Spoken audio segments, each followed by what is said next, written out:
Guerrilla cricket. Whoa. Guerrilla cricket. Whoa. Guerrilla Take guard, man the barricades, patrol the cover boundary. At last the time is come, this is a cricketing emergency. Hear this call to arms for every cricket revolutionary. Take up your bats and stumps for the test match insurgency. At first they tried to silence us, but we would not be silenced. They threatened us with lies, so we threatened them with violence. Che Guevara, Sangakkara, Joseph Stalin, Douglas Jardine, Robespierre, Darrell Hare, Vladimir Lenin, O'Brien Kevin, guerrilla cricket. It's not about the winning, it's about how many rules you break. Even in cricket commentary, this is the best advice to take. Pick guerrilla cricket, it's the finest choice you'll ever make. There's so much more to cricket than rev counters and a slice of cake. At first they tried to sanitize us and clean up our act, but people like it filthy, and we know that for a fact. Fidel Castro, Lenny Pascoe, Carlos the Jackal, Umar Akmal, Mahatma Gandhi, Grant and Andy, Brendan Behan, Austin Ian, guerrilla cricket. Stick with us, cause you know we're not the kind of thing that you see on the TV and the radio. So vive la revolution. First they tried to buy us, but we would not be bought. Okay, we were, but then we ran away, and we will not be caught. We would not give up the ghost when they left us all for dead. They decapitated us, but we just grew another head. Chairman Mao, Jamie Howe, Ho Chi Minh, Asif Din, Václav Havel, Graham Saville, No Surrender, Percy Fender, Che Guevara, Sangakkara, Joseph Stalin, Douglas Jardine, Robespierre, Darrell Hare, Vladimir Lenin, O'Brien Kevin, guerrilla cricket. Well, a pint of milk will soon cost you a fiver. The COVID inquiry will be a whitewash, and we shall all soon be rendered obsolete by artificial intelligence. But fear not, Holly Willoughby will be back on This Morning on Monday. And have we got a summer of cricket for you? 7 tests beginning today at Lord's, where England, for the second time, take on Ireland. Good morning, good afternoon, good dawn, good dusk, wherever you are in the world. Welcome to Gorilla Cricket. I'm Gorilla Hendo, Nigel Henderson, and alongside me I have the biggest beasts in so many ways of Gorilla Cricket. This is the lineup. This is the ultimate Gorilla lineup. Well, it's me for a start, and then on my left there's none other than the Bish, celebrating being a Beatle 64 this week. I was indeed. Will you still need me? Will you still feed me though? Well, we still need you. I don't know about feeding. We've got plenty of chocolate biscuits. Oh, chocolate but the biscuits. trouble is you eat all of those, so I don't get to ever Yeah, so we don't get to feed you, do we? And harbouring another dose of COVID to my right. I haven't got fucking COVID. You're sniffling. You're going to give it to me because I haven't had any illnesses for 3 years. Well, that's because you haven't gone out. Well, that's true. But now we're all going to be put out of action by the bear's cough and cold that he has to my right. Well, morning, gentlemen. I always get this feeling at the beginning of a series. I think, really, really enjoy it. Really take it all in because it's over so quickly. And it's over more quickly this summer than any because by the end of July, there's only that back awful, to the 16.4. ridiculous thing going on Yeah. that none of us are interested in. Anyway, the news is that England have won the toss. Ben Stokes has won the toss, and he's put Ireland into bat. They say look up rather than look down. It was only 12 degrees when we came out this morning, and it's a little bit chilly. It's a little bit chilly. So they've all got their lovely green necked jumpers on the Irish. They look absolutely superb. I do love that. I hope Rog is enjoying that. I was a big fan of cable knit. Anyway, let's talk about this toss business, because we know that England like to chase. Will they have to chase? I mean, I've got a horrible feeling that they might bowl out Ireland fairly cheaply, and then will do their best to get 400 or 500 in about 2 sessions. Tony, your thoughts?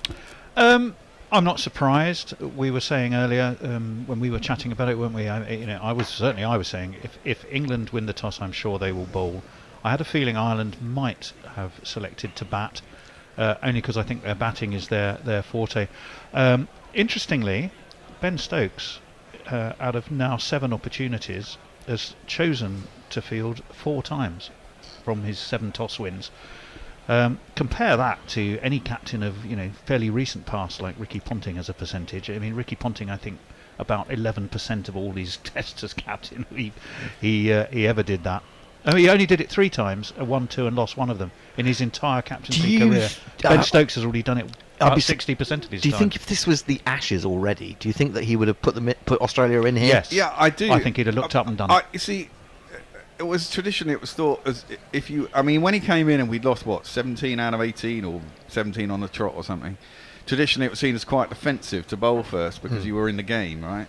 Whereas actually England see it as an attacking option, which is kind of, even when the conditions maybe don't suit it as well, because as you say, they don't fear chasing 300 odd in a 4th innings in a test match anymore, which, traditionally you go, 300, we ain't got a fucking hope, but we've chased it down 3 or 4 times and missed out in New Zealand by 1 run. There are lots of things to talk about ahead of the Ashes, so we should leave that to one side. Of course, I suppose this is technically a warm-up. I kind of can't help feeling that Australia will be more warmed up by India than England will be by Ireland. But, I hope to see Ireland do well and that we have a really good game. As far as I can remember, the Ireland side that is playing today, that's been chosen today, has only got 3 survivors from that team which played in 2019 before that Ashes series. They are, as far as I know, Andy Balbirnie, who's now captain, Mark Adair, who really impressed, got root out twice in that match, and one other that I can't see for the time being, Paul Sterling. How could I forget Paul Sterling? And we talked about... Or indeed miss him. Or miss him, indeed, absolutely. I heard him speak this morning, and I've never heard him speak before. Seems like a very nice man. Of course he is. England are going out onto the field. As we say, there is a covering of grey, but there's certainly no humidity out there because it's really quite chilly. Anyway, we shall be jingling up those people taking part in a minute, but I will tell you, this is the Ireland team. Peter Moore, James McCollum, Andy Balbirnie, Harry Tector, Paul Sterling, Lorcan Tucker, the wicketkeeper, Curtis Campher, Andy McBride, the spinner, Mark Adair, Fionn Hand, Fionn Hand, who will be making his debut, and Graham Hume. For England, it's Zach Crawley, Ben Duckett, Ollie Pope, Joe Root, Harry Brook, Ben Stokes, Johnny Bairstow, Stuart Broad, Jack Leach. Remember him? 92 in this game in 2019, and Ian Grubby were there to see it. It was great fun. Josh Tongue gets a debut, despite only averaging 41 in the 2nd division this year, but they've seen an X Factor in him. They've seen an X Factor, and once Brendan McCullum sees an X Factor, well, first Worcester debut since 2000, since Moeen Ali. Moeen Ali, indeed. And the other remaining bowler is Matt Potts. It's going to be Stuart Broad to open the English summer of Test cricket. I'm so excited. We'll come to your tweets very shortly. But in the meantime, the bear will jingle up the great man himself.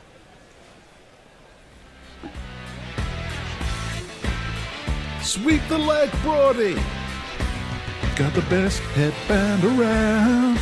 Something has got to keep her down. Got the best headband around. Your ego ain't gonna be kept down. Got the best headband around. Even though your hair is thinning now.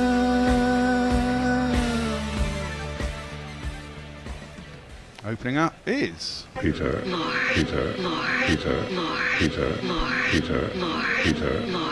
Great. Good jingle. Oof, I think that was sent in late. I don't know when that was sent in. And Egyptians had papyriform and also Hathoric.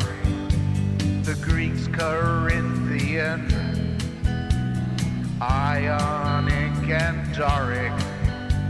The Romans often used engaged, which looks so solemn.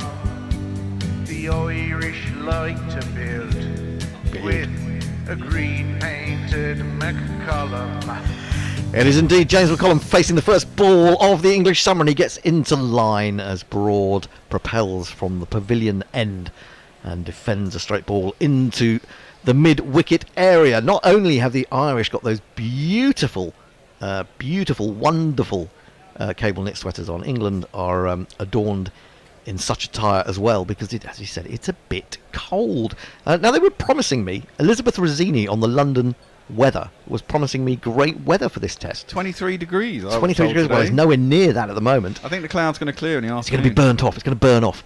Broad has got a leg slip, full outside off stump, and Broad gets excited for absolutely no reason Why? whatsoever. It's left alone by McCollum, who just twiddles his bat in his hand. That was a bit floaty, wasn't It's it? very floaty, very floaty. Now, There's your work, Broady. Come on, it's English summer. We want to see something. he's just easing himself. You know in. what? I've just gone under. That's because that's traditional, of course. But the fucking line was 13 and a half. 13 and a half. Yeah. And you've gone under. Yeah. Yeah, I think that's a good call. I still think it's a good call as that. Yeah. But I mean, it's considering England's attack isn't Broad and Anderson, it's Broad and AN other. Yes, who's he going to beat? Potts, I presume. I presume it would be Potts. Broad's got 4 orthodox slips. McConnell's going to get the first run of the morning. He goes back to that, and he looks technically very sound. Turns it towards mid-wicket, where the very tiny Ben Duckett does the fielding. He doesn't need to duck it because he's small enough as it is. It was quite funny in the lineup when they were doing the anthems that Broad was right next to him. It was like he was hugging a teddy bear. It's not quite as good as Temba Bavuma, and who's it he used to stand next to? Sorry, probably Morny Morkel. It might have been Bavuma and Morkel. Or Yeah. Nortje as well, he's quite tall. Oh, Nortje, he's quite a big man. Rabada's quite slender and tall as There's well. one very tall. Janssen, is it Marco Janssen? He's Yes, about Marco 6'4". Oh, Janssen, he's 6'6", huge. 6'7", yeah. Oh yeah, it'll probably be him. I'm pretty sure it was him next to Temba. Peter Moore has played in 12 Test matches, or this is his 12th Test match, and 8 of those have actually been for Zimbabwe. But he's now Irish, Ah, and interesting. he's waiting with bat aloft to face his first ball from Stuart Broad. The slips go down. He bowls him being by Corker, and in fact he's got an edge. Oh, well, Broad thought he had. Umpire, is that Rod Tucker? Says. No, who is it? It's not Rod Tucker, is it? blocker Paul Wilson. Oh, sorry. Yeah.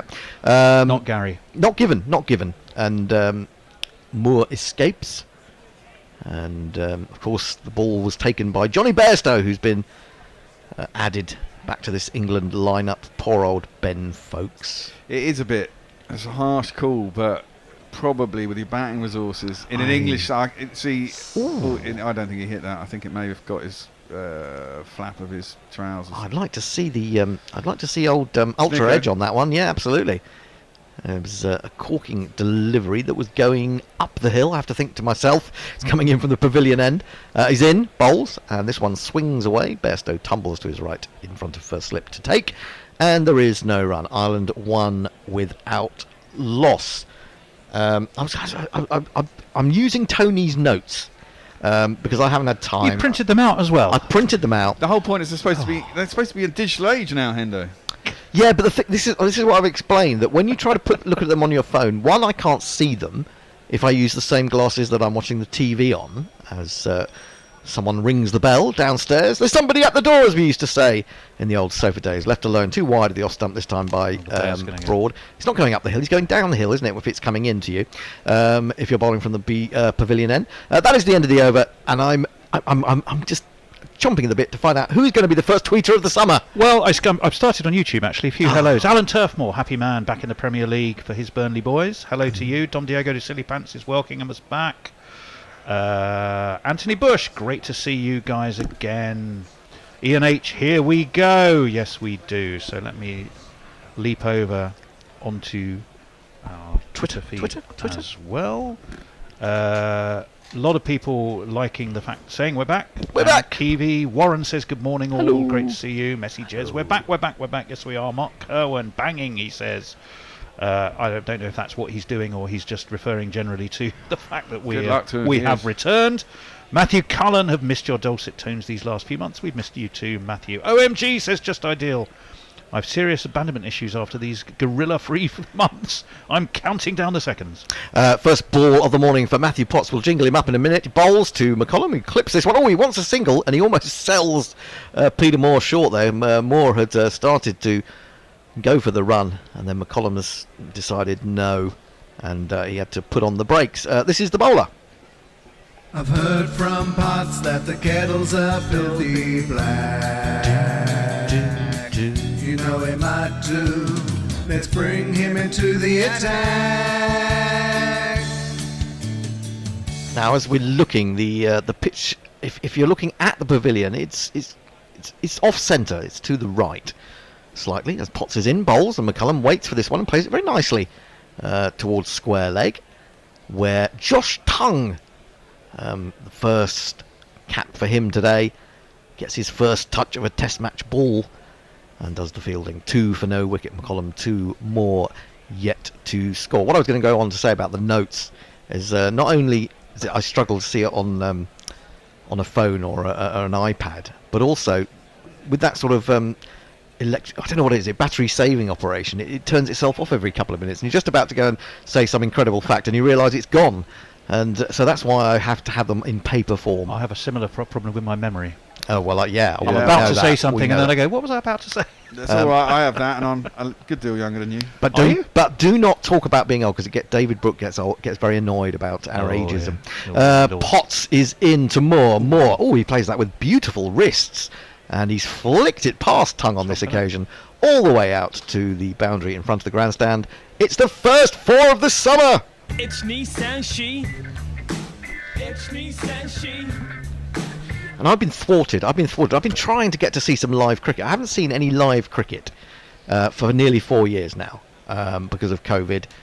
The only live cricket I've seen was at Ventnor in the Isle of Wight, and a very pleasant ground it was. But I've been scuppered each time I've tried to go and see Surrey this year. I've been scuppered by things like work and Surrey making mincemeat of other teams.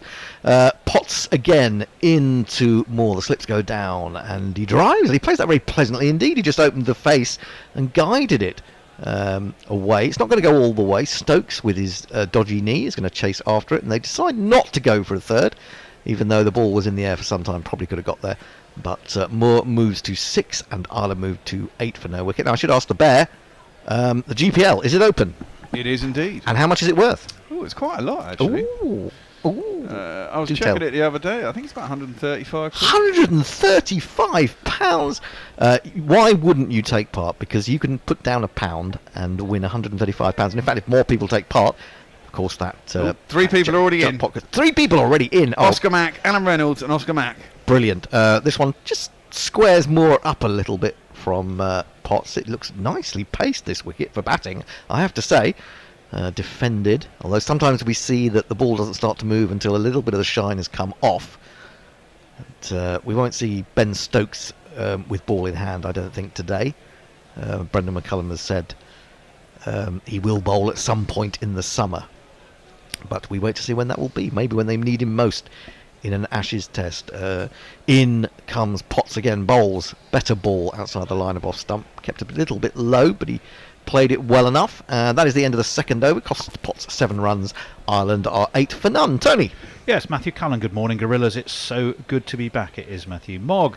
Oh, hello there. I'm just taking a break from jingling up the entire Malaysian Women's 11 to tune into some cricket commentary. I can also tell you, Mog points out that the Peter Moore jingle was from when he played for Zimbabwe and is a very old one. Oh, really? Even Interesting. I know, Bear, that we've had some more ones in recently then. I like that one, though. If you get this. Oh, it is very good. Pirate Badshaw, morning old salts. Oh, sorts. I'm hopeful but trepidatious. Gutted for Craig Young. Should have played in 2019, but he really did look fully fit at Chelmsford, so it wasn't a surprise. Didn't, I guess. I feel a bit sorry for Craig Young. I remember watching some of the Ireland one-day games last year, or even T20 games, and actually I think it was one of the one-dayers when Michael Bracewell took his final over apart when Ireland looked like they'd wrapped up the game. Broad in, again, bowls to McCollum, and he's onto the front foot, defends it pleasantly into the offside, and there is no run. I do love those. I want one of those Irish jumpers. Can I have one of those? Will someone buy me an Irish jumper, Sure, Roger please? will get you one. Roger, can you get me an Score Irish one for you. jumper? I think I need more than a small one. I think I need a Paul Sterling size one. Score one, not small one. I said he'll score one. Oh, score one. I thought you said he's small. No, I ones. know. I wouldn't suggest squeezing you into one of the extra smalls. I wouldn't get into James McCollum's, but I might get into Paul Sterling's. Anyway, well, despite the fact that Lords have been sort of almost daily pleading with me on email to buy a ticket for this match, it's not a very big crowd at the moment. In comes Broad, bowls driven or pushed firmly into the offside. Stokes moves smartly round to his left to do the fielding. There is no run. So the GPL, sorry Barry, you were about to say something. Go ahead. I was saying it's all looks a bit quite innocuous so far, hasn't it? Has indeed, yes, absolutely. The GPL is open. £135 is in the pot. You go to guerrillacricket.com/competition, and that will guide you, if you haven't done it before, and how you take part. You basically are estimating how many runs in total you think there will be in the day. You pay £1 for each guess that you make, and if you get it on the nose, you get all the money, and it could be great fun at the end of the day. Broad in bowls, onto the back foot goes McCollum, and that one goes off a thick outside edge. Jack Leach, didn't he injure himself here this time last year? Yeah. Doing that. He managed to haul this one in, and they'll get through for 3. Ireland move on to 11 for no wicket. I think they're probably joking about that. Yeah. They're saying, Jack, that kept you out for about 8 months the last time you did that. Anyway, he's smiling about it. He's jogging back into position. Middlesex have twice chosen to bat, I think, this season. I'm sure if John Batham's listening, he'd correct me on the exact number. I seem to recall both times a couple of early wickets, but then teams went on to get very, very decent scores. Interesting. Now, that might be a reflection on Middlesex, but Middlesex for Lords has actually got a pretty decent attack. Yes. Well, you've got Toby and you've got Tim, haven't you? Toby and Tim. For a start. Yeah, absolutely. Broad into his second over. He's got the headband on. He's coming in to bowl to Moore, and Moore defends. There's an economy of movement about Moore. Does that mean he doesn't quite get his foot to the ball? But he looks as if he plays late. Compact. Yep. And efficient. Yep, indeed. Well, the same's true of McCullum from what I've seen. He looks. McCollum. He's got nicely. McCollum. You've got to say McCollum as opposed to Brendan McCullum. But either way, he's got tidily in behind everything so far. There's just one. Just one has looked like it might have nibbled an edge, but you take that with a pinch of salt when it's Stuart Broad, don't you? You do. And Wicket looks good. Wicket looks good. All is good with the world when it's the first day at Lords, isn't it? Really? Yep. Because it's before you've had a chance to get despondent because your team's miles behind. Broad in again, bowls, and lovely drive again. No real follow through, but beautifully placed and beautifully timed by Moore. That might beat the fielder to the boundary. It will indeed. And this is a glorious start from Ireland. They move to 15 for no wicket. 1, 2, 3, 4.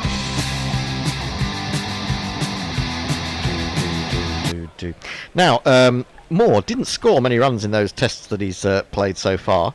1 and 16, 14, 0, 5 and 19. 2 against Sri Lanka and 1 against that big ton in Bangladesh. Chelmsford, though, didn't he? Yeah, against Ireland himself, B. against his own team, admittedly. Well, I thought that Dave made some really good points on your podcast. In comes Broad again, and beautifully played up towards mid-on. Would like to have got a bit straighter. Duckett does the fielding, moving to his left.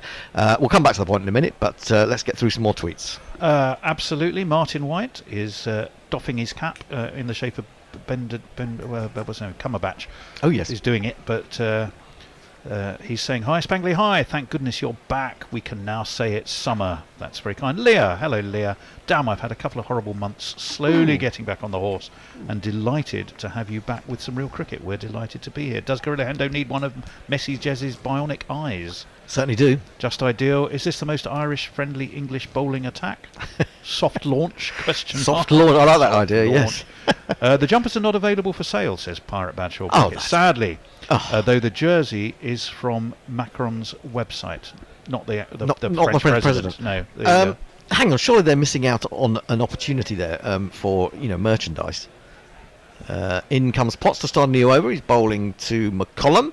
McCollum's beaten by one outside the off stump. As much as anything, played inside the line of that, I would say. Not necessarily deliberately, but it wasn't that the ball did a lot, I don't think. He looks like he knows where his off stump is. Oh, well, that was, I can't remember if I asked this 2 overs ago, but there you go. That's Potts. He's had, from what I hear, he's had a reasonable, decent start to the county season. I think he has. I meant to check how he'd done, actually. But he was averaging about 13 or something. Well, I mean, he came in with I think he'd already taken something like 30-odd wickets when he came into the team last year. Although that one does move. That's a genuine leg cutter. And actually beat the bat by some distance. So it goes through to Bairstow.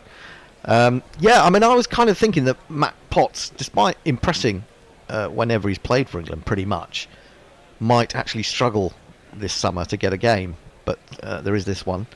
I don't know. There's going to be an awful lot of rotation. I think the third seamer option, I think they'll perm 2 of Robinson, Anderson and Broad for every test if they can. And then a third seamer or a fourth seamer will be permed between Wood, Potts and whoever else. Yeah, how long's Wood going to last? Well, that's it. Defended up to mid-on by... That's a question I asked McCollum. myself at 6 Hey, boom, boom, boom, boom. 15 for no wicket. McCollum 5, Moore 10. And to answer Alan Turfmore on YouTube, no, Archer's not going to be fit for the summer at all. Oh, sadly no. Do you know, I mean, I don't want to, I'll just say it. I fear for his future. I mean, I know Mumbai Indians are supposed to be lining up a contract for him. That may be all he gets to play. I mean, but he hasn't even been able to last a season of that, has he? Potts in bowls, and onto the front foot comes McCollum, defends square on the offside. There is Jack Leach doing the fielding at Coven. There is no run. I think they'll eventually get something out of him. Do you think so? I don't know if it'll ever be first-class cricket. Yeah, it's got to be a solvable problem. Why? Well, it's it's a break or it's a fracture, and eventually you'd think that heals. It'll heal properly, and he'll discover a way that it might slightly change his action or something. Yeah, well, he'd still have the pace. That's the question, isn't it? Well, that's always the question when that happens. Potts, that's one a little bit loopy up there outside off stump, and he's missed out, I think, perhaps on a half volley there as McCullum. He inspects the bottom of his bat and wonders why that isn't speeding away to the boundaries. It probably should have been. But there is no run. Those sweaters are cool. I mean, why wouldn't Cricket Island? Nice green as well. Oh, the green is it's a glorious green. There's no real advertising on it. No. So it's just got the island crest on it and the green V-neck. It's nice. It's really Shamrock. nice. Shamrock, of course, yes. Yes. Not the maple leaf. Wrong nation. Potts wider on the crease. Oh, and he has a little bit of a flirt at that one off the back foot, McCullum, and there was movement from Potts down the hill. That was a much better over. It was a maiden, in fact. And after 4 this morning, Ireland are 15 without loss, having been put into bat. Hello to James Humberston. I was waiting for Guerrilla Cricket commentary on Hot Mic. I'm obviously out of date. Yeah, we gave it sort up. of They gave kept that one. changing their fucking back end, and it became harder and harder to actually connect it to it. Just Ideal said yes. Jack Leach let Parky in for just one test last year. Yeah. He did. Ombre Never to be seen Nuevo. Hello, wonderful GC. You have been missed. We've missed you too, Ombre. Martin White. I know it's early for pedantry, but the wicket is the wooden bits that stick up out the ground at each end. The green bit is the pitch. Matthew Cullen. Why is this a 4-day test? How does that affect the team's mindsets and plans? Yeah, we debated that, Matthew, at some length on our recent Patreons podcast. Roger and the Irish didn't feel a slight, did they? So, which is good. No, they felt it was realistic, and they're both dyed-in-the-wool Irishmen. Broad starts his third over bowls, and this one comes off a thickish outside edge from Moore. He looked a little bit surprised to see it come so quickly off the bat, but didn't beat the fielder. And there is no run. I would recommend going and listening, maybe at lunchtime. Maybe we'll play it at lunchtime. The Bishop and Bear. It's a good listen this week, and it's got the Bear swearing 3 times in the first 5 minutes. Of course. What more could you want from a podcast? But it is actually quite informative. Well, don't sound entirely surprised, Hendo, but you know. I'm not, and it's got a lovely ambience. It does really sound like you're in a sort of a moderately populated pub. In our minds, we are. You are indeed. Broad in again, full. That is plumb, surely. It is indeed, and Moore. I was trying to flick that away through mid wicket, and he's been pinned in front.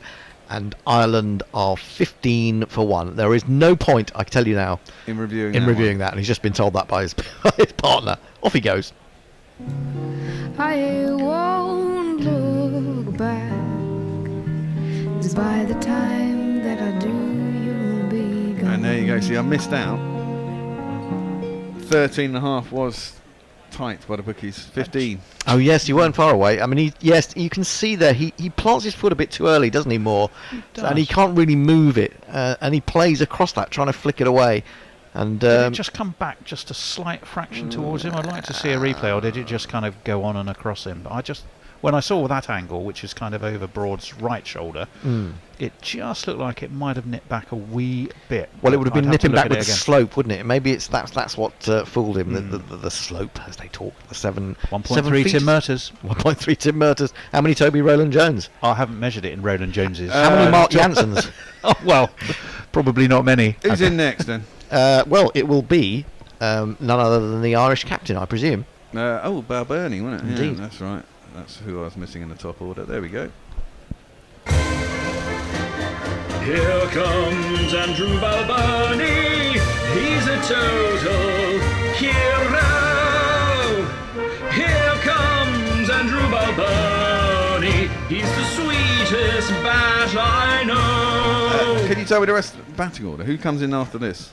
I'll read it out to you in a second. I'm just going to say that when we did Ireland v Pakistan, the first Test match, when we were actually there in Malahide, he got a pair, didn't he, on debut in that on Irish Test day? Balbo, he did, yeah. Whenever I've watched him, he never does anything. You've got Harry Tector to come, Paul Sterling, Lorcan Tucker, and Curtis Campher. I'm not quite sure how quickly they'll be following one another, but we shall see. Balbirnie's amongst those Irish players who hasn't been able to get to 3 figures yet, although he's a very, very fine player, and we'd love to see him do it today. That would be great. He's got a lot of work to do. He's found himself out there in the first 20 minutes. And Stuart Broad is roaring in from the pavilion end. He's in bowls, and he plays that much better than Moore did. That was angled into his middle and leg stumps, and he managed to adjust his movement and not plant the leg quite so early, and managed to push it up to mid-on. There is no run. It remains 15 for 1. The GPL is open. Don't forget, take your place in the GPL. £135 is the starting jackpot offer. It will go up the more of you who take part. So please, and we're going to give you the hard sell this summer, because quite frankly we need loads of money. Broad in again, bowls, turns Balbirnie around a little bit there as he plays defensively. Ball goes back to the bowler, who then hands it to Ben Stokes. Ben Stokes must be the designated shiner, I guess, based on the fact that he's not going to bowl himself. He's got to do something, as well as captain. And that was hitting middle stump, that LBW, about 61% of the way up. I can't be more exact than that. That's pretty exact. That's pretty exact. Pretty precise. Pretty exact, yeah. We'll see if anyone tells us different. Broad in again. Bowls to Balbirnie, and Balbirnie leaves outside your stump, just dropping short of Bairstow as he goes down on his knees to take it. And there is no run. Now, it's interesting, though, that Balbirnie hasn't scored 100, because certainly in that series in Sri Lanka, although they managed to lose both by an innings, they were picking up hundreds here and there. There were hundreds for people like Campher, for people like Paul Sterling. Tector got one, didn't he? Tector as well, I think. But Balbirnie has not managed to... he got 96, 95. He got 95, yeah. That was disappointing. So 4 slips waiting. He's in, he bowls, and he's played that a little bit aerially. He did. But he timed it well, but straight to Ben Duckett at mid-on. It's the end of a successful over. Broad's bowled 3, taken 1 for 8, 15 for 1. Tony? First, bit of naked pornbot fun, although it hasn't actually happened yet, but it says tongue at the nursery end, click here. Martin Lawrence, who I somehow missed earlier, says, welcome back. Well, welcome to you, Martin. I've got a funny feeling that I might be one of the few people in Australia who got the Holly Willoughby reference in Hendo's intros. Yeah, you probably are one of the Surely, very Martin, that should be Holly Wallaby. Oh, Holly Wallaby, very there we go. There we Oh, Tony. It's a shame you're not with us all day. Or indeed all week. I'm here all week. Spicy Golden Duck says it was a bit cruel of England to have Duckett stand between Crawley and Broad during the anthems. He looked like he was standing in a hole. He did. Yes, He was very Hobbit looking, did. wasn't he? McCullum facing Potts. Potts is in. Oh, now that one starts wide and just wobbles a bit wider. And is left alone by McCullum. 5 from 15. Ireland 15 for 1. I mean, how exciting is it to have Test cricket back? I reckon Good. the amount of time we were off for is probably the longest gap there's been. Well, we from normally Gorilla. do some IPL. We As do. it was, we did one vicariously via our Australian chums Test broadcast. Yes. Is it me or does Johnny Bairstow look like he hasn't necessarily? He might have been at the pastries a wee Yes, he bit does look a during little his bit- layoff. there's a little He's been chubbiness quite in big it. for a while. If you just look when he leaned back there, you could see a six-pack though, so he can't be that unfit. Yeah, well, sometimes people do have six packs underneath their flesh. Well, I do. Yeah, so I've got a so you're massive one. claiming that's come off the thick Is that outside your there. excuse? It's fucking huge. Honestly, Doctor, if you look behind this, closely. there's a real six-pack under there. It's like tyres under there. I'm telling Yeah, you. tyres. Yeah, well, there's certainly a lot of tyres out on top of it, that's for sure. That have been blown up rather. Oh no, I seem to have lost my own voice in one of my ears, which is always a painful thing. As McCullum, it is a connection. There's a loose connection. There's many loose connections in this place, I can tell you that. Potts again, he's into his 3rd over of the morning. Oh, now that is an extraordinary leave by McCullum. That has just somehow evaded the middle and off stump bail by really, probably by the amount of flesh that's on the bear's body, No. which we know to be tiny. Has Bairstow been playing as keeper for Yorkshire? Yes. Oh, he has. Okay, Mhm. He so has he's indeed. been getting back in. But been batting getting into- higher up the order, he's carded at 7 now. Yeah, see, I don't. isn't I it? think they're making a big error. I think with that. Potts in again, or a little bit of movement away off the pitch, and McCullum looked as if he was going to play at it, and maybe give him the benefit of the doubt and say that he actually let it go in the end. Now, you see, Bairstow was brilliant at 5 and not keeping. So why bat him now this summer at 7 and keeping? Because basically England are going to have a number 8 which is going to be Broad or Wokes or Robinson. So he's got to bat with a tail basically. If England have lost, Yeah, but their thinking will be if he bats like he does anyway. Whoever's if the tail faces 50. oh, and another incredible leave which goes over the top of the middle stump this time. Potts can't believe it. Hands on heads all round. He's bowling from the pavilion end? No, he's bowling from the right. from the nursery end. I've forgotten the end for a moment. If he's bowling from the nursery end, then that is going So that's come up the hill, hasn't coming it? up the hill. No, it yeah. looks like it's going downhill, boys. Though, because look, there's Well, that's what makes me think he's bowling. No, he's bowling from the From the nursery nursery end. end. It's From the gone nursery up the hill. So it Weird. has gone up the hill. Yeah, it has it's gone up the hill. It's and a that's fantastic weird because delivery. from behind him it looked like the hill's going down. But Yeah, well, when you have look to lower- work out which end they're bowling from, Bear. I should tell you about the Bear doing maths, shouldn't I, the other day? Potts bowls, lovely drive. There is a gap there on the offside, but that was very fluent. He seemed to have plenty of time to play that shot. Didn't move his and he feet, picked though. it didn't move his feet, but hands went through it beautifully, and Ireland have 4 more. That went like a tracer bullet. Didn't really. It was just nicely timed. A few more messages, if I may. Yes, go ahead. Ravi Nair, as the poet says, God's in his heaven, all is right with the world. Mog, in large capital letters, says an early Tony Dick joke. Well, at least you didn't say premature. Mog, Starts as he means to there go we go.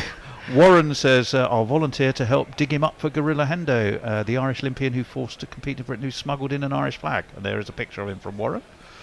Madam Mohan Sharma says, good day, Gorilla Cricket. Hello. Feeling delighted. Will you broadcast the World Test Championship final? Of course we will. are. You bet your life we will. We Madame do not Mohan miss Sharma. big test matches, especially one as big as that. Broad starting his 4th over, bowling to Balburney. He's in and he's edged it and he's been caught. And Balburney, I'm afraid, is not going to get 3 figures today. And of course, well, It's he's got to be another there for loss. something. Zach Crawley has taken the catch, diving away to his left. Broad has a second. Ireland are 19 for 2. And the Bears just come off the phone. I count. Oh, God. We don't want to answer him. No. On your point, mate. that well, but he got it on that sort of harder part of the hand a wee bit, didn't he? Yeah, it's a good catch. It's a good catch. Now, somebody... Oh, I was editing a piece by... Some of you remember Patrick Kidd, who worked for the Times, friend of mine, who I hadn't been in contact with for very many months and years, in fact. And I had to sub a piece that he does on a Saturday called Tail Ender. And he'd written a piece about Zach Crawley. I don't know if you saw this one, Tony. You might have seen this one. Had to be edited amazingly because they'd asked him to write about three times too many words, which was unfortunate. But he was not only picking up various stats about Crawley and the fact that they say Crawley is a match winner, but actually England have a slightly better record of winning when he's not playing. But anyway. So it's an odd one, really. But also there was some facts about how many catches he'd taken. I think he's taken 12 out of 25, which is not good for a slipper, is it? No. So there you go. Ireland are 19 for 2, and the new man at the crease. He's not wearing one of the lovely jerseys. He's going out there. He means business. It's going to be, we think, Harry Tector. Oh right, okay. Who's that high up? Well, we'll give him that one. Well, certainly not Paul Sterling.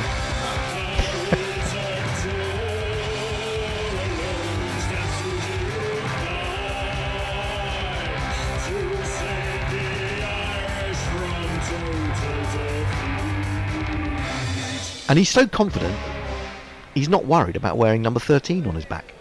I would say, no, I'm not wearing number 13. Because, it has connotations, doesn't it? He's averaging 47 in Test cricket. But Ireland need him now to do even more than that. 4 slips in the gully, backward point, Jack Leach. Leg slip. Leg slip. I say 4 slips in the gully. I meant to say 4 slips. A backward point and a leg slip. And Broad is into Tector, is on or outside off stump, trying to cover that movement back. And I suppose if one does nip back, he could be in trouble. Well, I'm saying he's trying to get outside off stump from the word go, which would give him a chance as long as he plays a shot. But, very sad for Andrew Balbirnie. Very disappointing to see their captain go so early. He's a good cricketer, but you've got to be out there. It's a bit like Crawley, isn't it? Mm. You may have great shots, but if you're not out there for long enough, you're not going to get any runs. James Vince will identify with that as well. Oh, he's down the wicket! Oh, he caught a leg slip! Oh, my goodness me! He's tried to get right across and then flick it away, but surely he knew the leg slip was there.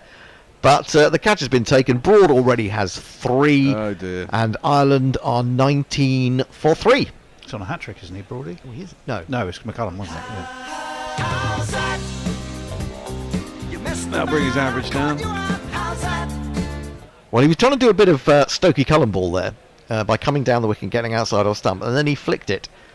And it's Potts, isn't it, who's taking the catch? Went straight to him. I don't think that was a plan, because Broady's given it that thing he did when he took those 8 wickets at Trent Bridge, where he covers his face up with his hands and thinks he's got one a little bit fortunately there. But he did get an identical wicket to that for Nottinghamshire against Middlesex this season. Okay.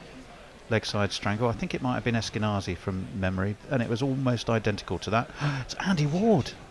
Is it time for a change? It ended this over. Have we okay. Don't forget, I'll just say to people, GPL.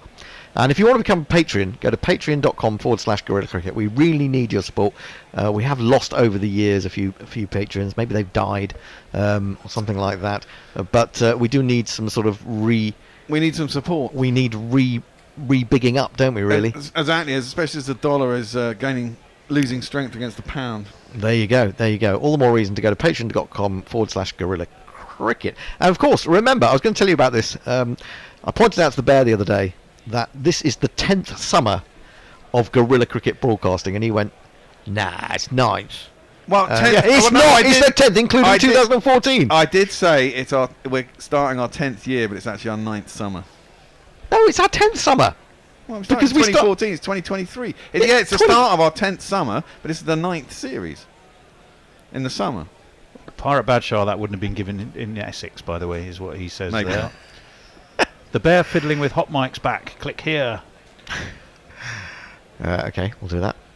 Is that the porn bot again? has Gorilla Hendo, despite his 3 score, fallen into line with the fashionable 0 clippers around the ears? What? Not quite sure what that's about. Oh, I've got to go under again. Now it seems to have taken an awfully long time to get a new batsman to the crease. Time him out! Come on! Show no sympathy. Now it's Stokes is having a chat with Broad. He's saying, "Can you bowl a bit better? You've only taken 3 wickets this morning." Jimmy Anderson's thinking, "I could have had 700 by now." Anyway, he's not playing in this game. He's got a little bit of an injury. Paul Sterling is at the wicket. Oh, we got a Paul Sterling. A lot earlier than he would have hoped to be at the wicket, I have to say. Oh, that's the one. He won't be getting Yes. out. Who am I talking about? Paul And a tee Sterling. backward square for him. In comes Broad, bowls to Sterling. Oh! Hit on the pad, that's close! And that is out! Broad. And Paul Sterling has got a golden duck. Stuart Broad has 4. Ireland are 19 for 4. He's going to review it, but I don't think he's got much hope. I think it's going that way, but I think it's going to be clipping leg, I think. I don't think that's out. Could I be don't think umpire's that's. call. I don't think he's going to get away with that. I don't think he is. I think that's, I'm afraid, out. And Stuart Broad is on fire. This Broad is on fire. Who's that song? This girl is on fire. This Broad is on fire. This girl is on fire. That's we've got a jingle from that. We should have one of those, shouldn't we? Well, it is. We have. Have we? Yeah. Really? I Broad is on think, fire. Or is it no. for someone else? This Broad is on fire. That sounds a bit this dodgy. This Broad's pub was on fire last year or the year before. That's Him moved. and That's Harry moved. Gurney's pub, wasn't it? Oh, that could be going down, you know. No, he hasn't really got enough of. He hasn't got enough of a step in, has he? He looks like he's very squarely in front himself. and He's missed it by a long way, hasn't he? Yeah. I think it's going to be clipping whatever, so I think he's going to be given listen.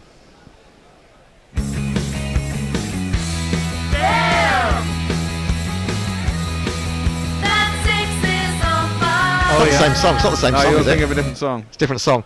No, we're going to have a look at this. And it's missing! Oh, my word! There you Absolutely unbelievable. Paul Sterling lives to fight again. And Broady only has 3 wickets. Wow. Oh, Paul Blocker Wilson is wearing his Blind Joe Wilson glasses.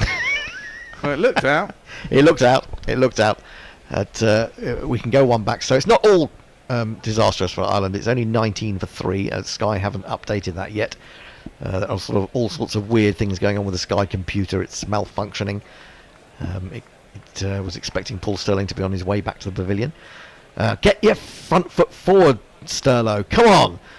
In comes Broad again, bowls. And that's much better. Really big stride. Bat and pad close together. Defended into the offside. And now will Paul Sterling make England pay? Well, I was going to say, is this the big score nailed on for him? Who knows? By the way, James Henderson has paused the video, measured it, and the ball was indeed hitting the stump 61% up. I thought that so. last LBW. Long time to wait for Andy Ward. He's been wandering around and wickets, and then no one's reviews. Like an expectant father, he's been wandering about. Hasn't he? Broad in again. Bowles finds the edge, but it's short of root. Is that on the end there? No, it's Ollie Pope. And there is no run. That is the end of the 7th over. Ireland have moved on to 19 for 3. 2 wickets in that over. And McCollum is still on 9 not out. Who's taking over on ball by ball? I am. Tony. But I'll do it from your seat.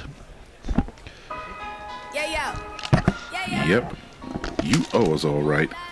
You think this alternative cricket commentary stuff comes cheap? Well, Bet. we need some dollar bills to help pay our bills. Can you do YouTube so for 2 in the studio as well? Go to Patreon.com/Gorilla Gorilla Cricket and sign up to make a regular monthly donation. You know there is literally nothing like Gorilla Cricket's coverage, so don't be tight. Dip into your virtual pocket and throw some cash our way.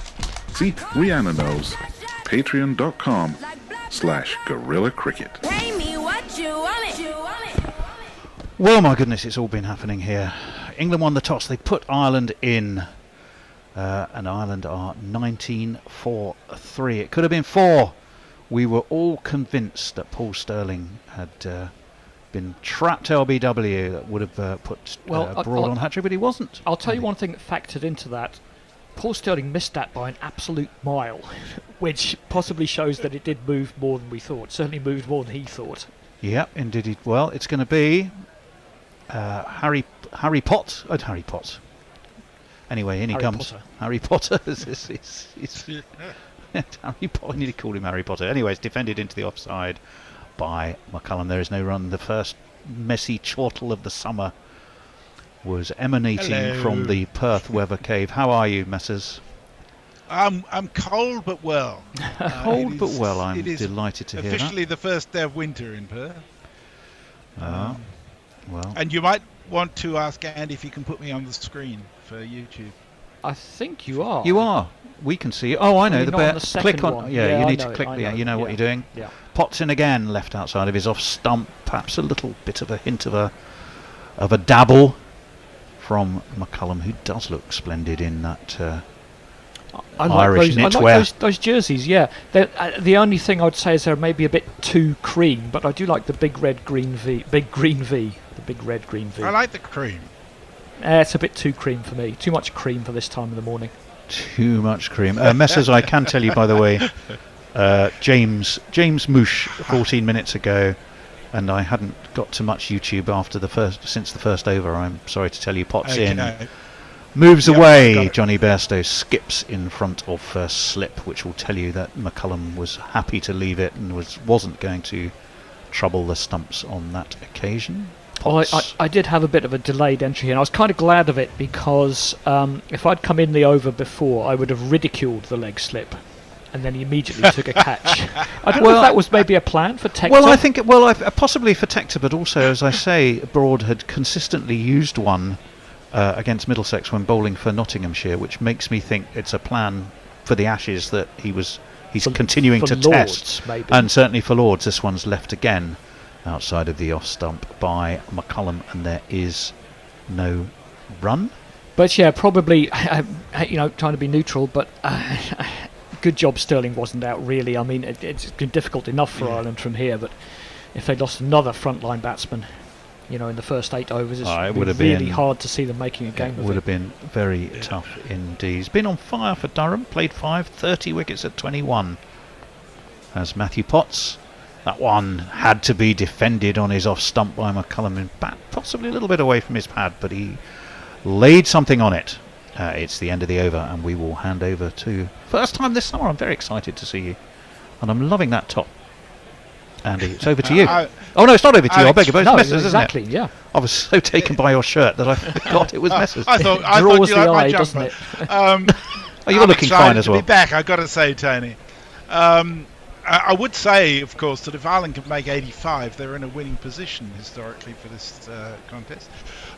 James Smush says, I join you from my hospital bed. Thank God for cricket to keep me occupied while I wait for ankle surgery.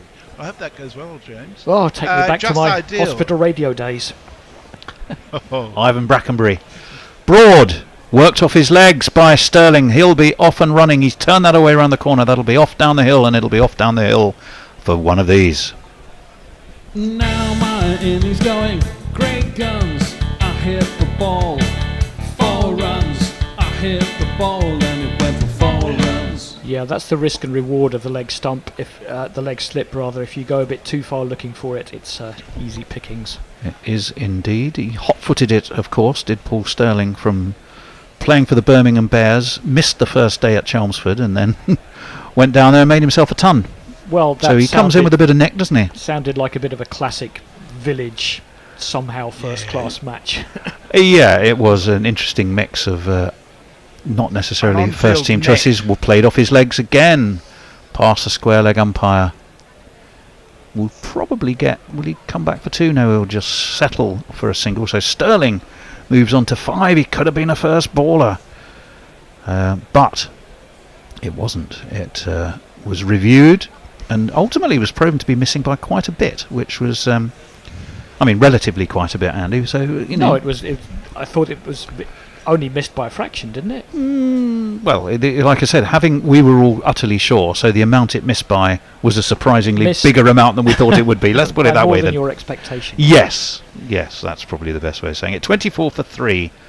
We're in the 9th over. Stuart Broad already has all of the 3 wickets to fall. That one won't be a 4th though, because it's wide of the off stump, left alone through to Johnny Bairstow. England's first choice wicketkeeper. Well, I'm it sure pains a lot of people to say it. I'm sure that will come up later today, but I have noticed Bairstow is doing that very annoying thing that wicketkeepers do, where he takes the ball and then throws it sideways to slip without looking. If you do that to me when I'm at slip, I'm going to throw it straight back at you when you're not looking. His Test career That's a bit averages aggressive, 27, near enough. Wicket keepers, bowlers, That one everybody. is worked off his legs down to fine leg by McCullum. He should get himself a single, and it should bring Sterlo back onto strike. No once leg Sky slip there wakes from McCollum. I wonder if he's just putting it in for the new batsman, or maybe he thought it was time for a change. See if he puts it back for Sterling. Yeah, I think it'll be interesting because, I mean, Sterlo by and large will always want to get on with things. That's his way, isn't it? He was caught by Thane Bowled-Richards in the first innings, and he didn't need to bat, of course, in the second innings at Chelmsford, did Sterlo? No, slips back, leg slips back in. Core of 4 slips defended back to Stuart Broad, who's bowling at a comparatively leisurely 78 miles an hour. Certainly on that ball, but you can't say it's not working. Well, no. 3 for 14. Could easily have been 4. One of them was a first ball. It was a leg side strangle. Balburney went, I think, first ball. Second ball. Second ball he went, did he, Balbo? I wouldn't call that a strangle. I would call that a suicide Broad shot. is in. Sterling is up onto his toes to play this out towards short cover. There's no run, and after 9 overs, it's 25 for 3 for Ireland, and we can go back to the messages of messages. Just Ideal says, does the Bear watch zero cricket in between tests? Well, give you an idea, he went to watch an IPL game on the weekend, and he'd been watching it for quite a while before he discovered that he was actually watching a replay of the previous day's game. That was about what he watched between when we were last on the air and now. Warren says, I've missed you and the Bear doing land surveying. Yeah. And Leah, hello Leah, good to have you. Says, yes, Hendo, please tell us about the Bear doing meth. Well, Yeah, I've got to I say, there was a bit of a maths fail on the Bear and the Bishop in terms of your calculation. Matthew Potts in. Oh, it swings, but it swings very late after it had gone by McCullum by quite a bit. Bairstow there was actually lying on his run. back on the ground, and he threw it kind of over his head in the general direction of the slips. You could argue that that's, what, do you think that's a bit of showboating? He's just annoying. Over he goes, you're absolutely right. He's lying back. Look there. Yeah. I think it'd being a tad harsh there, Andy. I mean, I think he knew what he was doing. Possibly it was a bit more showmany than you'd have wanted. In comes Potts, defended tidily into the offside again. No run, 25 for 3. It's been an eventful morning. Well, for whatever reason, your commentary wasn't coming through in the green room, and I had to resort to Sky. And for some of the live, Owen Morgan said that third wicket came against the run of play. I don't know how he figured that out. Has Owen Morgan rather gone, back to his Irish roots there? Maybe. Now he's to be fair, retired. Before the first wicket fell, the Bear and Potts Taylor in again. nothing much was happening. Wide Bairstow, Andy, I think will be happy to see. Dives to his right, makes a bit of a fumble of it, but he gets enough glove on it to prevent any runs, and he was diving a long way to his right. One thing that I think is encouraging, given that I've been reading all sorts of things about the fact he'd got a permanent limp that he couldn't get rid of, well, there, steady on, you'll arouse the porn bot. But nonetheless, he looks lively, and he looks well able to fling himself about, which he might be trying to prove a point. That's a better ball, right slanted in to the right-handed McCullum, who defends off his middle stump away towards the fourth of those slips. But that's a better ball, and that's a better line for Matthew Potts, who has had to rather watch his more senior elderly statesman partner for this test grab all the glory. But I think that's because Broad has just bowled more at the stumps, possibly a little slower as well, allowing the ball to do more. In comes Potts. That one again is wide of off stump, taken low by Bairstow. There's no run. 1 ball left of the 10th over. Certainly, yes. If you look of at the this wickets, Broad's got one LBW in front of middle and off, and one quartered leg slip. So that would imply a straighter has worked so far. Whether that's just chance or.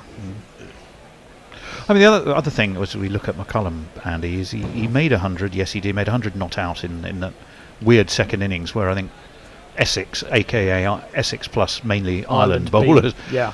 And they mixed and matched their bowling massively. I'll just hold that thought for a minute. As Potts is in, it's played down backward of the square leg umpire. Duckett comes racing into fields. He will get a single.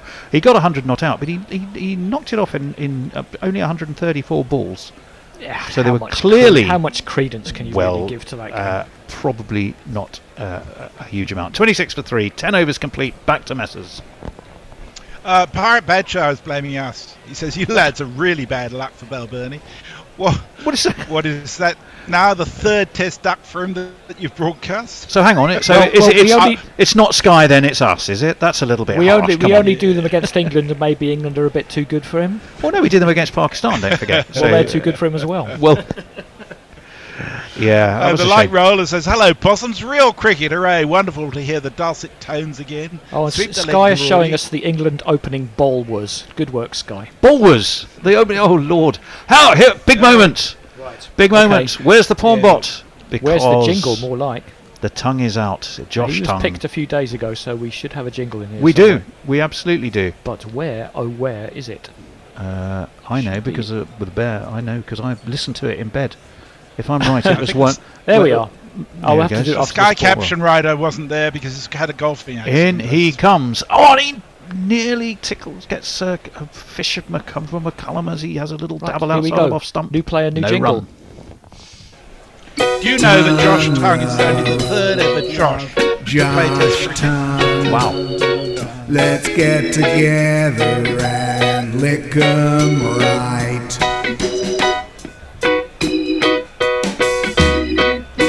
First Worcestershire debutant since Moeen Ali in 2014.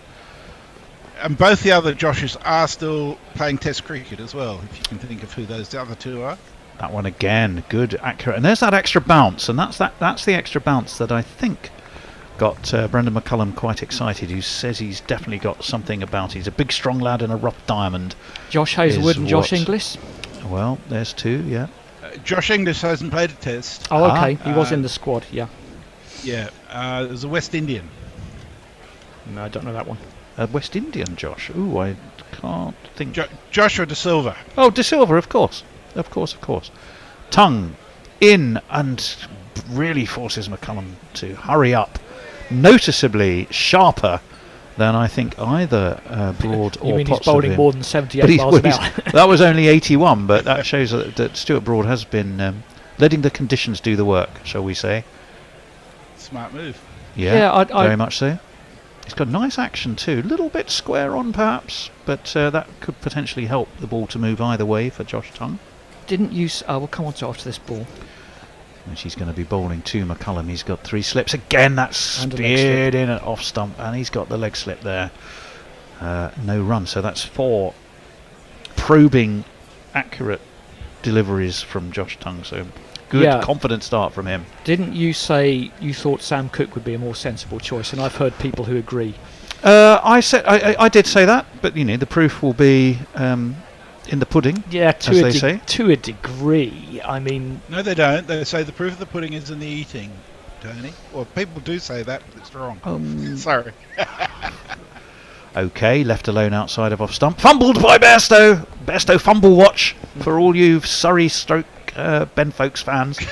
But it didn't cost England any runs at all. He is, of course, Josh Tongue, who got his cap earlier, and we're seeing some highlights of that, which is all Chris Wokes putting on a brave face and clapping through gritty teeth. Yeah, poor old Chris Wokes. I mean, he did all of the interviews. They were interviewing, obviously, because he was the star turn from last time. Every indication that he was going to be playing, only for England to change their mind. In comes Tongue. Can he start with a maiden? He can, because that goes past the inside edge, I think. Bounces in front of Bairstow again off a length. Keeping a little bit low. Yeah.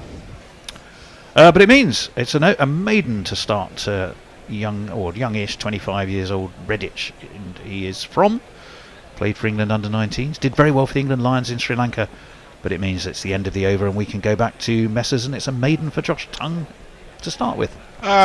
Mark Lambourne's one of our big supporters, says Test cricket is back, which means it's guerrilla cricket time.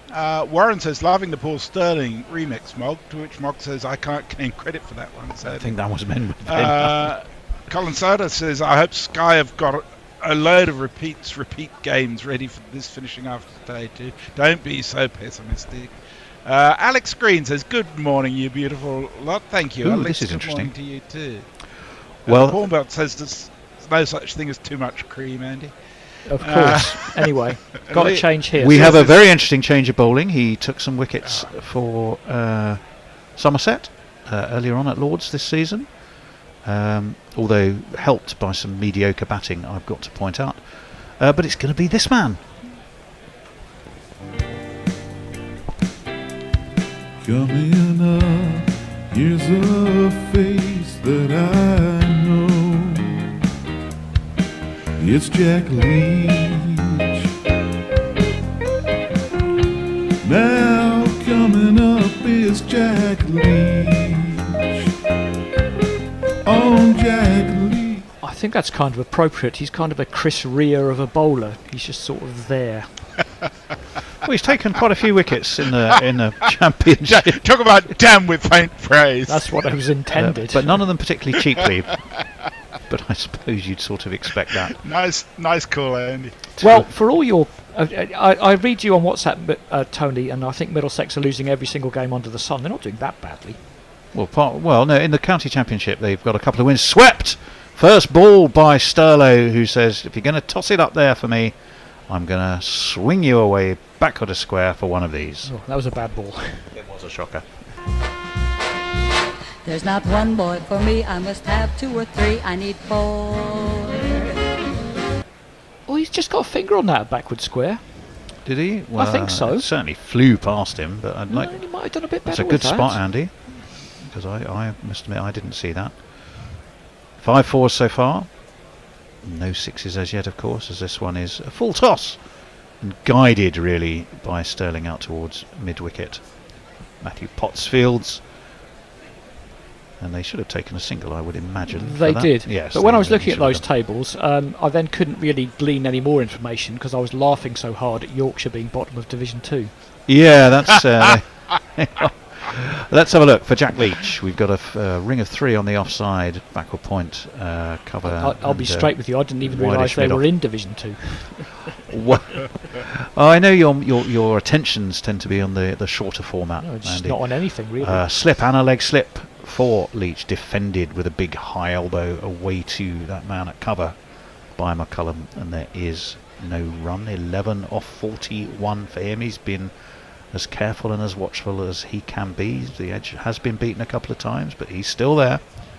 That's a better ball from Leach, and slapped straight again to cover by McCullum. 31 for 3. Short legs gone to leg slip. They don't let the grass grow under their feet, England, with Stokes. They'll make changes very quickly. Leach, left arm around the wicket again, pushed away towards mid-on, no run. He took 2 for 22 and 2 for 41 against Middlesex for Somerset, only very recently at Lords. Although it has to be fair, 2 of those, and it was Higgins and Holman who played absolute shockers of shots to him. That one's well defended away, out towards deep point Duckett Fields.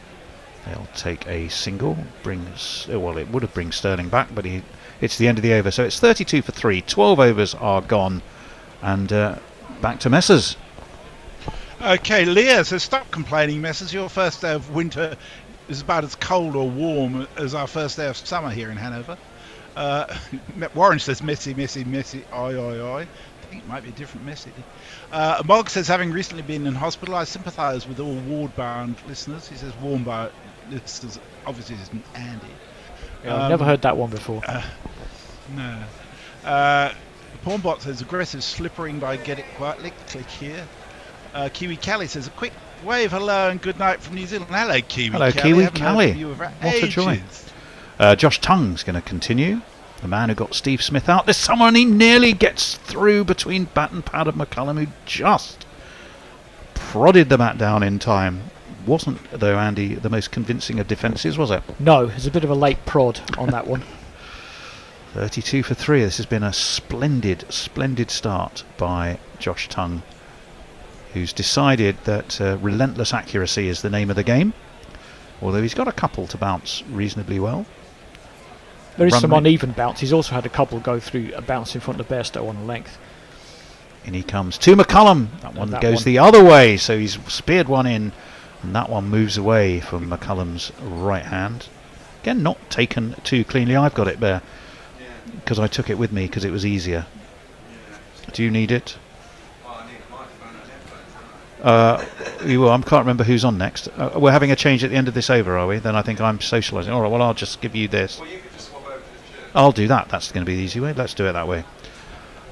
Meanwhile, Josh Tongue, who doesn't really care where we sit, is going to be over the wicket and is defended and nearly gave away his first runs, but didn't because it was straight to square leg all the way along the ground. No run, so he's yet to concede a test match run. Is Josh Tongue.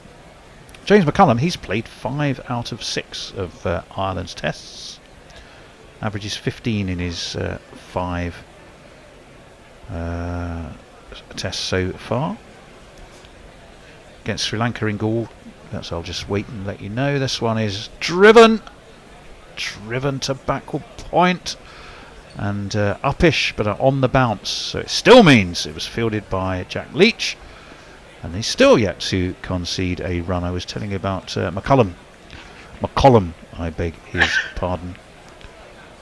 Lords in 2019 made 19. He was bowled by Sam Curran. And then he made just 11 caught root bowled wokes amongst one of his 7. Ah, the Sam Curran Test cricket years. Well, I said all along I was never convinced by him as a Test cricketer. Josh Tongue, 3 slips, leg slip 2, wide of off stump left by the diligent, careful McCullum, who I would feel now, when he's got a man who does like to be quite more expensive, shall we stay in Stirlo, and 3 early wickets, McCullum is doing everything he can to be as solid and assured as he can be. Just give Ireland a platform to rebuild a wee bit. Could have been 4. Reviewed for Stirlo's very first ball. Tongue beats the outside edge. And that was a tentative prod again, and there, Andy, was that little bit of extra lift that Josh Tongue can get. There was a lot of bounce on that one. The bowler must have put something into it. It can't all be the wicket. But there is some certainly uneven bounce for these batsmen to deal with. Anyway, so they're probably going to have a cocoa break now. 32 for 3 over to misses. Some tweets. Alex Green says, if it helps the Bear, we attended the T20 between Surrey and Sussex last week and pulls up the start time, thinking it began at 6. We saw 2 overs and saw Surrey lose. Also, a new version of the film Cocaine Bear would be wonderful to watch. Now, Tim Everingham sent us a picture of a fantastic banner, which requires some context. He says there was a rugby league player called Alan Tongue who played for Canberra against Sydney with Willie Mason on the other side. And this is the banner. It says, "Who needs a big Willie when you have a great tongue?" Next level greatness, says Tim. That wasn't even the ball bot. Good Lord. Oh, Leah says that Bairstow sucks. Bring back Butler. Leach the Lion, says Warren. West Aussie Lee says, listening from the land of Oz, can someone please explain why Crawley is in, Folkes is out, and Johnny is keeping? Those arrogant Aussie No one can explain Crawley. We don't know. We've tried. We can't explain it. Folkes is easier, and I guess the reason that Folkes is out is because they don't want to open with Bairstow. He said he refuses to open at Test cricket, and the thing is, you've got to have an opener. Yeah. And Martin Lawrence says, strange question. I know traditional tests in England start in England at 11 a.m. I noticed this next week for the World Test Championship, the game is starting at 10:30. Why? That's a really good question. I've got no idea. The question I would ask is, if it's a 4-day test, why don't they aim for 96 overs a day and add an extra half hour? You know, it's not quite as insulting then. And Leah says, it's a shame Josh's first name isn't Isaiah, On the other hand, that would mean he had an increased chance to die at some random farm in Belgium. Isaiah Tongue. Oh. I'm trying to think of Isaiah Tongue. Not quite sure I get that. No. No, not aware. A late prod should probably be avoided at an England-Ireland games, says Warren. Yes, fair enough. And Consada says, Jack Leach looks like he has a fag stored on one ear. He does. I don't know if it's some kind of... I don't know what it is, actually. Is it something He's to stick his got a glasses pencil. in He's marking his card as he goes Got along. a fag behind his ear, one for Ron. Later on. So we're up to date on tweets, Tony, but I haven't even been able to get to YouTube.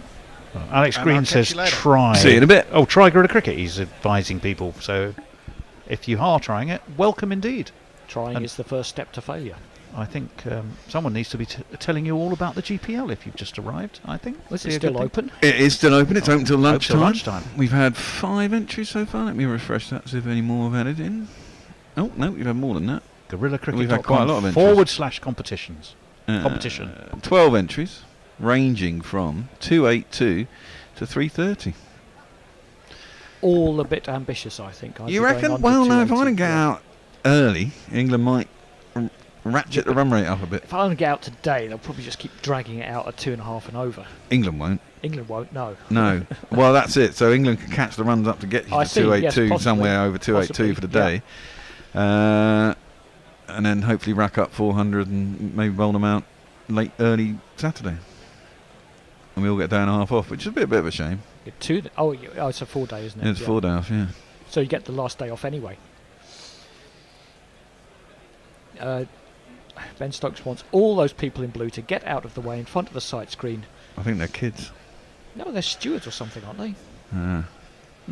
You ought to know better.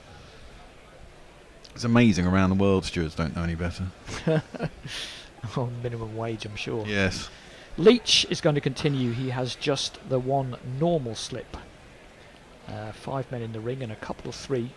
Rather far and wide, given it's 32 for 3, but who am I to say? 14th over on day one on a fresh pitch, left arm spinner. You don't really expect to get much out of the pitch. You're there just to bowl a few overs to give some, I mean, even he knows that. I mean, if you get a wicket, it's a bonus.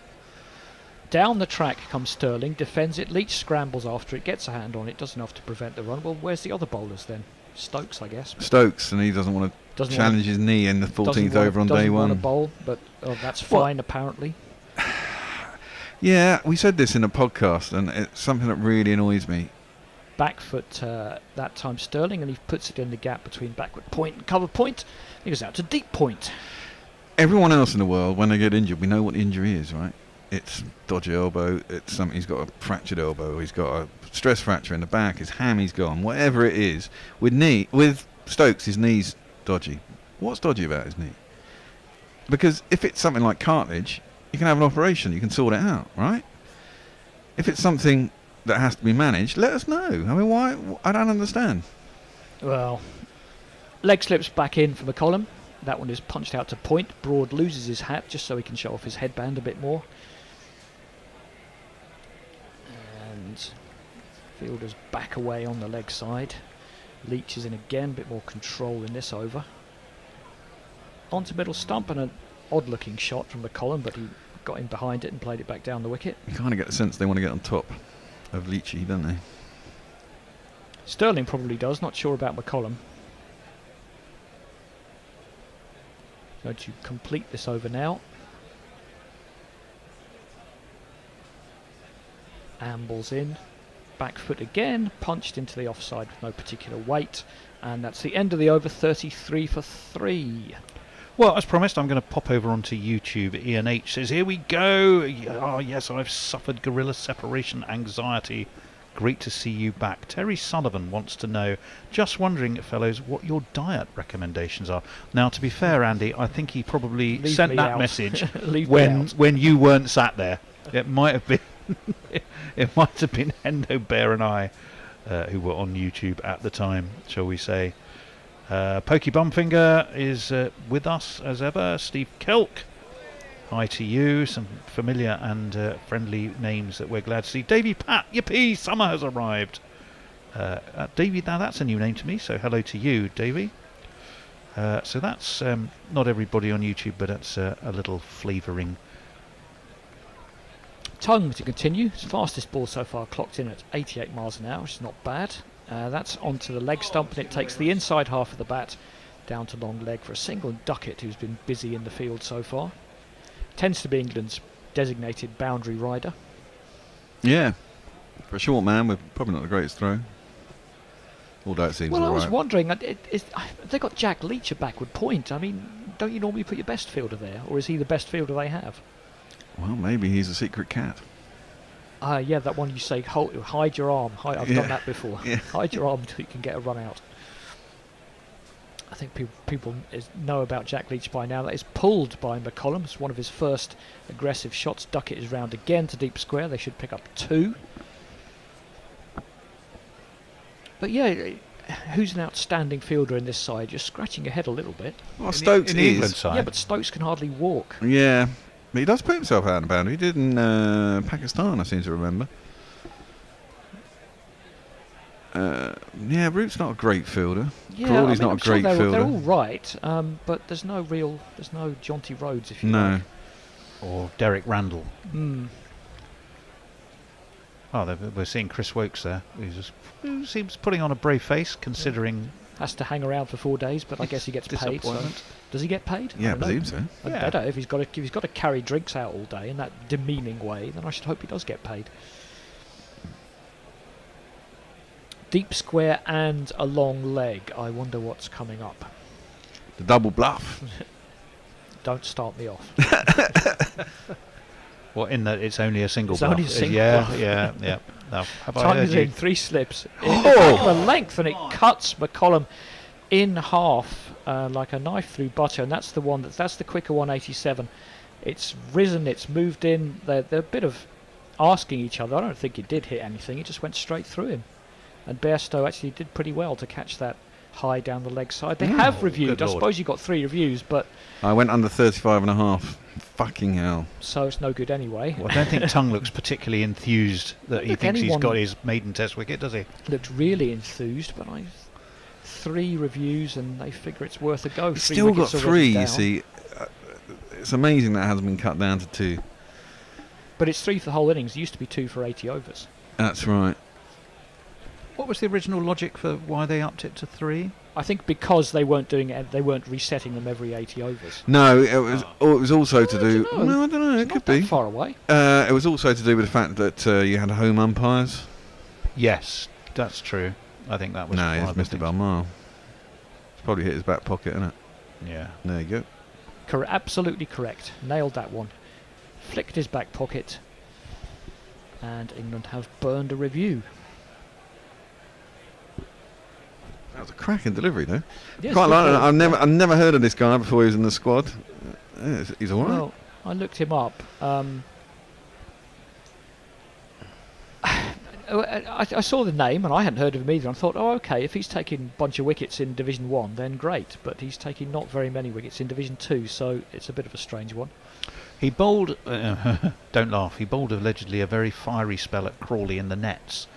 I am laughing. And I think there's a degree of that. No, I think that was one of the things that. Well, how did he get into the nets ahead of other people? But getting Steve Smith out would have also drawn attention to him. That's a bouncer, but it's too far down the leg side, and McCollum ducks underneath it. I know. Sometimes you throw someone in, playing average cricket in maybe an more average league, but they see something about him. How does that usually work out? I'm trying to think of Trescothick, only one ever. Well, no, Vaughan was a bit like that. No, Vaughan was scoring a lot of runs before he came in. That's the legend then that I heard. Legends are not always true. Very true. Here comes Tongue trying to prove us all wrong. It's a nice punch by McCollum though, and that's gone straight through point and extra, straight between them. I shouldn't impugn the fielders, but either way, it's gone for 4. 1, 2, 3, 4. That was a nice shot. That was a good shot. Just hit that one through the line. Doing a decent job, these two, to be fair, I reckon.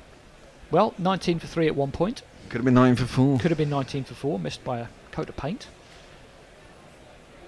That probably would have put the cat amongst the pigeons, as it were. It would have. Well, who's coming in next? Probably a Camphor or Tucker, I'd have thought. Camphor before Tucker, isn't it? It's 40 for 3 now. Tongue angling it in this time, but it's onto leg stump and clipped down behind square leg for a single. Pope with the fielding. And that's the end of the over. It's 41 for 3. Well, Leah had said it was said about Isaiah Tongue. Oh, hang on. Isaiah Tongue is a reference to a character in Sharp (Sean Bean's finest role) that dies at Waterloo. Apparently, so many of us nearly have waiting for Southwest trains. I can tell you. The Naked Fun Porn Bot says, "What about his sister Anita?" Anita Tongue? I'm not quite sure I get that either, but I'm sure someone will explain it. Warren, all problems are solvable, says grammar school O-level graduate. Which one of us said that? Could have been any of us. Could have been any of us. I mean, could have been any of us old white grammar school O-level. Well, yes. Martin Lawrence says, not that it will matter, but why is this a 4-day test? Is there a T20 game booked for Lords on Monday? No, there isn't. They just figure this Martin. ain't going for 5 days, so save on money. Bit of that, plus they're trying to get more of these tests in it. Unfortunately, they do seem to give them to associates, which makes it look not so good. Well, if this test does go 4 days without being weather interrupted, I'll stand corrected, but I wouldn't bet on it. Leach will continue. Kind of bowl to McCollum. Oh, and now they've got a silly cover point. And who appreciates Leach bowling a short ball outside off stump. Fortunately for him, he plays it down to backward point and not right into Ollie Pope's face. Who is it? Which he must have been tempted to do. Who have they pushed up there? Well, Pope's the man Ollie who does Pope's this. normally the man, isn't he? Yeah. Yeah, which is good. It's good that they have a specialist and they don't just let the new player make the new player. The new man. Especially when the new man's a bowler. Yeah. Well, yes. It'd be very harsh to bowl an over and then here you go, get you some pads on. I do think you want a small man in there, I really. You wouldn't don't be surprised. like big men. Brian Close, just a big obstacle. Isn't Yeah. it? Leach is in again. That's played into the leg side by Sterling, who hasn't had much of a strike for a while. Good strike rate though, 12 or 14. Yeah, I think he's faced about 4 balls in my spell, which is 45 minutes. He's got to slip back in onto the leg stump. He crabs it into the leg side, but he's taken enough pace off it, so that's an easy single. See, they've only got the silly mid off for McCullum. Brian Close, who famously said a cricket ball shouldn't hurt. It's only on you for a second. For a millisecond, yeah. Easy to say when you've got a lot of protection. Mind you, most of us have. Well, don't forget the famous pictures of Brian Close. He's absolutely covered in bruises, isn't he? Was it Michael Holding who gave him working over, or have I got my generation? It was it was mostly Holding. It was because it was Close and Edrich, wasn't it? Yeah. Who were both over 40, and you're sort of thinking, well, maybe they shouldn't actually be playing international cricket anymore instead of whinging about it. But it'd be interesting to see with modern camera technology how quick those. Because when you look at, even Bob Willis looks absolutely express in some of those old in old footage. And I wonder if they can kind of work it out retrospectively somehow. But that's obviously then there's the whole thing about how easy a bowler is to line up or difficult. Onto leg stump from Leach. I don't think he's bowled particularly well so far. It's tipped into the leg side. Short leg is there. There's no run. It's 43 for 3. Leah says, I'm pretty pretty sure it's an oral sex joke, Tony. Okay, thank you for that. Scheduled for 4 days, Leah also says. Any more other hellos? We are cruel, says Alan Turfmore. I don't quite know why. Because Sutahu says you can bowl fucking underarm to Crawley in the nets and look good. Well, I think that's, yes, possibly. Bear is offering to perform surgery on Stokes in the special GC operating theatre. Wow. Oh, yeah, Suggests absolutely. Stephen Kelk. Yeah. Got a spare room. Well, I just want to know what the genuine problem is. Is it tendon? Is it, cartilage? Is it, Tongue short and pulled by Sterling. Beautiful shot. Pulled in front of square, and it's a very comfortable cut. I'd say that was not pulled. Yes, sorry, absolutely, it was cut, and it's 4 anyway. Give it to me 1 time. Give it to me 2 times. Give it to me 3 times. Yeah. Give it to me 4 times. That's probably the worst ball he's bowled so far, and it got the treatment. It's short-ish as well, and Sterling punches it past backward point. He might get 4 more. Yeah, he does. Okay, here's the first test for Josh Tongue.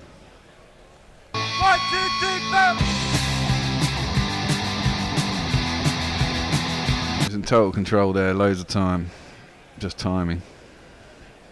Well, that's why they call it Test cricket. Did you see any of season 2 of the Test? No. That's pretty boring. Yeah. It's Australia's it's dressing room. not- They're not fighting with It's each not other. no, they're not kicking bins over. That's boring, There's lots man. of team ethic and elite sportsmanship and all this, so elite management speak. Sterling goes back, tips that into the leg side, out into the deep. Pope will field. You say Ireland aren't going to play baseball. Sterling is 22 off Yeah. 18. Very true. Well, Pope, get your hair cut. You say that, and yet he hasn't really hit anything that wasn't there to be hit. Yeah, And he's- possibly. Yeah. He's eased his way, like that cut or the one he just eased away there. The ball did all the work. There was no. He's not like he's dancing down the track and looking to launch it. But isn't He's that playing sensibly. often also the case when England are going well? Yeah, your timing, is there, And isn't the it? fact that there's 4 slips and huge gaps in the field. That was played down to backward point. There's no run. He looks a bit like under the helmet. Probably doesn't look like it in real life, but people look when you can't see most of their head. They often look like someone else. South African Quinton wicketkeeper. de Kock. No, the one before him. The one Oh, who I was lost. just thinking he looked like Quinton de Do you Kock. think? I think he looks like what's his name? The one who got a bale in the eye. Boucher. Boucher. He looks more like de Kock than Boucher to me. Young Boucher he looks like to me. Tongue's in.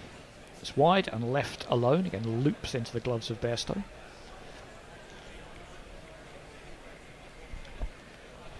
Did you watch the IPL, by the way? No, I don't have Sky at the moment. Yeah. I don't really have the time to watch You're stuff. apparently, yeah.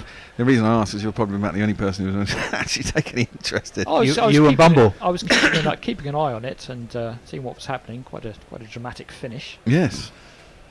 Duckworth Lewis finish though was slightly unusual for a IPL Well, final. they took it into 2 days. I think it was about Ah. all they could do. Tongue is in again, covered up by McCollum, down to backward point where England's best fielder Jack Leach dives across and fields, proving that point. End of the over. Messi Joe says, interesting to note that while Ireland's 50 for 3 doesn't sound terrific, the winning side were 50 for 7 at this stage. I think he means the winning side Last in time he played. 2019, and he may well have a point. I'm still marginally scared by the thought of the Bear as in an performing operations on the side. If watching how we piece the technology together, the thought that it might be sort of doing a bit of open heart surgery worries the life out of me. Yeah, where's the duct tape? Yes, just push this in here, it'll be fine.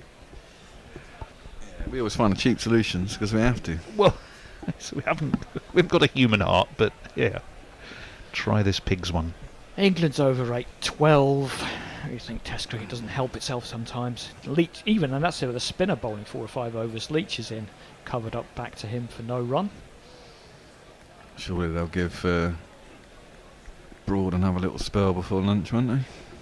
Maybe, yeah. But yeah, do you think this is all about a bit of Broad preservation? No, I just think they've only got 4 bowlers if Stokes isn't going to bowl. Yeah. Well, is this how they're going to line up against Australia? So play backward square for no run. Well, no, they're going to have Ollie Robinson and Jimmy Anderson for a start. Okay, but that does make they're you. not, but aren't they just going to come in for Potts and Yes, they are. Tongue? And they may. Well, I mean, and a lot of. are England going to play 4 bowlers plus Stokes? Because that seems a bit light to me. Down the track, Sterling punches it. Leach gets a hand on it and deflects it off to mid-on for no run. Well, that's the whole point of having. That's what I mean. That's why I get so frustrated with this whole Stokes situation, because no one actually, apart from the management, no one's publicly said what is the problem and that can he get it fixed. Because as an England fan, you're going, well, if he can get it fixed, there are times when you could have taken time off. Like for the IPL, he could have had 2 months off. Well, he only bowled 1 over in the IPL anyway. Exactly, that's my point. So why not just fucking get him under the knife and go, fuck you, IPL people, we need our captain back bowling. You don't recover from surgery to play cricket in 2 months. Well, no, but then maybe he should have taken, I don't know, or maybe he has time. Well, but he's given up. Before that, they had the World Cup. Well, he's given it. He's not supposedly playing.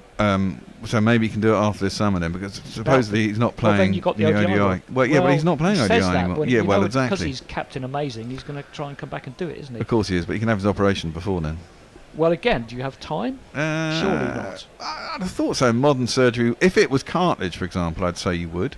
I don't know. If it was tendon, you probably don't operate on it until the tendon goes, which, you know.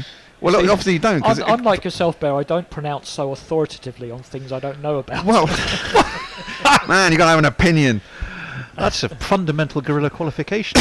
Apparently, full from Leach. Now England have got a funky Hayden at mid on. It's oh my god, it's the funky shit. End of the over, 53 for 3 off 18. Mog says a new series, Medicine with the Bear. Yeah. That's one area you haven't touched on so much in the past. Well, Yeah, exactly. yeah. Warren says Bishop and the Bear, perfect location for your surgery, butchery, and the last rites all in one shop. It's an interesting thought. Do you ever listen to Andy Hamilton?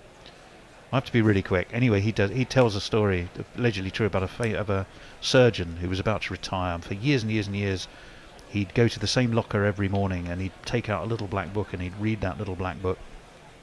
And he'd only look at it for 10 seconds and then he'd go, and he always used the same operating theatre. Always, never moved, always had the same theatre that he was in. And after he sadly died, they plucked up the courage to look into, see what thing he'd been reading every morning for over 10 years at this hospital. And when they opened the book, they found out it said, the appendix is the side by the window. Nice. Anyway, it's Made me chuckle. this article and the man it is attached to.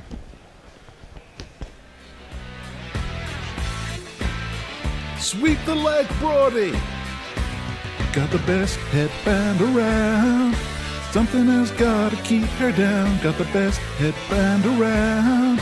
Your ego ain't gonna be kept down. Got the best headband around. Even though your hair is thinning now. Strong agree. It's an excellent headband. I like the way it's tied in a knot at the back. Mm-hmm. It Very flaps- Karate Kid. Flaps as he comes in. He's into Sterling, covers it up, back down the track, no run. Which Karate Kid 3 was on the other day. One 80s film I haven't actually seen. Not Ralph familiar Macchio, with. was he still? He's still in with it, when I was a yeah. kid? Yeah. I couldn't remember it and I didn't really watch it that closely. My favourite film Ralph Macchio was in was Crossroads, actually. He was terrific in that. That was the blues Yeah. guitar thing, wasn't That's right, yeah. Ry Cooder does a lot of the guitar Yes. playing in that. It wasn't based on the 70s ITV TV series then. No. No wobbly sets and all.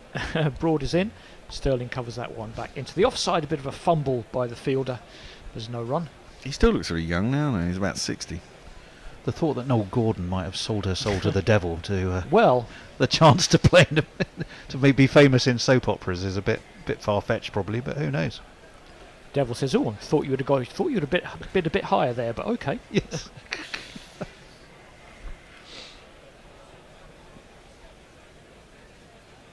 Sterling, pugnacious as ever. Thumps his bat on the ground. Broad comes in. It's onto the leg side, and Sterling, both batsmen have kind of spun themselves round like a record baby to defend around leg stump, but it's been working so far. Oh, I'll save this one to the end of the over. There's a lovely little message here. I shall look forward to reading. Don't build it up too much. All right. Having a look at the changing room, and no one I can recognise up there. Oh, it's Stephen Fry looking fat. He seems to be talking to Mitch Bearded McConnell. these days. That kind of suits him, I think. Yeah. Yeah, not so sure. Broad is in. Oh, a bit of a waft by Sterling, but he's got it between slip and gully. Leach is after it. He's just going to get there, maybe. He pulls it back. Brooke has helped him out. It's at least 3, maybe 4, but probably 3. And 2, isn't it? No, they did get No, 3. they got through for 3. Well, Leachy again has not managed to injure himself leaping at the boundary in the first test of the summer. That would be a start. He did haul that one in, save a run. Is Parkinson watching somewhere? Just in case Jack Leach does another somersault tumble and needs to be replaced. Really next in line? I He suppose isn't though, no. It'll be more likely Rayan Ahmed, wouldn't it? Ooh, are they going to pitch him into the Ashes if they need to? Be interesting, wouldn't it? Yeah, it would. They're not afraid to take those kind of risks, that's for sure. I don't think they will. But who else? Anyway. 30 years ago this week, by the way, ball of the century. 30 years ago tomorrow. I was there. You were there. Friday during exam time. I wasn't doing a degree that year. England mixing up again. They've got a short mid-wicket who is not quite a short leg distance. He's sort of 10 yards away. Broad is in. And scooped by McCollum, not very convincingly, but he's got it over the infield, and I think that's running down the hill, isn't it? It's going to be 4. 2 + 2 is on man. 2 + 2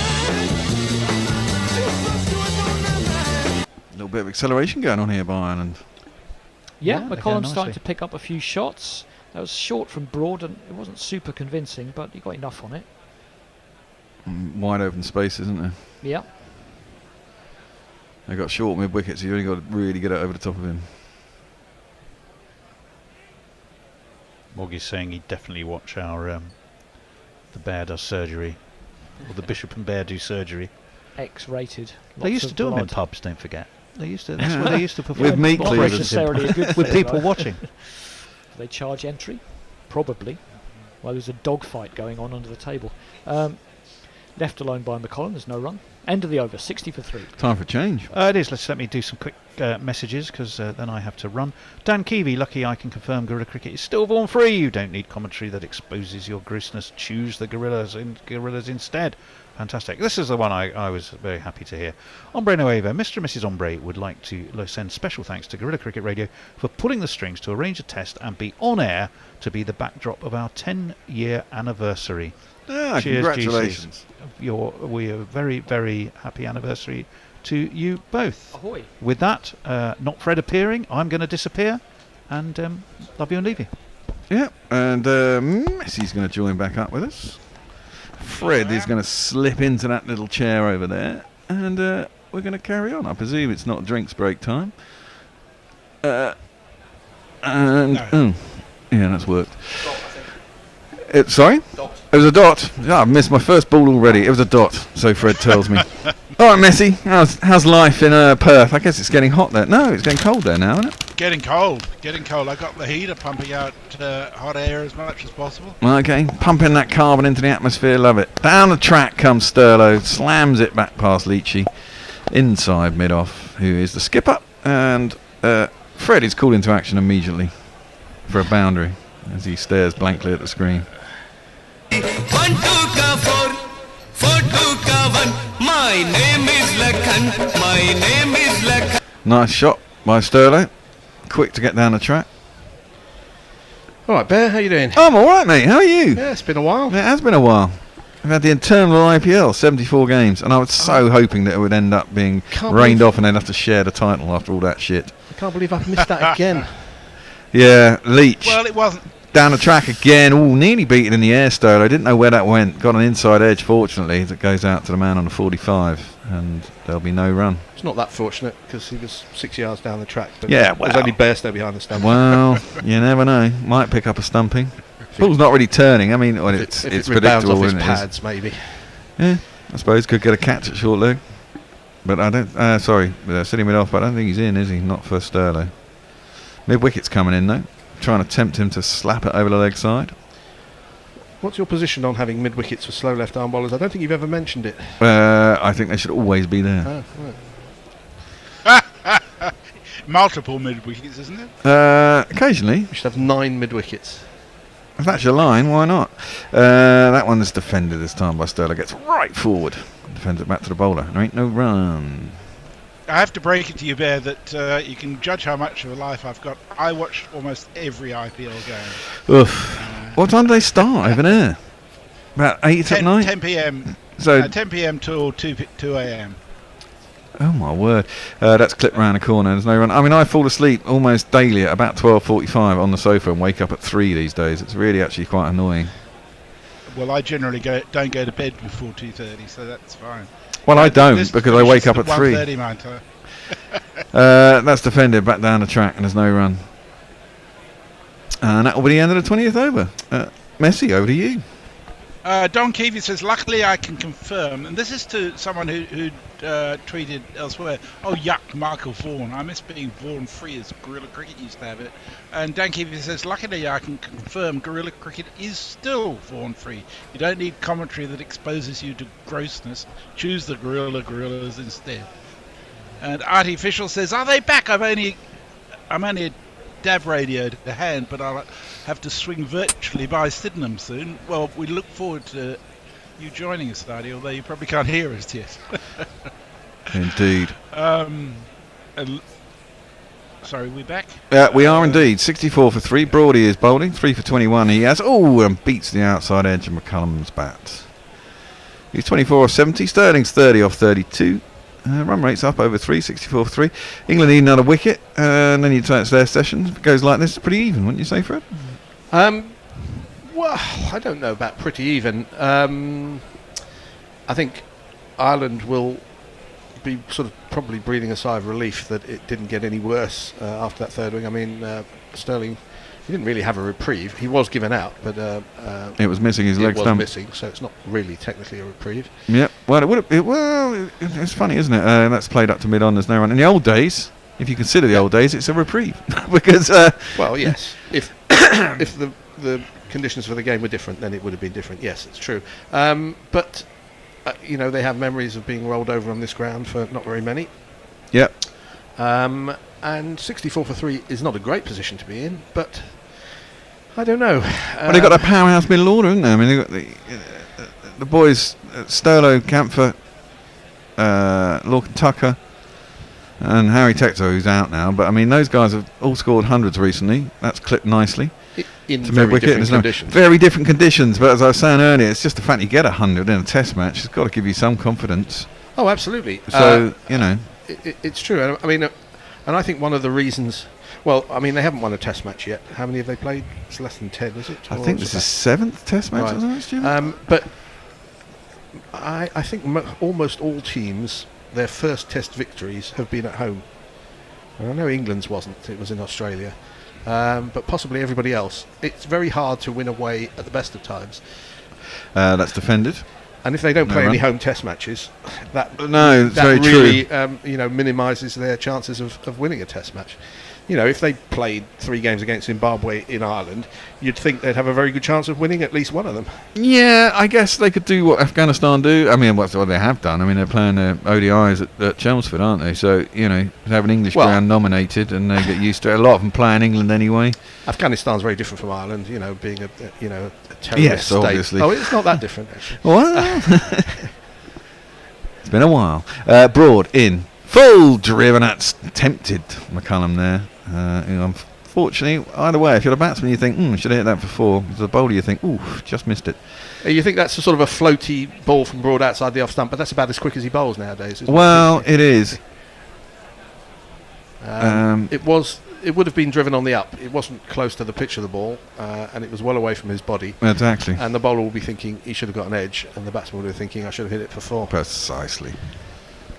A tempter. In true parlance. Broad in. Last ball of his, 7th over. 3 for 21. Driven. Falls, rather, to his left as Broad and follow through. Stops the ball going up to mid-off. End of the over. No run. 64 for 3. Over to Messi. Leah says, I like to think of Broad's headband less in terms of the Karate Kid and more in terms of special attack forces. Bog's confused. He said, how could it possibly be cold in Perth, Messi? Well, it gets down to 3 or 4 degrees at night when the weather's clear here. Or sometimes it's freezing. So, yeah, it's cool. When it's clear, though, what is it in the daytime? 20? Oh, well, yeah, it'll get up to 23, 24 degrees in the daytime and down to, nearly 0 at night. 23, 24 is quite pleasant. Yeah, it's very pleasant at that stage. Although my house stays cold. Martin White's been doing some research on behalf of Hendo, who wants an Irish cricket sweater, and he's got a response from Ireland Cricket Ireland, who say they don't yet have them, but their range is new, but we hope to bring them online at some stage soon. Ooh. So good on you, Martin. Cut out by Sterling. Maybe keeps a little bit low. It was definitely short. Gets an under edge that goes onto his boot, not far from his off stump, and dribbles through to the slip, and there's no run. There was something you said there that I was going to... Oh, no, that's what I wanted to say. The GPL, of course, he's got 22 minutes left to enter. There's 15 of you in there so far. Defended by Sterling, inside edge. It was aerial for a bit. Short leg might have had a chance. I think that's the type of thing where you see that and you say, immediately put in a short leg. Well, yeah. Ends up being no run. Somebody's coming much lower as a result of the discussion at 2:37 and 2:56. in the GPL. Yes. We haven't heard from Jay. Have we heard from Jay Grover yet today? What are you complaining about, actually? I'm sure he'll come in with a few beers later. He's probably forgotten we're on.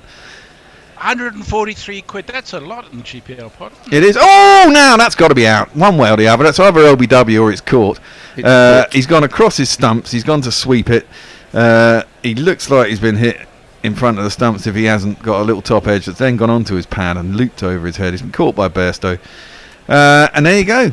Leach gets a wicket. And not even Bairstow could have dropped that one. No, he couldn't I have. was thinking exactly the same thing. Silly little boy. What on Oh, yeah, earth it's off the were you glove. Sorry, playing I at? missed that. Oh. Clearly off the glove. And then was slowed down again by some part of his body and it just looped up over his head. Well, if it hits some part of his body, it is going to slow down because Well, of course. physics will He tell actually you. looks in a lot better shape than the last time I saw him, which was only about 4 weeks ago. It looks like he's lost about a stone in a month or so. Well, has he been at the IPL? I don't think he was in the IPL, No, he hasn't. He did cop a lot of criticism for when he wasn't fit for the Sri Lanka test and had to be carried off with cramp. Really? Yeah. Yeah. How many people had to carry him off? Several, I suspect. Well, the fourth wicket, and we were just saying how they'd rebuilt well from not very many for three, and well, you could say that's an avoidable wicket. But on the other hand, you know, Sterling is an attacking batsman, and if you're going to attack any bowler on a green English wicket on the first day of June, then it's going to be Leach, you would have thought. And that's a bonus for England, really, because, you know, Leach is looking. It's not great conditions for a left-arm spinner. It's first session of day one in a test match on a new pitch. So it's a bit of a bonus wicket. I mean, he'll be pleased to have got it. Well, yes, although we should quote Shane Warne, who says, you know, if it seems it's going to swing. But You mean it's going to spin? If it seems it's going to spin. That's what he said. He says different things now because he's dead. Anyway, who's the new batsman? Should laugh at that. Might it be It'll be Tector, who's the keeper? Is it Tucker or Not Campher? Tector. No one seems to know. It's a bloke in a green jumper, and he's got a helmet on, and he looks like he's right-handed. Does that narrow it down? No idea. Come on, bring it up at the bottom. I think it's Tucker. It Yeah, is Lorcan Tucker, and his jingle is this.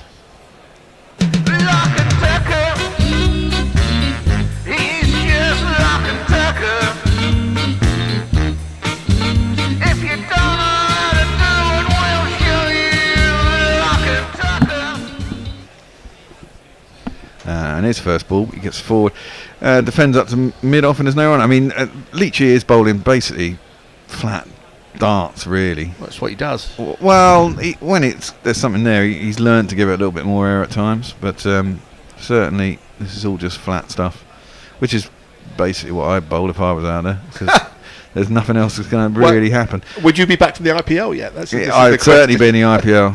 That was clipped into the leg side for a single. Did you notice they brought in a silly mid-off, which is, I think, perhaps to try and fool the batsman into thinking that it's spinning, or perhaps fool the bowler into thinking Well, I mean, that the odd it's one is spinning. spinning, but it's very predictable. It's very slow. It's it's not bounce with it, and You'd think a short leg rather than there is a short leg now for McCullum.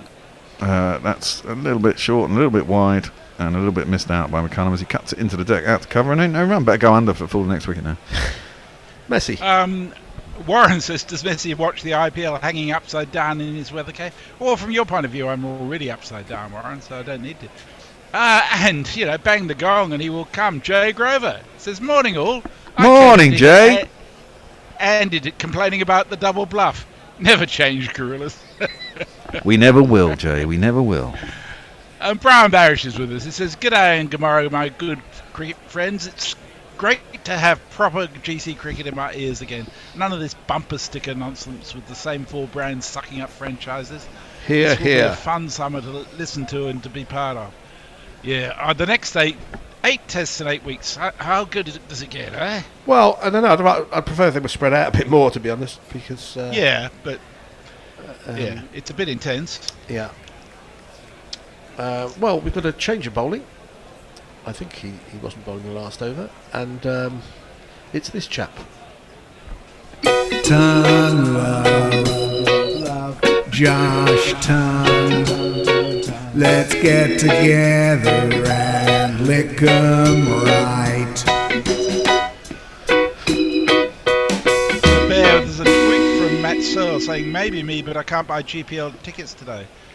So that's my excuse for not winning. And he's got a thing saying PayPal refused to connect.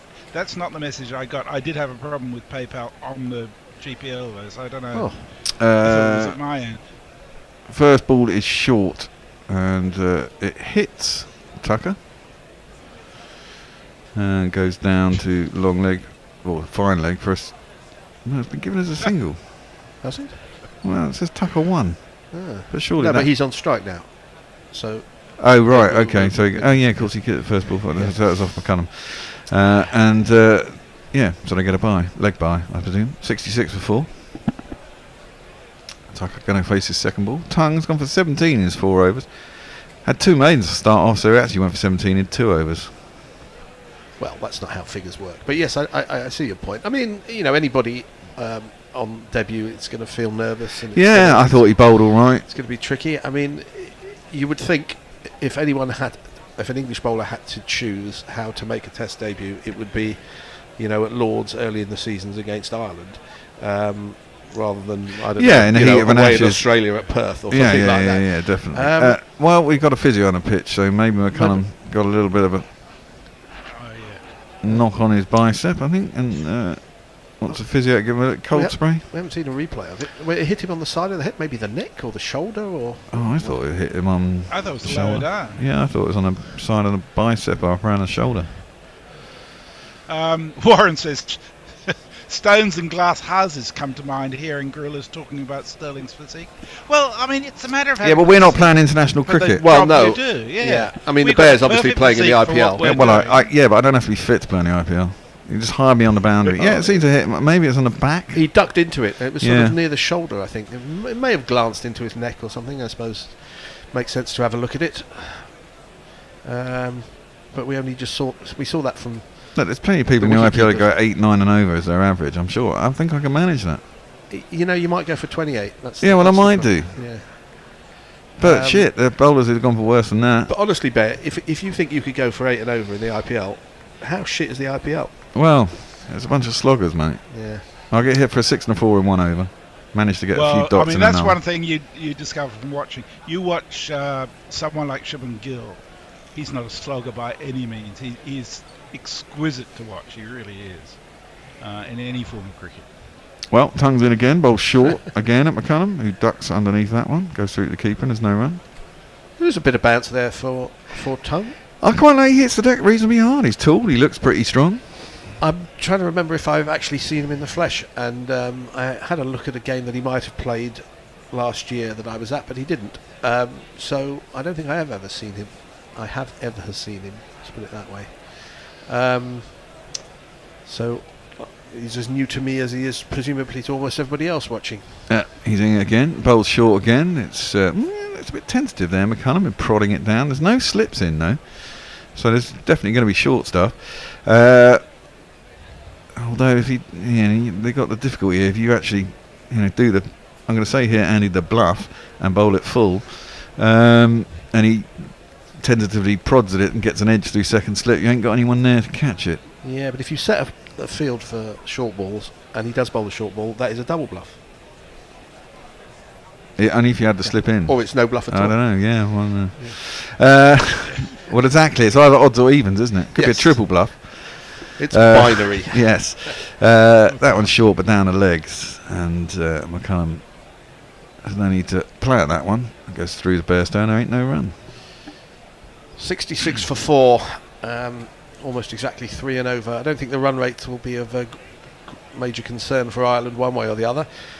But it's the nature of Test cricket that even when you're under the cosh nowadays, you still go at 3 and over, don't you? Yeah. Certainly Sri Lanka were all in on a little bit of baseball when they were playing Ireland. I guess if England get 2 more wickets, you think they might well be through the tail. That's short again. And through to the keeper once more. Down the legs. Down the arse. And there ain't no run.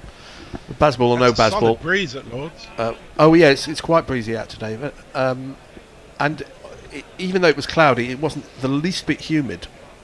No. So you wouldn't expect sometimes you get a cloudy day when it's warm and the ball does all sorts, but Well, and you consider it was cool rather than well, you humid. consider the summer we had last year. By this time of year, it was like 35 and blazing hot. This year, there's not. I can't think of many days where it's been, really quite. Well, I haven't worn a pair of shorts, and we're in June this year. It's currently 14.3 degrees at Lords. There you go. Bit of short of a length, but not a bounce by any stretch. And on the back foot, McCullum defends it back down the track. And he ran 23 overs, gone 66.4 over to Messi. The wind speed is 15.5 kilometres per hour on Knots. average. Sorry, that's. I need to go over onto YouTube. Greg Healy says, I'm laid up in China with my first dose of COVID. Thanks for bringing a taste of the British summer and humour. And Scott Bates says, afternoon, guys. First time I've been able to check the score with you guys running around after my adult kids. I've been there, done that. Just Why were you running after his kids? Sorry? Why were you running after his kids? Yeah. Never mind. Yeah. They'll be able to learn to do stuff for themselves eventually. It's interesting The that sooner you Tung stop was running around, the sooner they learn. Sorry, go on. that Tung was asked to bowl short and obviously bowl short. I don't think the match situation demands it, but it's almost the same saying, well, let's see what you could, if you can do this if we ask you to, which is, again, it's treating the game as a bit of a warm-up, which is not good. Potts is back into the attack. Down the track comes Tucker and clips him quite sweetly, actually, through mid-wicket. Straightish. And it makes itself down to the boundary, and it'll be 4 runs. Give it to me one time. Give it to me 2 times. Give it to me 3 times. Yeah. Give it to me 4 times. Positive intent now. And you see the difference because Potts is coming to the attack and he's bowling with the sort of 3 slips and possibly a gully. So Tung's obviously being asked to do something to order. Oh, that's got to be out, surely. No, must have gone off the bloody. He's a bit unlucky, Potts. It's gone quite a long way off the seam. Beat the bat. It's definitely playing on it. It went so far, I thought he must have edged it, but no. Why wouldn't you want Tung bowling that line? Well, that line and length. Why do you say to him, well, you bowl an over at short with no slips and the match situation doesn't demand it. You're just saying, well, let's see what you can do. I'm not sure that's a good thing to be doing. Well, yeah, true. Maybe they think McCullum's got a problem with the short ball at pace. Down the track comes Tucker. They go through for a single as he just squirts it out square on the offside. Leach has to go round, and that gives them enough time to get through. And then move on to 71 for 4. We'll probably have, what are we on now? 52, may get 2 more overs after this before lunch, so that'll be 26 overs. Gary's going to be having fits and conniptions in the Lord's Media Centre.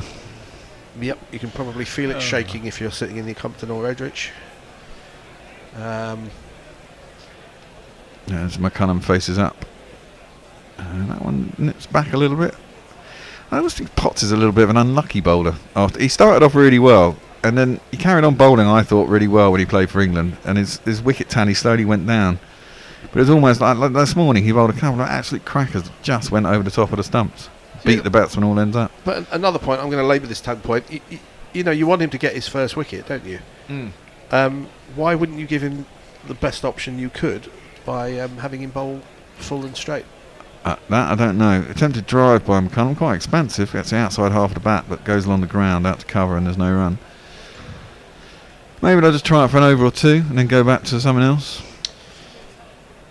I'm sitting here in the hot seat at Gorilla Towers. Every time I come, there's another screen. There's got 1, 2, 3, 4, 5, 6, 7. We're up to 7 screens now. Yeah, so it's been 7 for a while. Plus a couple of iPads hanging around. That screen's actually got smaller. And stupidly, I bought a new monitor, even though they don't cost very much. And actually, it was the cable. But there you go. Potts bowls that full and outside McCullum's off stump. He leaves that through to the keeper. It was the last ball of the over. No run. 71 for 4 over to Messi. Okay. Martin White says, sorry, more pedantry. Almost exactly is an oxymoron. It's either almost 3 and over or exactly 3 and over.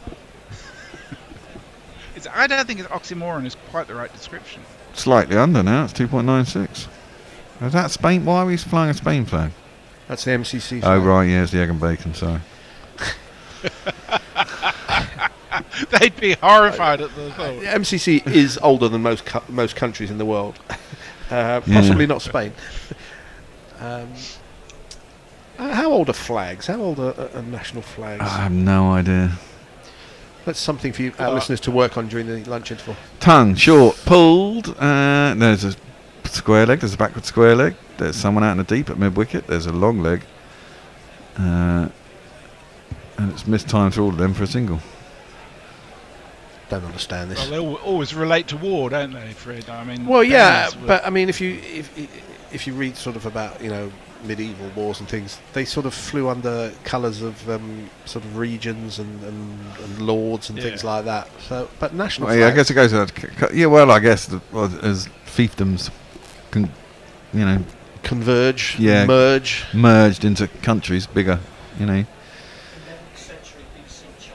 11th century BC China, says Andy Ward. Not sure that's true of Spain, but he's looked it up, so it must be true. It's on the internet. It's on Wikipedia. Must be true. Quick, go in and change that. Well, Tongue's going to come in again, bowling at McCullum again. Short again. This time it's outside off stump, and it's cut out to Duckett, who's at point. And there ain't no run. Some There's point. a fellow Arsenal supporter for you here, Fred. Trev Evans says, Test cricket is back. Thank God for guerrilla cricket. Yep, it is. Good season for Arsenal. It is. Yeah. Well, not yes bad. and no. Well, they were never going to win it. Good were till they? the last month. The City of Machine. I was just thinking, probably the same is true of you, Bear. I'll continue after this. Well, it ended up being an okay season. the Bears not a Tongue machine. in short, down legs again. He's not getting his line right, basically. It's either too short and wide at the offside the off stump or just down the arse and there's no run. And we've never seen our teams promoted. It seems like quite fun when your team gets promoted. And Yes. a lot of us have never seen that. No, true. Beating relegation like Everton do, that must be a relief. I don't really have any dislike for Everton as a club. No, but, I don't either. The fact that you keep doing this year after year, And he spent an awful lot of fucking money. they really ought to go down just to teach them a fucking lesson. They should do. I kind of agree with that. That's short, and again, it's two leg side, and McCullum can easily duck out of the way of it through the keeper, and there's no run. I think Fred's right. I think you should give up on this and go back to bowling some sort of length. Yeah. I mean, he's not doing it because he's decided to do it. He's obviously being told what to do. It's not quite Wagner-esque, is it? No, I mean Wagner does it from over the wicket as a left armer, though, doesn't yeah. he? So it's an angle that can really, if you get it right, can tuck a batsman up, especially right-handers. Tuck a batsman up. Yeah. But Tucker's not facing. No. Oh, Well, that better. one jumps. That's the right line. Yeah. McCullum didn't like it. Got him on the gloves. Goes squirts out on the offside. He wants a single to get off strike, but he's not going to get it. And there ain't no run. Yeah, that was just short of a length. And it Straight. At that difficult length, it was probably bat handle, sort of. As you say. His right, action's right a, glove. His action's a bit weird, Tongue, isn't he? He kind of falls away and it bowls quite square on his right leg as his right arm bowler, squirting off towards, He's got vaguely mid-wicket. Australian facial hair, hasn't he? Yes. Sort of Hazelwood-esque or something. That's sort of a tash. Maybe it's a Josh thing. He's got enough of a beard to make the tash not Look stupid. reprehensible in an Antipodean way. That's too short. And McCullum just ducks underneath through the keeper and ain't no run. You've got one over. You've got about 2 minutes to get into your IPL? GPL. GPL. It's probably harder to win the GPL than the IPL. Well, you've got 1 in 12 Warren has a counts. prediction. He says, my forecast for the Bear in the IPL, he plays Dharamshala 1 crore to play, arrives hungover, comes on to bowl and pulls the hammy during his stretching and is carted off in the second-hand tie-tie. And earns 50 grand. Oh, you have little faith, Warren. Yeah, you have little faith. If they have a pitch that turns, I'll do all right.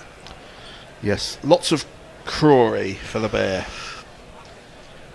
Whatever they are, they have this strange counting system in India.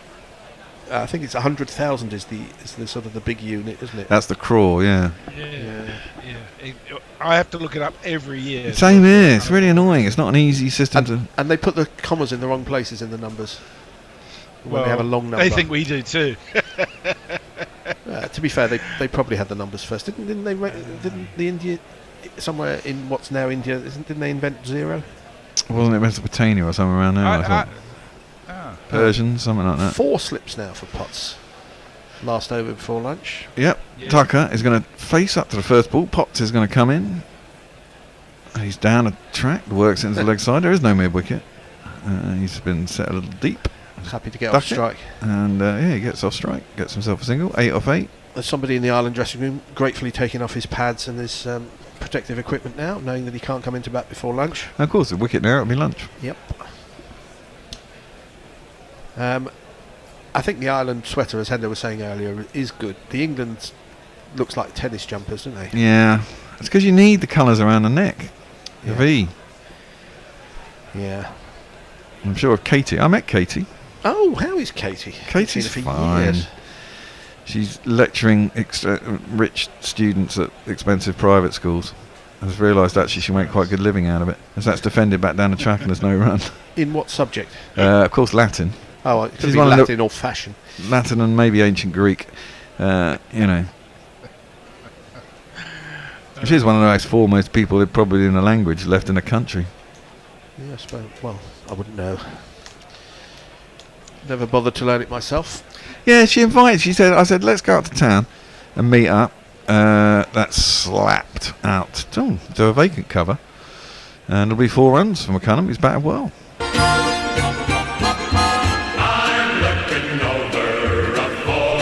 I think I suggested let's go and have some dim sum or something, and she said no, let's go and have some Japanese. I was like, okay, she must know. Some lobster? Well, no, she said Japanese, so I said okay. She's picked somewhere. We got there. She knew nothing about the restaurant we had picked. Didn't even know what they served and what she actually wanted. I was a bit upset because I could have picked a better restaurant than that. Anyway, Potts in, defended back down the track. There's no run. Good to hear she's in good form. She's been a while since she's... yes, she's driving now. Drives everywhere. Oh, blimey. I know. Keep out of the way. Has a flat on a King's Road, of course.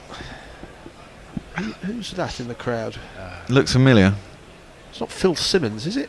No, ears aren't big enough. Potts in. Played into leg side, up to short, mid wicket. It's broad, it's wide enough of him. They have to scoot through, but it's a safe single. I think he was Ireland coach for a while. It's definitely not Phil Simmons. Yeah. Well, if anyone in the other room can tell us. Definitely looks familiar. Yeah, he's got sunglasses on, which doesn't help. We're looking at a picture of a man in the crowd in case anyone doesn't understand what we're talking about. Looking comfy. He looks mildly sinister, doesn't he? Oh, I'll give him your address, Messi. He can take that up with you. 1 ball left till the lunch interval. And Ireland, having been put in, have lost 4 wickets. And you may think they'd be happy with that, which tells you a little bit about... No, I think England are on top with that 4th wicket. Left alone, through to the keeper. There's no run. A little walk down a pitch from Tucker. That'll be the end of the over. It should be the end of the session. 26 overs only, 78 for 4. Could have been worse. Sturdo was given out first ball, but it was he reviewed it successfully. It was going down leg side, missing, and he went on to get a quick 20. He was out to Leach, trying to sweep him. Quite aggressive, really. Leach wasn't really getting much out of wicket. It's a bit of a giveaway, in if you want to put it that way. Swept it, got a top edge glove off his gloves. It was caught by Bairstow. The other wickets were all taken by Broad. All caught, I believe. No, was there an LBW? No, there was a plum LBW. There was a plum LBW and a couple of courts. One at Crawley. And who got the other one? No, the other one was a leg slip. That was my god. That was Camphor. Came down and tried to clip it. It was a quite aggressive shot. Clipped it, but clipped it too fine. And Broad had a leg slip, and he was caught by Potts, who was standing there. So that takes us through to lunch. Any last tweets, Messrs? Indeed. We're joined from Adelaide. Nice to be tuned in again, gents, from Adelaide, South Australia, says Bulldog Central. 9:30 over here, so listening in bed while pissing off the missus next to me. Hi, Mel. Really looking forward to the Ashes commentary coming up also. Good to have you on board. Brown Barry says, also, if I seem a little emotionally raw, it's because I finally saw the Ted Lasso finale last night, and alas, I got all the feels. Yes, it was. I shed a tear or two during it. I'm not ashamed of admitting it's the best TV I can think of that's around. I watched Series 1 in a couple of days. I haven't got around to watching any more. It's so well written. It was quite fun, I have to say. The guy who plays Roy Kent in it is actually one of the writers on it. Yes. He was only a writer originally, and then as they got towards the end of writing the first series, he put in an application to actually play the part and got it. And Private Bradshaw, the final tweet, says, the positive I'll take out of this morning's session is McCollum has faced 95 balls and is still incumbent. You like to see it. Though England are clearly on top, which is less good. Indeed. But, it's a lot better than it looked when it looked like Sterling was out LBW. And it would have been 19 for 4 at that point, and it would have been big trouble. Okie doke, we're going to take a break. We'll be back in around half an hour or just over. I'm not sure what we're putting on during the lunch break. I'm going to start off with dice cricket, and then I may switch it over to the podcast, but I need to put something on whilst everyone clears out, so we're not just silent for a little while. Okie doke, I shall leave that to you, and we'll be back in about 33 minutes' time.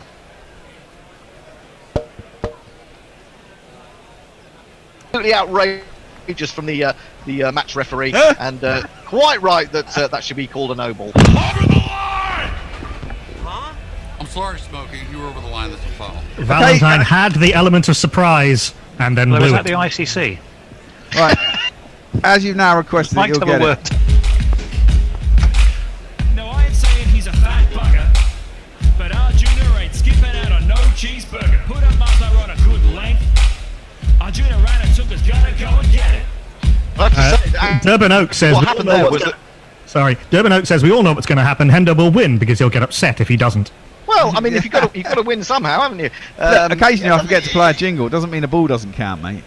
Well, listen, the thing is, Arjuna Ranatunga was taking guard when Valentine just suddenly turned and bowled, and then quite rightly he protested to the umpire who sent it upstairs, and I think the right here comes the next ball. 2 to come.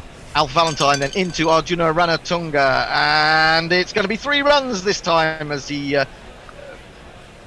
goes on to the back foot and forces through the onside, and he's away. 1 to come. In again, bowls to WG Grace. WG Grace is going to get a couple here as he steers this back past the bowler. It means man at mid-off has to run back to chase that. Well done by that man, Clive Lloyd. And that ends the 6th over, an eventful one. Dot 3-4, wicket, no ball, 3-2. Pretty decent over from Alf Valentine, 13 runs off it. After 6th, 100 up for the Fat Lot of East 11, 100 for 3, which is far better than they've managed through the tournament thus far. Arjuna Ranatunga on 3 off 2. WG Grace 28 off 10. What else have we got on the social medias? That's it for now. Please do donate to the crowdfunder. justgiving.com/DB-LZAT-trophy. There's a reason I'm not reading that out all the time because it's quite long and unwieldy, but it's pinned to our Twitter and Facebook feeds, and it's in the video description of this video of this game on Facebook and on YouTube. Please do give generously to help us help JDRF UK combat type 1 diabetes, and also help us out a little bit as well as we enter a brave new world of guerrilla broadcasting. Remote guerrilla broadcasting will be a thing for the West Indies series. It will. It means I won't have to sit in the same room as the bear, which is wonderful news. We will be at least 11 miles apart. And, I am currently. For anyone who's ever experienced the bear in person, that is on YouTube. People can see me giving you the finger. Yeah, I know they can, but I can't, so I don't mind. Who's going to bowl, Tony? Well, Percy Fender is going to see if he can extract anything out of the dubious digited one. Do we know whether he's going to bowl? He's bowling medium pace, Hendo. Percy Fender. Yes, indeed, Percy Fender, who had to do a lot of running early on in this game. He's in the field. He comes on to bowl to Arjuna Ranatunga, and Ranatunga smacks this medium pace filth back, almost cross-batted down the ground for 6 wonderful runs. 2, 4, 6. Good start for Arjuna, man of course credited with developing the idea of pinch hitting in the '96 World Cup. Here comes Fender again. He will not surrender to him, and well, that was extraordinary because that looked like it had gone off the pitch, found the edge, and it's just gone wide of the wicketkeeper. It means third man has come round to field. That man is Eddie Barlow, and they get through for a single. Brings WG Grace down to face. In comes Fender to WG. And WG is going to get another 3 here. He's going to have to run fast, though, if he wants to get that. He's coming back for the third. It could be dangerous, but he's just going to get there as the bales are whipped off by Dick Young. But, he has survived. Has Ranatunga. Difficult for these fat men to run 3. It really is exhausting for them, especially as they've had a lot of raw eggs today. This one is smacked for 4 by Arjuna Ranatunga onto the back foot, standing on his toes and driving through extra cover. Lovely, technically perfect shot.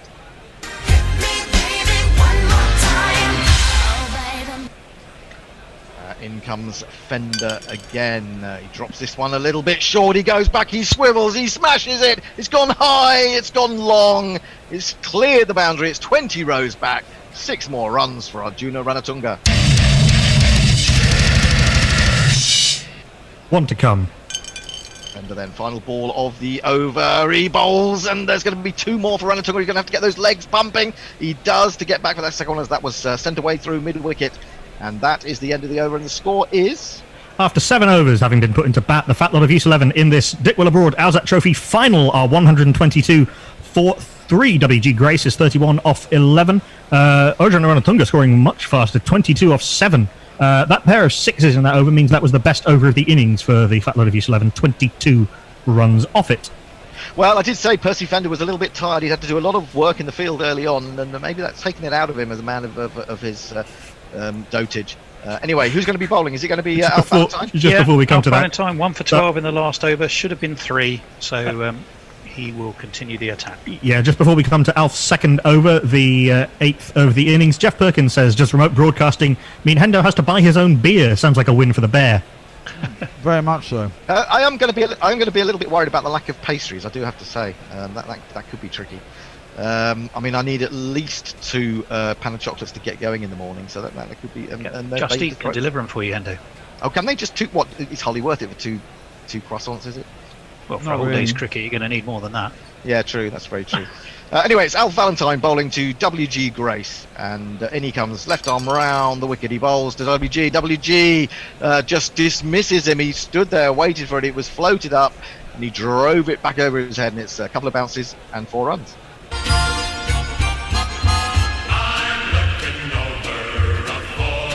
WG is now the highest scorer in the innings with 35 off 12. Well, they've come to see him bat in a final, and he's batting well in a final at the moment. He's waiting for the next ball through. Valentine, but this could be the end for him. It's a big appeal, a massive appeal, but would you believe it? His trailing leg has gone wide of the return crease, and it's been called a no ball. Extraordinary stuff.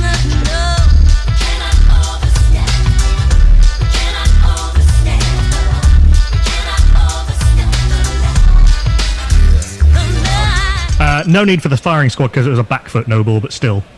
But there you go, and WG Grace celebrates his let-off by picking up another 3 as he sweeps deep into the outer and runs back. Next delivery is bowled another appeal, this time against Arjuna Ranatunga, and he's been given LBWs. He tried to sweep up the Sri Lankan, just trying to play one attacking shot too many early in the innings, and he's been trapped by Alf Valentine.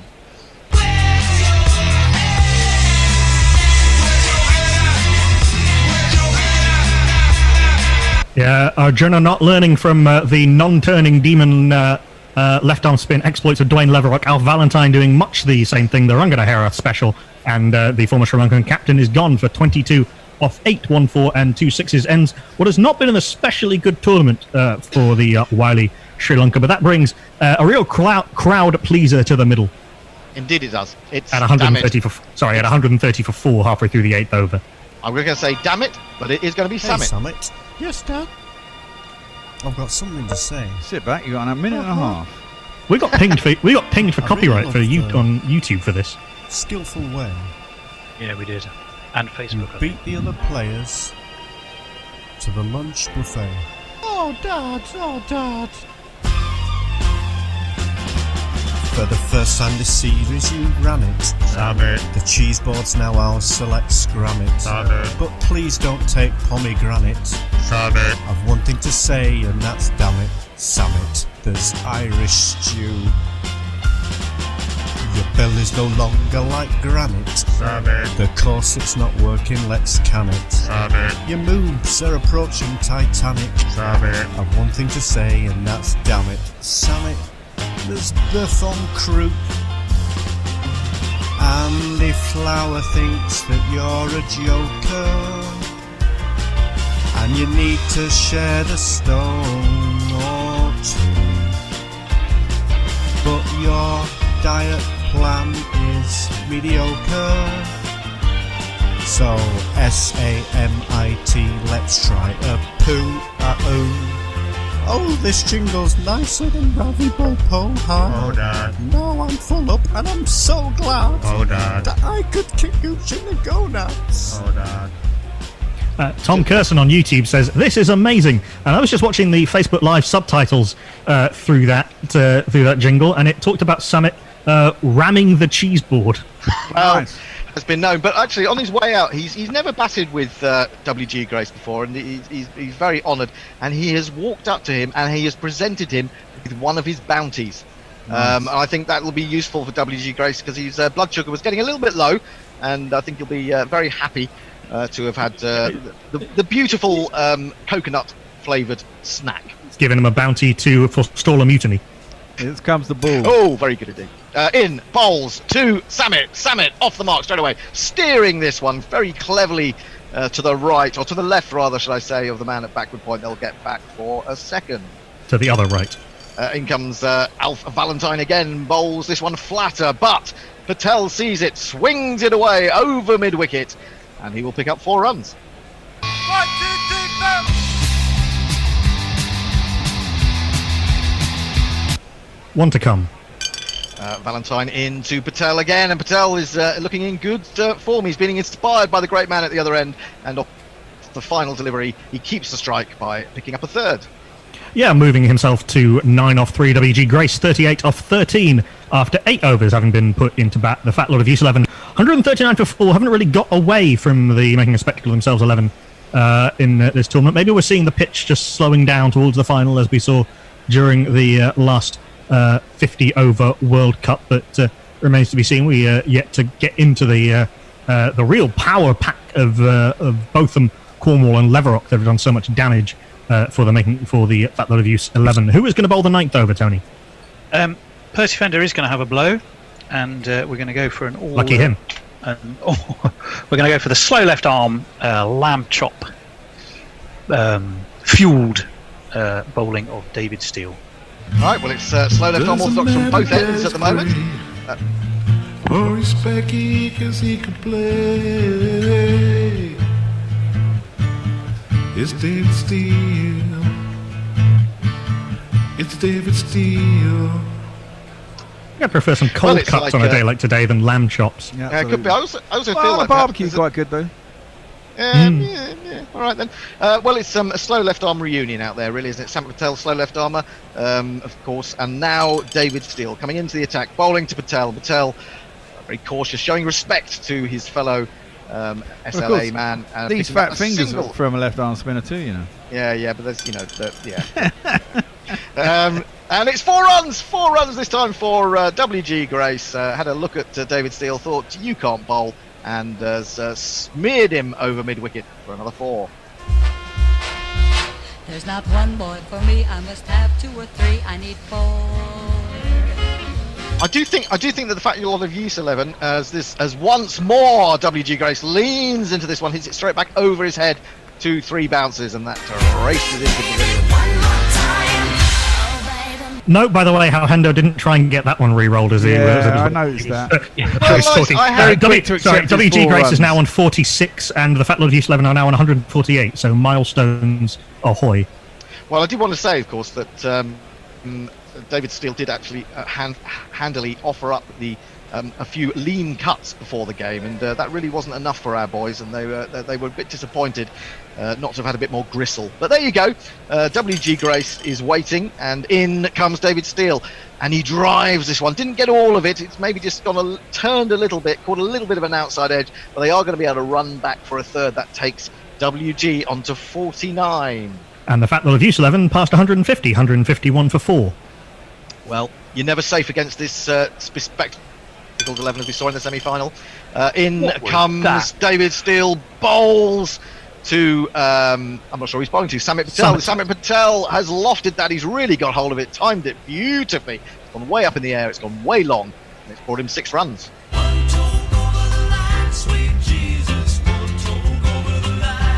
An attempted Karen ball, I think, from David Steele really didn't work. One to come in the over. Yeah, Karen ball. I mean, it really wasn't invented when he was playing, so he was going out on a limb there. This one is tucked away behind square. Lovely little use of the blade there. Rob Patel just guiding it fine and picks up 2 more runs. And he moves to 18 off 6, but he won't be facing WG Grace. Will be facing. He's on 49 off 16. I think he has got a 50 in this tournament thus far. After 9 overs, after 20 runs came off that first over from David Steele. 159 for 4. The Fat Low of Use 11 having been put into bat. I think I should correct you. I think it was the beardy WG Grace that got a 50 in this tournament for the beardy bastards. But this will be a first 50 for the fat WG Grace if he can get there. Who's bowling? Well, Alf Valentine, he's taken 2 wickets, but for some extreme fat-fingered fuckery, should have taken 5. So he is going to be continuing. Okay, so it just is for you cussing Alf these Valentine fingers, this is going to go bad for you, Tony. coming into bowl to WG Day. They've come to see him get a 50. Are they going to see it? Yes, they are, because he's drilled that through the offside. The man from mid-off is chasing it. It's Paul Allett. He's not particularly quick across the surface, and they're going to get back for 3. And WG Grace, for the first time in this tournament, the people rise and they laud the great man himself. He holds the bat aloft to all corners of the ground. He has 50 runs. 50 runs. You're 50 runs. Well done, well done, well done, well done. 50 runs, you're 50 runs. The job is only just begun. Specifically, he has 52 off 18 balls. One of those was a no ball, which for some reason our on-screen scoreboard doesn't quite count as a delivery face, but it does. 52, it does count. 52 off 18, 3 4s and 2 6s. Not one of the faster 50s we've seen in this tournament, but a 50 nonetheless. Well, it's good to see him in good form, WG. I mean, I think he's the kind of man for the big occasion, isn't he? He was a bit disappointed by the lack of a crowd for some of the early games. But now that they're packed into Trent Bridge today, there must be at least 14 people watching today. He's decided to show off all his abilities. Anyway, it brings Samit Patel down to face. And it's Alf Valentine, left arm around the wicket one, throws that one up. Patel likes what he sees, his eyes light up, and he drills that back over the head of Valentine, and that has gone for 4 more runs. It's Nissan she.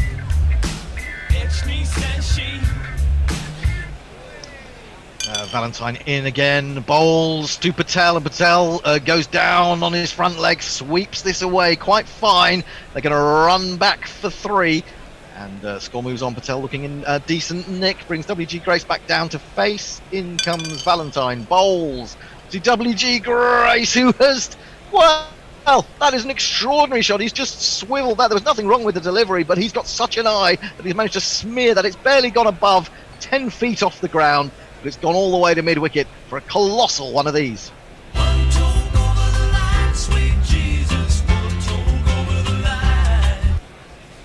Lovely stuff from WG Grace. We're seeing all his skills now. And once more, now would you believe it? He's never seen one of these before in his life, but he's brought out the reverse sweep, WG Grace. He says, you may not have seen this in 1885, but you see, I can adapt. And he's put that fine of the man at on the 45, and he's put another boundary.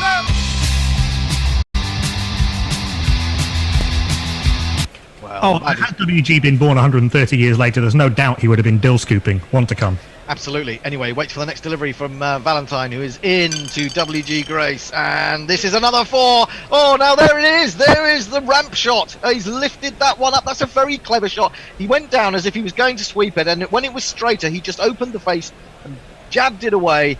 Well, fine of the man on the 45 again and picks up 4 more. 2 + 2 is on man. Well, the most expensive over of the innings, that from Alf Valentine. 1 over too many, perhaps discouraged by his bad luck and his inability to control his feet, as they said about Jimmy Traore, with a 6 and 3 4s in that over. WG Grace is on 66 off 21 balls. Summit Patel will be on strike. He's on 25 of 8. After 10 overs, the Fat Lot of Use 11, 183 for 4. And is it going to be continuing with David Steele, Tony? No, Eddie Barlow. Eddie You're going Barlow. to see a little bit of a right arm medium from Big Eddie. Hendo, presumably it would have been in your game plan to get into the change bowlers of the making a spectacle of themselves 11. Yeah, well, I mean, we don't mind a little bit of extra pace on the ball, and Eddie Barlow, very skiddy, chunky fellow. I'm quite happy with that. And you've got a jingle that goes like this. He's come to play. He's going to stay right up the crease. But to Barlow. And I'm quite happy to see these guys exhausting themselves before they've got a bat. It's very encouraging for us fat boys. Decent total already. 183 for 4 after 10 overs. Right, in comes Eddie Barlow, bowls to Samit Patel. He's going to pick up 3 runs here as he just uses the pace of the ball to lay it down. Fine behind square on the offside. Next ball is delivered, and it's another 3, this time for WG Grace, who was driven beautifully, you might even say gracefully, through the offside and picked up another triple. In he comes again, bowls to Samit Patel. Samit Patel looks at this one and just leans into it, smacks it hard and high, over extra. That's going to go all the way for one of these.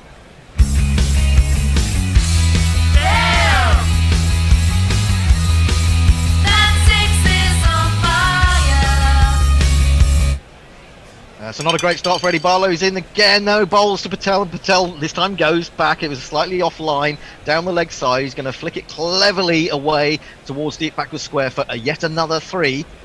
Brings WG down to face. In comes Eddie Barlow, bowls to WG. WG's going to take another 3. This is a lot of running for these boys. They're going to need some more bounties, I would think, by the end of this little partnership.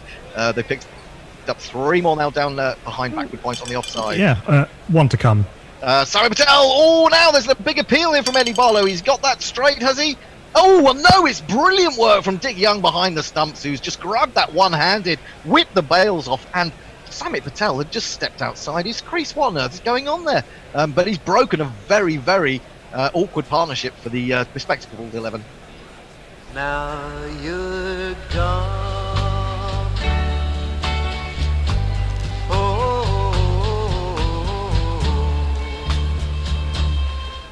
The magic hands of Dick Young doing the job again. That's his probably 4th or 5th stumping of the tournament thus far, maybe more. Samit Patel gone for a bright and breezy 37 off 12, almost the fastest scorer of the innings, or certainly second fastest to the great WG. 2 4s and 2 6s. After 11 overs, 201 for 5, the Fat Lot of Use 11 having been put into bat. And coming to the crease. Sorry, WG Grace is 72 not out of 23. Wouldn't they love to see him get 100 here at Trent Bridge?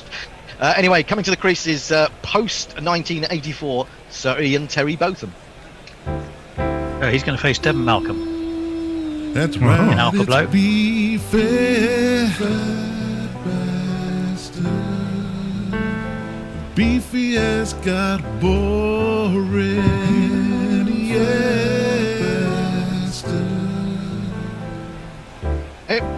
That's right, it's beefy. Well, I have to say, he's not going to face just yet. He's not going to face straight away, but I must say to Tony, I mean, fat lot of Use boys gone past 200, and then you see WG Grace out there on 72, and you see Ian Botham striding the crease. It's ominous for your boys, isn't it? You never know. It's all down to the roll of the dice, and whichever way they fall for the founder and leader of Guerrilla Cricket. Oh, mind you. Oh, and there's a big appeal again! Oh my word, what is going on here? Another stumping! Oh, it's unbelievable. WG Grace goes in successive balls to Samit Patel. Sorry, not WG Grace. Ian Botham has gone. First No, ball. WG. WG has gone. Who's bowling, by the way? We didn't even know. Devon Malcolm. Devon Malcolm. Magnificent stuff from Young. Successive stumpings off, well, the medium pace of Eddie Barlow, then the ferocious pace of Devon Malcolm. It's amazing what you can do in dice cricket. And would you believe it? I'm afraid that WG is gone.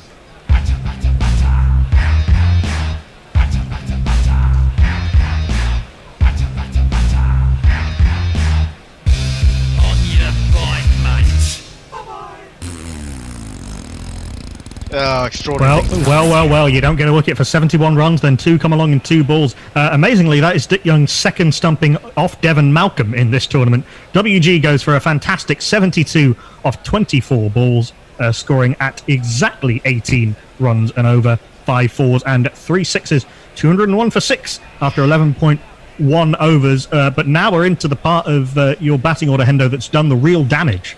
Well, it has, and it just needs to come good. They just need to sort of consolidate after those 2 rapid stumpings from Dick Young. Extraordinary cricket we're seeing here. It is Rakeem Cornwall coming to the middle.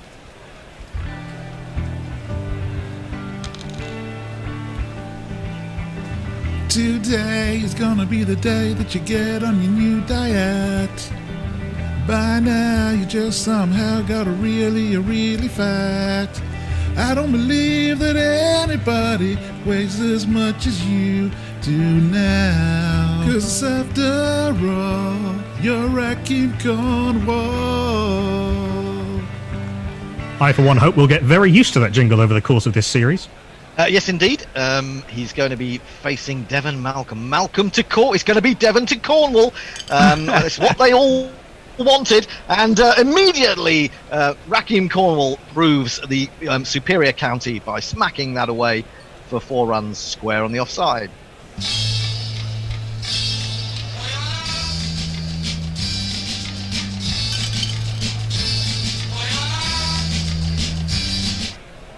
And he's onto the back foot again, a little bit too short from Malcolm, a little bit too wide. He's cut that away. The top of the bounce, he's going to pick up 3 more, brings Ian Botham down to face his first ball. In comes Malcolm, bowls, and well, he went after that. He got a thick inside edge. He was playing it all round it, really, and it's gone very fine for a rather fortunate 4.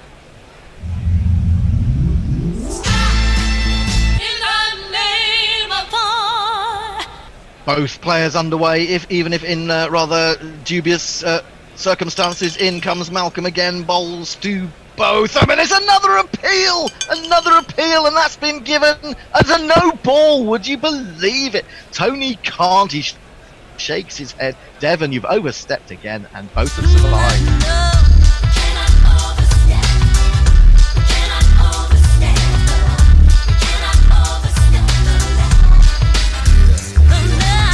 2 no balls apiece for Devon Malcolm and Alf Valentine.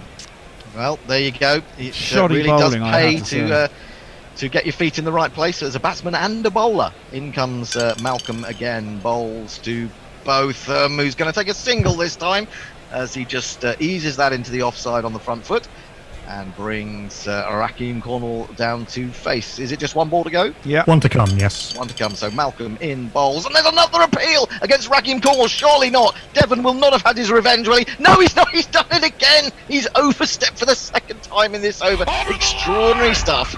Huh? I'm sorry, Smokey. You were over the line. That's a foul. Tone, it's all going wrong, mate. Well, he's speechless at the moment. It's going to be a new over there. Well, exactly. There's a replay. Someone pressed the wrong button. Can we find out who's bowling before you throw the dice? No, it's no ball, isn't it? The ball's come. Oh, it's no ball. Sorry, Devon in again, bowls, and that's injury to insult as Rakeem Cornwall carves that over the offside. A couple of bounces as it runs into the boundary edge. 1, 2, 3, 4. End of the over. End of the 12th over. 18 runs off it with those 2 no balls and those 3 fours. Ian Botham will face. He's on 5 off 3. Rakeem Cornwall is on 11 off 4. Devon to Cornwall here today. Scone tomorrow. 219 for 6 after 12. And Linux Thea says, Bounty, what are you talking about, Hendo? It was a Snickers on a good length, no coconut abomination, which I think is an excellent way of describing a bounty. And WG also looks like more like he needs a bucket of lard. And there's some chat amongst some people which has somehow found its way to us. Oh, okay. So it's going to be who's going to be bowling, Tony? Did we find out? Eddie Barlow's going to carry on. Continue. He's going to be bowling to Ian Botham, and in he comes, bowls to Botham. Botham will just play that gently through the offside, but cleverly he's taking the weight off the ball, and the man's coming in from the boundary. They're going to pick up 2. Brings him back to face. Next delivery is going to be 3 more runs to both of them. He got inside that one and whipped it away, but didn't really get all of it. Maybe a bit of inside edge onto hip, and that is going to allow them to come back for the third. Bringing Raheem Cornwall down to face, and there's 3 more. I think we saw this in one of the warm-up games. Raheem Cornwall, Ian Botham getting together, running the threes because they are possibly the fittest in the camp of the Fat Boys. Just word in, that was a typo. Anyway, 2 more to Botham this time as it's played through mid-wicket. Just gently getting into their stride here. He's in again. Bowls, and there's 3 more. How many threes in this over already? I think that's 3. 3, yes. So it's been 2-3-3, 2-3, and 1 to come. And who's facing? Cornwall. Cornwall to face. Final ball of the over from Eddie Barlow, but he struck with the final ball of his last over. What can he do here? Hey! Not a lot. This is another 3. It's another 3 for Raheem Cornwall, who's looking good. He got 36 in the semi-final, and he's contributing already to this game. Certainly is. He's on 17 off 5, Ian Botham 15 off 6. 235 for 6 after 13 overs. Lovely symmetrical over. 2-3-3, 2-3-3. 16 runs off it from Eddie Bunter Barlow. Right, so back to Devon Malcolm, who's trying to finish off this Fat Boys lower order, but they're providing good resistance at the moment. It's going to be Ian Botham to face, I believe. Well, is it Devon Malcolm? Yes, it is. I just wanted to hear you say it. Defeated already, Tone. He's in, he bowls, and Botham crunches that. Sorry, Cornwall lifts it up and over mid-wicket, and that's no doubt going to the boundary.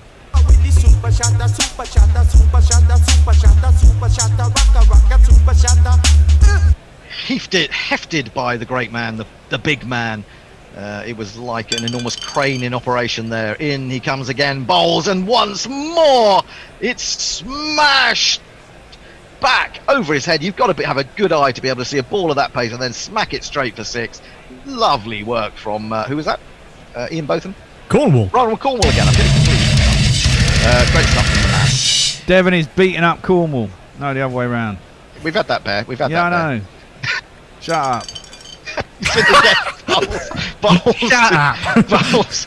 Once more to Quality Raheem banter. Cornwall. Raheem Cornwall is in magnificent form. This time he has aimed a cut, but it's he's got a top edge and it's flown down fine of third man for 4 more. 1, 2, 3, 4. This just in from the match referee. He's not worth it. Leave him, Terry. Exactly. In comes Devon again, bowls to Cornwall. Cornwall it's been hit on the toe there, I think. Let's see what the umpire says to that. He says it's a no ball, Devon. It doesn't matter whether that was going to hit. It's a no ball, I'm afraid. And Cornwall survives again.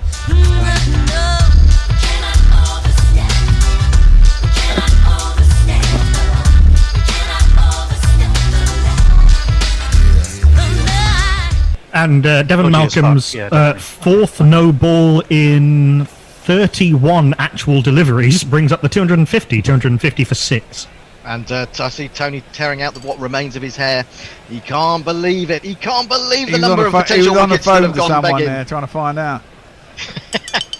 He's in again. Bowls to Cornwall. Cornwall swivels, pulls. Doesn't really get all of it, but it's going to be chased by Clive Lloyd, who swoops on it eventually.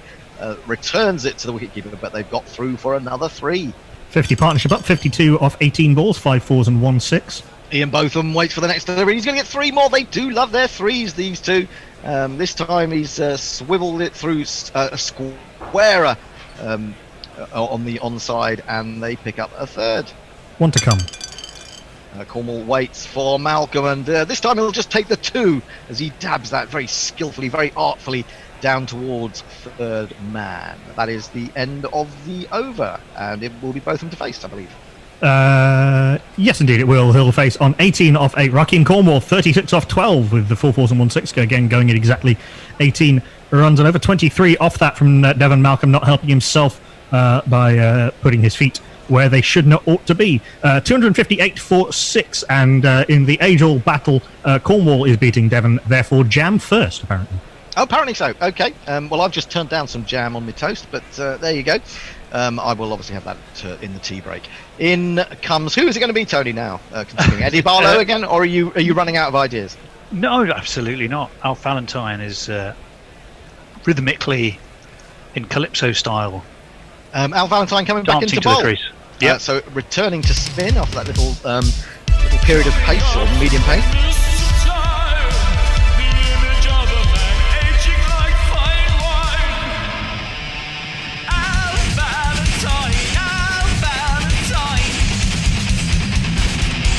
Coming back into the attack, 3 overs, 254 with 2 no balls.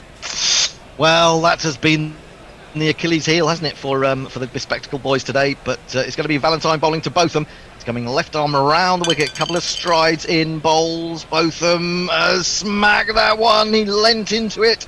It's gone high. Is it going to reach the boundary? He's got enough legs on it. Yes, it has got several legs. It's got a centipede's legs, and it's gone all the way for 6.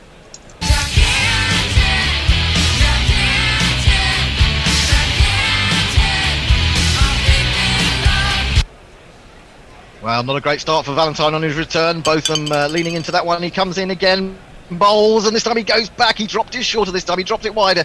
But that was clever and cunning batting from Botham. He's cut that ferociously fine of the man at backward point, and it's 4 more runs.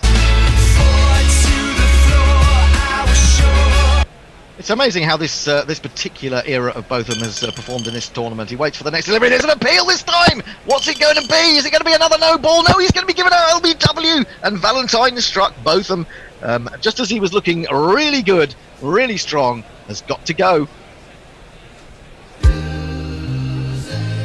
I'm a loser. Yeah, I'm a loser, babe. I'm just a loser.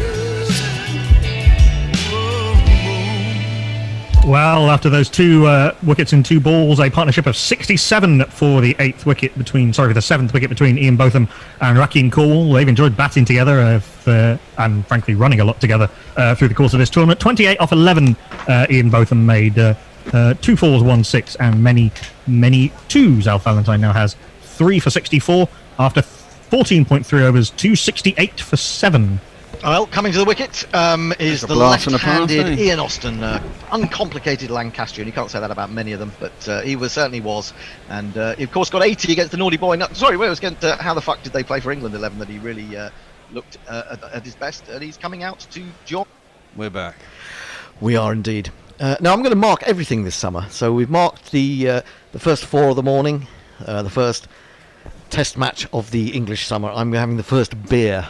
My first beer of the summer, cricket-related beer. Did the bear beat you to that one? Or? Oh no, I'm not saying it is the first beer. I'm saying yours. My first beer. So that's on air. I'm on Tooheys Old Dark Ale, sent to us by Brian. Thank you very much. Sent us a care package. I'm still trying to find out. For my birthday, somebody sent me an enormous pack of Valerie Patisserie pastries, and no one's claimed responsibility. I mean, I say that no one's actually owned up and taken credit for it, because I enjoyed them for several days. I'm sure you did. But I don't know, and I feel like, I haven't thanked the person who did it, because they haven't made themselves known. So whoever it was, please speak up.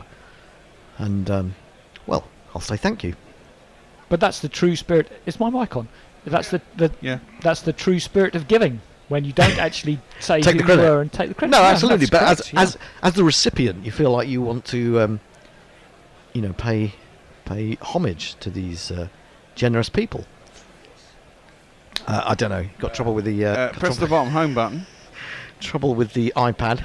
The one in the middle at the bottom, on the screen. It's making great radio. This. Give it. I should tell you that the bear is trying to instruct. Everybody knows how much. Oh, I you hate. got it upside down. That's why, because the button's where the power cable is. Trying to instruct him in the iPad but operation. the instruction was here.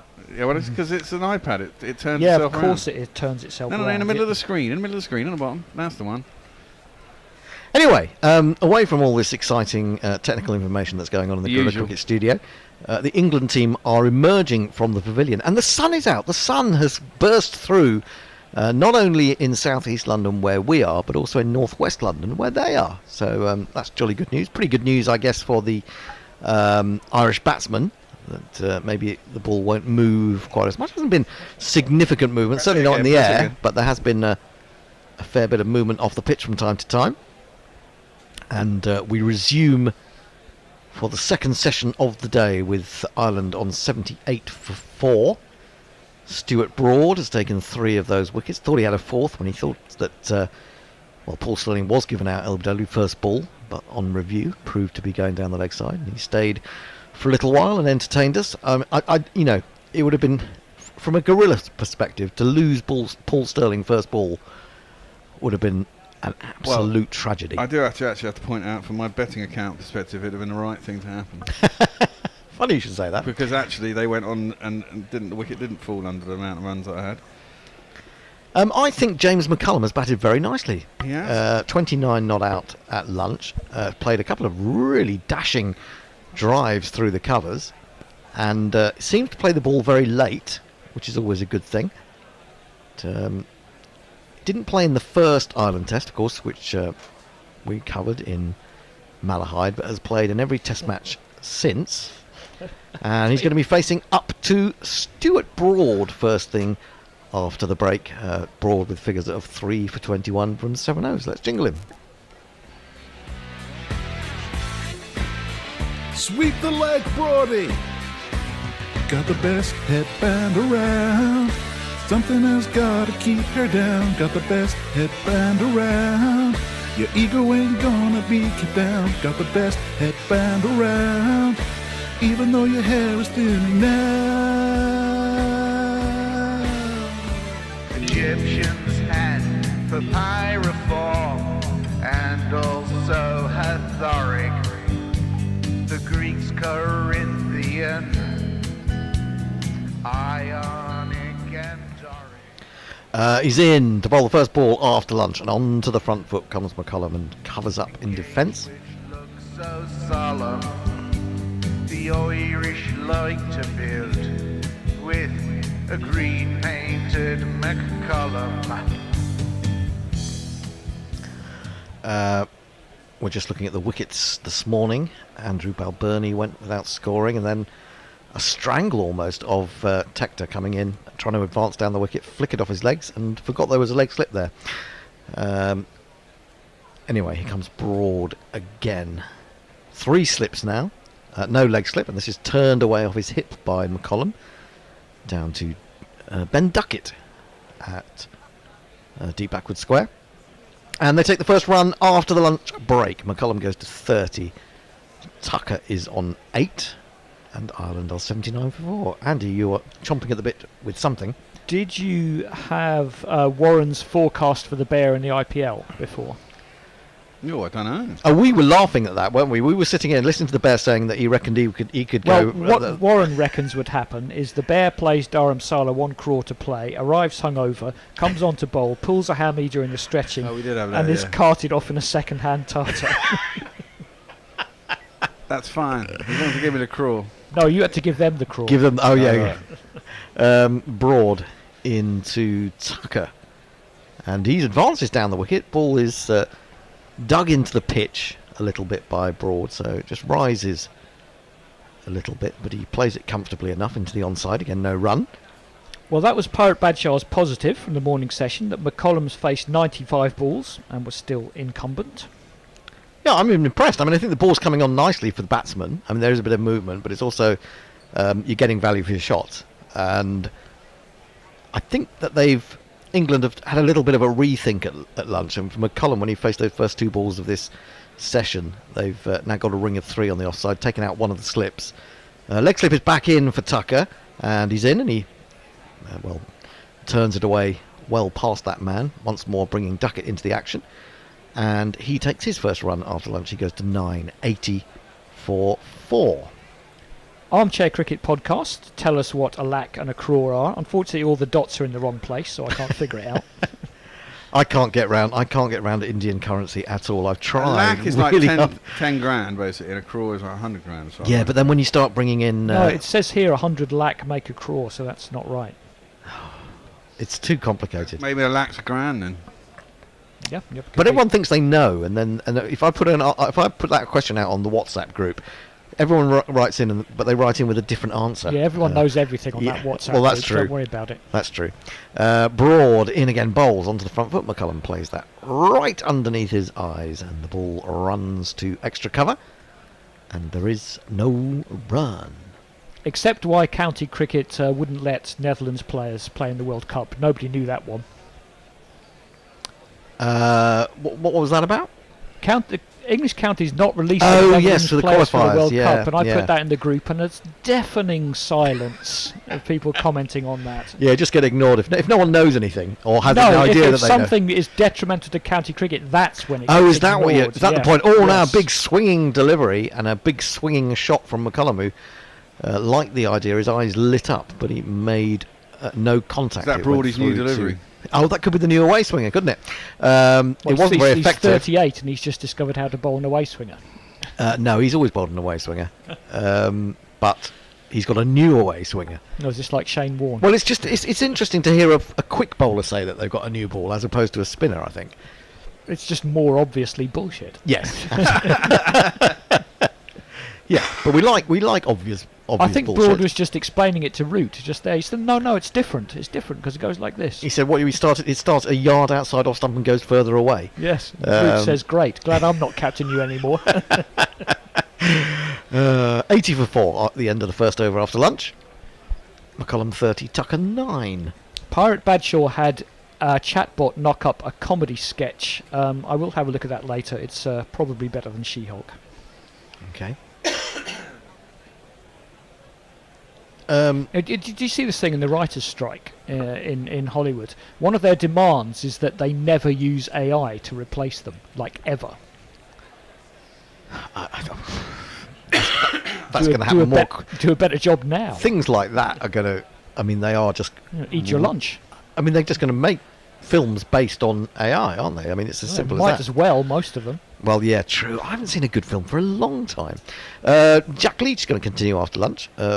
1 wicket for 15, 6 overs bowled. He's coming in to bowl to Tucker, who plays a little dab sweep and gets enough on it. Sends Root running right behind the wicketkeeper up towards the pavilion, and they get through for 2. So it's Tucker who's gone to 11. I fell asleep during the death of Stalin last night, which I've wanted to watch for quite a while. People say that's good. Yeah, it is good. It was quite funny. Yeah. Having binge watched a lot of TV series over the last 3 years, I'll come back to that. Man at silly mid-off, and this is on to leg stump, flicked away. There is a man at backward square, so there's no run. Having watched, 6 episodes, 10 episodes, God knows how many series of various things, I find films try to pack too much into 2 hours or an hour and a half. Well, there's an art in doing it well. There is, absolutely. Leach in flatter, and onto the back foot goes Tucker. He'll certainly take 1, might come back for the second. No, I think it's Duckett out there at deep point. Well, the best series can have enough to keep it going. Some of the less good ones are just filling time. Oh, yes, when true. you get episode 5 and 6, and so on. That's absolutely true, but I mean, there have been some good series. What are your favourites? Oh. Everyone talks about Succession, obviously. Well, I watched that. I watched Succession, and by the 3rd series, I was a little bit bored of it. And I'm undecided as to whether to watch the 4th series. Leach in, gives this one a bit more air. It's driven by McCullum. Again, fairly square. And Duckett will do the fielding. And take a single, 84 for 4. The scripts are brilliant. I mean, some of the wit in the dialogue is superb. But the characters are so just obscene, all of them. Just everybody's terrible. Yes. Yeah. You can't really sort of root for anyone. A slip and a silly mid-off, and forward comes Tucker in defence, and it rolls back to the bowler. Tucker's moved on to 12, McCullum to 31. McCullum in particular has got to go on and make this pay really for Ireland. Leach in again, forced up to mid-on. And that is the end of the over. 84 for 4, McCullum 31, Tucker 12. Ross McD says evening from Korea, South Korea, I'm going to guess.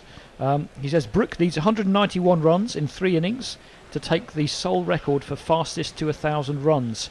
Hopefully he could get a few of them here. It's not a bad chance. How many? 191 in 3 innings. 3 innings. Wow. I guess that gets him to 1,000 in fewer innings than anybody else has done. Yeah. Has anyone seen that new one on Amazon that's by the people who did something or other? You have to be a bit more specific. That's the bear after lunch. Anyone seen that thing on, what's it on? It's, like those other guys. Begins with C and I can't... Begins with C. Well, it cuts it down by 126. So it's pretty good. Broad is in again, bowls to McCullum, who who looks to turn that on the onside. I'm not sure whether he actually got bat on that or whether it was really just thigh pad. I think it's just thigh pad because it hasn't gone up against his score. Citadel. Oh, No, I haven't seen it. No, I don't fancy that one. It's got so much hype and it's a bit wishy-washy. I tried to watch that one about, the one where the world's ending. What was it called? The Last of Us or whatever. Oh, that was quite good. Oh, I thought it was awful. Oh, I gave up after about 40 minutes of the first episode. There's a bit of a thing on Amazon Video. They spent so much money on Rings of Power. One of the other series that got cut short, actually, the writer made a really bitchy comment about, well, you've got to keep paying all those orcs. Rings of Power's awful. I didn't mind it, actually, once it got going, but it's like all these things, they spend too long setting it up. That's what I'm saying. They spin them out to They 10, do. and there's supposed to be 5 series of that. So Leg slips come back in, and Tucker is down the wicket. It's pitched in short by Broad. He tries to swing it away. If anything, I think he probably rode that around about the chest area. It just sort of dropped out into the onside. But Tucker is taking on the Stokey Cullen ball mantra and coming down the wicket to Broad. Broad knows too much. He's seen that before, and he digs it in short. he's seen too much. He's seen too much. Probably has seen too many series. That's about, what, 560 odd test wickets now? 570, I think they said this Closing morning. in on yeah. 600. Oh yeah, he'll get his 600. There's also a short mid wicket now, as well as the 3 slips. He's in again. Bowls. Oh, he goes with a pull shot. Gone up in the air. Where has it landed? In the outfield, and it's going to have enough legs to just about dribble into the boundary edge. That's 4 runs to Tucker. It's Nissan She. It's Nissan She. 89 for 4. Now, as we sit here, we've got this one window, and every now and again you see a plane coming in to land at London City Airport, and it always looks alarmingly low to me. They do, yeah. I just think, get something wrong and you could be in our back garden. Anyway, 4 runs for Ireland. 89 for 4. What will Broad produce in response to that? Let's see. He's in. The bowls a fuller ball, straighter, and clipped nicely. But straight to Potts, I think it is, at mid-wicket. And there is no run. Warren says, is the new outswinger a Broadmoor ball? A Broadmoor ball? Broad, M-O-R-E. As in Broadmoor, the... No. Oh, not that. So that's why I don't really get it. No. Anyway. What would... I don't know. No, I'll try not to figure it out. Broad in again. Down the wicket he comes. And has to defend as the ball rises on him. He's certainly giving Broad... something to think about. Well, he's giving the key, isn't he? He's giving the clue. I mean, he's walking down the wicket before Broad's even close to delivering. Pirate Badshaw says Tucker's already making me nervous playing shots like this. Well, it'd be interesting to see how England respond if they do get people who genuinely try to play the Stokey Cullen ball way. Is that an ankle strapping on Broad? No, I think he's had that forever. Yeah, I think it's been there for a while. In his strides, still a great sight in run-up is Broad. This is a more orthodox length delivery, defended on the back foot by Tucker, and the end of the over, 89 for 4. He looks a little bit gingerly on that ankle. Anyway, maybe it's, like you say, something he manages. Leah says they should write good scripts and demand that AI writers be paid union rates. Problem solved. And she also wants a light-hearted splatter comedy about the lifetimes and misadventures of Stalin and Beria, which is more or less what the death of Stalin is. I don't even know who Beria is. That's Beria was the worst one, the KGB one. I'm still trying to work out what the last film was I saw. Anyway, I haven't been to the cinema for Oh, I want to go and forever. I want to go and see. Last time, I want to go and see the part 2 of Dune. Yes, that was the part 1's very good in the cinema. I mean, it's not a great film, but it looks amazing. Leech bowls, and he plays a funny little paddle. It's a ramp, but it's worked okay. It was a sort of ramp to a slow delivery, and he's got 4 runs for it, McCullum. 1, 2, 3, 4. I'd be tempted to put that man on a 45 quite fine. Cut that shot off if he wants Well, no, I'd rather let him play it because I'm not sure if the risk reward is there for that one. Well, possibly, but that's your 2 ways of captaining. Do you put a man on the shot, or do you leave him and try and make him play it? I thought it was quite interesting how Stokes, in the morning session, Leach is in again, bowls onto the front foot, McCullum, defending square. How when Sterling came in the wicket, smashed a 4 off Leach, the first thing he did was bring the man in from deep mid-wicket to mid-wicket. Well, we were talking about this in the green room after this ball. As Leach is in again, bowls onto the leg stump. He's going to get a run here. Is he? No, tumbling stop. And throw was, well, from Zach Crawley. What else would you expect from an accurate throw? He took a catch today. He has taken a catch. Good catch as well. But he sent McCullum back. Got a long way to go down, hasn't he, Crawley, to be fair? It was a horrible, horrible throw. But stop the run, though. Stop the run. Got there quick, got rid of it quick. Leach again, forward, in defence. McCullum covering up, back to the bowler. Yeah, these constant field changes, is it good proactive captaincy, or is it, a lack of attention span? Or is it showy in a way, maybe, as well? Or is it just that didn't work for 2 balls, trying something else? Yeah, I think there's a bit of that with Stokes. I think he's a bit ADD. Well, there may be that, yes. I mean, but I think I got the impression that now they've got a leg spin in. leg slip. A leg spin in. Leg spin, leg slip. Got a leg slip, a forward short leg, and a slip. Leach is in. He's down the wicket. Defends. Comes off a thick inside edge behind square leg. They'll take the 1. And that will be all. Oh, isn't it glorious? First test of the summer in England. And glorious sunshine. It doesn't happen that often, does it? Oh, I hope this year gets warmer than it has been, though. Yeah, I don't want it to be 42 degrees like last summer. Jeez. No. That was unbearable. That reminds me, I've got to go and buy an air conditioner. Just to save the planet. Well, you just can't live in a house in London in 42 degrees. Now, Tucker aims a sweep at a ball that wasn't really there for it. Probably a bit too short for that. And rides it a little bit on the grill, I think. Anyway, it's the end of the over. 94 for 4. Ross McD says, also the record holder for fastest for 2, 3, 4, 5 and 6,000 runs by innings is held by one man, and he's so far ahead of everyone else, it's insane. You do wonder if some records should be like without Bradman. Yes, that's a fair point. I was going to say, who is it? But you told me. Who else could it be? So Tucker has 16, McCullum has 36. He's batted for 104 balls, but he's played 2 or 3 really attractive drives, plays the ball late. I'm impressed. I don't think he's got runs yet that would kind of speak to his ability, but maybe today is the day. He's going to be facing up to Stuart Broad, 9 overs, 3 for 27. He's bowling from the pavilion end, as he has done since his first spell this morning. He's in, bowls, McCullum bowls. That one just rises a little bit, takes the bat quite high up, runs off the thick outer part of the bat towards backward point. There is, again, no run. Remember when England used to make a big thing about batting 100 balls? Yeah. Yeah.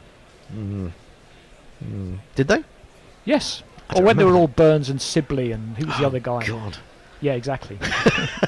I mean, that's the other thing that's put me off going to Surrey, is that Burns and Sibley are opening the batting in Championship cricket. Burns has been quite quick. Sibley is Sibley. Yeah, but I mean, he's unbearable. Oh, and Hamid, that was the other one. Oh yeah, Hamid. Oh, now that's a big in-swinging delivery which wraps McCullum quite high up and maybe missed the thigh pad because he seemed to sort of wince a little bit. But it was a good delivery. Something we haven't seen much of from Broad today. Is it a genuine in-swinger? I think it is. Went in a bit too much, if anything. Yes, so I mentioned the Test Series 2, which is only 3 episodes.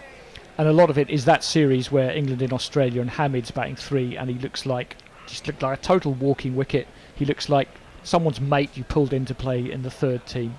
Gatting would have made him get his hair cut. Well, I have to say I missed most of that series lucky you. With illness, and so I was quite happy about that.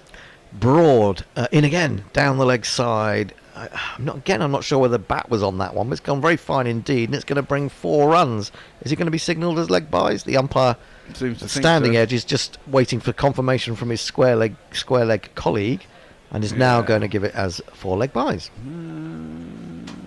Okay.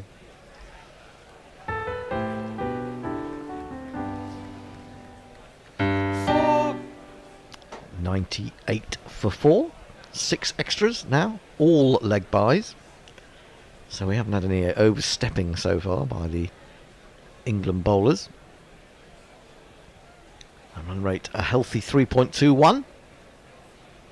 McCullum waits again. Oh, he's got the edge, and he's been caught. He's not going to go on. Broad has a fourth wicket, a rather loopy, simple catch for Joe Root, and Ireland are 98 for 5. They kind of just. So get on your bike and take a hike right out of here.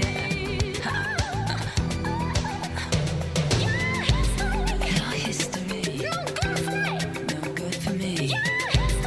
Your history, nah, nah, nah. Do you think that was wrong line? Do you think? Well, I'm just thinking. Do you think that was a little bit of a setup, in the sense he bowled certainly one big loopy in swinger. Yeah. Bowled another attempted in swinger, and then bowled one that more or less just held its line, and he maybe played inside it slightly. Yeah.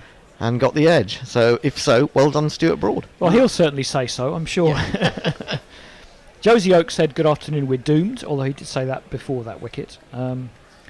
GC Radio, Naked Fun Pornbot, my series about a medieval version of guerrilla cricket has been greenlit by HBO. I just don't know where you're going to get the female contingent for that.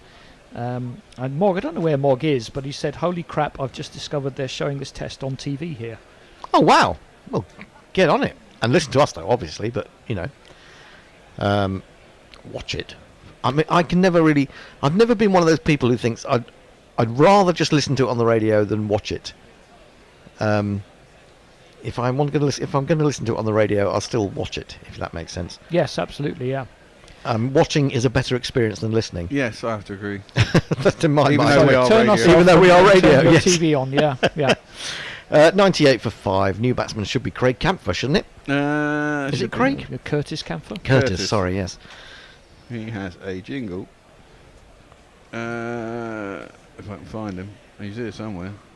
Where is he? I can see it from here, Bear. There he is. Curtis Campher. Curtis, sorry, not Craig.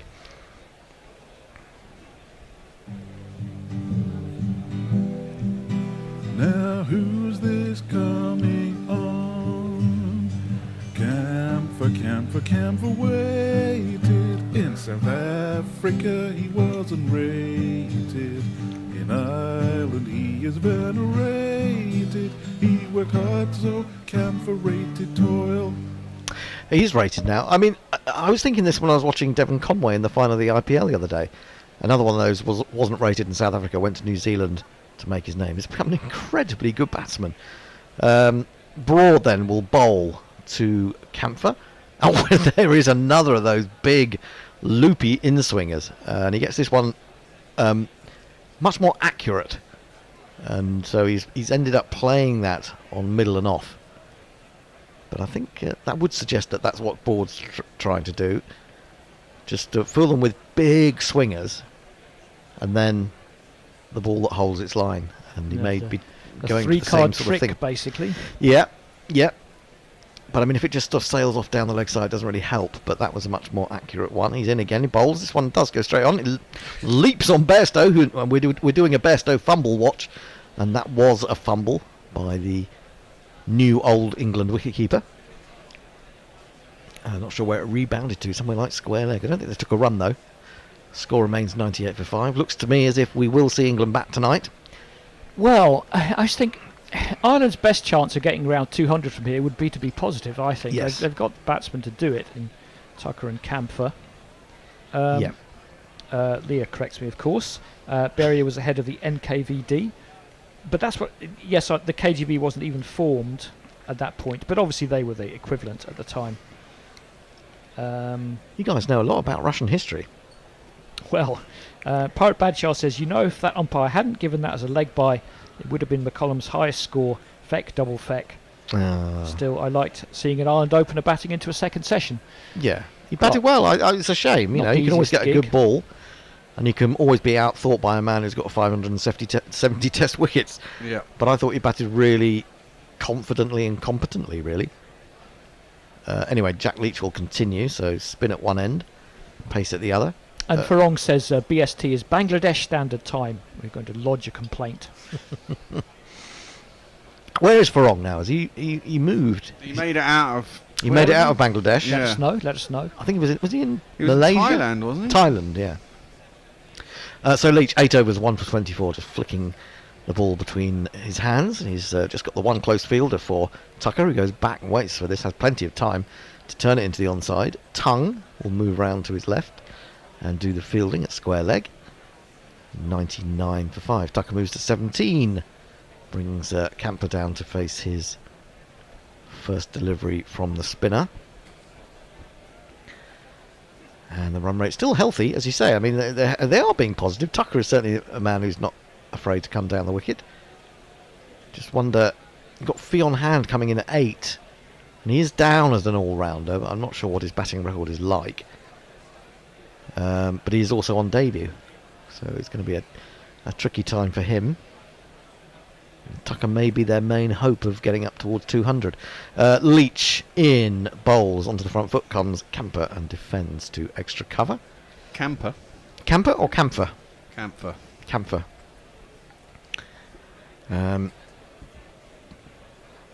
Leach again. Now got short square leg defended by Camphor to mid-on. And Leach is racing through this over. We're going to have a change after this one. We are indeed. What's the next lineup? Fred. Yep. Messers and Rusty. Have you let him in? Yes. Good stuff. Australian contributor. Leach in, bowls, defended. Camper straight back up the onside of the pitch, fielded with his right hand by Jack Leach. And Camper settles down. And then suggests that he's not quite ready. Not Fred is ready. He's arrived at the door. He's at the threshold. And Leach is in again. He's got a silly mid-off now. And this is pleasantly stroked by Camphor, but once again picking out Harry Brook at extra cover. There's only one ball remaining in Leach's 9th over. And then we will have a change. Don't forget, if you want to become a patron, go to gorillacricket.com/Patreon. That would help us very much. Give us some money on a monthly basis. Defended back to Leach. It's the end of the over. Ireland have lost that 1 wicket since the break. They've added 21 runs. They are 99 for 5. I'll play a little marching around jingle whilst everyone gets Maybe on. it's worth thinking of patreon.com/gorillacricket. Well, that's the one. Yeah, it's a slightly different way to what. Alternative cricket commentary. Bringing you laughs, bringing you jingles, bringing you joy. We are Gorillas.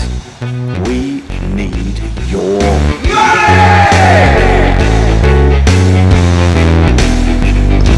Patreon.com/Gorilla Cricket. Russell, are you freezing in the Melbourne night? I wouldn't say I'm freezing. I turned the heater on, but other than that, I would be. Oh, it looked like you're outside. Broad starts No, a new I couldn't- over, and this is Strappled in the previous description of Test Match Sofa. An attempted straight pull by Tucker, which he doesn't time, and it just dribbles on past the stumps on the leg side. There is no run. Hello, Messers. Hello, Fred. Hello, Russ. I don't think we've had the pleasure of being on at the same time before, so welcome to you two from the other side of the world. Preparing. Thank you. Glad to be here. Preparing for the... Well, I'm not even going to say what's coming after this test match. We'll deal with this test match first, as Broad is in bowling to Tucker, and he takes a big drive. He takes a step down the wicket and tries to hoist Broad over long on. Misses the ball. There was a brief moment where they thought he might have got an inside edge, but he didn't. Bairstow gathered the ball and then rolled the ball towards the stumps, but Tucker was back. Either way, that's an unusual shot at this stage of the proceedings. Yeah, very loose drive, isn't it? Very lucky to get away with it. Yeah, he wasn't far from being bowled. He wasn't far from getting an inside edge. Either way, he's survived. Let's see whether he loses some of his attacking instincts with Ireland on 99 for 5, having been put in this morning by Ben Stokes. As Tucker faces up to Broad again, it's short and he pulls. There is a man at deep backward square leg who wangs the ball back in, so it's a single to Tucker. He brings Camphor onto strike. He's yet to get off the mark, having faced 7 balls thus far. There's a desultory round of applause round the ground for Ireland's 100, which has come up in the 33rd over, but they have lost 5 wickets. So, Russ, presumably you haven't seen much of. Well, I'm guessing actually. Have you seen much of the day's play so far? I've managed to catch a fair amount of the morning session, so I thought Ireland was doing all right until they weren't. As Broad's next ball is slow and loopy outside the off stump, and Camphor isn't tempted. Yeah, it was always going to be difficult. I think whichever team would have won would have put the other side in, because it was a little bit overcast at Lord's this morning. And the wicket has just the merest tinge of green in it, although I expect it to play pretty well for batsmen on certainly from now on for the next day or day and a half or 2 days. But at Lord's they say look up, not down, as Broad's next ball is edged, but edged down between the keeper and first slip. Joe Root did get, I thought he may have got half a hand on that, but it runs away very quickly, down very fine on the offside for 4 runs. 1 2 ka 4 4 2 ka 1. My name is Lakhan. My name is Lakhan. That was an off cutter from Broad, and it was edged, but perhaps angled. Well, it wasn't an involuntary edge, and I'm not sure it would have carried to slip. But it went between slip and the keeper, closer to slip than the keeper, and 4 runs on the board. I suspect Broad will wonder whether that was actually Bairstow's, but he was heading the opposite direction because of the angle of the ball. Yeah, next ball is a beauty. It pitches just outside off stump. It straightens. Camphor plays inside the line. I'm not sure if it was, again, whether it was meant, but the ball goes past the outside edge through to Bairstow. The end of the over, the 33rd of the innings. It's 104 for 5. And Messi, what are people saying on the interwebs? Well, Chris Waller says, welcome back for summer. Thanks, Chris. It's great to be back. Brian Barry says, most long-form cricket happens during the day when I'm at work and out doing other things. Plus, the USA is a live TV cricket black hole that requires more money than I'm willing to spend. Therefore, guerrilla cricket and IRE for county cricket only is invaluable. I must say that one of the things about watching the IPL is it brought home to me how vital our service is when one has to listen to the dire commentary that most of that had on it. It was really painful. One doesn't have to listen to it. No, well, the BBC 5 Live actually did it as well, but I had to do it via a VPN, and that was a bit of a pain. You're over from Leach. This is, sorry, Messi, after this ball, this is short and wide outside the off stump, and Tucker cuts it to mid-off, no run. Yeah, I'll do a couple of tweets to catch up. Dave Sarasarala says, Jared Kimber had a great piece on Camphor's journey, that basically, because of his size, South Africa would never really rate him. 2 Camphors in a trench coat might make a Chris Morris. Next ball is a straighter ball from Leach, and defended back to him by Tucker. It's an interesting image. It's an interesting image that Jared Kimber had a good piece. This next one is a sweep, and it's hit him on the pad, but he's outside the off stump. There is an appeal towards the umpire, but I don't think there's any chance of that being granted.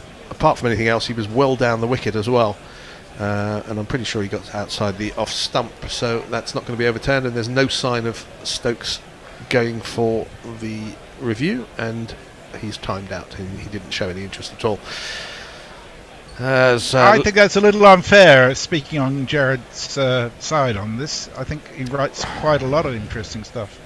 The next ball is full and driven up to mid-off, no run. Yeah, I mean, it's a matter of taste. Some people like Jared Kimber's articles, and some people have taste. As Leach's next ball is middle and off and covered up by Tucker, this time onto the leg side to mid-wicket, where it's fielded. There is 1 ball left of Leach's over. Leach is doing something of a holding job. You wouldn't have thought the conditions are all that conducive to spin bowling, and this is dragged from outside the off stump up to a deepish mid-off. It's timed pretty well, but it goes straight to the field at the end of the over. 34 overs gone, 104 for 5. Run through a couple of tweets, and then we'll bring Russ in to give us some more expert opinion on the mornings and the wilderness play up to this point. Leah says, I know a lot about wars and homicidal regimes of the 20th century, Hender. And Mogg says, competent batting, high praise indeed. And Warren says, does Mrs. Bairstow know you're on Fumble Watch? Yeah. So, sorry, Messi. Any more? No, go. I can catch up later. Russ, so Ireland went into lunch 4 wickets down, having been put in by England. The question we were asking in the green room and on commentary was, would they have been satisfied with that? I would say not entirely. I mean, obviously, if you were expecting an even contest, 2 down is par, and they're obviously well below that. And I think, but they didn't get bowled out for 30 either, so which was a comment I'll come back to. As Broad bowls, and this one gets up a little bit more than Camphor expected, and he just sort of takes the bottom hand off the bat as he drops the ball down in front of him. Sorry, Russ. There's a bit of commentary, I think, in the lead up to this around how this is an English warm up and Ireland is focused on the World Cup qualifiers, which are vastly more important from their perspective. And Bernie said, if we got bowled out for 30 and 30 but qualify for the World Cup, that's still success for us. So I'm not sure what expectations actually are. Well, do they mean that, or is that expectations management? As Broad in again to Camphor, again an off cutter. Camphor goes on the back foot, gets behind it, plays it to cover. I think they would have been a little bit worried with the brittle batting lineup, although perhaps less brittle than it's been previously, that they might get rolled over on a green top at Lord's, on a cloudy day. And if you say that, I mean, it's not a great thing to say, to be honest. If we get rolled over, well, no, for 30, I think they mean it too. They're resting players for the World Cup qualifiers who have come out of the IPL. This is a warm up for them too, in a sense. Yeah. But it is a test match, and it certainly has value as Broad bowls well outside the off stump. Camphor is not interested. Bairstow takes. It's always worth mentioning when Bairstow takes cleanly. 104 for 5 is the score. Well, how many can Ireland expect to get in this innings? From this point, you'd think 200 would probably be a good score. Again, I think the... as far as the pitch is concerned, it should be reasonable for batting for now on. The sun is out. It looks pretty straw-coloured as Broad comes a little bit wider of the crease and the ball stays wide, and Camphor doesn't have anything to do with it.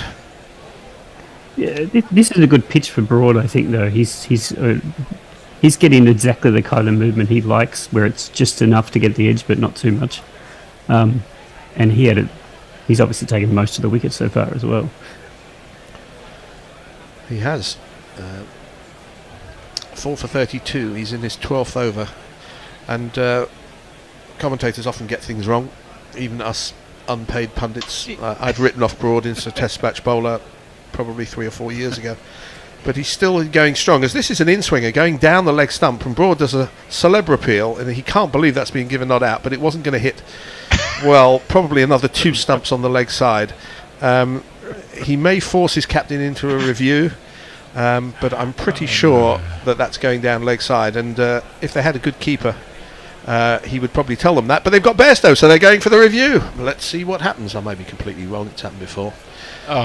Where's the review jingle? Bowler's review, here we are. That was out, that was out, that was definitely out. Was that definitely out? I don't know. That looked like it had much too much swing on first view. At best, it's just very slightly clippy, and he'll go with the umpire's call on this.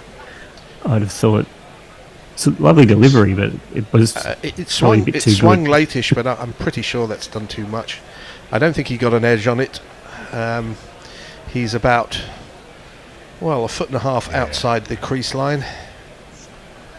It just about hits the wrong leg stump, doesn't it? Yeah. Let's see what Hawkeye says. Impact in line, wickets missing. Guess what? As we thought.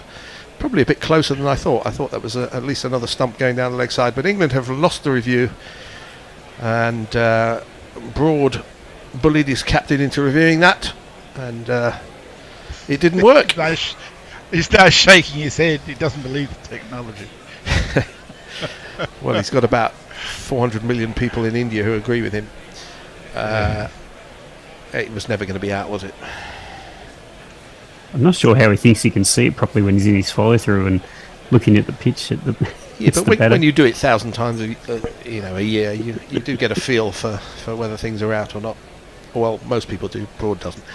Anyway, he's in to complete this over, and again that's swinging down the leg side, and it's probably he is legitimately entitled to appeal for that one as he was for the last one. But neither of them are going to be out. The end of the over, 104 for 5. Tucker is 18. Camphor 4. Messi.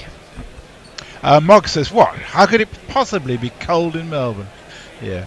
I've just retweeted an invitation from Lord's Cricket Ground for anybody who's in the area fancying a trip to Lord's this evening. They've got so-called cheap seats available from £20 for adults from £3.40 on. The only catch is you need to buy them online. But just so you know, you can get in for 20 quid. It's not a bad way to spend an afternoon. Yeah, and Pirate Bradshaw says Balboni didn't say get bowled out for 30. He said the match against Italy later this summer might only have 30 spectators, would be more important. Though I think he's just dutifully putting out the line spun by Holdsworth. Anyway, first ball of a new over from Leach, and a delayed LBW appeal. Well, the LBW appeal wasn't delayed, but the umpire's finger has gone up. He was a long way down the wicket, was Tucker. I think he has to review that. I thought he's come a very long way, and a lot has to be going right for that ball to be hitting the stumps. The decision has been immediately reviewed, so let's play that jingle. I was definitely in. Were you definitely in? I don't know. Well, let's have a look at this again. He's bowling left arm round. It's pitches on about middle, I would say. He goes for a big sweep, misses. He's way down the wicket. It's got to be a bit of guesswork on the umpire's point, surely. I mean, 10 or 15 years ago that protects you, but I'm not sure it does now. It looks like it's hitting in middle and probably carrying on unless it's going to bounce over to me. Yeah. Well, we're having a look to see whether there's any bat involved. There doesn't seem to be any bat at all. I'm suggesting that it may be going over. As you say, it's pretty straight in terms of line, but from the and also there is a limit to pitching in line, impact in line. Oh, umpire's call! It says he's clipping the bail. It wasn't going over, or it's hitting the off bail, and that decision will stay. And Ireland have lost their 6th wicket.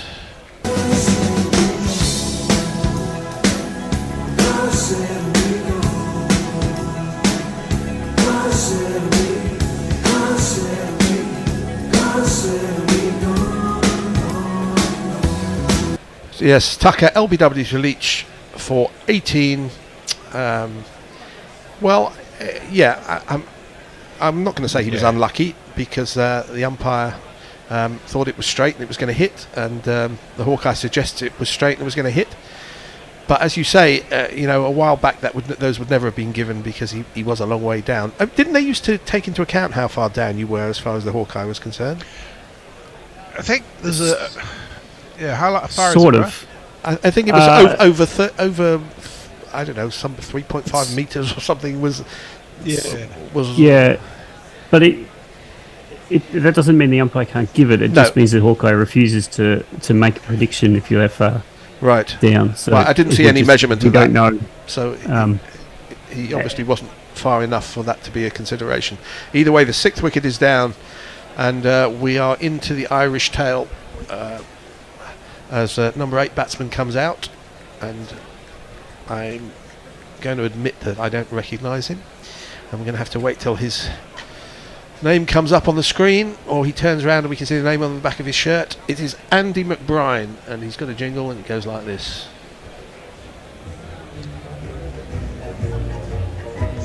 He's Andy McBride, he's Andy McBride. Now some say he's a genius and others say inside. He's handy with the ball, he holds them all enthralled.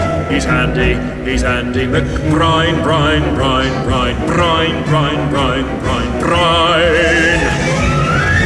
Well, after that build-up, let's see what he can do with the bat in his hand. There's some discussions about the field as... the batsman being left-handed and the bowler left-handed. We've got a slip, a leg slip and a short leg as Leach comes into bowl, and he throws it up outside the off stump, and there's a proddy drive from McBride. I'm not sure if he got any bat on that or it's gone through for byes. It has gone through for byes, so he's not off the mark, but they took one more to the total, 105 for 6.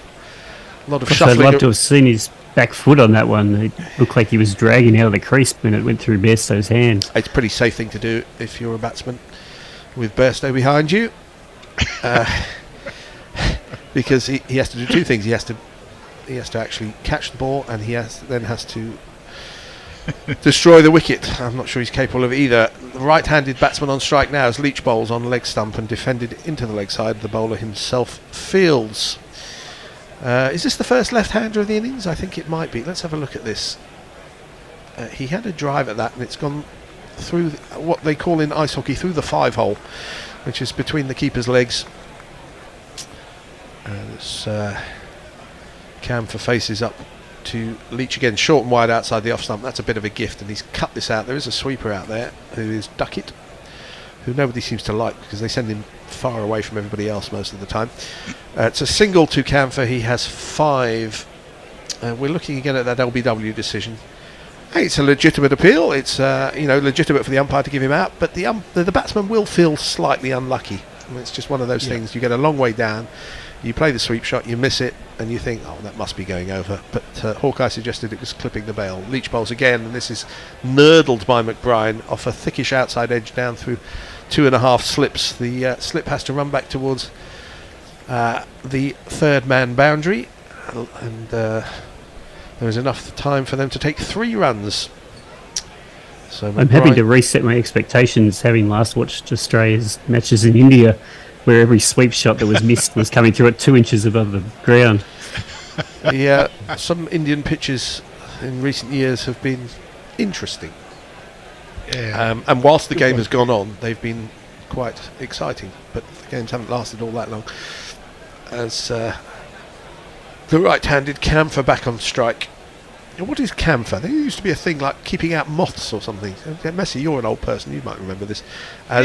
Mothballs are made of camphor, aren't they? Right, is it spelt the same way? This one's flicked out to I think so. square leg it's by camphor for a single. I think it has an O in. It's spelt with an O, you're that is right. correct. Right. All right. That's the end of the 36 over. 110 for 6. Messi, what are people saying on social media? Diana Patterson says, delightful to hear Fred's cynicism. And Mark Lambourne says, as an ardent cricket enthusiast, I want more Not Fred and more Jared Kindler. I get Not Fred's issue with JK's delivery. However, Kimber is an invaluable thought leader in cricket analysis. I can read him much more easily than I can listen to him. He tries to fit too many words into the same minute. Yeah, I mean, there's room for all sorts in this the wonderful world of cricket broadcasting and writing. 110. Sorry, Messi, carry on. Oh, after this ball, sorry. Broad starting a new over to Camphor, which he defends on the half prod forward into the offside. Sorry, Messi. Messi, are you there? Yes. Well, Dave Sarasara says Andy's high point was getting scores at 3 in ODIs against West Indies and South Africa. Weaker against the short ball. If Tung comes back into the attack, we might see some short balls because that's what he was asked to do earlier. Somewhat strangely, but Broad is. I don't think it can be easy to get the ball out of Broad's hands at the moment, as this is full and straight, and again defended well by Camphor into the offside. Russ, presumably you're looking forward to the Ashes, as most of us are. I know it's not very nice to ignore the match that we're actually watching, but I think even the most one-eyed Irish supporter would suggest that this isn't probably the highlight of the summer as far as English fans are concerned. How do you think it's going to go? Well, you can answer after this ball, because Broad's about to bowl it to Camphor, again defended well by the right-hander. No run. Interesting. I think I have less faith in my ability to predict this summer than I have in almost any previous Ashes that I can recall. I think the way England's playing recently makes variability very likely, and I think that Australia's good, but maybe not, with weaknesses. Yeah, that's very true, and I think you're right that it is intriguing and it is difficult to call. Australia, of course, haven't won a series in England for over 2 decades. As Broad wider from the crease bowls, and this is driven sweetly and straight by Camphor. Broad has to fall to his right quite quickly to get a hand on that and stop it. No run.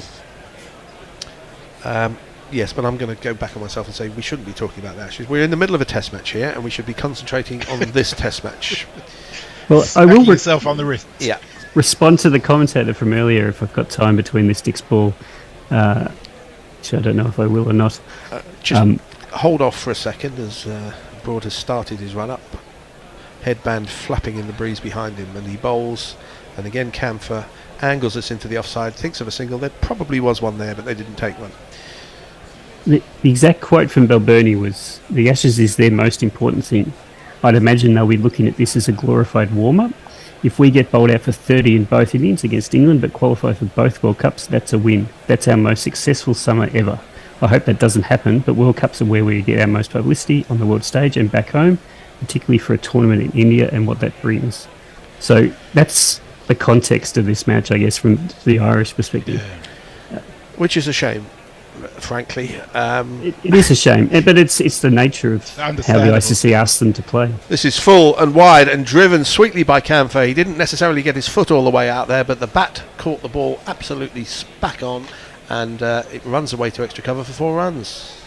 Now my innings going, great guns. I hit the ball, 4 runs. I hit the ball and it went for 4 runs.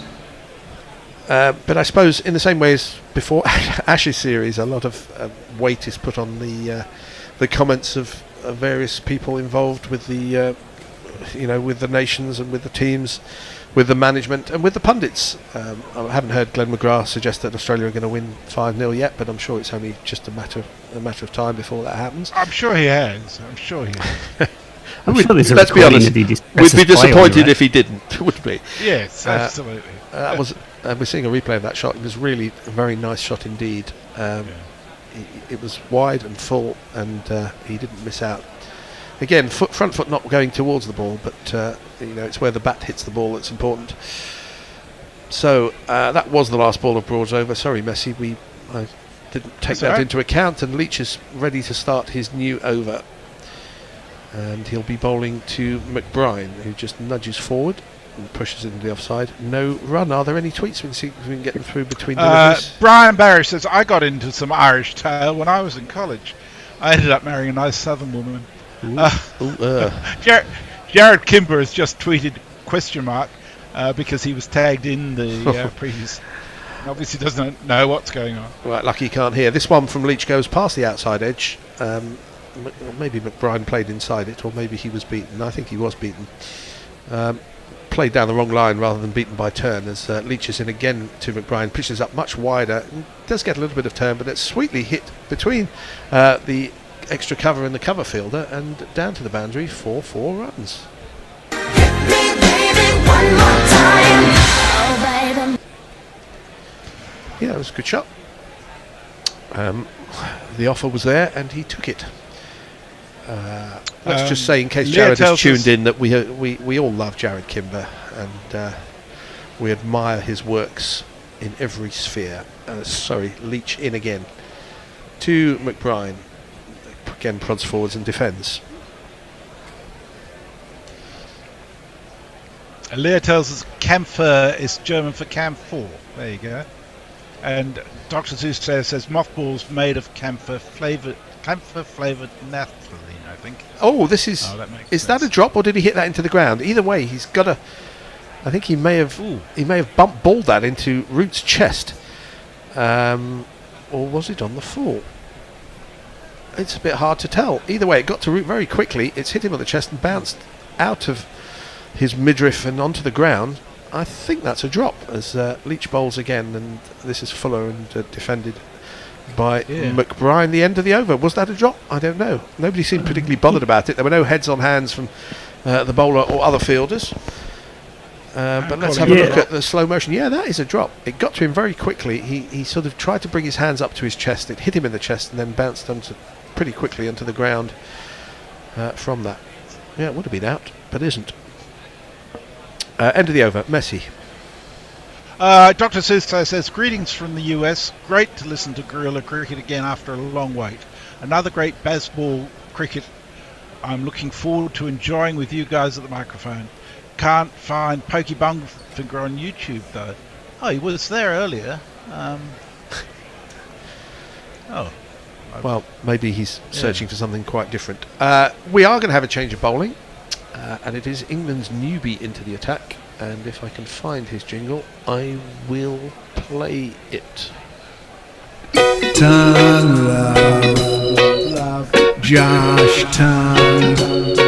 Let's get together and lick 'em. His first ball is a good length ball outside the off stump, defended by Camphor, and I'm very pleased to see that they've dispensed with this experiment of him bowling short. I mean, he is bowling a different batsman now, but he's got 3 slips, and he looks like he's being asked to bowl a classic seam bowler's line just outside the off stump and try and get the outside edge. Of these 218 for 6, he's got a leg slip as well. So 3 slips, a backward point, a mid off, a mid on, a square leg, and a leg slip and a fine leg. As this next ball is outside the off stump and just guided by Camphor to that backward point fielder. No run. Russ, I don't know whether you were watching before lunch when Tongue was bowling without any slips and being asked to pitch the ball halfway down the wicket. It was seemingly a plan, either a plan for the batsmen that were in, or more likely to see if he could be relied upon to bowl that line later in the year, as he comes in and bowls to Camphor, who just nudges this into the offside past the point fielder. England's captain Stokes chases it back 3/4 of the way to the boundary, but they do come back for 2 runs. Yeah, it may be a case of analytics gone wrong, where they come to the conclusion that because one batter is vulnerable to short pitch, they should make that the only thing they're attempting to do. It's always hard to tell these days. Yeah, but from the fields that are set, you can pretty much judge what's coming, and you can, which makes it really easy for a batter to just ignore it, right? You would have thought so. Let's see what Tongue does to Camphor. This is flashed away outside the off stump into the ground and then into the hands of the point fielder. It got to him pretty quickly, but comfortably fielded. Yeah, I mean, if you set up a field like that, then batsman pretty much knows what's coming. I mean, you can bluff and throw in a Yorker, see what happens, but he didn't. He was bowling a consistently short line earlier in the day. We're going to have a change after this over, which is in 2 balls time, as Tongue comes in and bowls, and this is a flowing drive by Camphor. Unfortunately, he missed the ball completely. Well, fortunately for him, because he could have got an outside edge, and there's a keeper of sorts and 3 slips waiting. Not the best shot. They've been very aggressive, though. Well, it's at times, these two. It's a tricky situation. How do they go about it? Maybe they've bought into the so-called Bazball revolution and say we're going to hit our way out of every situation. Doesn't always work. 120 for 6. Tongue to complete this over. Is up to the wicket now and bowls, and Camphor gets behind it, defends the end of the 39th over. 120 for 6. We're going to have a change. Andy has come into the seat next to me. Who's going in and who's going out? No, you're going to stay. I'm staying. Okay. Yep, and Hendo's going to come in. So it's goodbye to Messi and Russ for the moment. Thank you, gentlemen. We'll see you in a bit later. Yep.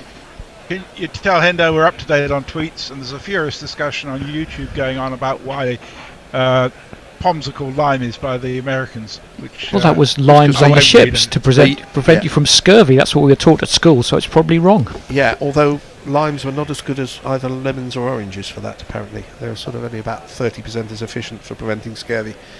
But they were better than nothing. Hendo has graciously honoured us with his presence.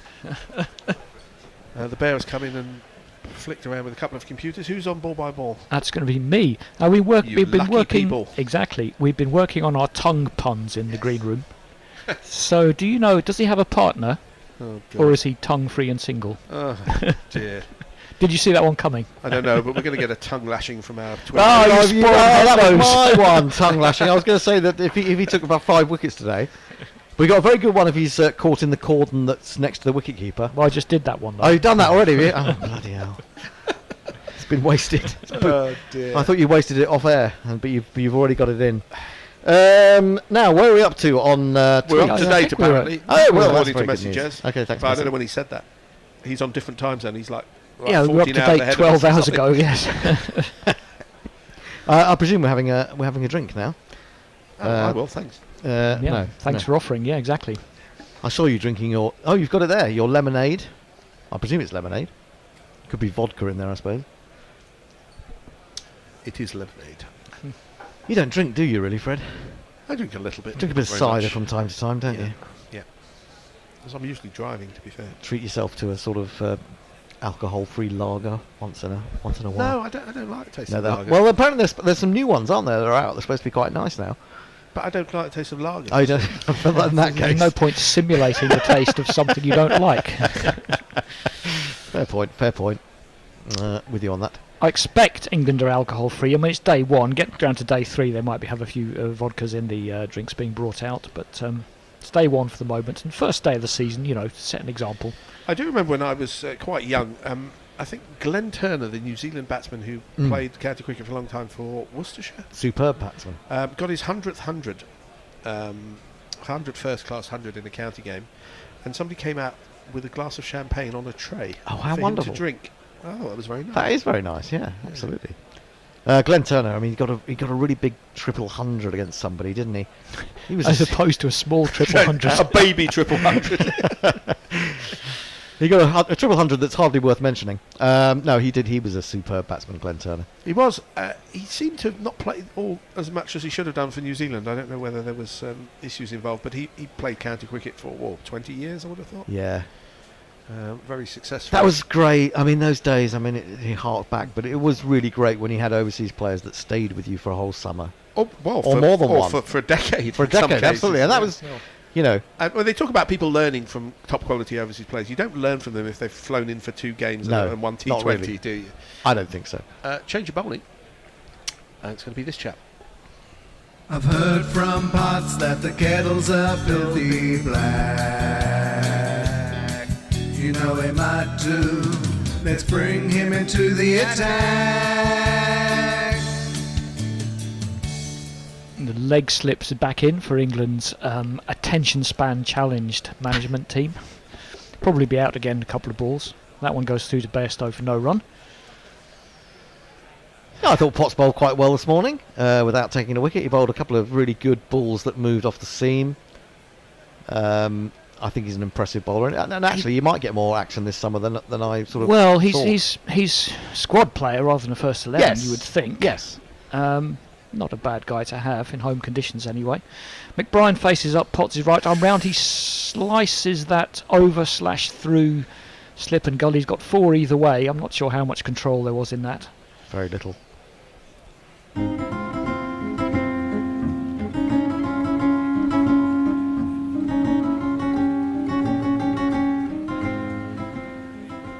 No, I think he was looking at extra cover and the ball flew through backward point. Yeah. But you can't put your slips everywhere. Whether you have gaps in the middle or whether you bunch them together, it doesn't matter. It's going to go through a gap sometimes. There speaks a captain. Exactly. They're going to go through a gap all the time. Ooh. That one tails in a bit from Potts. I don't know why he's so clearly got half a bat on that. Yeah. Like many bowlers I've captained, ball hits pad equals appeal.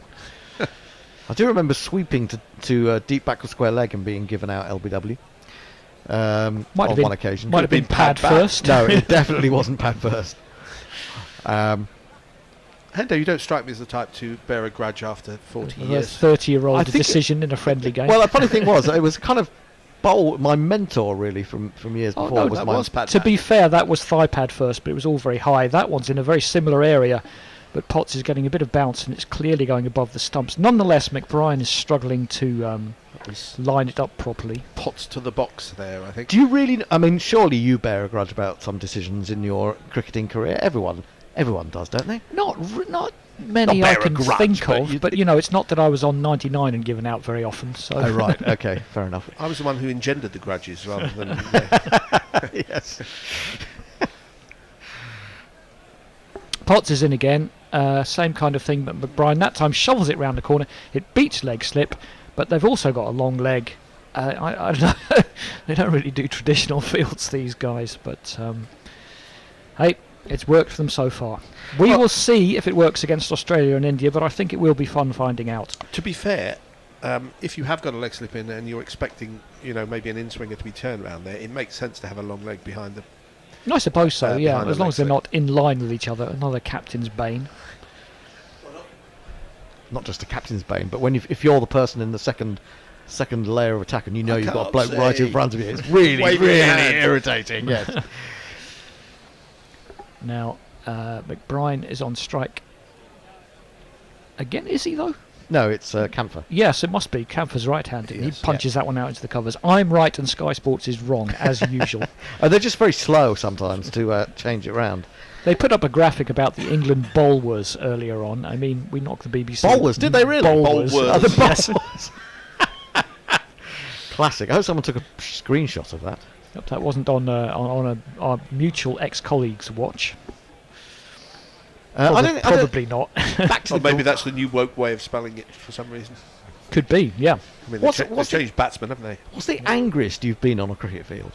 The angriest I've been on a cricket field. Oh, that's going to be a good one, but it will need some thought, I yes. think. Yeah, It probably relates to cheating umpires on other sides, usually. Or I could even say, what's the angriest you've been not on a cricket field? I can tell you the angriest I've been not on a cricket field, because I still do bear a grudge about this. Yeah. I'd played 18-game season. I'd played 17 games. Yeah. I played every game. Came to the last game. We need to win to avoid relegation. They put someone from the. This is in the second team. They took someone down from the first team, and they put me into the first team. Oh. And they tried to tell me I'd been promoted. Promotion. They wouldn't even. I'll be honest about it. I was absolutely steaming. In the end, the guy from the first team that's turned down to long leg for a single. In the end, the guy from the first team said, "No, fuck you, I'm not doing that anyway." So I went back down. But then, having been left out and went back down, I didn't bat or bowl in this game. Oh, God. Or I batted 10 and didn't bowl. And yeah, in fact, I should have just left the club. Actually, Hey, you probably did about 6 months later. I probably you did. played for more clubs than anyone I've ever met. No, to be fair. I'm not as bad as some, but I've had my moments. Yes. You're the Sam North East of outer I'm the North Benny London. McCarthy we were talking about earlier of North London cricket. Yeah. What about you? The angriest you've been in respect to recreational cricket? Oh, that's a good one. Well, I don't tend to get angry all that much. Oh no, we were professionals in our field, and emotional control was a big part of it. What, as in your poker days? Exactly, yeah. Yes. Well, I still knew some angry poker players. Oh, yes. Tongue is in again. That's down the leg side. Bairstow grabs it and doesn't drop it. Well done. Tongue is in again, expecting the pawn bot to be enjoying this test match. So whoever said that Bairstow looks like he's putting a few pounds, he looks like he's put a few around the jowls as well. Yeah. I think he has been getting a little bit porkier over the last year and a half. They say the camera adds £10, so just bear in mind there are like 4 cameras in here when you see, Absolutely. when you see pictures of us on YouTube. We're practically skeletons. Tongue is in again, and an odd shot from Camphor. Tried to pull it, but it wasn't very convincing. Maybe didn't get up as far as he thought. Just sort of hit him on the hip and dribbled out into nowhere. I have to say, you've gone very quiet on the Twitter sphere. We haven't had a tweet for 16 whole minutes. Well, what about you, Hendo? The angriest you've been in relation to not? We know you get angry every day in relation to international cricket, but your own cricket. It's really tough. The two that I remember. The 15 that I remember most. Yeah, maybe Of that year. We may be sometime. I'll tell you in a minute. Tongue's going to come in. With his tongue out of his mouth, and that's pulled somewhere.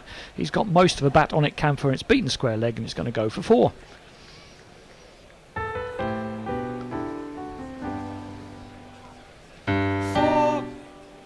I do believe that I left a hole in a dressing room cupboard after getting out at, I think it was old Wimbledonians or old Rutlishians. Mm-hmm. Because obviously that was a crackingly important game. Derby game, yeah. And I did demolish my own stumps after being caught down the leg side off my glove in a life ban. in incredibly dark weather, and thinking this bloke should not be bowling bouncers at me at that time of night. Tongue just the 2 slips now, and ducks under it. Camford hits him on the helmet and is not. Yes, going to go for 4. The fielder was there, the ball was there. He hit the rope. I'm not sure he fielded that cleanly, but we'll see. We'll probably spend 10 minutes looking at this. Maybe from you various don't. Angles. Well, do you not in test? Because he's just signalled leg buys. I think he's. Well, it's leg buys either way. But well, I know, but he hasn't signalled 4. Camphor tried to duck under that. It didn't get up on him. It just hit him on the helmet, and as is mandatory, they will come out and have just a quick check on him. I'm pretty sure this was 4 for my money. Maybe not. Well, no. No, he's okay. done brilliantly. Lost actually. another one. Yep, saved 2. Yeah, unless they come back and hit him on the toe. It was just that after he did field it, he bear hugged the sponge there and took about 4 of them out. I mean, if you know it, there's not much point in trying to hide it, is there? Really? Is that Duckett? Yeah, it's Duckett. Yeah. Well, do they review this kind of thing in tests in red ball cricket? They should just say, Duckett. I do remember actually being angry once when we used to play a midweek 20-over tournament, and it was murder getting people there after work and stuff. And this was pretty much the days before mobile phones as well, and you never know when people were turning up, and delayed trains and all this kind of thing. And we had to field our first innings with 10 men because somebody wasn't there yet. Our opening batsman hadn't turned up. He was stuck on a train somewhere. Then he did turn up. He went out to opening the batting, and the opposition refused to let him back because they said he wasn't there for the first half, right? and they weren't having it, and there was no such rule. They just made it up basically, but that was extremely annoying. Just Ideal says I'm misty-eyed, harking back to the days when England was the epicentre of not just the world but the cricket universe. Well, I've no real desire for England to be the epicentre of the world. That's where you put the map, isn't it? Really? When international cricketers could do no better than a permanent county cricket contract. Well, yeah, I suppose so, but it was good. Tongue is in, it's onto the hip of Camphor, drops it into the leg side, there's no run. I've thought of another one actually. One weekend, I got first bowler on Saturday. Okay, fine. Happens. It happens. We play on Sunday. I'm captain. We're batting second, and for some reason we haven't got a ball, or we got it's 2 minutes before we have got out to bat, and we're supposed to provide a ball, and there isn't one. And because I can't delegate anything to the bunch of clowns in my team, I have to go and look for it. Well, you mean you're a control freak? Yeah. Probably, yes. I go and look for it. Can't find it anywhere. Just digging up everything. Old balls. boxes. Yes, exactly. Finally find one. Come back out, totally stressed. The guy bowls me a ball, managed to swing both ways in the same ball. Another first ball. Another first ball, a clean bowled. Yeah. Yes. And that was supposedly other people's fault, both of those. Yes, absolutely. Potts is in again, round the wicket, and that's a good shot from McBride. Is it going to beat the fielder? I don't think so. He's around, picks it up. Is that Leach It again? is. Yep, he's been quite busy. He's a right-handed thrower. Yep, he is. It looks that way, yeah. Yep. It's strange, isn't Well, it? there was a time when he was a left-handed thrower as well, but he sorted that out. Harsh. Well, no, it's true. He was done for throwing. Well, yes. But that's happened to many a cricketer. Many a spin bowler. Many a spin bowler, yes. Jeff Cope, remember him? No. I don't think he was ever called, actually, was he? Don't know. Potts is in, 3 slips and a leg slip, and it does dip into McBride, dip and then rise, and again England seem to have a plan here where they're trying to hit them with back of a length stroke short balls, but they're handling it okay at the moment. But why? I mean, this is Ireland's number 8, isn't it? Yeah, why not just bowl full swinging balls at the stumps? Yes. I mean, somebody once asked Fred Truman this on. It's not all about why you, don't Fred. they bowl in swinging Yorkers? And Agnew said, well, you can't do that every ball. That's a good pull shot by McBride. They're giving him plenty of practice around there. He's got hold of that one, nice and crisp, backward square for 4. 2 + 2 is a man.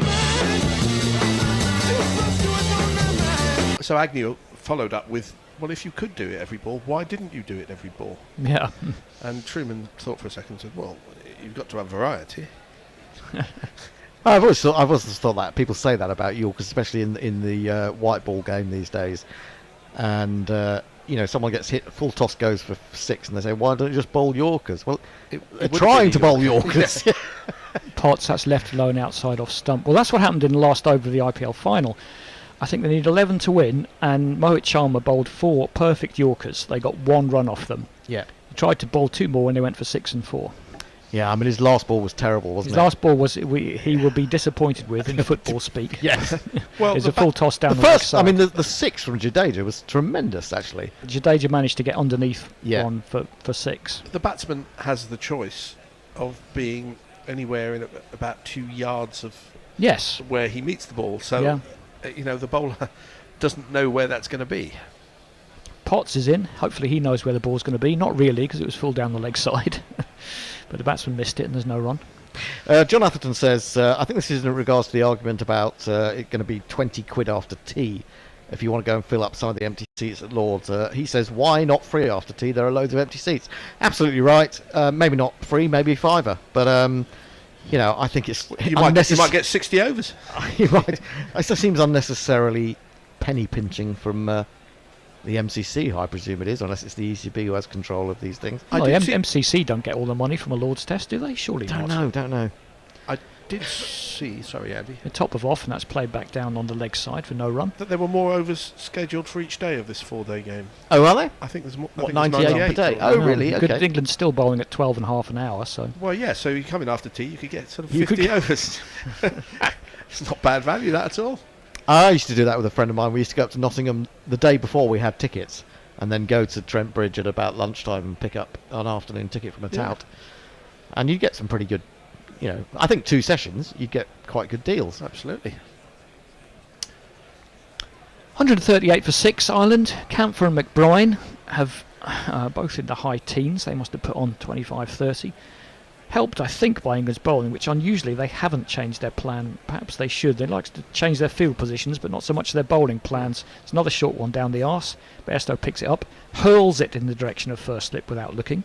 I mean, I think there's an element of complacency about England here, and I think it's to do with the fact that they're actually trying a few things out. Yeah. For later in the season. Yeah, absolutely. Certainly with tongue before lunch. Yeah, and they think, we've got this game. Yeah. And so let's just have a little bit of experimentation. And that has never come back to bite anyone in the history of cricket. Oh, no. Oh, no. Here comes Tongue. He doesn't care. He's just trying to take wickets. Oh, and slashed away by Camphor down to third man. It was a full-ish ball, but it was very wide. Gave him a lot of room, and he got a bottom edge, basically. But it's 4 more. There's not one boy for me, I must have 2 or 3, I need 4. Ireland were 98 for 6, weren't they? No, 104 for 6. There's something around there, anyway, yeah. They've pushed it on another 40. It's a decent little stand. This has not necessarily been without alarm. Ooh, But, is this a double runs at number 8, Claxon? Partnership is 38. From 43 balls. So, as I said, their best bet to try and score. 104 for 6. I really don't think this is doing anything for them.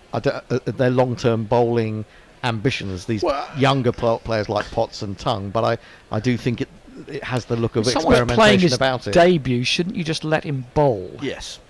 But unless they're saying, well, as Hendo said, we want to try you to see whether you can do this, whether you can sustain a certain line of bowling short for a few overs in a row, which, as you say, is testing for later in the year, possibly. Well, aren't there quicker bowlers around who can do that? Good take. It was quite a good take by Bairstow. Actually, another one tested him down the leg side. He scampered across and picked it up. Well, actually, I don't think there are really anymore because we've lost Archer, and Mark Wood will probably only play 3 tests, maybe 2 Ashes tests. So in terms of pure pace, there aren't that many alternatives, are there? Well, who's the quickest uncapped bowler in county cricket? Well, I'm guessing they're thinking Steve Tongue. I knew I'd say it at some point. Josh Tongue. Is he the quickest, though? He's not uncapped anymore. No, he's not. And that one's played down to point for no run. Apart from that, though. I did see somebody put 100 quid on him at 5,000 to 1 to be a test player when he was 11 years old. This was a story in the paper yesterday. Oh, really? And they were crowing about it, and I was just thinking it was funny if he pulls Turned a an hamstring ankle in the warm-up. before the game. Cash that one out. No, you wouldn't know, would you? He's Well, been named in the team. That sounds a bit sketchy. I'm not sure. Well, no, maybe it was quite detailed, the story. Maybe the bookies just thought, 100 quid free money, yeah. Played down to square leg for no run. Yeah, what I was going to say, though, we did see this morning that Tongue did get up to 91, but again, the notion of sustaining that and making it, kind of a vicious spell in the mould exactly. It's all very well of a bowling, Jofra Archer bowling or your Mark Wood, quickest yeah. ball at 91. Yes, not giving someone a working over. No, absolutely. So I think, they are experimenting. I mean, I watch a lot of baseball, and speed is useful, but it's very much not the be. You have to be a pitcher. You can throw the ball 100 miles an hour in baseball, but if it doesn't do much, and if you can't put it where you want to put it, then you're not very valuable. You have to be a pitcher as well as. It's obviously good to have the natural ability to bowl at that, to pitch at that pace, but that's not everything. Potts is in, left alone outside off stump, no run. I think that was Middlesex's favourite, Angus Fraser, in the crowd we just saw. He was being wrong to the person next to him. Was he talking to... it was Strauss, wasn't it? Sitting next to him? It may have been. I thought it was Strauss. Messi Jez says, no, it's only 90 overs per day, though it ought to be 98. And Just Ideal says... You might as well make it 150. They're not going to bowl them anyway. Perhaps Gorillando Young Tongue is there to test the iron gloves of YJB. Maybe. Potts is in again. No joy for him so far, but that's... I didn't think that looked so bad, but then it's not one of those...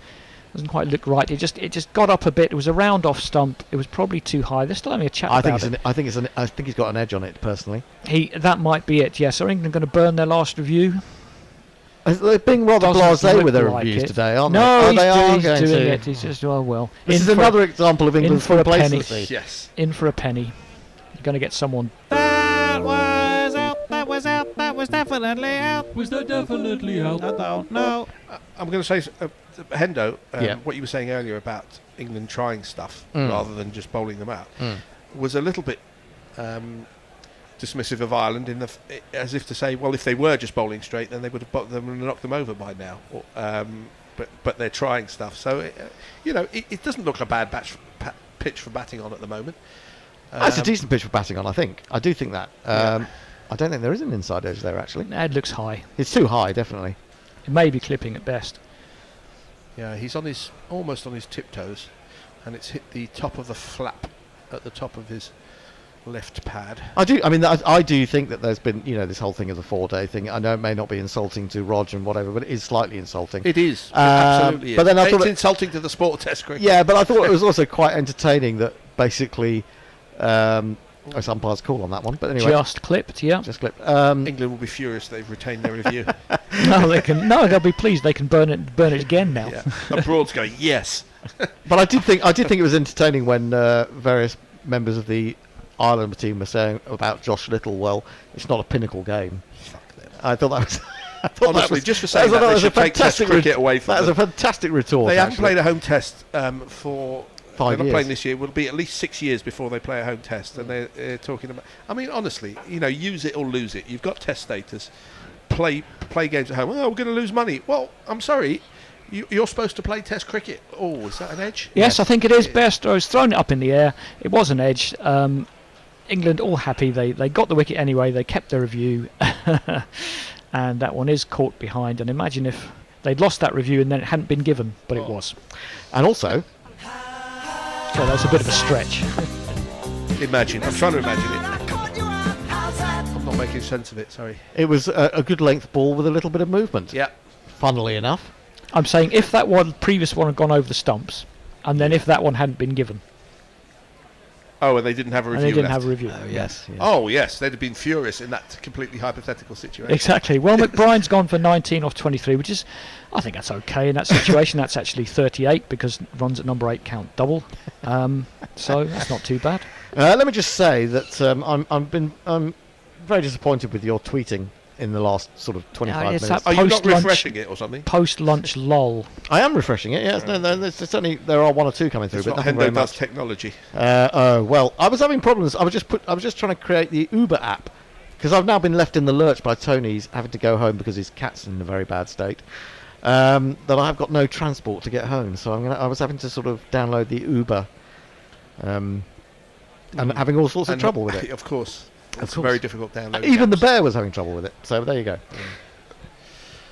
Righty ho. Well, I shall queue up the next batsman in inverted commas if I know who he is. We're running out of possibilities. But then again, is it going to be Hand? Yeah, Fionn Haig. Wasn't that the wife of William Haig? Yes, William Haig, yes, it was, yes. With a double F, yes. Fuck off. Like Lloyd. While we've been indulging in our whimsy, that was quite a good ball from Potts. He did pitch it up a bit. It nipped away up the hill, and it was a airy drive from Balbirnie, and not Balbirnie, he's been out already, from McBride, and that was the end of him. No, it's Mark Adair. They're hiding their hand. They are. Very good. Who's coming See what he up? did there? Who's coming up? Who's coming up? Who's coming up? Who's coming up? It's a dare. You got hold up the island. 3 slips and a gully for him, right-handed, lets it go outside off stump. Play the rest of this jingle. Ooh. Mixmaster Titmus. Now that I would pay to go and see at the Hippodrome. I don't think you would. No, I wouldn't. Mark Adair, another player better known for his World Cup exploits, but as you say, if they only play one test a year, that's going to be the case. I mean, he bowled so impressively in 2019, didn't he? That's a nice cover drive, but the fielder is across, picks it up, no runs. Stokes.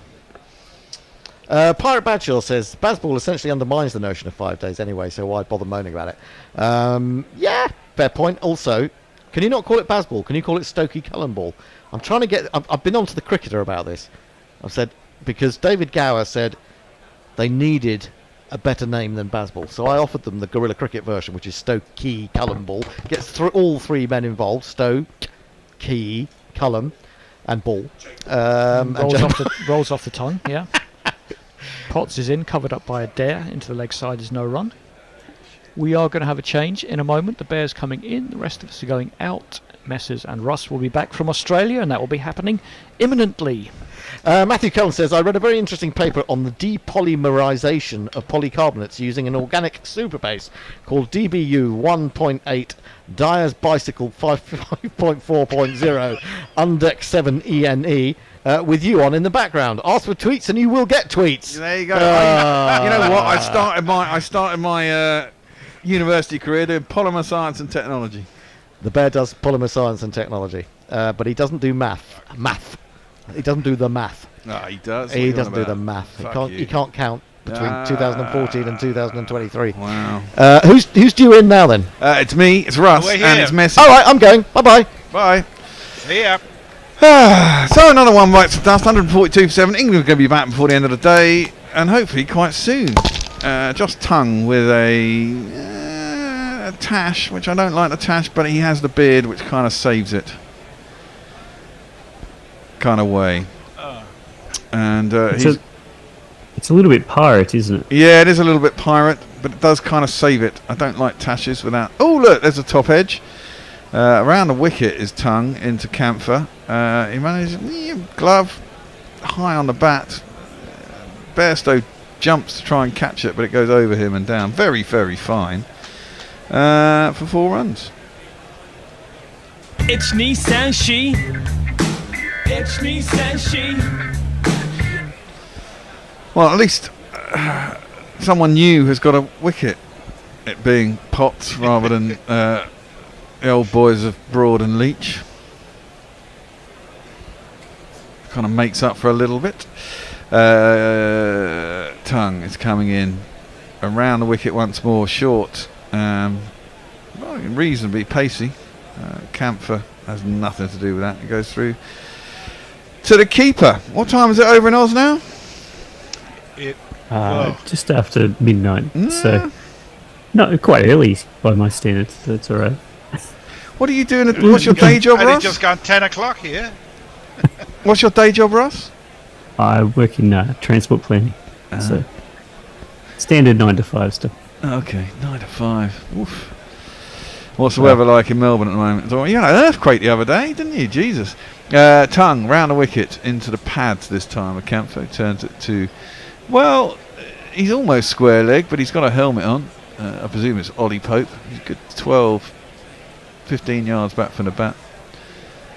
We did have an earthquake, and I'm not sure if this comes through on the mics, but I live right close to a rail line, so it's probably an earthquake when you live next to a rail line. It's like, is that another freight train? It was 4.5, isn't that reasonable? I presume everyone felt it. Tongue. Oh, that's come off the body. Maybe the fire paddle, that seemed a little bit higher than that. Of Camphor. He didn't play a shot. And he wasn't avoiding it, and it wasn't dangerous. Yeah, therefore, fair enough. It's not given us a run. It's a dead ball. I certainly felt it. It was a bit of a jolt, but it wasn't a big jolt. Okay. I've been in bigger earthquakes in Italy. I didn't even know you had earthquake zones in Australia. I thought, that's the whole point. You're a continent and surrounded by probably plates outside of Australia.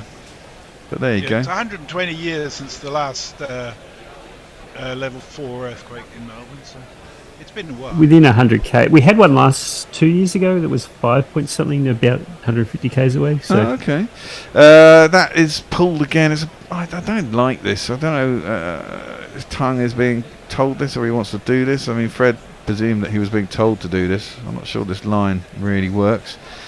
He seems to have pace and he could bowl a normal line and length and probably get a wicket anyway, but he's bowling around the wicket at Camphor, who again gets something on it, goes fine once again, and they get 2 more runs again. Camphor strikes me, some players you think they'll have a lot of time. Camphor's the opposite. He never seems to have time to play the ball, and it is surprising that they're not just taking advantage of the pace. Well, maybe that's why they're bouncing him. Possibly. He grew up in South Africa. Oh, now that's out, surely. I thought he went to pull that. It's either come off gloves or helmet, because it seemed to slow down before it got to Bairstow. Come on, you can burn the review again, because Tongue wants a wicket. He came a little bit down the track and then tried to pull it. I think it was too quick on him. Exactly, he didn't have time. It did seem to slow down on its way through to the keeper. No, they didn't review it. I think it came up off his shoulder. Do you? Yeah. Okay. Yeah, they didn't review it. Let's have a look. Yeah, he took a step outside leg stump. Oh, it came off his head. He sconned it.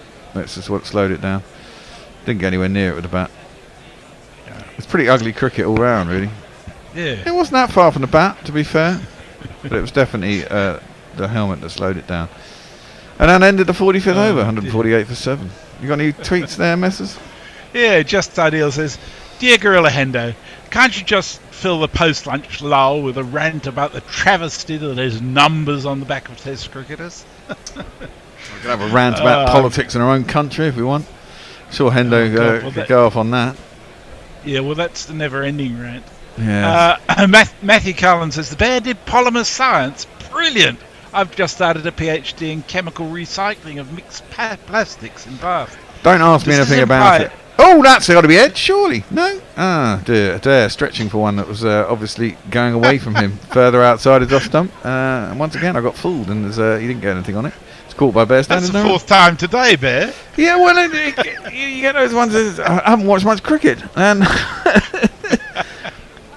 it started wide and just went wider. It looked like he swung the bat at it. It wasn't too far from the bat. Could have quite easily caught the bat, but it didn't. Carried on going after it, went past the bat. Adair still to get off the mark. Potts is in, driven back to him by Adair, and there is no run. Yeah, I did polymer science and technology. It was the only course they offered. I wanted to go to Manchester, and they said, "You can do this course because you fucked up your A-levels." I said, "Yeah, all right then." It was Dallas Dishwater. Had a year off, got really stoned, and came back and didn't really want to do it. But I got lucky. It was quite easy, and managed to scrape through a year of that. Matthew Cullen wants to know if this implies I've got a future in cricket commentary and or day drinking. Oh, I've always wanted to be like the bear. Both. There's something you don't hear every day. Well, everyone wants to be like me. That's defended back to the bowler once more, and there is no run. Anyone can have a career doing this. Day drinking, that's really easy. Although I have to say I've slowed up on that. Getting old is really boring. I went to the pub the other day, actually. I met someone for a business lunch. I got absolutely hammered in the afternoon and felt dreadful. I had to go home and the family was all there, and the wife turns up from work and the kids are all bumbling around the house because it's half term, and I'm really not with it. Not a pleasant place to be. Ideally, you want to get home after they've gone to bed, then it's fine. Yeah. Yeah. This is probably a good moment to express my gratitude to Brian 001 up in Northampton. He sent a very nice care package of a number of beers and some wine for me to keep me lucid during the Ashes. Although I must admit, I have to refrain until after the tea break, or I fall asleep in the last session. Driven out to the covers by Adair, and is a no run. Yeah, he sent me one too. It's great. About 20 beers. Considering no one else really drinks here, it's great. Kent Hendo does, but he brings his own. So generally, I get to go through them all. It's good stuff. It is. Potts in. Ooh, driven out again by Adair through to the keeper. Ain't no run. Go on, Russ. I was going to say it's churlish to say this at 7 for 148, but it's a very strange pattern of play at the moment. It doesn't. England's kind of stuffing around almost. Yeah. Yeah. They're not bowling a good line, are they? No, they're really not trying too many things rather than just bowling normally, which you feel that may not get them wickets as quickly, but wouldn't cost them as many runs possibly. They got 3 slips in. Potts is bowling. It's defended by Adair out through the covers, and there is no run. I mean, England will be happy. 148 for 7, having decided to bowl. They can get them out for another 30. Or, if they get them out for under 200, you might think it's Ireland. They should have got them out for more or less. But they got a reasonably strong middle order now. Scored some runs recently, and we'll have a fair bit of confidence. And England will think, okay, the pitch isn't really doing a lot. The sun's now come out. If they can get them out, tea's coming up after our session. If they get a good, get the last 3 wickets within half an hour, 3/4 of an hour to restart after tea, get a good hour and a half tonight. If they ball it, might well be up to 100, 150 by the end of play, and close to where Ireland are at the end of day 1, and they'll think that's a good day's cricket, Ireland are a fascinating team right now. They've really rebuilt themselves in the last few years after the team that got them to Test cricket retired. Yeah, that's Tongue again round the wicket to Camphor. It was a bit cramped. That's a big puff. Is that one? Maybe inside edge onto pad. Never going to get LBW from that angle from Tongue, but it's no run. No, I agree, and it's taken them a little while. I think those tests and those series in Bangladesh, and was quite a few, Sri Lanka and Bangladesh in quick succession, and tests in conditions that wouldn't have favoured them. As I was saying earlier, the fact that the batsmen got hundreds and the wickets may be easier to score on, as that's again down the arse and left by Camphor through to the keeper, and there's no run.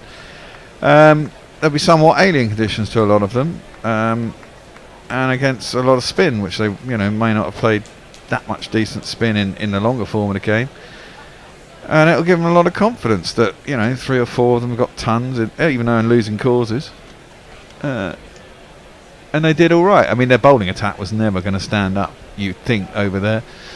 Tongue in again, short, and again down the arse, and Camphor just lets it go, and there's no run. This is a really poor idea of an attack from Tongue for me, and if it's Stokes' doing, I'll be getting him to go back over the wicket.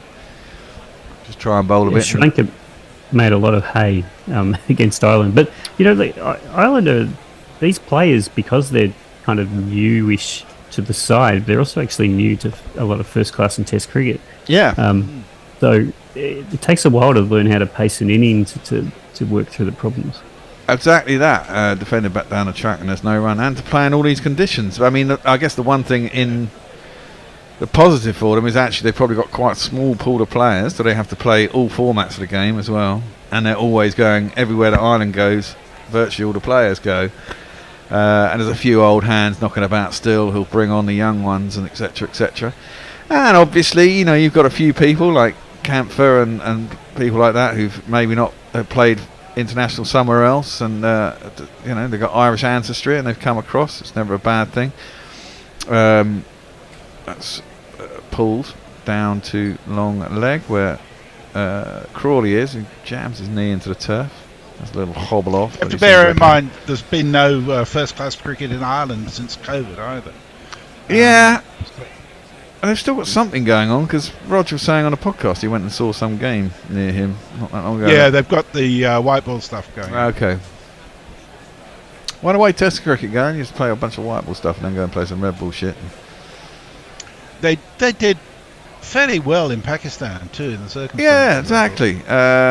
Short and through to the keeper. I mean, the problem with a team like Ireland going there, I mean, actually, the seam bowling isn't that bad. You know, it's not the best in the world, but it's, you know, it's reasonable. A lot of them have played decent standard county cricket.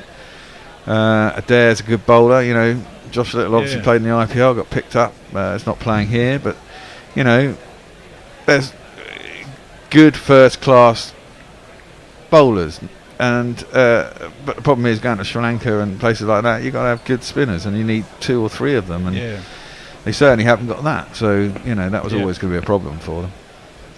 Mark Zip says we would tweet at you, but some of us are dealing with technicians fixing our hot water after 3 days without. Ooh. Yeah, that's a priority. And Just Ideal says the Irish Test is a good pipe opener for young Johnny Bairstow's return to the gloves. Don't start me. He hasn't impressed at all today, and he's not made too many mistakes though. Yeah, but he shouldn't be keeping wicket. It's a travesty that Folks isn't there. It's, you know, it's that old thing in an English summer. There, you know, the best keepers are the best. But you know, for me, the art of a good keeper, or what makes good keepers good, when they're standing up. You know, there's a lot of keepers who are average standing back. Edged, just short of Crawley, a third slip. I'll be interested to see what the story is if Folks drops Labuschagne on 0. It'll be Labuschagne, but for sure, before he makes it double ton. Yeah. Well, the secondary question is, does it impact his batting? Because you'll remember players like Alex Stewart were much better without the gloves than they were with them across his whole career. But in the end, he ended up opening and keeping, didn't he? And he was not bad. He settled into that. Batting at 7, I'd hope it wouldn't be as much of an issue. That's defended back down the track, and there's no run. He'll have licence at 7 to play how he wants to play, and so he should.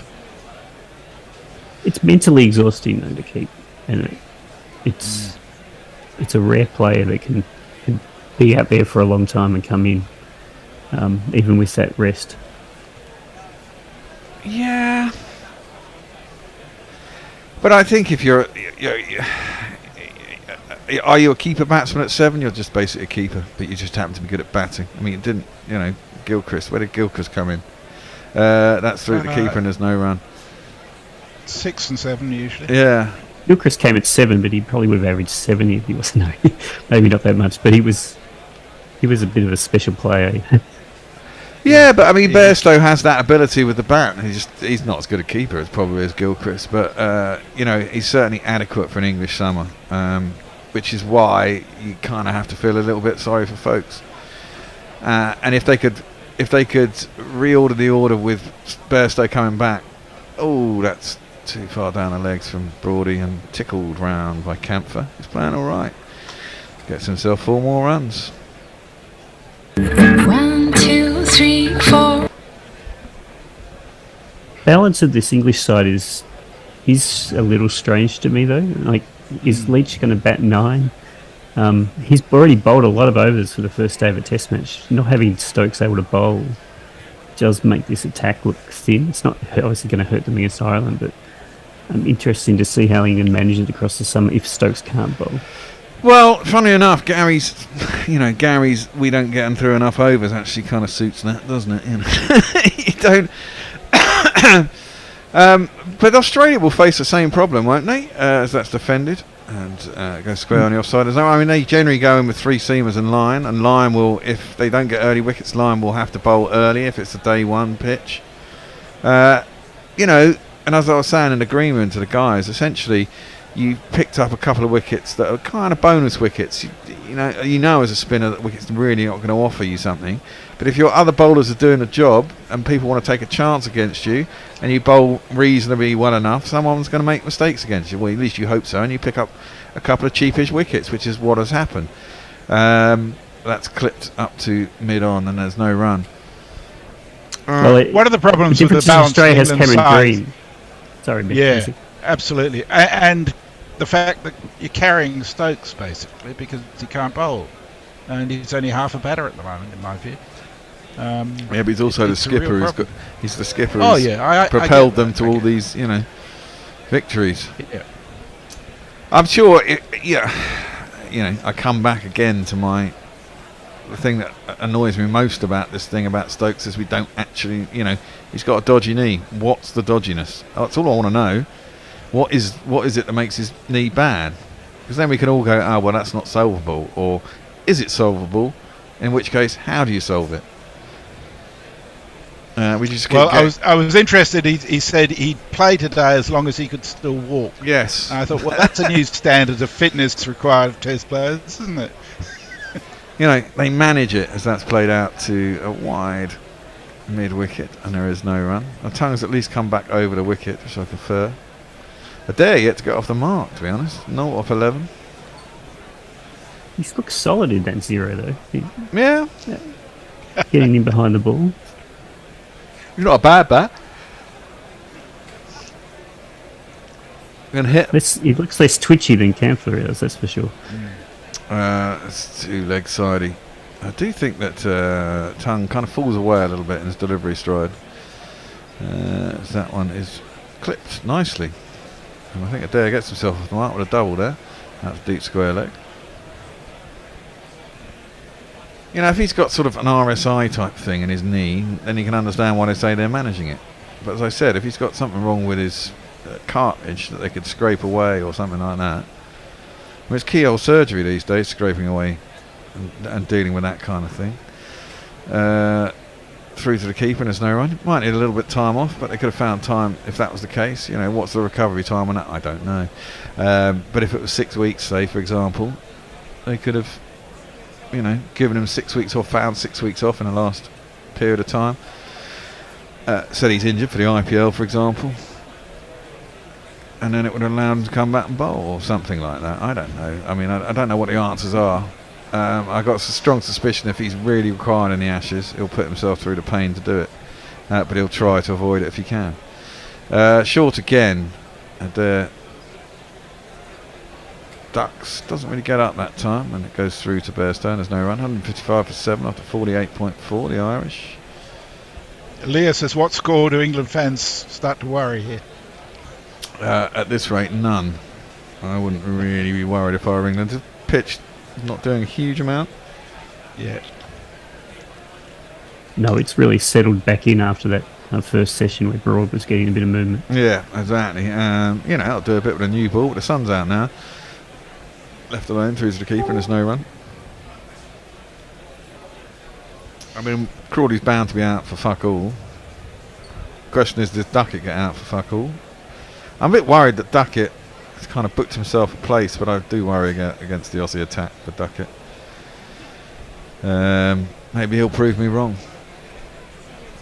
But he looks prime for the quicker bowlers to just bowl it, nip it across him, and him to be cutting it to second and third slip pretty much every time.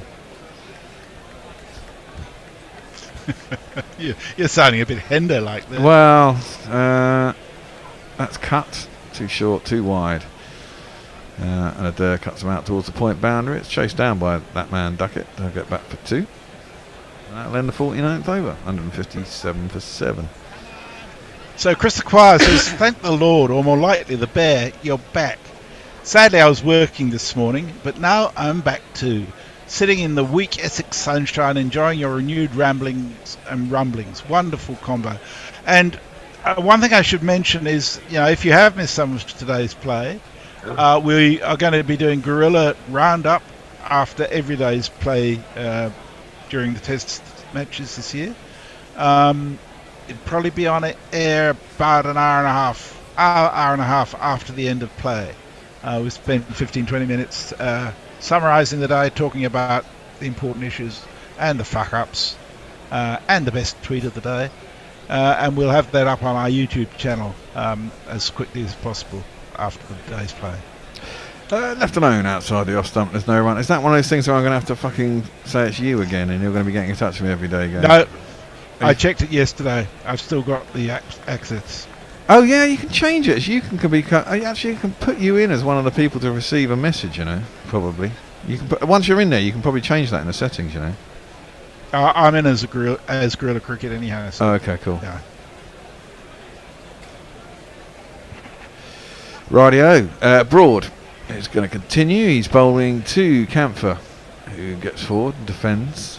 He's quite twitchy. He's not very tall, but he gets it out to cover. And there ain't no run. On to 31 off 62.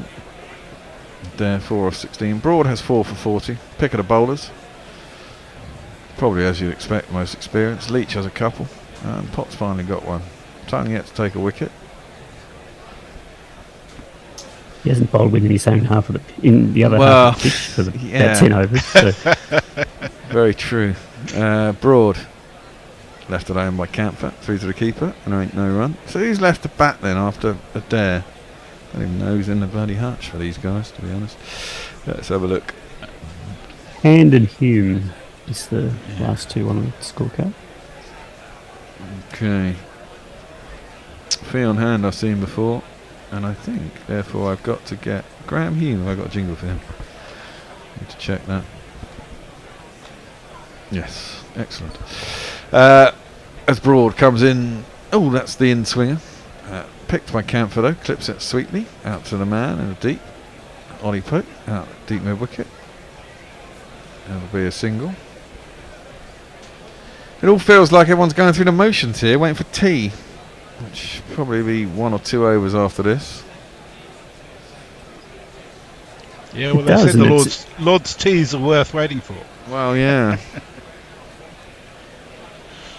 It's a good reason not to get 9 down then, right? You put it yes. Another half an hour in the field.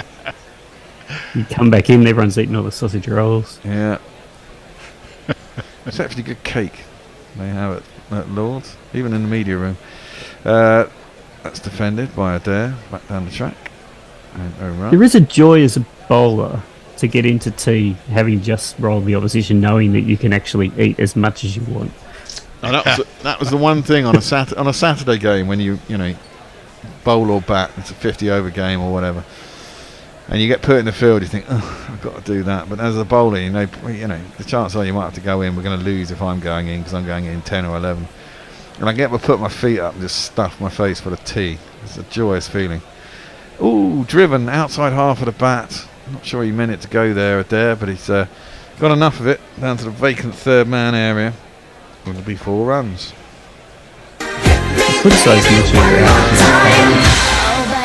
Sorry, Russ? I said the flip side is make sure you're already out as a batter before tea. Well, do the same thing. Yeah, you can just I take it you're a bowler, Russell, are you? I am a bowler. That's right. I tried my hand at opening, but I'm predominantly a bowler. What sort of bowling? What strain of bowling? Yeah. I'll take your pick. Trash and slow trash. Right arm trash or left arm trash then? Right arm trash. Right arm trash, okay.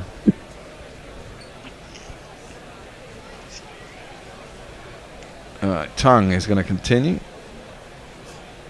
If this over lasts more than 3 minutes, this will be the last one till tea. We shall see. He's coming over the wicket now to Camphor, but he's still. This is the problem. I think he falls over. His action is quite square, and he falls over. Seems to be pushing the ball a lot down the leg side. And therefore, the other thing I noticed about him is he's very short, and if you're a tall bowler, you can get a lot of bounce out of the pitch by just short of the length and making it rear up. But to get the ball up around the head height, it's really short, and it's just slowing up. And none of the players look at all worried about it. He's not broad height. I think he's about 6'2", 6'3". As he pushes that one again down the leg side, and there is no need to play it by Camphor, and there is no run. Surely not. How tall is the umpire he's bowling? That's the case. I don't know. Can we find out? Does Cricket Info tell you how tall people are? Not usually not. No, it tells me how old he is. No, they don't. So that's annoying. They should do, especially with bowlers. You want to know how tall they are, for quick bowlers particularly. He looks reasonably tall to me. No, I had him pegged at less than 6 foot. Or Really? maybe just on No, 6 he's foot. definitely over 6 foot. He's definitely not a broad or a Pat Cummins sort of height. Tongue in again. This time there's a better ball. Camper gets behind it though, defends it out into the offside. There's no run. The problem is if you only bowl that ball 2 times and over out of 4 balls, the batsman doesn't really have to think as much. They brought the slips back in though, at least. So maybe Yeah. he's going to start pitching up. Should have been doing that this whole. Before he got tired. Well, fastest ball was about around the 90 miles an hour.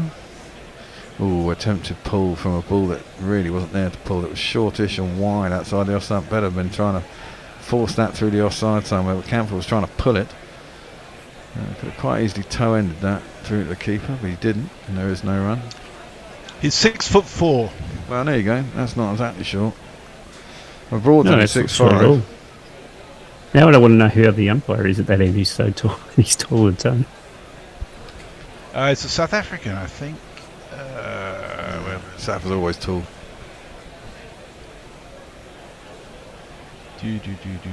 Adrian Holstock. Yeah, he's quite tall actually, the umpire. That one is foolish and defended by Camphor.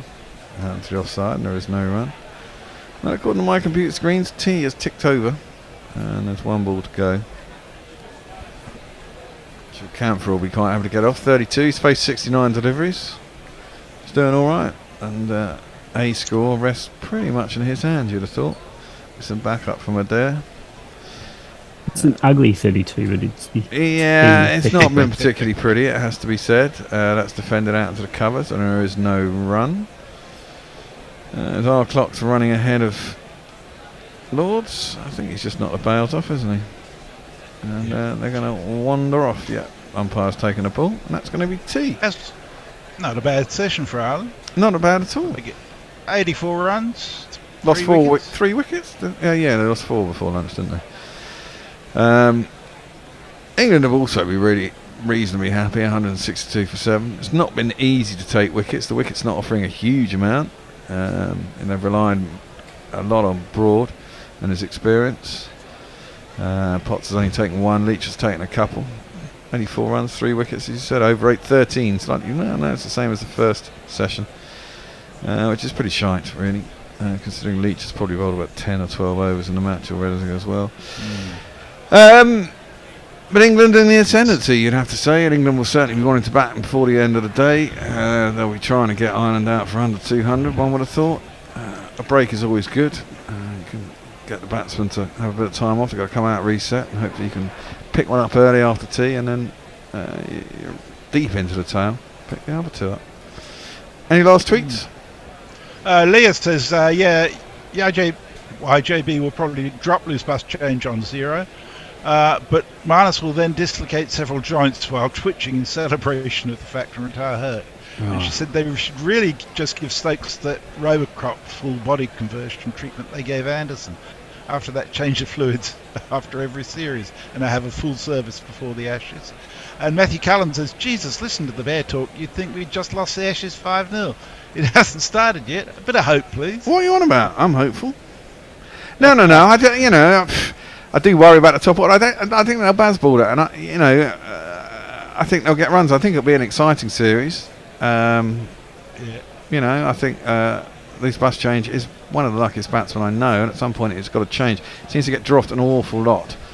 And at some point he's going to get caught by blinders that shouldn't possibly be caught, just because, it's law of averages type thing. And there's opportunities at the top of the order to get wickets out of them too. Travis Head is a good addition for Australia, but both sides have got weaknesses, both strengths, and it should be a fascinating series. Yeah, I can't predict either. due. My predictions are always wrong anyhow. And finally, Leah says they should really give the Catholic Irish a day-night test, so there's a Lord's Supper. Oh, God. Oh, jeez. That's terrible. And on that note, we're going to go. Who's back after tea? It's Hendo, it's Messers, and it's not Fred, straight after tea. They shall be back. I don't know why. I don't know what's going on here. Oh, yeah, that's 4 o'clock. In 20 minutes' time, just a little bit under. Good to see you, Russ. Are you coming back later, or are you off to bed now, No, Russ? I'm going to go to bed. Yeah, so- sensible. All right, Russ is off to bed. We'll see you anon, and Messers is going to stick with us. See you all later. Bye. Rakim Cornwall. Brendan Vian, Austin Ian. Valentine it is then, coming into the left-hander over the wicket this time, and he smacked it for 6. Oh, he got offline there and he picked him up. Lovely swing of the bat, a free swing of the bat. It's taken it away over deep backward square leg for one of these. So what a start for Ian Austin. Valentine goes back to his mark, comes in again and bowls, and this time he just pushes gently into the offside, sees that the field is just a little bit back on its heels on the edge of the circle, and they pick up a very quick single. One to come. Rakim Cornwall comes down to There's an appeal from Valentine again as he made a crucial breakthrough here. Yes, it's another LBW as Rakim Cornwall. Well, it's a long way to go down for Rakim to try and sweep, but he didn't really get on top of it, and it's hit him on the pad, and that is in front of middle stump. And Valentine's lack of pace has done for Rakim Cornwall. You flipping muppet!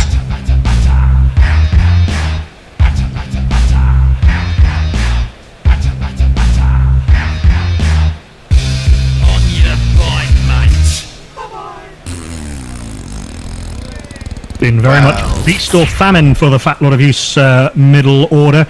We had a partnership of 71, then 2 wickets and 2 balls. Then we had a partnership of 67, then 2 wickets in and over. Good work from Alfred Louis Valentine, who I think it was Alf Valentine who got. It was indeed Alf Valentine who got the breakthrough earlier. The double. Oh no, the double breakthrough was across 2 overs. Wasn't it? I'm thinking about it. But Alf Valentine, 4 overs, 4 for 71. Really hasn't helped himself with the 2 no balls. Doing his best to keep the fat lot in check, but they are 275 for 8 after 15 overs. Ian Austin on 7 off 2, and a new man yet to face. It's this man from Bermuda. The hero. You feel the earth move under your feet when Twain comes tumbling down, tumbling down. You feel the stand start a trembling when Twain let the rock goes down. Well, he may be coming in at number 10, but there's a lot of expectation on this man after his amazing semi-final performance in which he scored 53 and took 8 for 34. He's coming out now to bat against Al Valentine, who's that was the end of the over. Oh, he's not going to face. So it's going to be Ian Austin to face up to who? Declaration bowling time, Hendo. Jeffrey Boycott's going to be bowling with his hat on. Oh God, Jeffrey Boycott to bowl. They'd love to see it. Before we come to Jeffrey Boycott, the dubious pleasure of Jeffrey Boycott Jingle's playing right now. Bowling. My mum could have caught that in a penny. Boix, boix, boix. He's no more brains than a pork pie. Boix, boix, boix. Add 2 wickets to the score. A lot of talk about bounties and mutinies. Pirate Barshire at large says bounties are fantastic. I will hear no calumnies against them. Mutiny, very much building on the joke I made Especially earlier.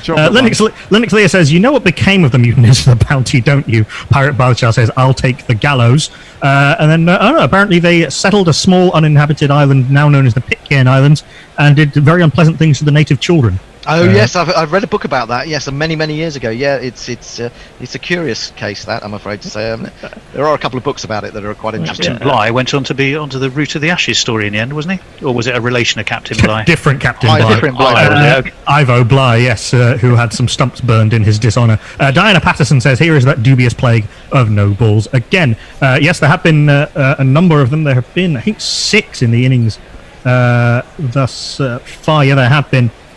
So a whole extra over of no balls. Yes. 275 for 8 after 15. Boycott bowling to Ian Austin. Well, this is a Rose's battle, isn't it? Ian Austin from Lancashire against the greatest living Yorkshireman. And his first ball is just dabbed away. There's a little bit of in-swing. That's what you do get with Boycott. You do get the ball swinging, but it is at a rather sedate pace. And Ian Austin picks up 2 through extra cover. Next ball from Boycott is chopped away down towards deep backward point. Third man comes running round. They're coming back for the third, bringing Dwayne Leverock down. Oh my goodness, Dwayne Leverock is an appeal against him first ball, and it's not out. Oh, the relief of his 65,000 fans on the island of Bermuda is palpable as Leverock survives. Next delivery is bowled to him, and he takes full toll of Boycott this time. As the swing comes into him, he just goes with that, lifts it over deep square leg, and picks up a wonderful maximum.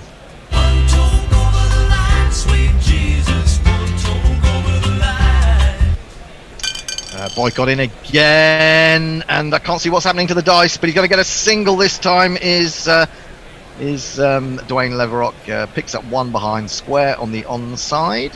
1 to come. 1 to come for I forget who's batting, Ian Austin, and Ian Austin sees this one offline and just, well, launches himself at it, drives it up and over extra cover, and that's gone for a very flat 6 indeed.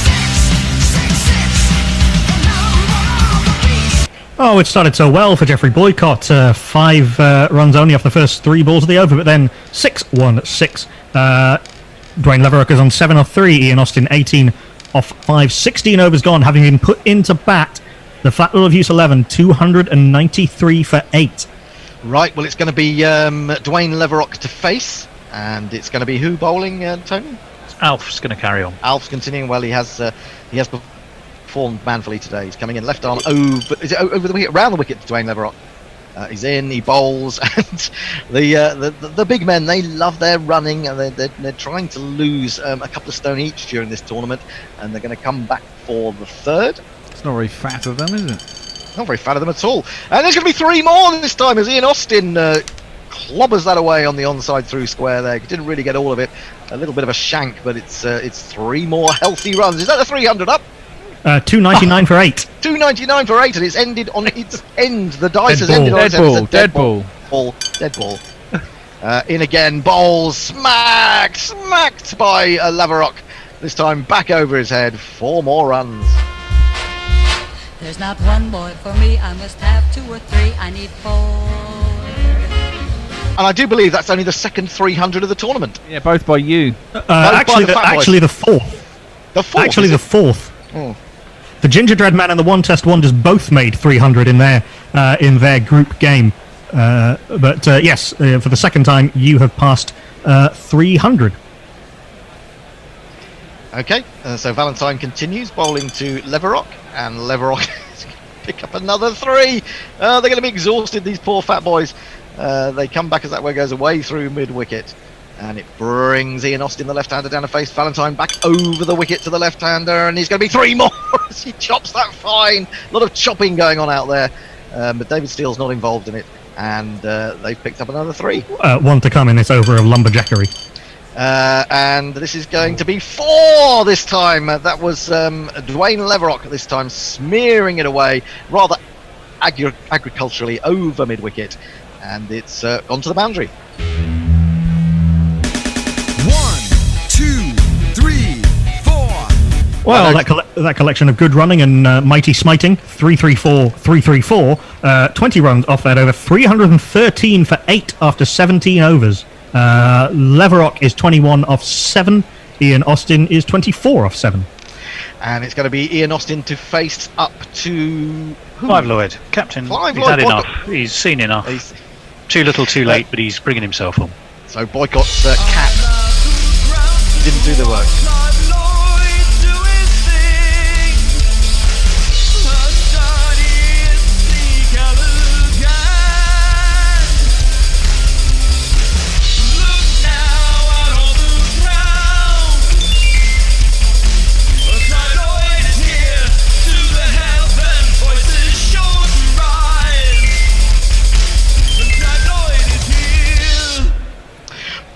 Well, it's Lancashire versus Lancashire, isn't it? Clive Lloyd coming onto the left-handed Ian Austin. What can he do? He bowls to Austin, and Austin says, Clive, it's a bit late in the day for you to think you can come and turn your arm over. And he's just whipped that away off his toes.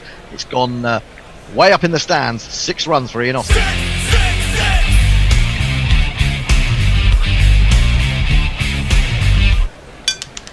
I don't know what happened there. The dice seems to have come off the plate. And the next delivery is cut away by Austin for 3 runs through extra cover. He's looking in good nick. This is a worrying little stand developing. In he comes, bowls to Leverock, and Leverock uses all his leverage to take that up and over extra cover. 4 more runs. It's a very glum-looking Tony now. Yeah, that stand has worried its way to 51 off 15 balls. Wow, what a performance by this lower order from the Fat Boys. They've got runs in them everywhere. And that's, well, I won't go into that. Oh, now there's a big appeal against Ian Austin, and he's bowled. Leverock, I'm afraid it is, who's gone. He's been castled by Clive Lloyd, and that is a big relief to the huge West Indian.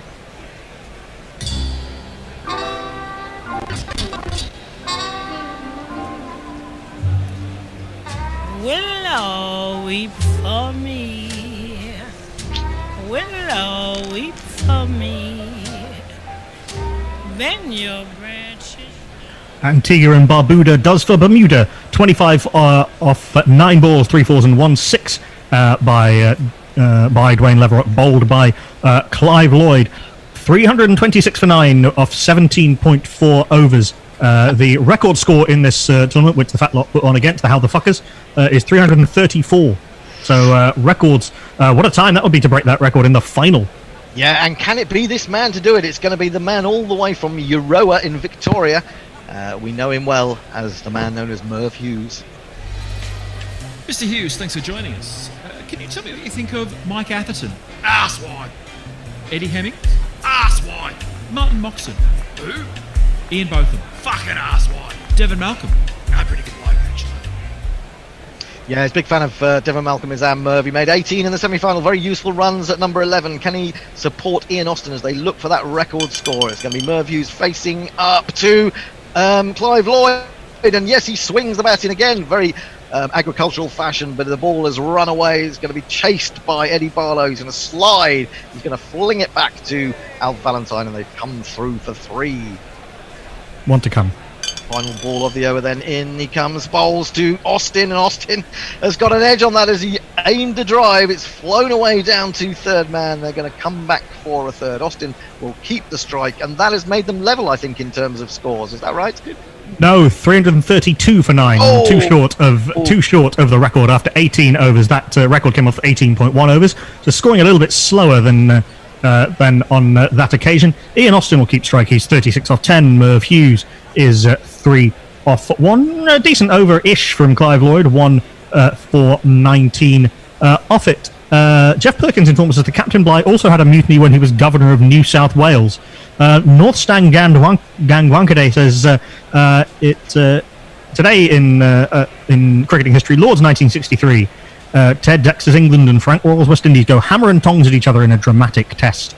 It's a draw at the end marked by an act of bravery from Colin Cowdrey, who went out to resume his innings with a broken arm.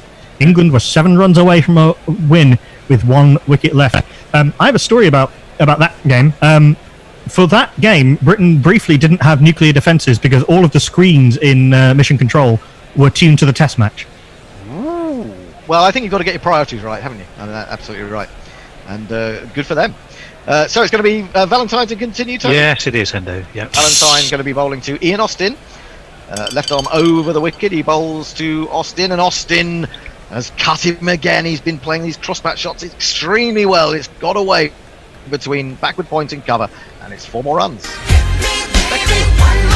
Record breakers. In to bowl to Austin. That comes off the plate.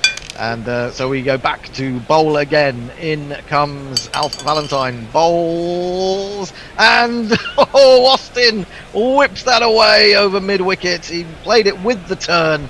And he's absolutely clobbered that. He's launched it. And it's 6 more runs. Alf Valentine raised the ball 100 up for him. 5.2 overs, 4 for 101.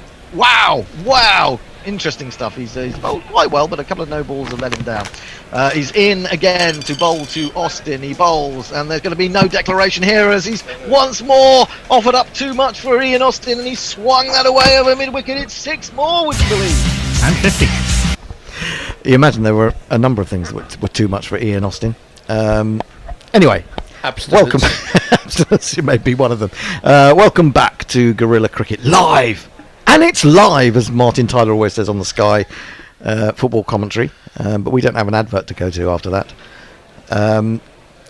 It's been an interesting day so far, hasn't it, Fred? I think it has. It was going to be difficult for Ireland losing the toss and being put in. I think had they won the toss, they would absolutely have put England in. Yeah. It was a cloudy morning, and I think even had it not been Ireland, probably would have put England in because what happened last time they played here and they were bowled out for absolutely nothing. 35, wasn't it? Yes, and having lost 3 early wickets, and then Sterling having been given out LBW first ball, it could have been an absolute disaster for them, but it hasn't been a disaster for them. But having said that, they haven't got a score which at the moment which is necessarily competitive in Test cricket. They're 162 for 7. But if they get above 200, they will feel a little bit better about themselves. Is it fair? My feeling of and looking at Ireland's scores is they seem to have one really bad innings in every Test match. It's a difficult sport to play, and it's even more difficult if you don't play it often. You don't play it very often, Yeah. and they don't have any first-class cricket that they're playing. They don't get an opportunity to build innings. It's a lot asking of. It's a lot to ask of these players to suddenly turn up at a Test match, early in the season against England, against a good seam attack in home-friendly conditions, and expect them to be knocking off hundreds. They really do have to play more first-class cricket. They have to play more Tests. They have to play more Tests at home, and it's something which is not going to change until that happens. Yeah, I think that's the problem, isn't it?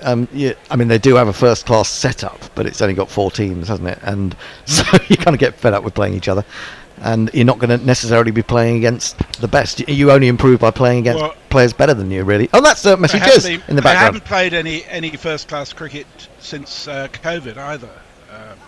Yeah, they played Test matches. They played 2 Test matches against Bangladesh. Yeah, sorry, but no domestic. Sri Lanka. 1 against Bangladesh, 2 against Sri Lanka. Yeah. Evening session is about to get underway. Come back to you on that with messages. 162 for 7. Broad bowling, I think, from the first time from the nursery end. And it's defended back to him. There is no run. We shall jingle up those that are taking part. The bowler is this man. Sweep the leg, Brody. Got the best headband around. Something has gotta keep her down. Got the best headband around. Your ego ain't gonna be kept down. Got the best headband around. Even though your hair is thinning now. His second delivery sneaks past the outside edge of the bat of this man. Coming up, who's coming up, who's coming up, who's coming up, who's coming up, who's coming up. It's a dare. You got pulled up the island. I like it. And you you're back and you're bowling out, yeah. In case you didn't get it, it's Mark Adair. Outside the off stump, left alone. He's moved on to 8 from 21 deliveries. Ireland 162 for 7. A decent run rate, 3.15. You'd be moderately happy with that. It's not Stokey Cullum style, but it's there've been 1 or 2 players out there who've certainly tried to take it to England a little bit. Yeah, even when teams are struggling nowadays, their run rate tends to be high. Maybe not everywhere, but teams are prepared to go after the ball when they think there's a chance of a boundary. Broad in bowls, and that's played neatly towards mid-wicket by Adair, who's going to hurry through for the first run after tea. Which brings this man onto strike. This man. sort of 8-second lead in Now there. who's this coming on? Camphor waited. In South Africa he wasn't rated. In Ireland he is venerated. He worked hard, so Camphor rated toil.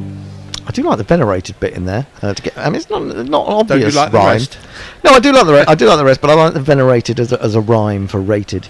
And It doesn't really rhyme, rated well, and no. rated. You know what I mean. Broad into Camphor, 32 not out, and he's onto the front foot. The ball is swinging into him, and he plays it with decent confidence, out square on the offside towards backward point, and there is no run. Well, England need to bowl another 39 overs. Well, let's say 39 overs more need to be bowled today. England may not do all of that because they may be batting. Yeah, I think the weather's going to hold. It's looks like there are no clouds in the sky either where we are, about 6 miles away, I would suggest. As the crow. Broad again, 4 for 46. Bowles gets that one to swing in. He has got the in-swinger going today, hasn't he? Absolutely. And he got the wicket of McCollum with a very decent setup earlier in the afternoon. That's the end of the first over after tea. Ireland are 163 for 7. Messi, any tweets? Well, you may recall that earlier Mog tweeted, "Holy crap, I just discovered they're showing this test on TV." To which the porn bot said, "At the massage parlour." And Mog said, "Yeah, there's a big screen in every room, which admittedly does reduce wall space for the mirrors." And the porn bot says, "Well, half of them are tuned into Gorilla Cricket Radio YouTube, which must prolong the happy ending." Must indeed.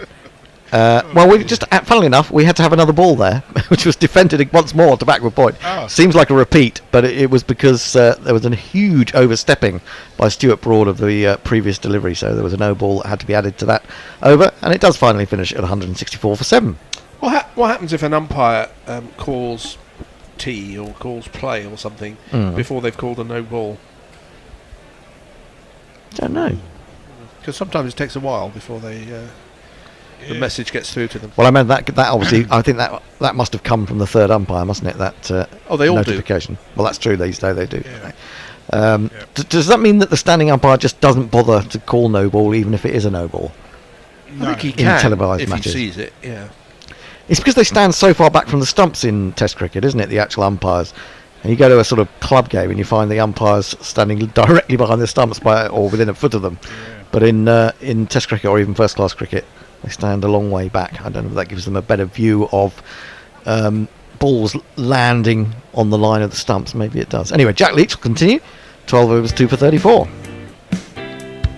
Coming up, here's a face that I know.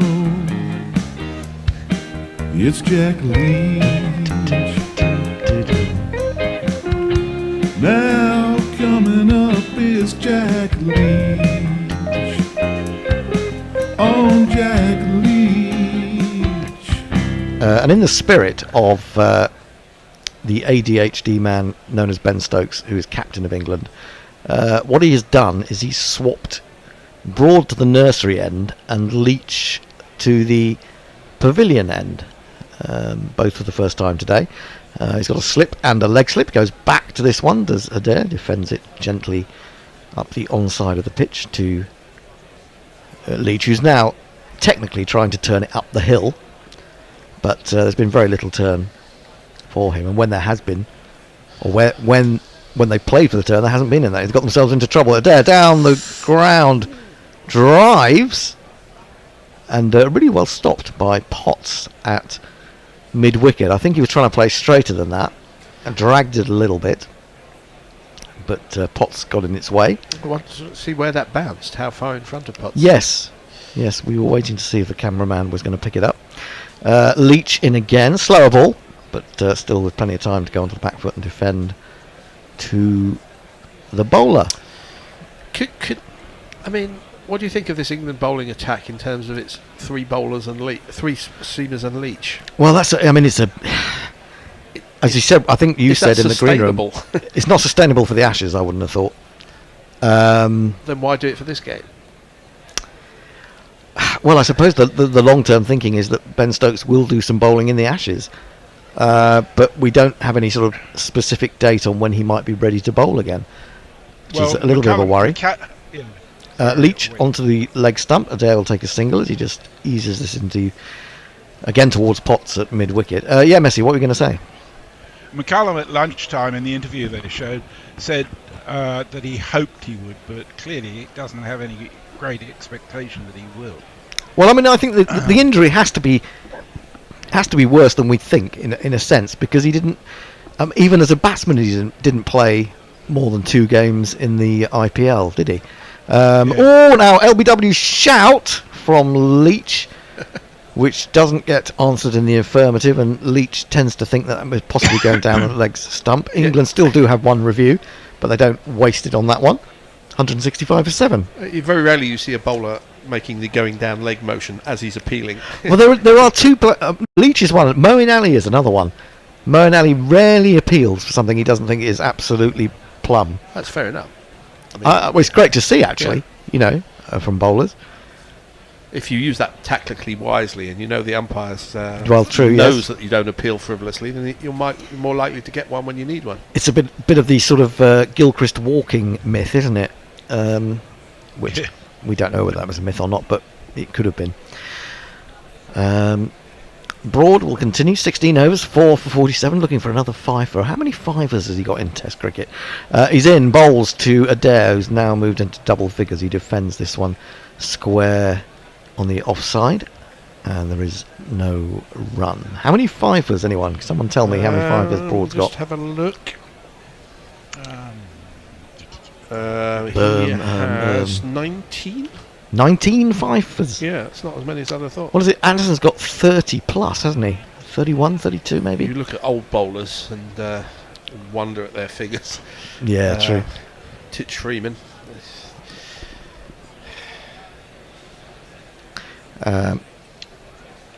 Beautiful sunny day now at Lord's, and apparently if you pay 20 quid you can see the last session. Broad in 3 slips bowls, but confidently played up to mid-off, wide-ish mid-off by Adair. Well, I found Titch Freeman's figures. He was a player who played first-class cricket in between 1914 and 1936, some of those years taken away by the First World War. He took 386 5 wickets in an innings. What? And 140 10 wickets in a match. That is absolutely bizarre. That is extraordinary. Wow. How could that have happened?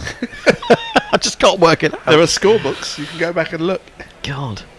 3 slips, no gully. Adair stands with bat slightly aloft, and he jabs this away past that 3rd slip, and he also finds the gap from that 3rd slip to backward point. Jack Leach is tearing after it. He's hopefully not going to do himself an injury as he did last year, and he can't actually stop it. It does collide with the boundary sponge, and it's 4 runs. It's Nissan She. It's Nissan She.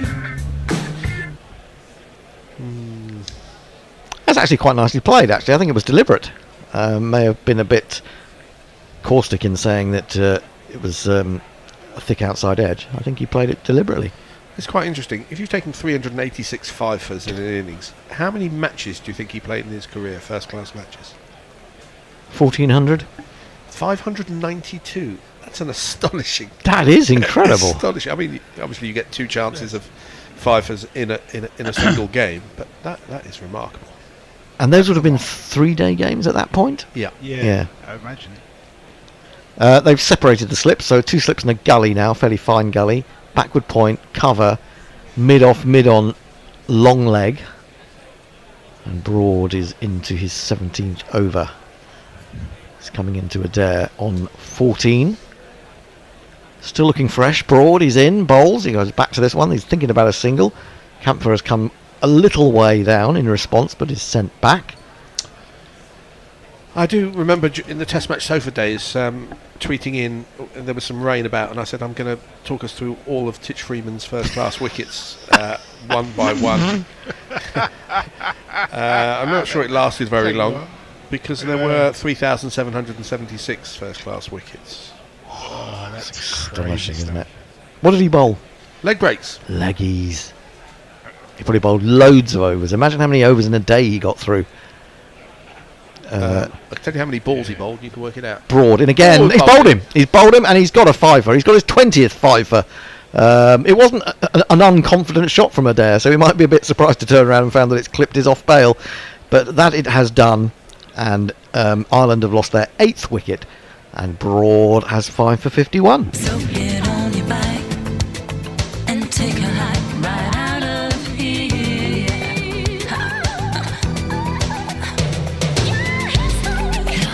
Just as we were talking about Stokes just now,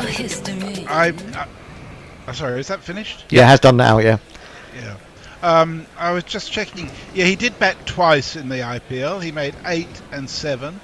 He did bowl 1 over, which went for 18 runs. Ooh, and that's it about cost average. £1.5 million for CSK.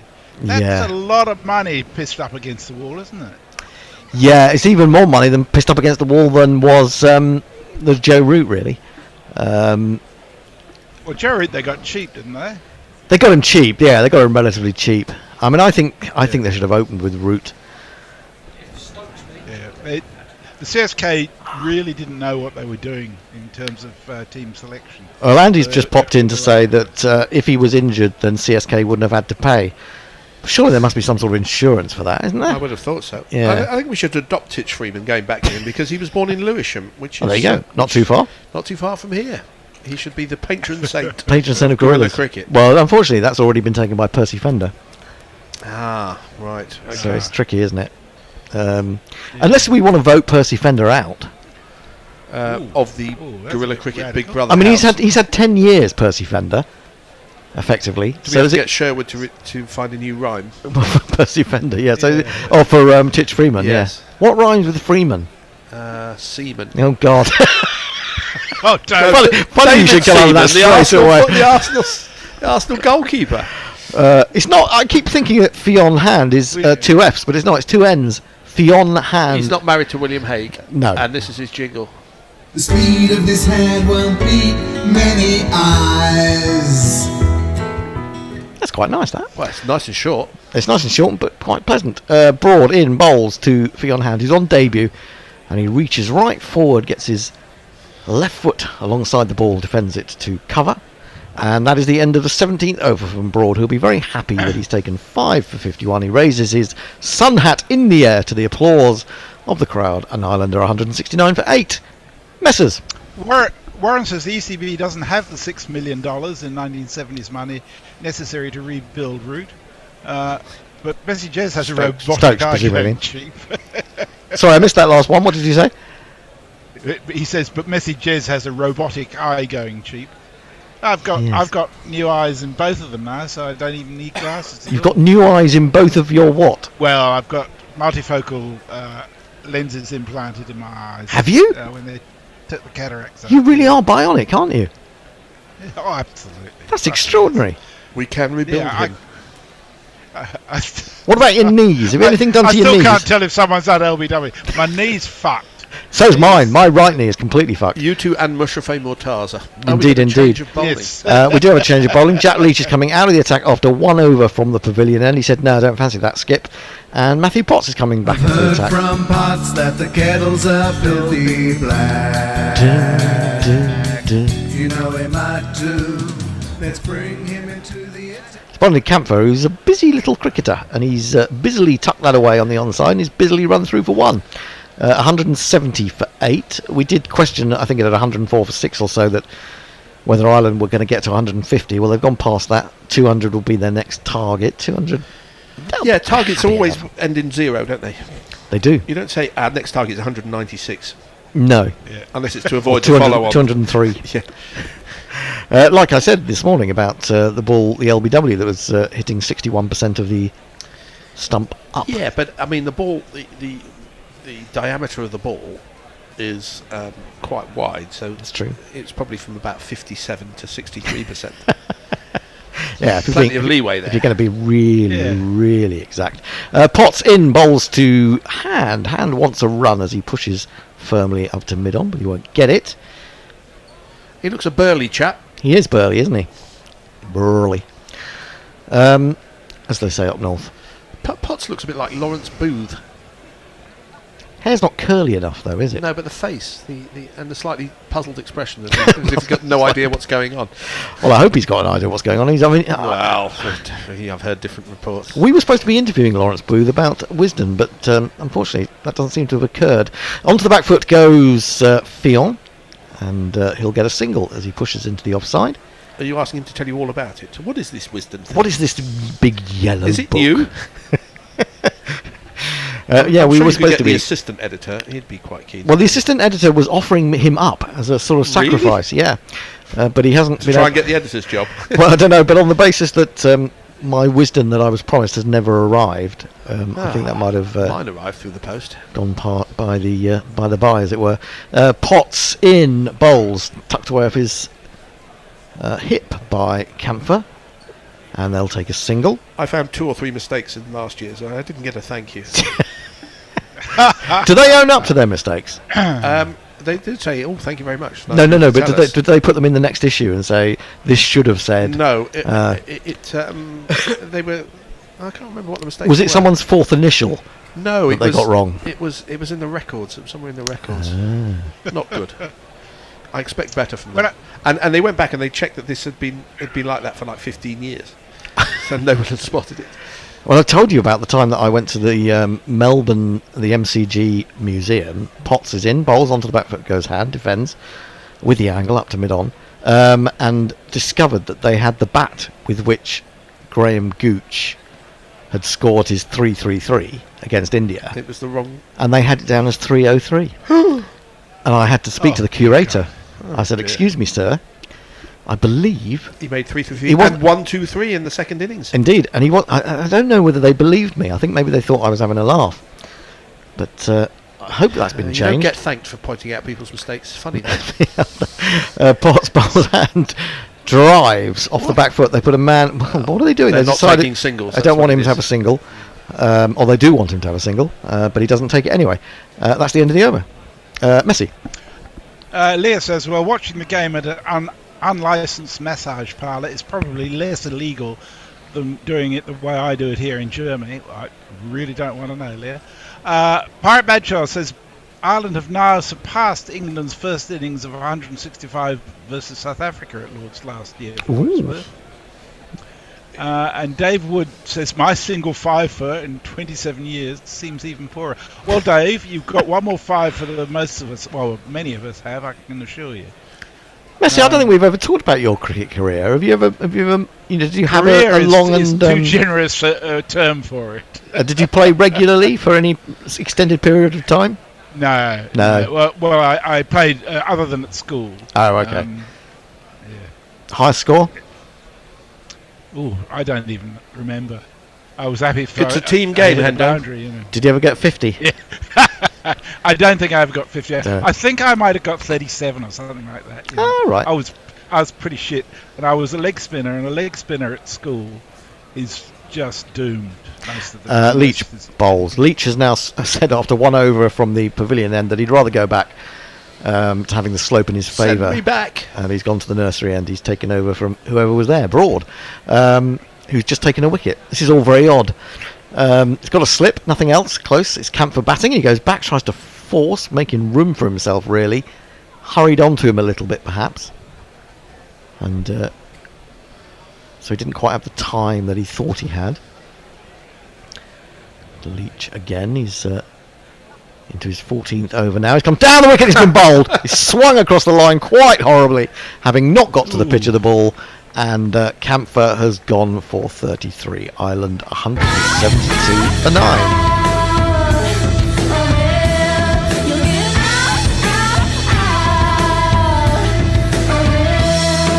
Now I can tell you that they have on various websites and newspapers said that Fionn Hand is an all-rounder, but based on that shot from Camphor, I would suspect not. He doesn't seem to have much confidence in his partner. He doesn't. That was a horrible shot. Really horrible. Leach has got 3 wickets. One of them was a sweep by Sterling. which hit his glove and then bounced off his copious body into the air. Another one, that one was just charged down the wicket and missed the ball. And what was? Oh yeah, it was LBW on the sweep. Was the middle wicket when he was a long way forward. That was Tucker, wasn't it? Lorcan Tucker, the keeper. So they've all got out to attacking shots to Leach. Yeah. I mean, it's as though they're probably right in thinking we have to attack him. We can't let him tie us down. But it hasn't really worked, has it? No, but you've got to select the balls, haven't you? This is the thing. Yeah. You wait and be see. a bit If more that's selective. the ball gets you out, say no, you shouldn't have done that one. I mean, you should have done another one. That shot, it all looked fine if he tried to play that straight. It was that I don't think he quite got to the pitch of it and then tried to swing across the line because of it. Yeah. And that's why he missed it and was bowled. Yes, petering out a little bit, but perhaps Ireland think it would be nice to have a little spell at England's brittle top order. It is brittle. Of course, we've got a Zach Crawley moment to come. It's Crawley time. Well, it's not yet. God, it's one of the most exciting things of the summer. Let's not count our shamrocks. Crawley time. Graham Hume, who has a best of 14 against Bangladesh in Mirpur this year. Never heard of him. 22 runs in total, and he's a left-hander. He's very burly. He's very burly indeed, I can tell you that. Shake hands with Graham. Last name Hume. He might be smiling, but he's here to bring about your doom. Oh, I like that. That's a good jingle. Now he reminds me in build of someone like Robinson from Leicestershire. Is it Darren Robinson? Leach bowls over the wicket and he's forward. That looked like a reasonably good shot for a number 11. So we've got human hand in. Human hand, very good. I like the way after he was bowled, he swung round and tried to get back in his ground as though Bairstow was going to stump him. Yeah, fair point. If he'd been Folkes, he would have just walked off anyway. Defended into the offside. There is no run. He should have just carried on running, run the bye for when Bairstow misses it. Someone tell me, Darren Robinson, who used to play for Essex and Leicestershire, is that the bloke I'm thinking of? Straighter, flatter delivery, defended back to Jack Leach. It's not ringing any bells, I'm afraid. Not ringing any bells? Maybe I got the name wrong. 172 for 9, 56 overs have been bowled. 5 to Stuart Broad, 3 to Jack Leach, and a wicket for Matthew Potts, but nothing for the tongue yet. We've got human hand and a tongue. Messi, any tweets? It's horrendous. It is. It's the body parts test. It is. I'm making a bold prediction that Crawley will make a 74-ball century, making him undroppable until the 4th Ashes test. He's undroppable anyway. Well, it would seem so, but yeah. Yeah, it looks to me if Dan Lawrence has come on as 12th man, actually, I think, for somebody. Not sure who. Potts will continue, 1 for 36 from 12. He's bowling to hand. 3 slips, and he's in. Bowls down the leg side, tries to flick it on its way. A tumbling Bairstow does the work behind the stumps. Glorious evening at Lords. I wonder how warm it is out there. Don't think it's all that warm. Not that way. It's quite a breeze, isn't there? It's quite a breeze.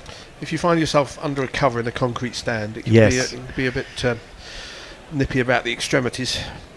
Yes, I remember seeing someone tweet the other day that they were at Surrey about how cold they were, and I thought, I've not been cold today.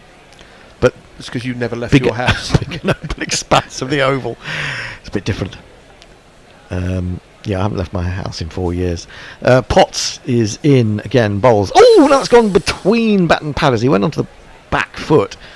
His back came down a little bit askew. It found the gap, but it was bouncing a little bit too high to He's out. take. Oh, what? Oh, he's out. It didn't take the bails, but it did take an inside edge. So hand has gone, and Potts has a second wicket. Ireland are 172 all out in 56.2 overs, and well, yeah, that's disappointing. But we have got the Crawley. We have got Crawley time. What time is it now? Am I not going to be on for Crawley? Oh, what a shame. No, it's 10 minutes between the innings, and you're coming off in. I don't know actually who's on the next. Oh no, I'm on again. I'm on as social. Right, so there's 10 minutes between the innings. And, so what time is it now? It's 28 minutes past. It's 28 minutes past. So I'll do a few socials. Yes, and then do so. Hand over to you, and Yep. okay. Yep.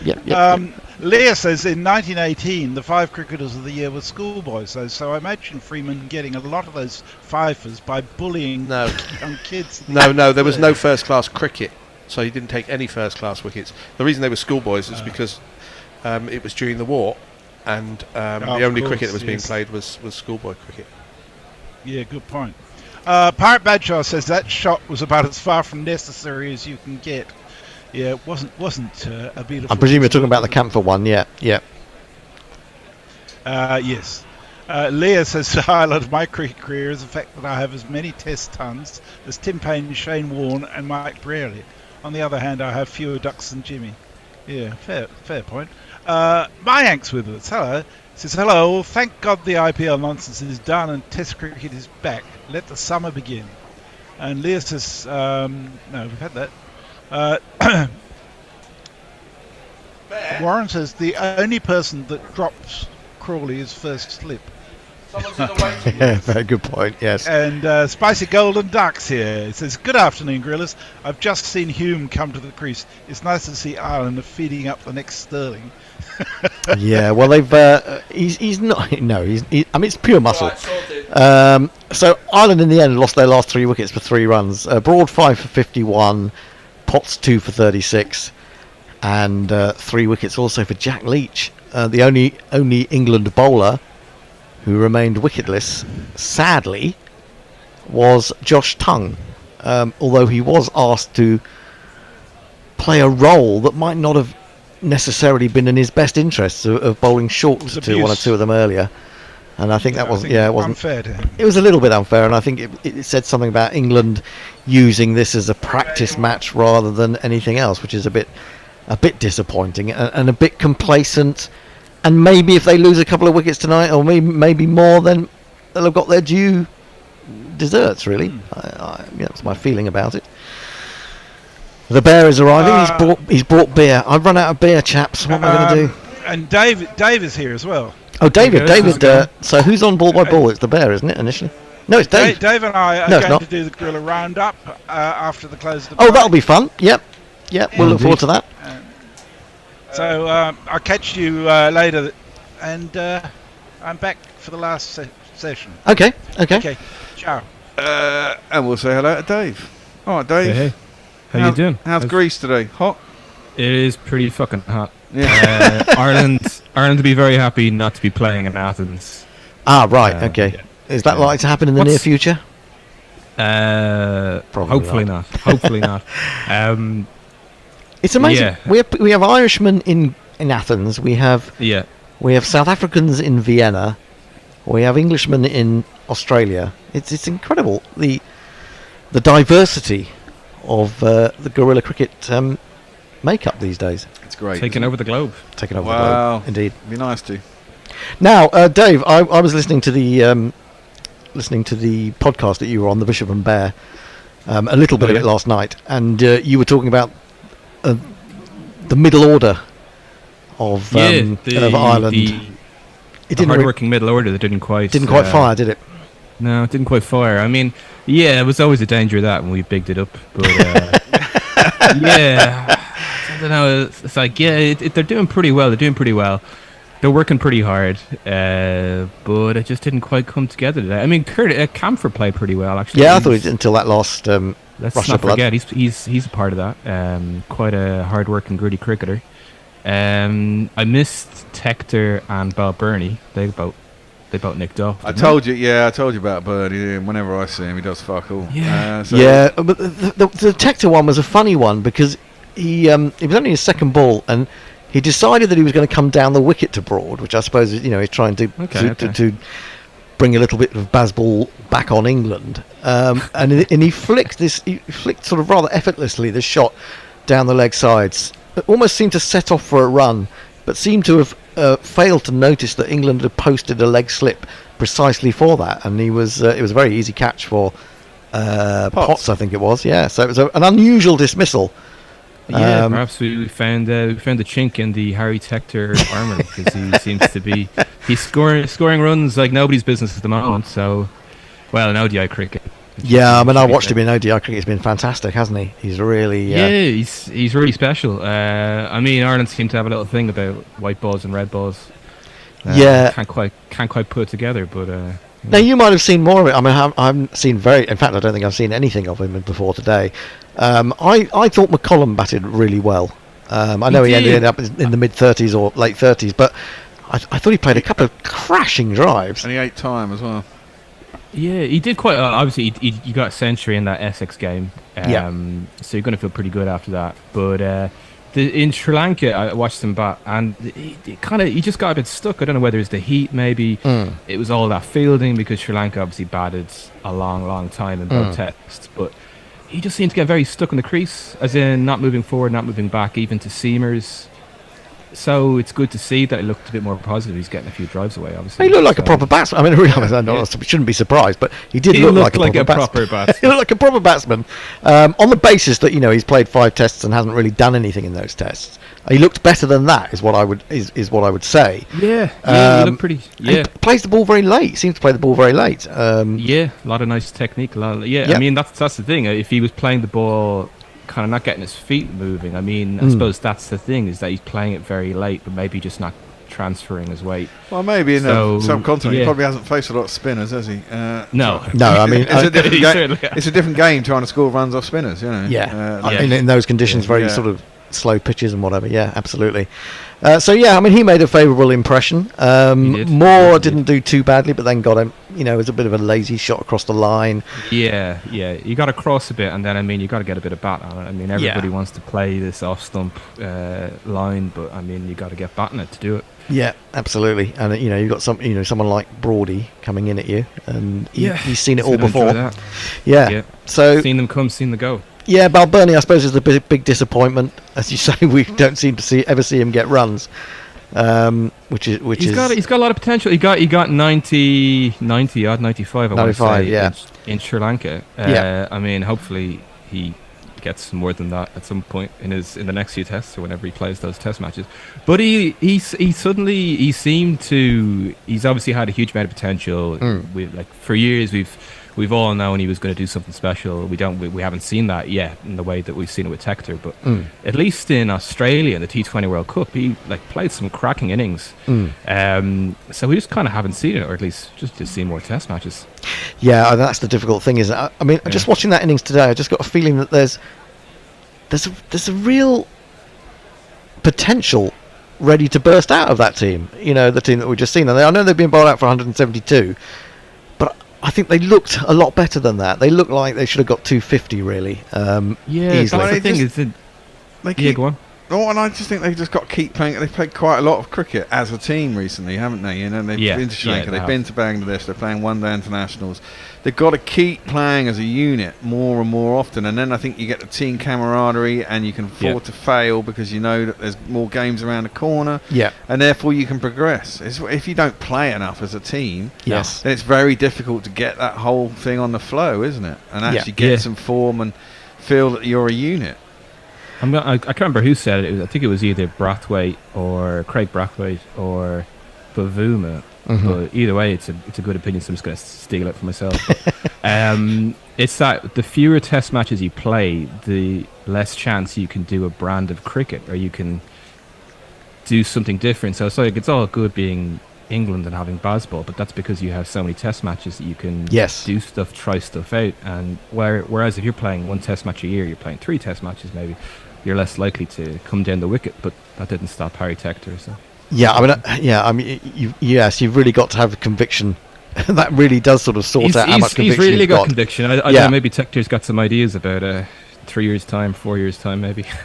Yeah, but it is about them playing more matches, and that's really important for them. I mean, it must have done them a lot of good to have played, even though the results didn't go their way in those tests in Bangladesh and Sri Lanka. Yeah. Trouble is, I suppose you get in different conditions when you come back to play this one-off test in England, don't you? Well, that's what you've got to learn, though, isn't it? To be a good test player, you've got to be playing lots and lots of different conditions, and teams better than Ireland, England, and Australia have struggled in India recently. It's some continental conditions can be tricky.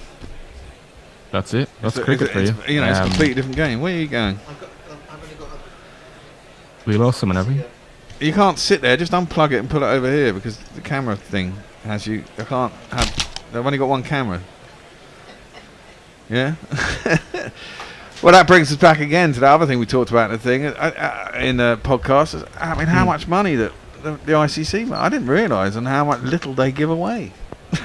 Yeah. It's ridiculous. It's isn't shocking. It is terrible. It's shocking. What are their revenue streams? Where are they getting this money from? It's from these broadcast deals, is it? Yeah. Presumably. Yeah, but most of them are in India, and because they're in India, they want Indians want the money, and Well, that's part of being in a club. It's supposed to be. Yeah, I mean, you're still going to get a lion's share, but as we were saying the other day, India get 231 million back or something off the ICC a year. Is it a year or 5-year cycle or whatever it is? Yeah. You know, even take, say, sort of, there are how many associate teams are there? Lots. And if you include money required for the likes of Bangladesh and Pakistan and shit, I mean, there are, but I mean, if you say the top 20 sides that need money, and they're getting paltry amounts like 700 grand over a 5-year cycle, even if you can add 2 or 3 grand to that for each of them, that's only, say there's 15 of them, that's only 45 grand. Maybe you can take 100 grand and give them an extra 6 grand so they can pay their players a little bit more. That's Get it. better I mean, facilities. There's a couple of countries there that if you gave them a few extra bits, they'd definitely do a lot more with it. Like I know Uganda. I think Uganda tried to get a multi-day competition going. So I mean, like if you give them a few extra K, I'm sure it's going to go a long way. Yeah, but I mean, you were saying that England and Australia only gets like 6.9 or 7 point whatever, and we can survive on that. So why can't the Indians survive on 150 million instead of 231? And there's a massive great pot for everyone else to improve their cricket. We are going to start some cricket again, funnily enough, and presumably this man is opening the bowling. Coming up, who's coming up, who's coming up, who's coming up, who's coming up, who's coming up? It's a dare. You got hold of the island, alright and back, and you can bowl. You back and you bowl, bowling out, yeah. Great jingle. Well, second ball is short and wide and gets the treatment. It's going to make it to the boundary. It's going to be one of these. He's not going to get a duck today. It's Nissan It's this man. It's Nissan She. Sam Croy was a cricket player, a damn good cricket player. But he was moved from the middle order to open the batting. Now, trapped in the English professional cricket circuit, Zach Crawley must fight to survive. And that is the one place that you don't really want to bowl to Crawley because he might actually hit you. What you really want to do is that. A nice length on a roundabout off stump. Maybe a little bit wider so he doesn't know where it is, fishes at it, and gets snaffled by one of those slips. What's the under? I mean, talking about the development of players in these so-called lesser nations. Adair is surely a prime example of this. I mean, he was superb at Lords in 2019, but there just haven't been the matches for him to sort of enhance his craft. As you're going to be bowling a lot differently if you're playing one-day cricket or T20 cricket, aren't you? Yeah, I presume he plays. Does he play county cricket? No, he did for Warwickshire for a while, didn't he? That's into the leg side, out to mid-wicket, and there's no run. Now look at this. This is an England side, bear in mind. Fall of the first wicket, they've only got 4 on the board. Under 39.5. I've rarely ever seen such a big spread for the fall of the first wicket. You're going under, aren't you? I'm fucking going under now. Yeah, there's a good chance that even Crawley will fuck it up before then.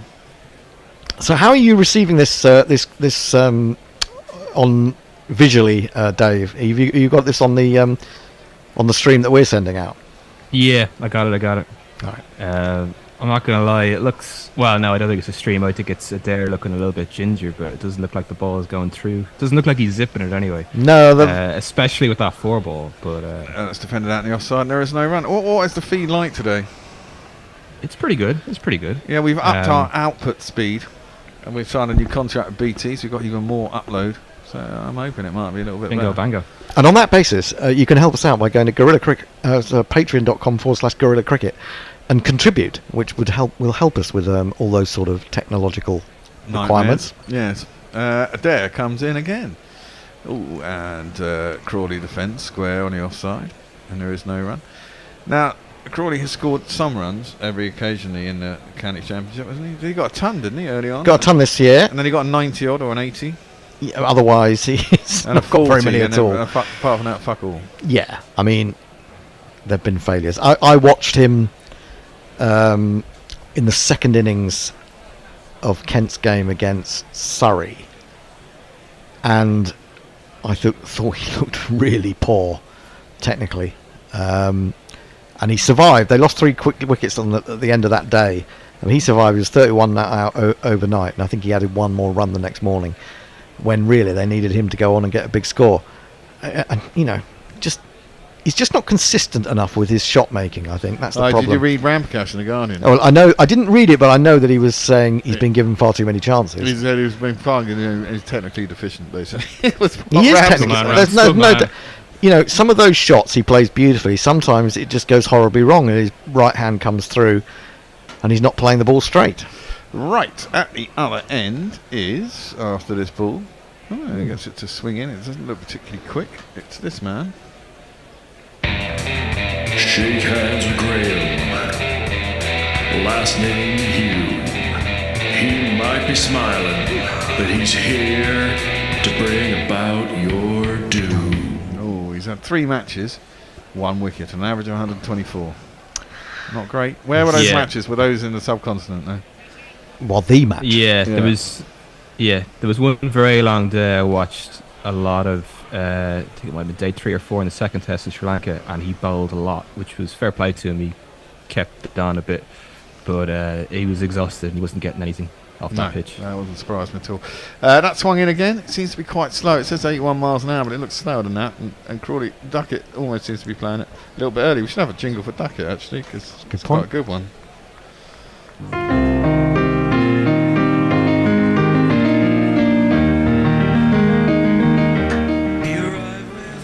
Next ball, though, is swinging, starts leg and swings down leg, and Duckett is able to work it square on the leg side. The man's at long leg, he doesn't get across to it. And therefore, it will be one of these.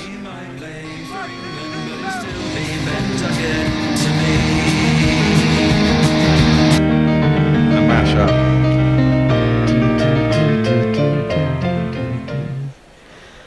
Yeah, nicely timed shot. Yep. Through square leg. It's interesting that the how much closer the English it obviously goes down as much as anything to pace.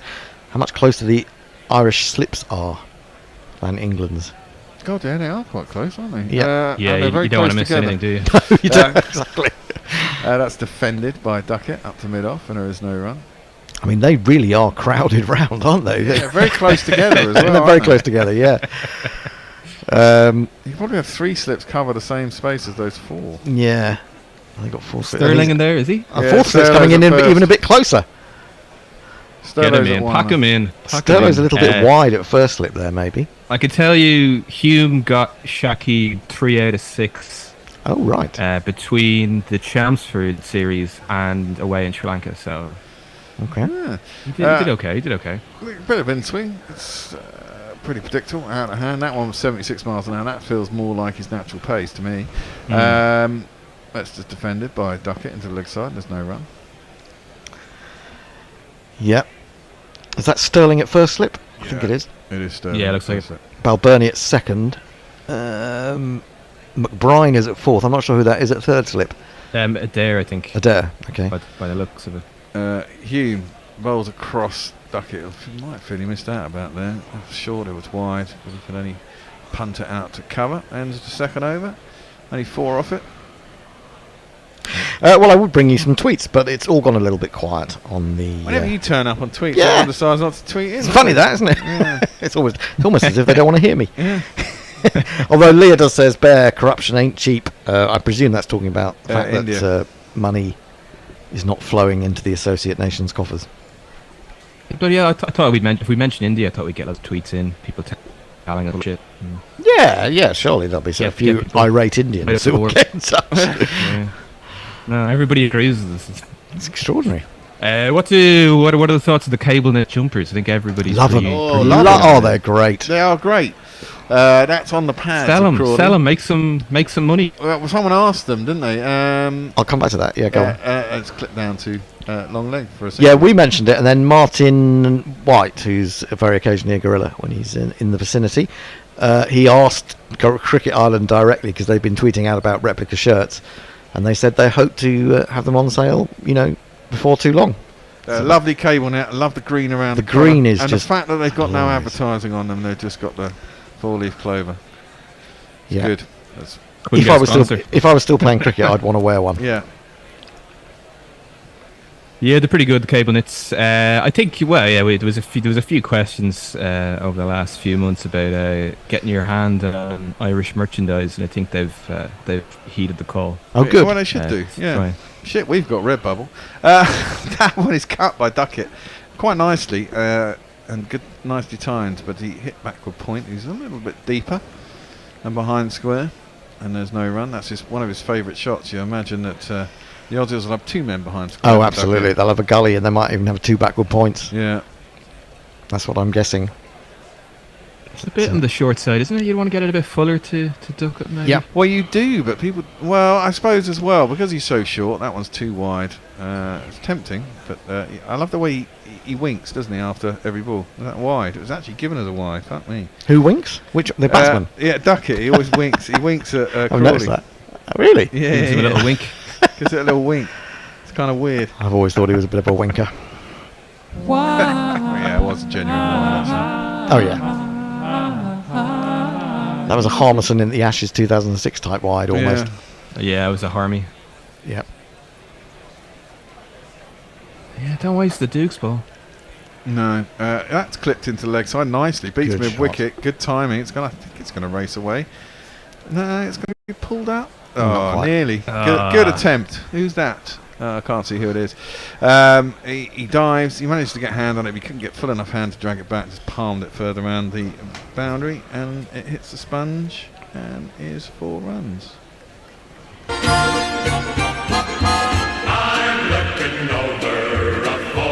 That's a good little punch, actually. It was a really good shot. Maybe Yeah, I quite do nice. underestimate Duckett. I just can't see. I just think the Aussies will have a plan for him, and he'll fall into it every Yeah, time. me too. I hope to be proved wrong. Yeah, same here. Yeah, I don't yeah. think I'll be proved wrong about Crawley, though. No. Duckett smashes that one. That was a almost bit that was a short. baseball shot almost. He kind of crouched and then slammed it. Should have been going through the offside probably, but it's short and slow enough that he's hammered it to the same place as the last ball. This time it's not going to be caught, and it's 4 more.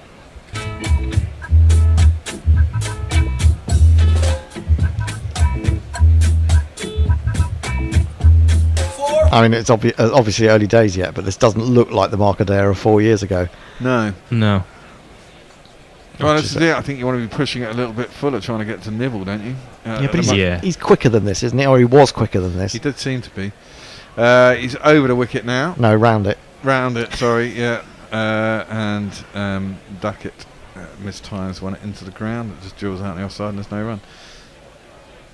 Yeah, I was just going to say he should change the angle to see what's going on, because it just seems to be a bit too easy for Duck at the moment. Yeah. This pitch is quite easy. This pitch is quite easy. Has to be said. Yeah. England weren't getting a lot out of it. I thought, like Sterlo gave his wicket away to a certain degree. He was trying to be aggressive. He was trying to sweep. There's no reason why Leach should be getting wickets on day one in a test match, unless you kind of give them to him a little bit. That's full and wide, and Duckett really doesn't get his foot across. Yeah. Drives it, mistimes it, and there's no run. A couple of tweets. David Wood says, "Did somebody say Paul Sterling?" We did indeed. And Pirate Badger says, "We all go silent in awe at the words of the great Hendo." Yeah, that's what it must be. Yeah, I think so.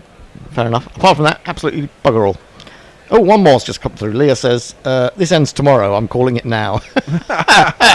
Fair. That's probably fair. Well, I don't think so. I think it'll go into Saturday. I think it might do a third day, but I mean, I know that Michael Vaughan was, once he'd been reinstated by the BBC, came out immediately to say that it'll only go 2 days, this game, and got a bit of criticism for that. But that's him just getting back into the groove, isn't it? Being not only is he back, annoying. Yeah. Well, England will want 400. It's a question of how quickly they can get to 400. In fact, they'll probably want 500. Yeah. Well, you might as well give people practice, mightn't you? I mean, if that's where you're going to view this game. That one's left alone. And a decent line, decent length by Hugh. And it's the kind of ball that's going to get Crawley out. But he leaves that through to the keeper and there's no run. Do England still go for 500 with a 4-day test match? Or do you... Well, the way they go, I mean, they got it in a day in Pakistan. For they do it in 100 overs, Do a 3-day game. Yeah. Well, that's it. If they do, I think it will get through to T and maybe just after tomorrow. I can't see Ireland being bowled out in the last session tomorrow. Oh, I don't know. Could do. Well, possibly. But I mean, I don't think there's enough in the wicket to do it. That's defended by Crawley. He just drops it into the leg side. There's no one at square leg. They'll get a single. We didn't see it last time with 38, 35, 38, 35. 35, wasn't it? 35, yeah, again, I think it's a lot of different conditions that test the whole yeah. thing. I mean, there was a little bit of sunshine for a bit of time, but most of the tests was played in cloudy conditions. It was nibbling around a bit. Oh, that actually, to be honest, that was it. I'm not sure what day it was, but the day that Grubby and I were there when Jack Leach got his 90, it was absolutely steaming. It was a really hot day. Oh, that's kept a little bit low. It was quite short, and a little bit. Duckett wanted to hammer it into the leg side. Seemed to die a bit on him and caught him. Thought there might have been Probably an appeal there. Yeah, Actually, I was thinking about that. It might have been dropping onto middle stump. Duckett's not a tall man, and it did seem to be back on its way down as it hit him in his just below his mid. There wasn't a glimmer of interest there at all, was there? No, it's too high, too probably. high, yeah. But you know, hit him on his back thigh. Let's see. Oh no, Lorcan Tucker got a little bit interested. Go nobody on, else. Lorcan. How is this this batch? They're using a Kookaburra in the World Test Championship, aren't Yes, they? they are. Yep. That'd be Really? interesting. Mhm. Yeah. Presumably both sides. I presume maybe does the top team get a choice of ball? Don't know. Good question. Tossing the ball. Yep. So if India have been top with their chosen SG, don't know how those balls would work over there. I mean, I'm presuming Kookaburra has been tested over here. As nice drive by Duckett, pierces it between cover and point, and he'll get himself another 4 runs.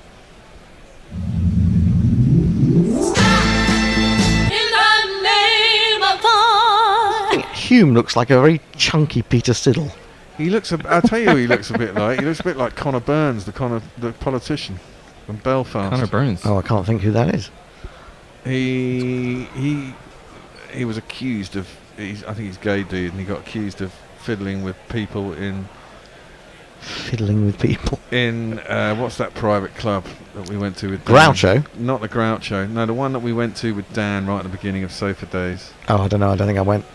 I wasn't involved. It's all one of those Tory clubs, you know. He was quite famous for getting drunk and sort of fancy groping. Is that more of a legal people. statement of no, I wasn't there, and I wasn't there? I don't know. I mean, it was proven that he didn't do anything untoward. So there you go. That was played up to mid on, and there's no run. But he looks a bit. He's weird. He is Northern Irish, but I think he's an MP for Hampshire somewhere. I don't like the idea of the Barmy Army shouting at him, "You're just a fat Peter Siddle." That would be fun if the Barmy Army can get that into their repertoire.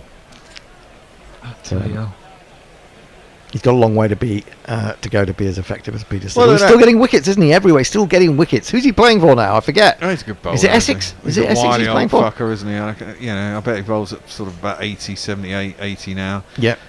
In the county championship with all that experience, it's good enough, isn't it? Clipped into the leg side by Crawley, out towards deep square leg. There's a long leg. He'll get round. It won't be a 4. They should get back for 2. Duckett's test average is 58. Yeah, it's amazing when you consider that it was only 15 after his first 3 tests in, or 4 tests in Bangladesh 2016. Yeah, By at the end of that, you thought he's never going to be seen in England rolling in. Yeah, and here we are. But it's a massive summer for him actually. This Ashes series, I think, to see whether he has really got it. Yeah, well, if he survives Australia with a decent outcome, then you've got to give it to him. He's got to be nailed on for a while, hasn't he? Exactly. Especially because he plays like England wanted to play as well. Crawley gets turned around a little bit, hits him on the back pad, quite high up. Not going to be out. It's a bit on the fuller side, a little bit. Yeah, I do think they need to be bowling fuller to Crawley. Only a fraction fuller. There was the one just before where he just kind of flicked it around the corner. It's like, this is way too easy. Yeah. It's not what Adair should be doing. He gets lovely shape. He got lovely shape in Chelmsford. That's full and on the pads. And everyone's been bowling a bit leg sidey today, it has to be said. Clipped out towards deep square leg again. They should get another 2. Fiona Hand, I think, getting that in over the stumps. I was going to say, he didn't look exactly athletic then, I have to say. Big old. He's another big unit, isn't he? Yeah, we got some big units. Big units. You were trying to work out who was the Roy Keane of Irish cricket, weren't you? Yeah. On your podcast. I didn't hear that Well, bit. of cricket. We were trying to go cricket in general. In cricket in general, okay. Roy Keane of cricket. John Mooney was one. That was me, Raj. John Mooney, known for being just a bit loco, a bit. I mean, John's a great guy. He's listening. He sounds like you're backtracking on what you first said there. The the libel action is coming in. He knows where I live. But you're not there. You're in Athens. That's clipped into safe. the leg side, and he'll forget. Is that why you've gone to Athens? Yeah. Yeah. So it's square leg and there's no run. Yeah, the witness protection program in Athens. Yeah. Yes. What are you writing out now? No, just writing bits and pieces. I've been covering. I've been covering the Test match. I was writing a bit for Emerging Cricket. I'll be doing bits and pieces for the qualifiers. And we'll see after that. All right. Cool. Adair is in, and again it's leg side and flicked. Poor ball. There's a poor ball, and it is. Oof. Oh, they're going to get back for 2. It's just saved down there. Long leg and there's no run. What's the time?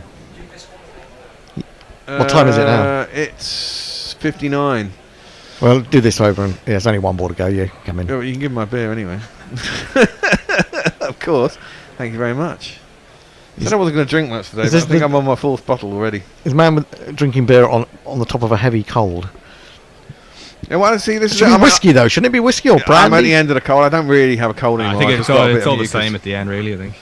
Yeah, I mean, I've got a bit of mucus now, but it's not. I haven't got a cold. That's what I mean. I don't think I'm infectious because I had the cold about 10 days ago. That one is half of the outside bat by Crawley. It's going to go through past 3rd slip. There's no one down there, and it will be 4 runs. Well, it has ticked over now, so I think we should change.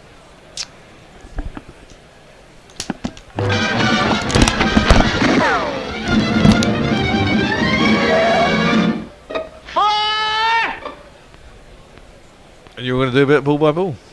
Yep. It's myself and Ball by Ball and whoever else we have on social. Headphones are behind you. Yeah, so it's just ticking along, I think, for England. They're doing pretty well. Ireland's still trying to find their lengths, I think. Yeah, they're bowling a little bit short, aren't they?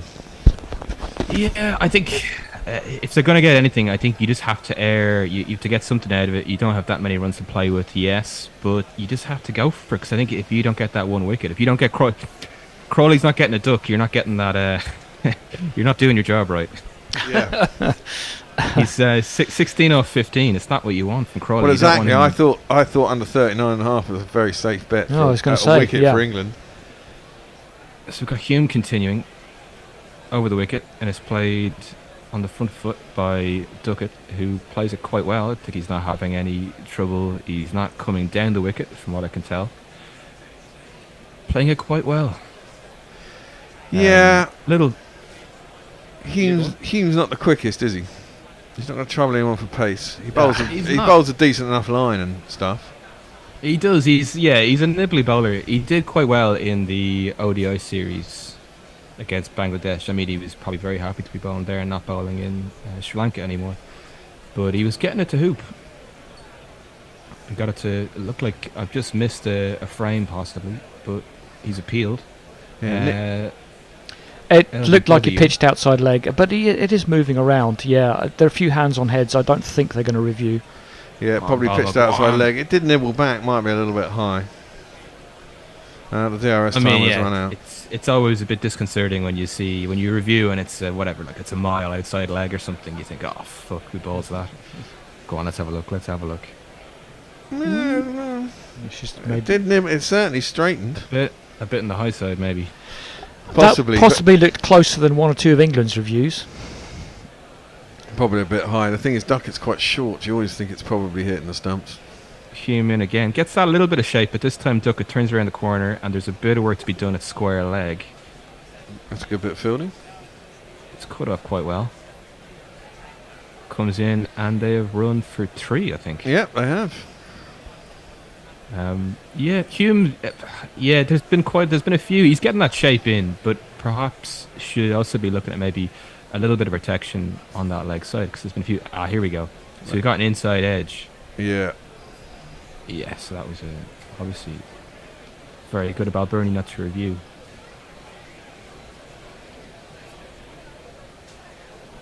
Hume's still working out with the ball, trying to get what he can out of this Dukes. I mean, it is a Dukes ball. Bowling to Crawley, the right-hander. This time it's on leg stump, and Crawley has done away with it. It is gone for 4 behind square leg.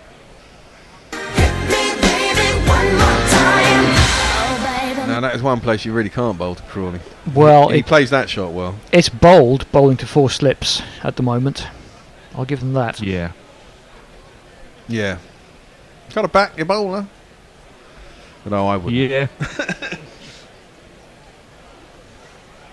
Hume just, he's getting himself into trouble a bit. You can see he's getting tired, he's getting a bit frustrated. That's not a good look in your third over. No. Hume in again.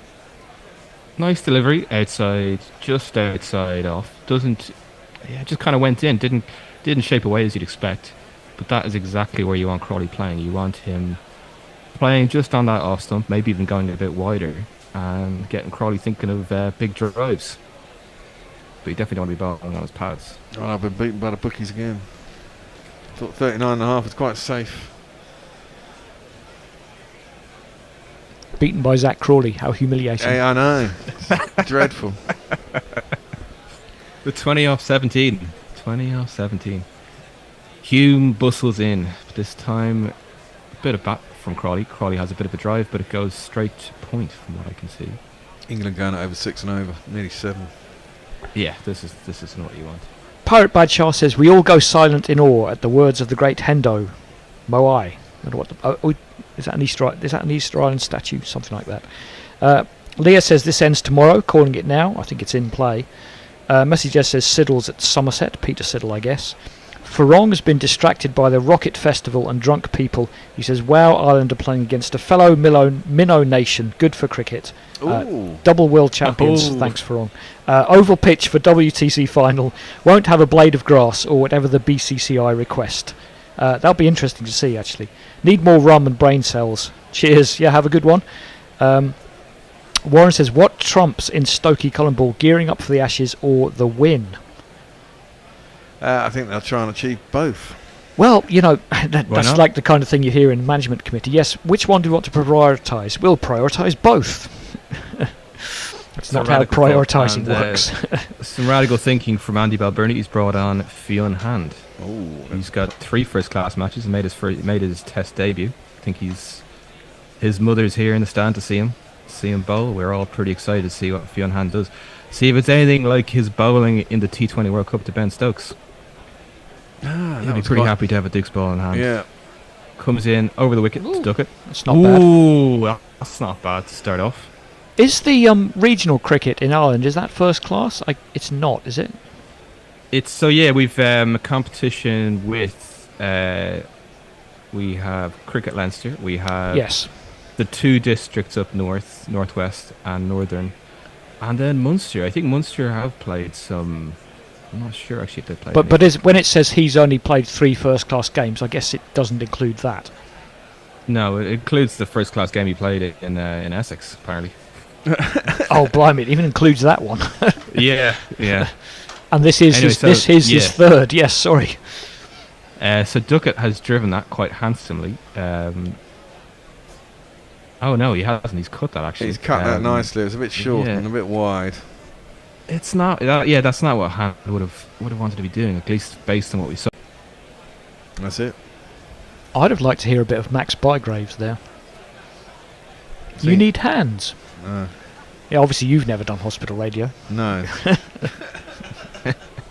Oh, we've lost Dave. No, I've just gotten rid of the camera just to see if I can improve my my connection a bit better. No, I've tried that. I'm not sure it works. It's just a wild rumor. Hand comes in again over the wicket to duck it. He's glanced that down to fine leg for 4. Yeah, another 4. Yeah. Duckett is. Number of the day. Who could ask for more? The number of the day is 4. What is the Wi-Fi like in Athens? Yeah, I think it's the heat. The heat's just cooking at the moment.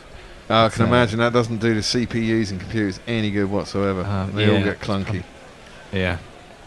Yeah, it's not quite what Fionn Hand would have wanted from. It was certainly what he wanted from his first delivery, but it's not exactly what he wanted from the rest of them. He's looking for wickets though, but Hand comes in again. He's sticking with over the wicket. At least he's getting it full up there. He's making Duckett play it off his pads and getting it in nice and full. But Duckett plays it down to kind of a whitish fine leg. Duckett's off strike, and now he's got the pleasure of bowling at Zach Crawley. Which I'm sure it's something he's thought about. I'm sure it's something they've all thought about. Yeah, I'm sure they've all thought about it. Just bowl that nice foolish away swinger. If would they have done this? I'm sure they would have watched a lot of footage, but I would have just had Mark Adair watching a lot of footage of Crawley nicking off outside off stump. Yeah, watch it. Don't even sleep. Just watch it. I don't think you'd have to watch that much of it either. Ooh, that's not too bad. And the radio is a little bit interesting. Who's ringing me now? Oh, that sounds like your phone. Leo says, at this rate, England will have a first innings lead after 30 overs, declare by lunch tomorrow, and still win by an innings. Get themselves a weekend off. DC Radio Naked Fun Pornbot. Tongue is finding it hard going at Bazball. Click here. So we got England racing away at 49 after 7 overs, so they've increased the run rate to 7. But I think the disappointing thing for Ireland is they haven't really had to do that much. I mean, Duckett doesn't look particularly fluent. No. He's just, every time they bowl him a bad ball, he hits it for 4, and there's been quite a few of them. There was a couple of times Adair just got him around the wicket. Oh, sure, yeah. And it was kind of all of a sudden it looked a little bit like he's reaching a bit. At least if you tried it out a few times in the over. It's getting the consistency, isn't it? You know, if you bowl 2 good balls and over, 3 bad and 1 average, then maybe 1 or 2 of the 3 bad are going to get hit for 4, and that doesn't do you any favours whatsoever. Yeah. So we got Duckett facing up to Hume, who continues with the spell. Hume going over the wicket. It's a good length, but Duckett just plays it off to mid-wicket for no run. See, a lot of what is called Bazball, I wonder if it's just an awareness that actually, if a team's going to put in 4 slips, then you put your bat through a few and you've got plenty of space in the outfield. You have, indeed, exactly. Yeah. Does anyone know what Bazball is anymore? I think it's becoming more whatever. more So for some people, it's whatever they don't like. It's like the word woke. It's just whatever you don't like. Hume comes in again, and Duckett has dispatched that for 4 through cover. Yeah, he's cut that nicely. That's what I mean. It's just it's too short, too wide. And he's just punched it through the gap.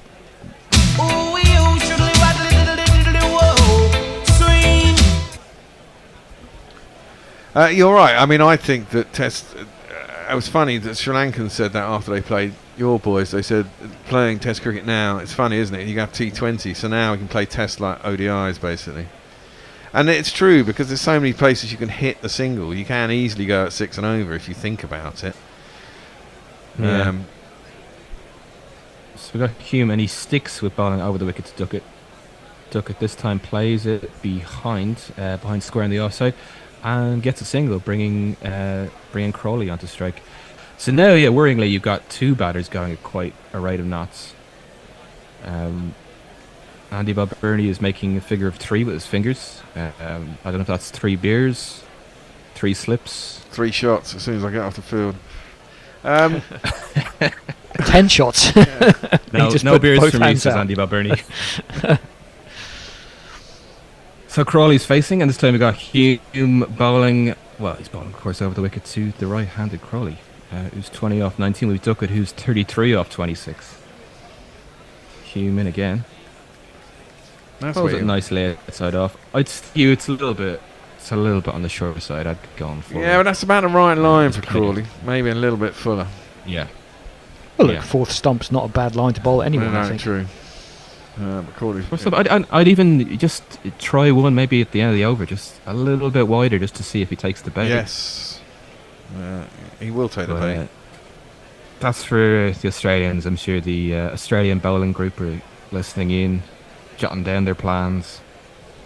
getting it from Gorillas. So 54 for no wicket, 4 deliveries off this over.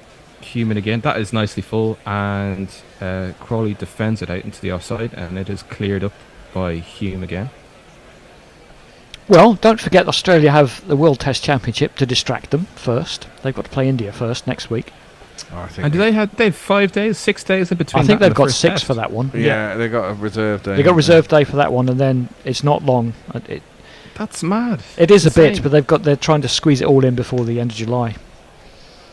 So they can play the fucking 100. So that it's either that, or Human because against Sky Crawley. wanted it done before the Premier League season. Yeah. I've read that it was the latter. Don't know if it's true or not. I would have said that's not true. Crawley plays that down to fine leg, and it looks like it's just gone through for a single.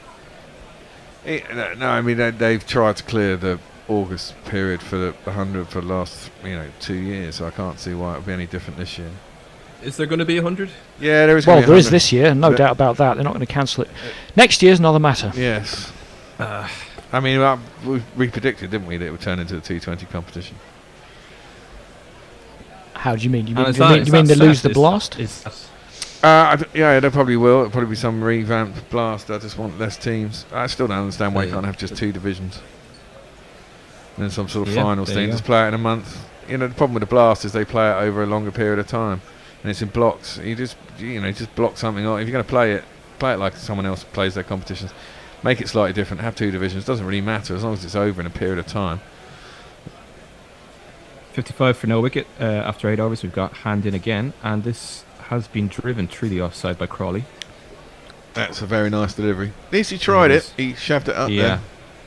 there. See, that's the thing. I think based on what we saw in the World Cup, or in the T20 World Cup, saw a lot of hand, but I think he's going to go searching for wickets. Yeah. Anyway, it's 4 runs. Yeah.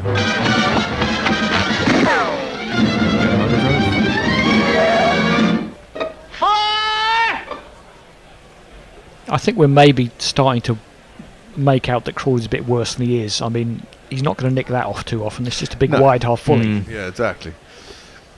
But that's it. He could, he might flatter to deceive in this game. Do you get that? Crawley plays that outside. It's just a bit short from hand, and Crawley has cut that in front of square by the looks of it. And it's 4 more. 4 more, yeah. Yeah. 1, 2, 3, 4. England fairly rocketing along now.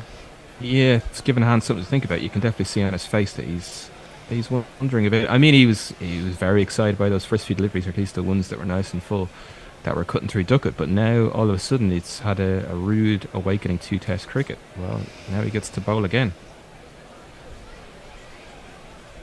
Hand in again. He's left that one alone outside of stump, and that's really the issue. He's actually bowled a decent ball there, but Crawley's just hit the last 2 for 4, so he doesn't have to do anything with it. Well, yeah, Pressure. and I guess that's the difference as well between bowling well and a T20. Everyone's trying to hit you out of the park every ball. So, Well, they have pushed a sweeper out to deep point, which is probably a good idea.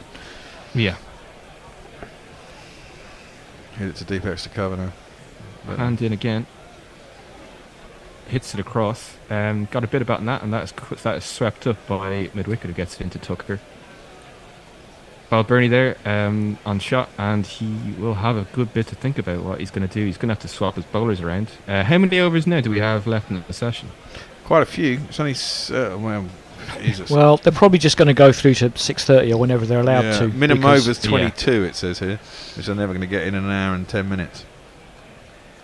I think if we get into this position now, I think they'll have to look at, obviously, Andy McBride, but McBride will be used to these sorts of situations.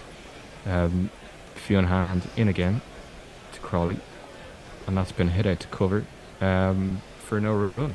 He missed time. His bottom hand came off the bat. I think he wanted to crunch that harder. Yeah. It does have to think about. I mean, they've gone 9 over 63. That's 7 and over. They're going at so far. How many bowlers? Who else is left to bowl? We've got Camphor and we've got McBride. Possibly some overs from Sterling. I wouldn't mind seeing that at some point. Hand in again. That's the ball. There we go. But that's 1 in the over. Yeah. That's the one for the over. Well, For Dave, Zach Crawley. the Jersey Jingler says, "Where the hell were you when they were 33 for 3? Opportunity missed." I see. I get it now. Yes. It's like Richie Beno's 22 for 2. 2 for 2 for 2. Dave Wood said, "How many tests into the Ashes does Folks come in as an opener?" Infinity. Leah says, "Games ending in a draw is a price I'm willing to pay for taking my mind off the dreadful meaningless of existence for 5 rather than 3 days." Still, it's a nice day. Well, it is here. I don't know what it's like in Hanover, but It's very nice here. very Pretty nice good. for South London. Oi, it's always nice in South London. Always sunny in Sydenham. Yeah. 63 for no wicket. We got Ben Duckett on 33 and Crawley on 28. They're Well, there you go. storming We got Ben Duckett on 33 anyway. And we got Hume again. We're sticking with Hume. Hume over the wicket to the left-handed. Duckett had us played quite straight to mid-on. Yeah, he looks like he saw that pretty well. I mean, it's good delivery from Hume. They're just 5 not more of doing those, please. not doing anything to put any pressure on these batsmen at the No. moment. No. Too Not many quick too many enough. loose balls. And yeah, you can't, if you're bowling at this place, you've got to be very accurate, haven't Yes. you, to a professional batsman. You haven't got the margin of error that pace affords you. Human again. Good delivery, but this time Duckett gets to play it just behind that mid-wicket. It's cleared up by the square leg, or the fine leg. He gets it in, well over the stumps. I mean, this is the thing.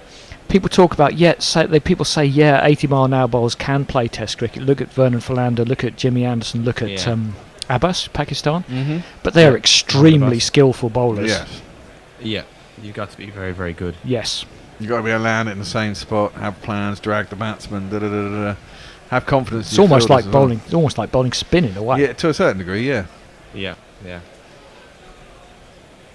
I mean, I'd say Hume is better than this. I mean, look, he's got this far bowling at whatever speed he bowls at, so he's done a few things, obviously, right in his career, but not getting it right at the moment. He's in again. Duckett plays this through to mid-wicket, who has a nice little dive over the ball and is cleared up by the mid-on. Well, I will say this Well- about. I mean, this is the one thing about Bazball, Stokey, McCullum ball is that in a lot of situations, some players, like other Test teams, and certainly in times gone past, may not attack the balls that have been banned in this way, in the way that they have, and they may not have gone for 4. In attacking, in the way that England play, and always trying to force the score along. After this ball. Human again, and it's again played to mid-wicket. So, yeah, there's a bit of consistency here with a line here from Human. Yeah, exactly, but it puts pressure on the bowler. And the more pressure, anyone who's bowled knows that if people are hitting what you think is your best ball before, then suddenly you're going to try and change it and try and do something else. And the more you try and change it, the less consistent you become, and the more opportunity you offer to the batsman. Yeah. And then they can go away from you, It's all baseball, man. It's all a way of thinking. But did Duckett come down the wicket that much in New Zealand? This time, sorry, Hume goes a little bit wider outside off, and Duckett does his best to try and get it away, but can't. Root did a lot coming down the wicket. He did indeed. To Southey, I believe. Southey, yeah, it was. Yeah, I mean he's dropped a bit of pace, I think, over the years. But he's a skillful bowler. He is. He's considerably good, but he's got that great height as well. The height is the other bit. But it's experience in Test cricket as well. It's so much, Yeah, you got to be a wily operator, especially at that pace. Exactly. Human again. It's a bit short, but this time it's at the stumps, and Duckett tries to get that away past the square leg, but fails to do so. So it's a dot ball, and that was a reasonably good over. Hume with 23 off his 5, and England with 65 off their 10. Well, trailed by 107. There's some Bazball chat on Twitter. Farong says Bazball is Indian Piazza League thanks to the ex-KKR Kiwi coach. Love him. Scoring in baseball is limited to 90 degrees. Mid-wicket down the ground to covers, same as Bazball. Is this good for cricket? Question mark, exclamation mark, question mark. Depends on who or what you support. Nothing is permanent. Keep enjoying the rum there, Farong. Pirate Badshaw says, I know Hendo wants me to say Stokey column ball, rather than Bazball. But whatever, he says boring even if it is a natural evolution of ODI T20 tactics into the world of Test cricket. Well, I'll come on to that after this ball. Guffey on hand into Zach Crawley. It's a pretty good delivery. just outside off stump, and that was defended by Crawley, who's got, Fionn Hand has got 17 off his 2 overs. Well, I think it's interesting, not just because it's scoring runs. I think it's interesting because it's interesting to see how teams will counter it, whether they will take a sort of, if you can't beat them, join them line, or how they will try to counter it. I'm really interested to see how Australia will try to go about countering Bazball. Well, I think initially, after this ball, go for it. Hand has bowled that in, and Crawley has turned that around to fine leg. It's just gone for the single, and Duckett's on strike. Initially, like most other teams, they'll go, well, they can't do it to us because we've got a good bowling unit. Yeah. And they might well have. I mean, they have got a good bowling unit. If Stark, Hazelwood, Cummins are on song in the first test, I mean, this is the thing. This is the problem with Duckett and Crawley opening. You can see Crawley going really cheaply, and I can actually see Duckett going quite cheaply as well. And then if England keep crunching along, you can see them with a new ball. They get through the top 2 early. You can see Root coming in pretty early, and England collapsing in the first test. Well, it's high variance cricket. It can go either way quite extremely. I don't think there's any question about what India are going to do in India. Prepare pitches that turn square. That's what they always do. Well, I think I said to you last time, didn't I? I said we'll do better with Bazball in India than we did in the last. I agree. Yeah. We still may lose horrifically. Go on, Dave. Hand is bowled into Duckett, and that was nicely on off stump, and Duckett has batted it straight for no run. But I think you're better off bowling. Well, say you only get 40 overs because everyone's getting out left, right, and centre. You're doing that. Better off doing that and hitting a few sixes and getting exactly. to 210. We'll deal with Australia first, but what I can tell you what I'll see happening in India after this ball. And in again, it is just at the pads, and Duckett does very well to turn it away, and it is covered. It's covered, well protected by the fielder in the deep, who I think is a very tall Harry Tector, who's lashed that in to Tucker over the stumps. Yeah, what I think will happen is that they'll lose about the same way they normally lose. Then maybe they'll have one good game, and everyone will go, "Ha ha! Bazball is wrong." But they didn't do any worse than they won't do any worse than they did before. In India. I think. The thing is, Australia haven't won here for yonks, and if you can get through. I think Travis Head has played quite well recently, but I mean, if you can get through Labuschagne and Smith, you can cause fear in the Australian batting lineup. And in again to Duckett. That's a very good delivery just on off stump, and it has Duckett just playing forward and defending.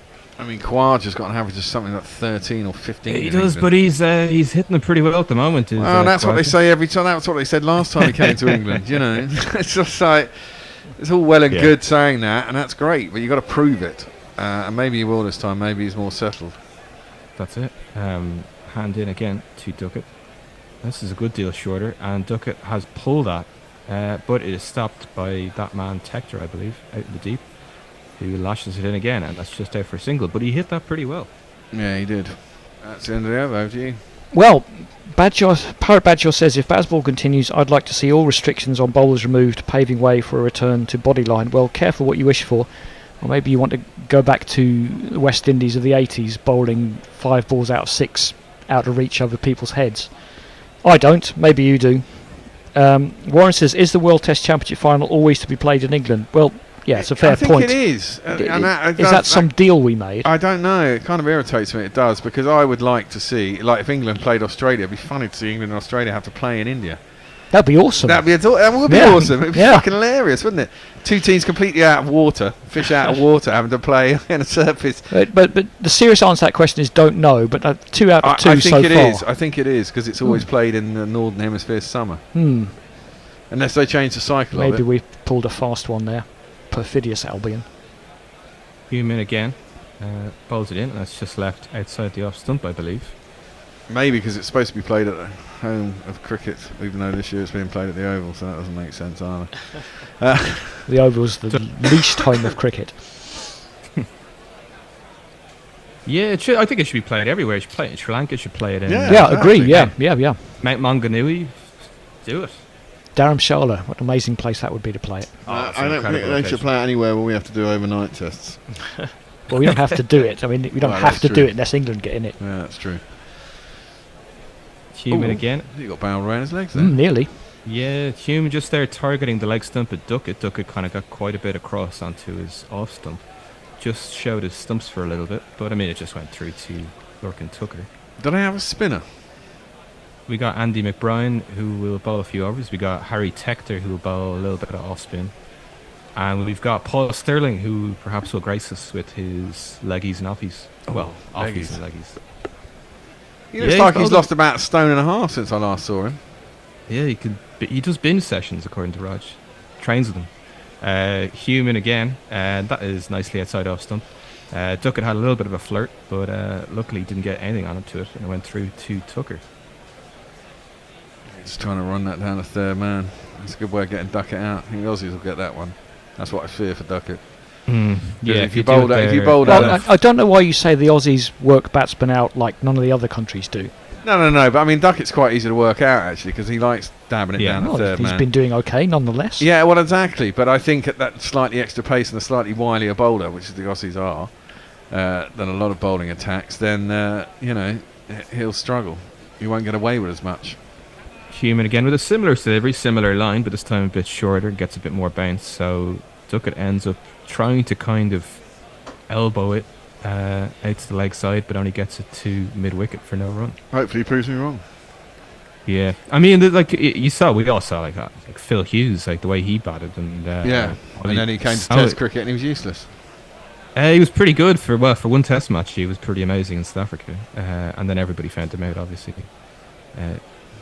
Human again. He's keeping up a good line as Hume to the left-hander just outside off stump, but this time Duckett just kind of bunts it out into the offside. He gets through a single to bring Crawley back onto strike. He's 29 off 30. Yeah, I mean, Phil Hughes was touted as the great new hope, wasn't he, when he came to England? The first Ashes series he played in, he was fucking useless. He was a walking wicket.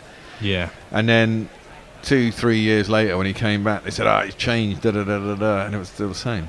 It was exactly the same. He did okay. There was that innings. He had half an innings somewhere, but the rest every of dog has his day. Exactly that. But the rest of the time, clock is right twice a day or whatever. It was no different.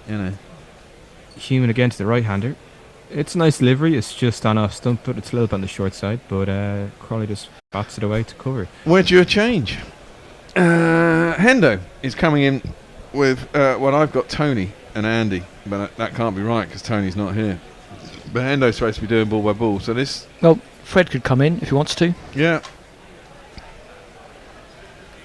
Come on, you two, out there. Get your asses in gear. In the meantime, Frong says this version of Pizer League, I don't know if that's some kind of nickname from the IPL, that's beyond me, has predominantly dead, lifeless pitches.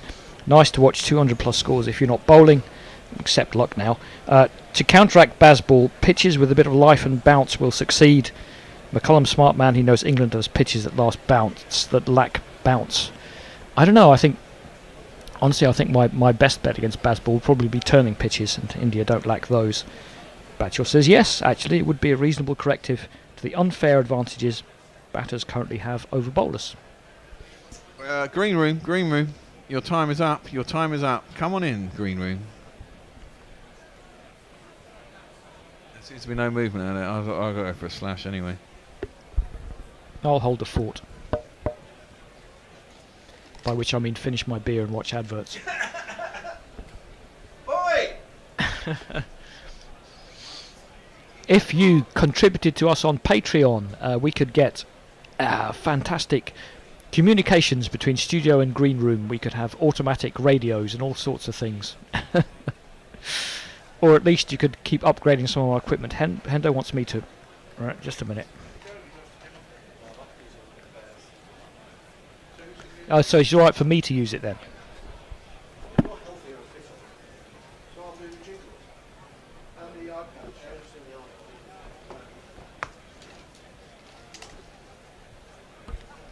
Right, all changed there. Everybody run around now.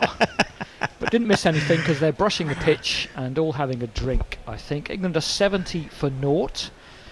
102 runs behind. Can they get ahead before the close of play today? Do you think? I think they can. They've got enough overs. They've got an hour to go, haven't we, really? Basically, yeah. So they need 103 in an hour. I don't think Ireland will be hurrying through these overs. No, they won't get the full Test quota. standards. You want to put that on? Definitely won't get that. Ireland were bowled out for 172 earlier. James McCollum 36, Curtis Camphor 33, Paul Sterling 30, Andy McBride 19, Stuart Broad 5 for 51, Matthew Potts 2 for 36, and Jack Leach 3 for 35. Nothing for Josh Tongue, although he was bowling to a plan that we couldn't really decipher, bowling a lot of short balls. There's maybe looking ahead to the challenges later in the summer that are coming, and just experimenting. 19 overs supposedly remaining. I suppose unless we get Andy McBride on, we won't get those. And even if we do, I don't think we will. So it's Fionn to continue. Coming in from the pavilion end, which is now shrouded in shade. The pavilion. Here is Hand. 2 slips now. Driven. Oh, now what happened there? Almost hit it onto seemed his to foot. drag it back, didn't he? Dragged it back onto his foot, and then it sort of just eased out onto the offside.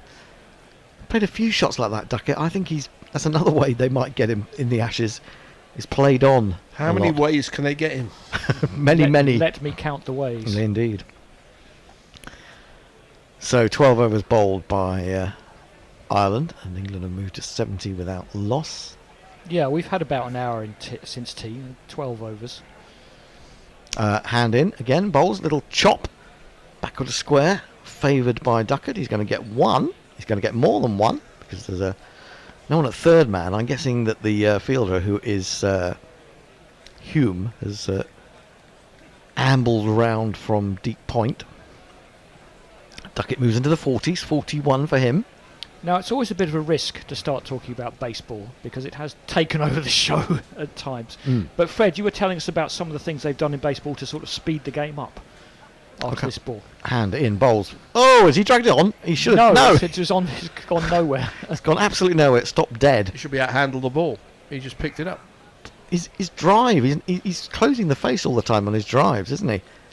Well, if you had a face like that, you'd want it closed. Trouble is, though, this is actually quite a good pitch for the ball coming onto the bat. And if you're doing that on a pitch that's doing this, then, or not doing very much, then I would worry about him on anything slower. That said, England have asked for quicker pitches, haven't they? I was going to say, what kind of pitches are England looking for? Yeah. Hand in, bowls, defended. That's much better on the front foot. Back to the bowler, and there is no run. Fred is the man on tweets. So all you big fans of Fred, don't forget to pile in. Anything? Farong has said the next World Test Championship 2025 will be played in the Northern Hemisphere, possibly India. Too wasted to search for it. Green tea is legal in Thailand. That's what I saw at the end. Yeah, I know. And in bowls, short, worked by Duckett. That's one of his favourite shots, isn't it? The wristy work out to deep mid wicket. They get through for 2. At least your glasses are working, hadn't they? You could read that from there. That's not bad, is it? That's pretty good. Pretty good. Yep, I remember to bring the right glasses with me for looking at the TV. 74 for no wicket England. And Duckett has moved on to 43. Breezy but sunny at Lord's. As Hand is in again, bowls, and he drives. That's a much better shot. Hands went right through the line of the ball there, and that said, he didn't pick up any runs because he hit extra cover. Maybe that's why he mistimes it. It's deliberate. 74 for no wicket. Fred's going to tell us all about baseball and what they've been doing to speed up the game. They've been saying for years that the game is getting slower and slower. I just think there's probably some parallels there with T20 cricket, which seems to go on forever. They introduced a pitch clock, basically, that you have to get the pitch away within a certain number of seconds. Right. And they've made a couple of minor tweaks. But they've managed to reduce the average game from something like 3 hours and 5 minutes to about 2 hours 40. So they've really taken away a lot of the chaff and left the wheat. I mean, something like Gary would probably appreciate very much. If you have the same game, which is being played in 2 hours 40 instead of 3 hours 5, that is a massive difference. That's something that cricket might be interested in looking at if they do want to bring the pace of T20s back to what it was supposed to be originally. But I'm not sure the IPL does, because they've got all that advertising revenue. Dare's going to get a go at the nursery end. He bowls the ball that swings away ever so slightly, 81 miles an hour. Crawley threw the hands at it, and he mistimed it. He dragged it into the onside, and there is no run. Only got it in tennis, haven't you? You've got to serve within a certain number of seconds. Yeah, there were some players who always, between every ball, they've got to towel themselves down and they've got to fiddle with their wristbands and do everything. And some people, if you watch old tennis, you see people just got the ball and served. Yes. Adair in again outside the style. Always very nearly chopped on as he went back to that one, Crawley, but he's got away with it. It's got lucky. It's gone fine down past the wicketkeeper to the pavilion for one of these. We should have a jingle for really lucky for. Should do, really, shouldn't we? Specifically have one. 1, 2, 3, 4. I suppose you could use the clown jingle. It's not that bad. I mean, you see it 4. Nobody has timed a ball for about 4 overs. Everyone has come off an edge, isn't it? It's a bit too slow for them. A bit too slow in terms of the pace of the bowlers. Not the way it's coming off the pitch, particularly. So, after this ball, I'll ask you a question. Okay. Yeah. 3 slips for Adair. Bowls flicked away off his legs by Crawley. That was Fairly timed. fine. That might go all the way. It will. It does. 4 more runs. 82 for none.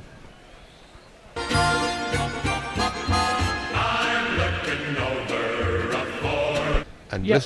gentlemen, we've reached a segment. Andy's question of the day. Question of the day. What is England's actual batting order? Is it Root, Pope, Brooke, Bairstow? No, it's Pope, Root, Stokes, Brooke. No, I think Brooke is going to come in at 5, Stokes at 6, Bairstow 7. Bairstow at 7. And all the talk about Bairstow, he might not even get a bat. Well, that's true. Well, I'd like to think that. Well, maybe in this game. Oh, and he's done it again! Crawley, this time he was onto the front foot, aimed a drive. Gets another horrible inside edge. Gets lucky again. And gets 4 runs, would you believe?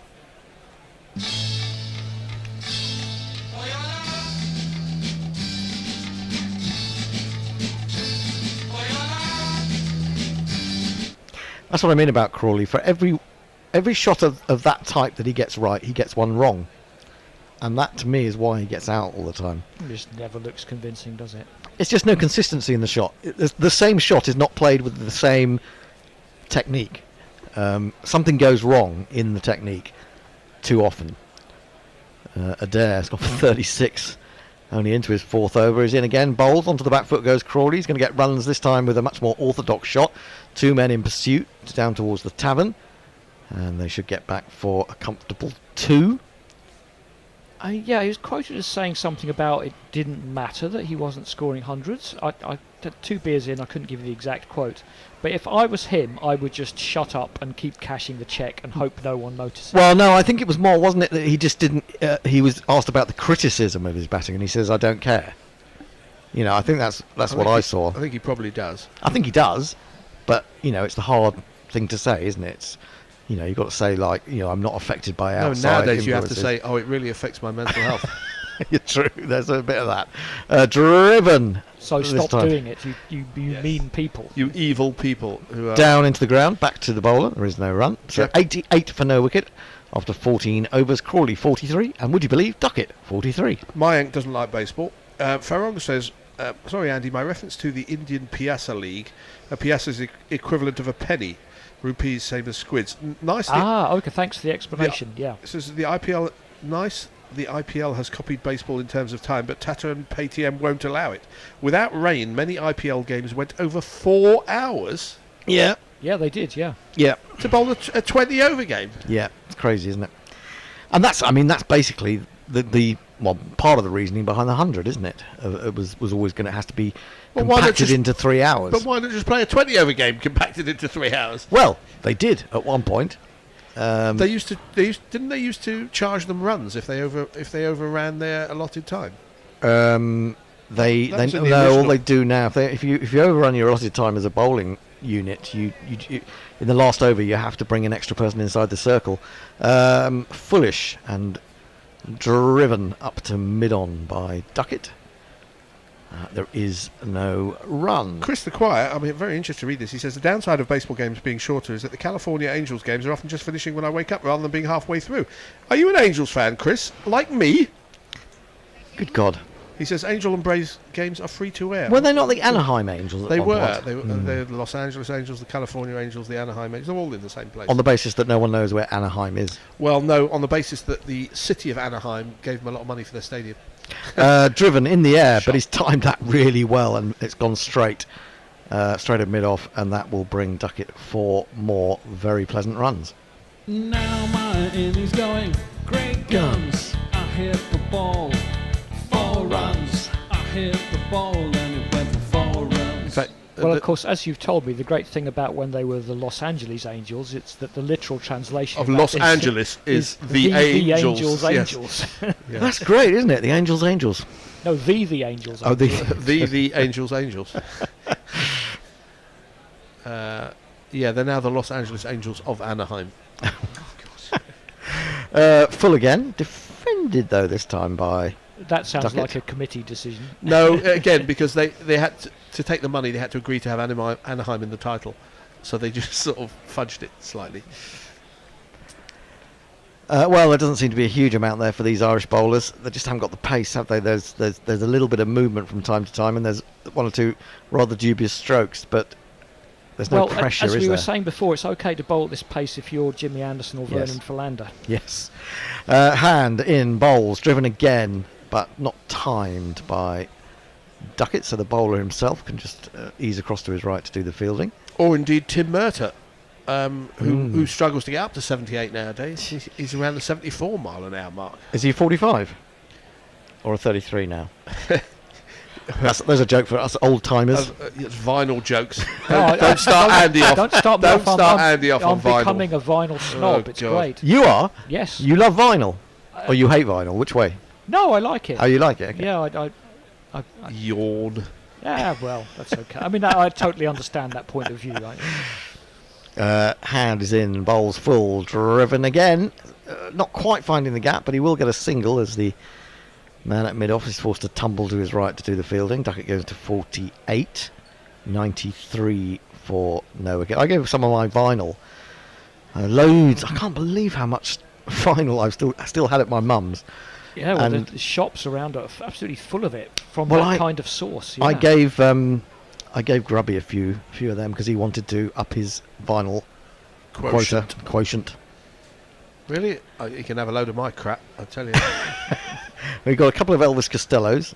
He got which I'm not even sure why I ever bought. Anyway, it's all right. Hand. That's an awful shot. That's an awful shot by Crawley. I cannot believe that shot. He came down the wicket, tried to take it from a foot outside off stump and smack it over mid-wicket. He got an inside edge, and that has run away, missing his off stump by about 4 inches, and he's got another 4. Would you believe it? 1, 2, He's 3. He's definitely hitting it in the V, but not the V that you would think he'd been hitting it. Maybe Australia put in 2 fine legs watching this. Do you remember when Chris Board played himself out of a winter tour by batting terribly? He scored about 80 for No, England you sure against it Sri wasn't- Lanka. No, Robin Smith. No, I don't think it was Robin I Smith. think it was Robin Smith. But he played so badly, even though he Yes, got runs. yes. If he'd got out for naught, he probably would have been on the tour. But he stayed in for a while and got some really ugly runs and played himself out of a winter tour. Thing is, when he does that in the Ashes, he's going to get out, unquestionably. It's just going to happen. Using up. Why are the stumps? Using up that? Are the stumps inside wider edges. in the Ashes? They must be. That's all I can say. The English stumps must be, yeah. Poor old Mark Adair. He's gone for 38 off 4 overs. That was Hand, though. I think that last delivery. It's the way he plays. It's the way he plays, and he's three runs TM. away from a 50. Duckett is 2 runs away from a 50. England are 97 for no wicket. Of Of 15 overs. And we're not even remarking on that. No, and it's to be honest, it's a little bit dull, isn't it? Onto the back foot he goes, chops this away down to third man. There isn't a third man. Again, that point has to run round 20 yards to his right, so they'll get back for a 2, and that will be Ben Duckett's 50. He's hit plenty of 50s of late. Grinds and flashing cameos, quite accumulation that just grows and grows. Plucky or lucky, inducing reverie. The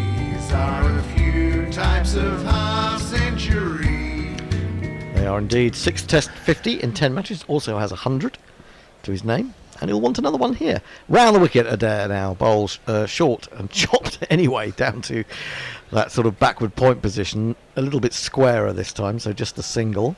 And England's 100 comes up. England are 100 without loss. Messi Joseph sent us the wagon wheel for Crawley, who has now scored 19 runs between the wicket-keeper and fine leg. Yeah. All off the edge. All off the inside edge. Pirate Badshaw says you would kill to have Little and Delaney playing about now. Well, you make your priorities, mate. Mayank says Crawley won't make double digits in the Ashes with this kind of batting. Absolute shite. Get off the fence, Mayank. We're not sure what you think. And after this ball, as the dare is in again, bowls to Crawley. Crawley drives. He creams this one. That's a good He's shot. the best player in the world. Proves you all wrong. Scatters the pigeons, and he has got 50 as well. England go to 104 for 0. He's rather Standing embarrassed. ovation. He's rather embarrassed to raise his bat to that, I think. But 51 it is. You know you lift me with your 50. Ooh, that's a new one, isn't it? Yeah, I quite like that Yeah, one. it's Yeah. quite nifty and sweet. Short. Short. Crawley's hit 10 fours. Hit is not necessarily the word you would use. Accumulated. all parts of the bat are equally valid. Yeah, it's true. Adair again. Oh, it's a horrible ball. Yeah, What it was was he clever. trying It to wasn't do that there? bad. Floaty No, slow. it was ball. clever, yeah. Try something different. He might drag it on. Well, you say that, but you say it was something different, but I don't think it was deliberate. Didn't look deliberate to me. Well, it was deliberate to do something not deliberate. Yeah, it was deliberate trying to do something Yeah. different. Yeah, fair point, I suppose. Farong says, which England player got the most money for doing basically nothing in the IPL?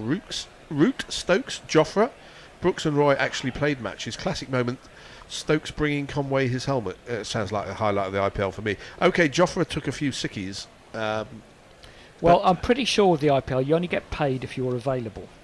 If you're not available for X matches, it gets prorated. Adair off. bowls another pleasant shot. drive. Good That's shot. better from Crawley. He's played two lovely telling shots. you, he's the best player in the world. Well, no, he is. I want to make this point that he is not consistent in that shot. He plays it well sometimes. He plays it terribly other times.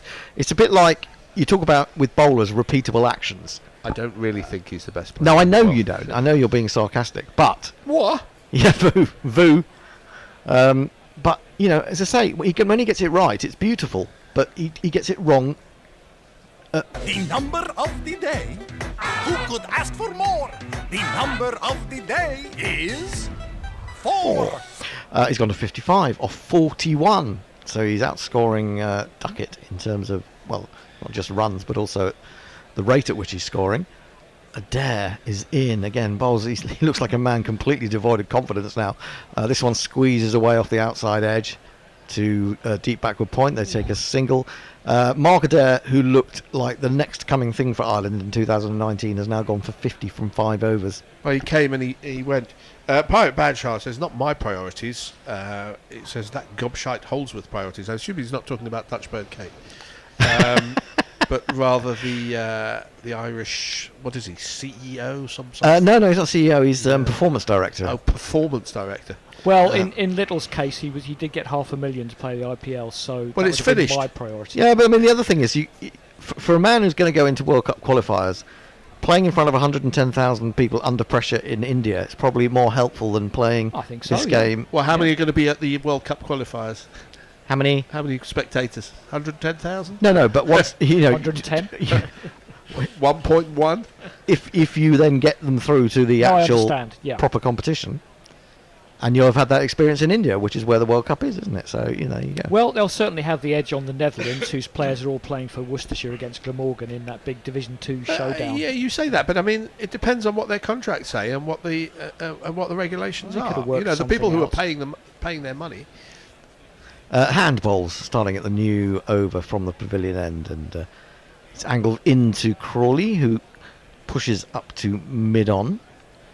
Well, And there is no run. The same is true with English players in the IPL. The same is true with Right, everybody. except who, we moan like hell about it, Well, and then when the well, I counties don't. do it, ooh, but puffballs. I love the pro county and the anti-county. You I'm probably not are the I'm only not anti-county. anti-county. I'm just he plays county objective. cricket, Endo. Yes, he does. Good point. Not anymore, I don't. Defended up to mid-on. There's a dummy run from the man at mid-wicket, which has the result of keeping Crawley at home. And 16.2 overs which been makes bowled. me best qualified to comment then. Oh yeah, you're the only person entitled to comment. The Bear thinks he's played IPL or something. I'm not sure. He just has some weird fever dream. Yeah, absolutely. I think he may have I'm not played- sure if it's a fever or something else. I think he may have played the GPL. Always He's out. caught ball, he's gone! Oh, Brilliant! yes, he got- Brilliant from the bowler, because he was dropped and then caught again.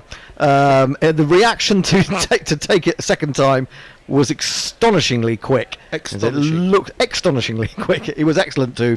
And at last, England have lost a wicket. I say at last. We're only into the 17th How over. unlucky is Crawley? How unlucky Yeah. is he? How unlucky he is. He must have thought he was on for a double 100 here. He's driven it back into his midriff, and it went. Oh, it's a brilliant good, snatch. It's a good second grab. Brilliant snatch. It really is. He looks happy with that, and why not? He's very happy with a brilliant snatch. Now, I'll tell you why that was a good snatch. It was because... Everyone likes a good snatch at this time of the day. Because it sort of... It went from his midriff out to the left, but it was his right hand that came round to grab it, wasn't it? That was what's he tremendous. got the grab before it got too far away from him, which was good reflexes, and he's deserved that, to be fair. Jay Grover has got in touch, and he says, I seem to remember Adair being better than this. Yeah, well, that's what happens when you don't play any Test cricket after you look good 4 years ago. And the priority, who cares about this? They've got some World Cup qualifiers against Namibia or something. Yeah, but you understand that from a sort of financial point of view. You understand that if they make their money... What are they doing with their finances? They're not even playing any Test matches because they're too expensive. They yeah, won't but host if any Test matches. if they get to a World Cup and they make some money from the World Cup, then they'll say, oh, well, that's even more our priority now. They might do, yes. Yeah, you can look at it both ways, I suppose. Use it or lose it. Ollie Pope has come to the crease wearing the number 80. He's coming in at number 3, so I don't know what the 80 means. Okay, I'm going to go with censored version, only because I can't see the uncensored version. We got a Pope! We got a Pope! Take a good hard look, it's Ollie Pope! It's Ollie Pope! It's Ollie Pope! Take a hard look at Ollie Pope! And in, again, his first wicket in Test cricket, and causes Pope a little bit of difficulty. Again, he seems to drag the right hand through and close the face of the bat. Now, I'm worried about Ollie Pope, and I'll tell you why. I think that playing in this way, he's often eschewing the cover drive in order to get outside the off stump and work that ball from outside off stump through mid-wicket. He's been doing that a lot. Okay, he has had some success, but I think he'll get out a lot more as well. He plays a horrible leave. It's the Steve Smith leave. Hang on, he's taking the piss. Halfway between Steve Smith and Courtney Walsh, I think. He's had a little wander down the track to have a little poke at it. A little poke from Pope. Indeed, 109 for 1. Mike's in a swearing mood. He says, fuck Crawley and his terrible fucking cricket. Man isn't even good enough for second 11s, and his idiot face irritates me so much. Yeah, he's not one of the best looking cricketers in terms of beauty, but can't help that, can he? He can help other things. Hand, bowls, and again, an ugly attempted drive by Pope that runs up to mid-on. And there is no run. End of the over, 109 for 1. And then, just in case we haven't read that, he sends basically the same thing in another tweet. And he also asks, does Mayank, how much time is left in the day? 30 minutes? Must be getting... Are we near time for a change again? Do we usually just stop at 6:30 anyway? Even in blazing sunshine? They do, I yes. think we do. I think 6:30 Yeah, is the 6:30 cut-off, yeah. Because you have to worry about their mental health. Yes. Who's on? Not Fred is taking over on ball by Hooray, ball. you lucky people. Messers is returning and the Bear is returning, so I shall make myself scarce. Oh, you've got 4 minutes, according to my watch. Yeah. No, you got it. You Clock came off on early. late and Well, trying to clock off early. He said 30 minutes. So I presumed it was 6 o'clock. Adair is going to continue now that Crawley's stopped destroying him with his inside edges. Do you not wear a watch? Not these days, no. He's round the wicket. It's got 2 slips. He's bowling to Duckett. Duckett is onto the back foot to a ball back of a length and forces up to mid-on. And there is no Yeah, I think that's one of the most disappointing things for me, to see the Adair that we've got out there today, compared with the one we had 4 overs ago. You're talking like he's a broken man. He's just had a bad day with a bunch of inside. I think he might have been. I think he might have had. I think he might be a broken man now. He's in, bowls full on leg stump, and it's flicked to mid wicket. Duckett was already looking for the single, but it's well stopped there, so he can't. He's not playing on merit. He's just playing for Adair. Yeah, never heard that one before. It wasn't very good. I need to work on it. Because I could always. He must be called Red, mustn't he? I don't think anyone today knows who Red Adair is. No, unfortunately. That's a sort of generational. I know. Do you remember John? He has needed to put out a few fires in his time playing for Ireland. I will say that. John Wayne in what was the name of that film that was about Red Adair? Oh, John Wayne must have been 80 about that time. No. This is early 70s, very early 70s. Adair bowls defended up to mid-on, fullish ball. To those teenagers listening, Red Adair was a man who specialised in putting out huge fires. And John on Wayne oil was rigs a and famous film star. Now there's an airport named after him in Orange County, California. He was very close to Anaheim He Stadium. was very versatile. He could play Red Adair, Genghis Khan, the lot. With exactly the same accent and expression on his face. Yes. One of the greats. Adair again, round the wicket to the left-hander, and he pulls him! And I thought for a moment he did it straight into the hands of mid-wicket. Well, he has, but the ball had bounced. But it went so quickly, for a moment, I thought perhaps Adair had got another breakthrough. Duckett 51 from 58. Crawley made his runs from 45 deliveries. Do you think we'll see a Nighthawk tonight? I'd like to. Shite For hawk. all the talk about it, I think it's only happened once. Adair in again, bowls. A little bit of swing there, a little bit of wobble perhaps, and the ball wraps Duckett on the thigh pad and then just drops to his feet. He hands it to the fielder. Sometime soon the camera will switch to the England balcony and we'll see whether Broad is sitting there with a goofy grin on his face and a pair of pads. Indeed. Which will put Bairstow down to 8, so I'm all in favour of it. Oh yes. Mind you, no, Leach. Leach. What did he do? He opened in the last as a night watchman. As a night watchman, yeah. Oh, now that's turned 3. Duckett around a little bit there. He was trying to play that into the onside. Ended up prodding it into the off. No, Andy, I think he opened when he got his 92. Yeah, he did, because he was there in the morning when we got there for the next day. And he has done. He has opened at other times for England. Leach, I think in India, he opened the batting and the bowling at the same Test match. I don't remember that. I remember the Irish game. I don't remember him doing it against India, although he may well have done. Anyway, that's the end of the over. Should be time for a change now. I'm not surely done those extra 4 minutes now. Yeah, sod off. Okay, I'm going. I'll read some tweets if there are any. Jez in. Farong has shown that picture of Barry Richards holding his bat and a modern day bat. Which is I've seen that one, but it looks like a stick. Yeah. He used a matchstick, and nowadays they use this giant bludgeoning tool. I think Messi's coming back at some point. 318 runs he scored that day at the Wacker, which was extraordinary. Thank you, Messi. First ball of a new over is being worked very nicely by Pope through mid-wicket. And he's picked up 2 runs to get off the mark. What is you saying, Bear? Why should I sit? Oh, because of the camera. Okay, I'm being told to move. Who's doing socials? Messi, is that you? I am indeed. Okey-doke. We're up to date by the look of it. I'm sure my ankle will keep me entertained. He's obviously on a run. Yeah, Mike's not in the best mood at the moment. Why? I don't know. He's been a little bit sweary. 111 for 1. Nothing wrong with Nelson as Pope faces up to Hand, and this is. Well, they're not on Nelson anymore because he's just flicked this round the corner, and they've run a good 2 as the ball found its way to deep backward square leg. The man from long leg had to come round to field. 113 for 1 now, and we're only in the 19th over. Well, they could be ahead pretty much before level the end of the day. or ahead, yeah, by the end. What are they going on along that? About 6 and over?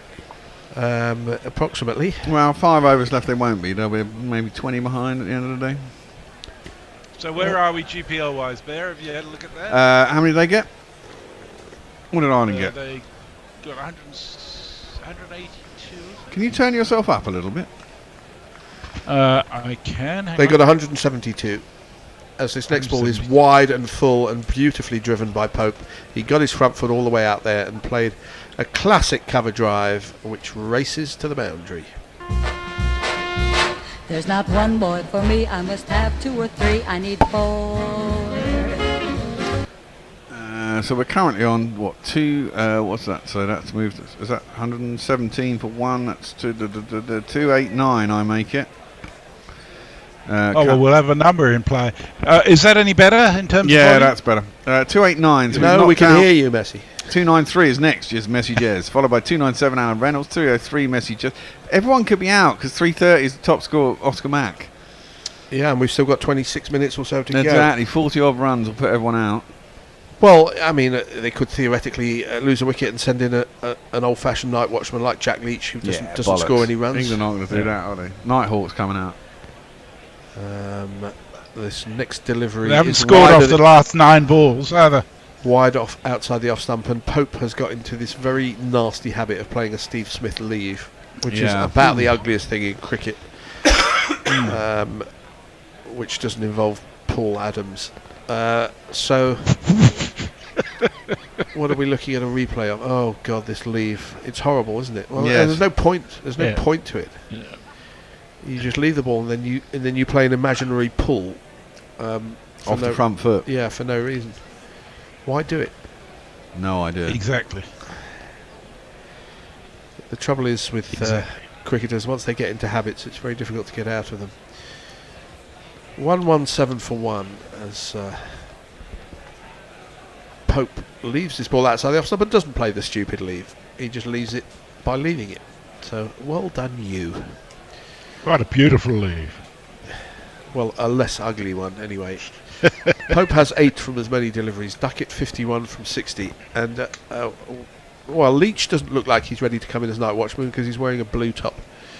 Somebody, who is that wearing a pair, using That's a pair Tongue. of binoculars? Is it Tongue? And that's Harry Brook, isn't it? Oh, it's Harry Brook. He's looking for some good-looking girl in the crowd. No, that man. Yeah, Or he's maybe his family, one or the other. And Leach is a long way from padding up, so I'm suggesting he won't come in, as this is wide of the crease from hand and wide of the batting crease too. And Pope doesn't play at the ball. The end of the 19th over, 117 for 1. Messi, what are people saying? Mike says, I'll tell you why I'm not in a good mood. Got a new job in Houston, Texas, and now I travel every week for this in-office nonsense when I should be sitting at home waking up at 6 to watch the test on my TV and get away with not working. Plus Crawley is a shit of a cricketer. I can understand how working pisses you off. It's a bugger, Mayank. Where were you? I know you. Mayank was East Coast, wasn't he, before? Houston's Texas. Isn't that a bad place to be? Texas sounds like a fucking nightmare. Pretty to me. warm.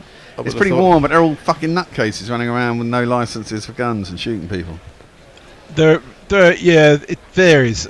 Texas is such a big place, and there are areas that are actually quite enlightened, I'm told. I think there's more cricket played in Texas than perhaps any other state. The first ball of a new over from Adair round the wicket to the left-handed Duckett. It's well wide of off stump and taken by Tucker.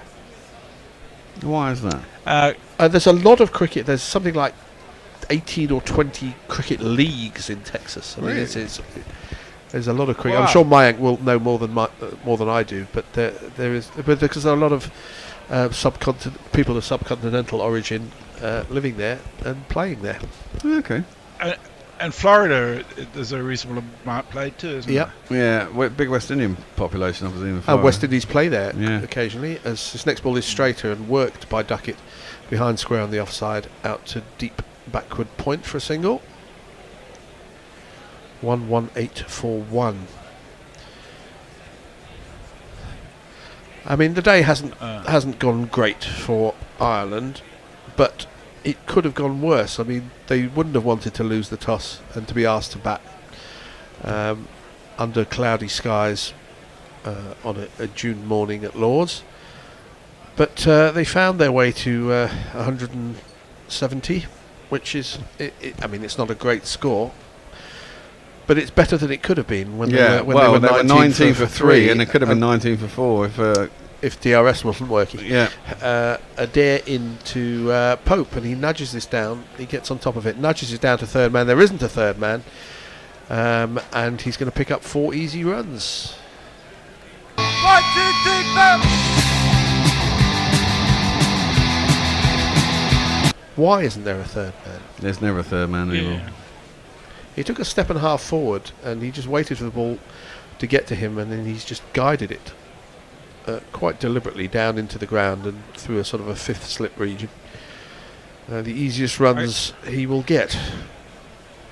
I can understand they're desperate for a wicket, but you know, when the opposition's 122 for 1 and you're only 50 ahead, and having 3 slips is quite an extravagance, it seems to me. Well, yes and no, as this is a full ball which is just pushed up to mid-off, no run.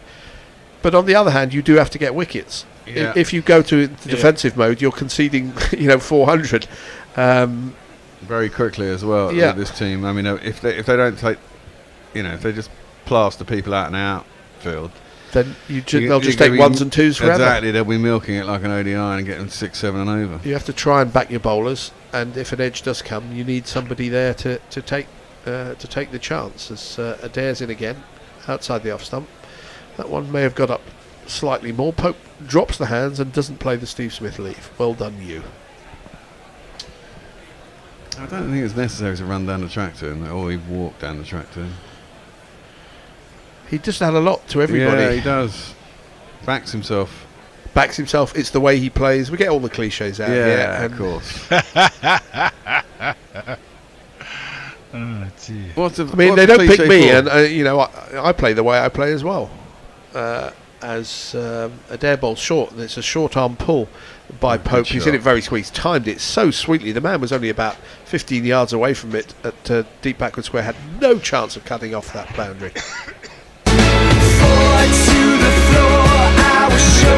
Adair, who we all thought in our podcast would be a good, solid bowler, has gone for 59 in 7 overs. Missing Tim Murder. Yeah. Chris Acquire says Ireland bowled 16 overs an hour last week against Essex. There's still 13 overs left today. With a 6:30 finish, how many overs can Ireland lose? Well, I think they'll lose 5 or 6. Yeah, they've got 20 minutes left. Things you expect to hear on Guerrilla Cricket Radio. Messrs, can we have a GPL update? Thanks, Bear. Not going to mention the AFL, Messrs. No, don't. Well, what's going on in the AFL? Oh, my team is just dreadful. They had 18 players on the injury list last week. Was that the West Coast Eagles? It is indeed. You're very well informed. Oh, I don't know where I dragged that one out from pub quizzes of 20 years ago, perhaps. Good well be. But I don't know where I got that from. Anyway, it's going to be Camphor. I don't think he's bowled before, and he hasn't bowled particularly well there, as that's wide outside the leg stump. And the keeper got a hand to it. It could have been called wide, but it's been given as byes, and 4 of them are called.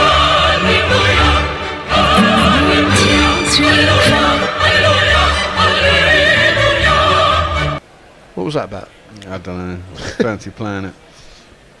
Yes. Well, there's one here. In case the king is listening, congratulations to him on that. There's coronation. one here that if I play it, it's going to send a message. It's in the forwards cart. Don't you dare. Don't you dare. Hello, Subtle Knife, if you're still with us. 130 for 1 as the Duckett faces up to Camphor, and this is tucked around the corner to to long leg, actually, for an easy single for Duckett. He has 53. And Pope, who's just come in, seemingly, has got 16 off 13 deliveries. 131 for 1. And they are going at basically 6.5 and over. Yeah, it's mad, isn't it? The mad thing is that we're not even commenting on it. It's perfectly normal. Yeah, exactly. It's very... and the thing is, when a wicket falls, you think, God, I hope they don't slow down. Not the greatest average for Camphor as his test bowler. He has 3 wickets at 80 each. As he bowls now short and wide. A little bit of a way swing, but started far too wide, and Pope was not tempted. Ireland have not bowled well this afternoon, have they? No, they haven't. Well, they came out and had pressure on them, didn't they? They had to start bowling well. To sort of. It would be interesting to have seen how they bowled if they won the toss and opted to bowl. I think it would have been quite different. If they got an early wicket or two, they'd have put pressure on England. That's the problem. They didn't get enough runs on the board. England have come out aggressive. Again, this is a way swinger, but it's shot. Beautifully timed by Pope. He got his foot out there again, got towards the pitch of the ball, and has thrashed this through extra cover for 4. 1, 2, 3, 4. It's tricky when every second ball is going for a boundary to keep your focus as a bowler. But this is a way in which this England tactic has extra side effects of the pressure it puts in the bowler. As Camphor's in again, short and wide, and this time Pope goes to try and cut it, but it's so wide and it doesn't bounce at all. He ends up playing a desperate cut. Looks horrible. With no control at all, and he played over the top of the ball. It's a nasty looking shot. Leah says something that made Stuart Broad happy. There is a ride in a theme park in my hometown called Temple of the Nighthawk. I could see Stuart Broad going there for a photo opportunity. Well, I imagine he's padded up. If he is, they'll Dave probably says, sorry, this last ball from Camphor is a full toss. A swinging Christ. high full toss, and Pope needs no invitation to just guide that out to the square cover boundary for 4 runs. The number of the day.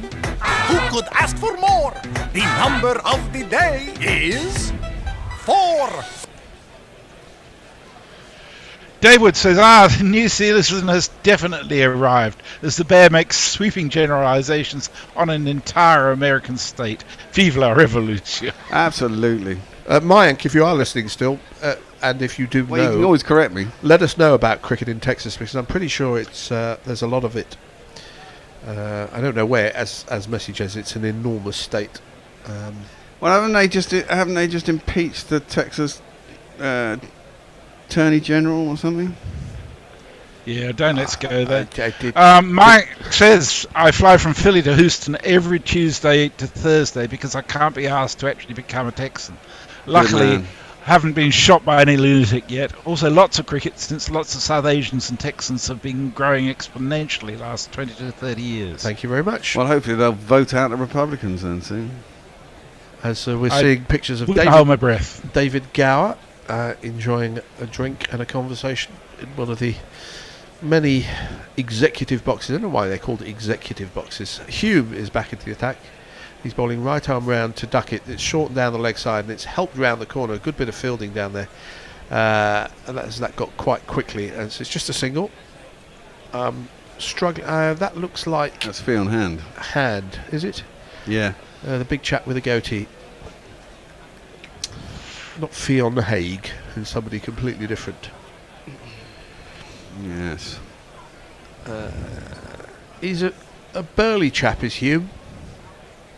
This doesn't automatically, if you saw a picture of him, you wouldn't think necessarily international cricketer. You might think builder, bricklayer. And if you saw his whites halfway down halfway down his bottom, you wouldn't be surprised at all, would you? But he is an international cricketer, and we aren't, as he comes in and bowls this time over the wicket to the right-handed Pope. It's a good ball on off stump, and it's defended by Pope, who has 24 off 18 without looking at any difficulty whatsoever. Let's check on the personification of solid, I think. Is 312 already, so that's who's that wiped out? 312. Messi Jez, you've got 1 run to play with in about 13 minutes. Yeah. You've also got 323 though, so you might have that. 326 is JB, 327 is Hombre Nuevo, and 330 is Oscar Mack. They're the only scores left in. And people were saying at the beginning of the day, and I did say if England get in, those scores might not be unachievable. Well, you are still in it after this ball, and I crossed it off because it's a good length ball on off stump, which Pope defends.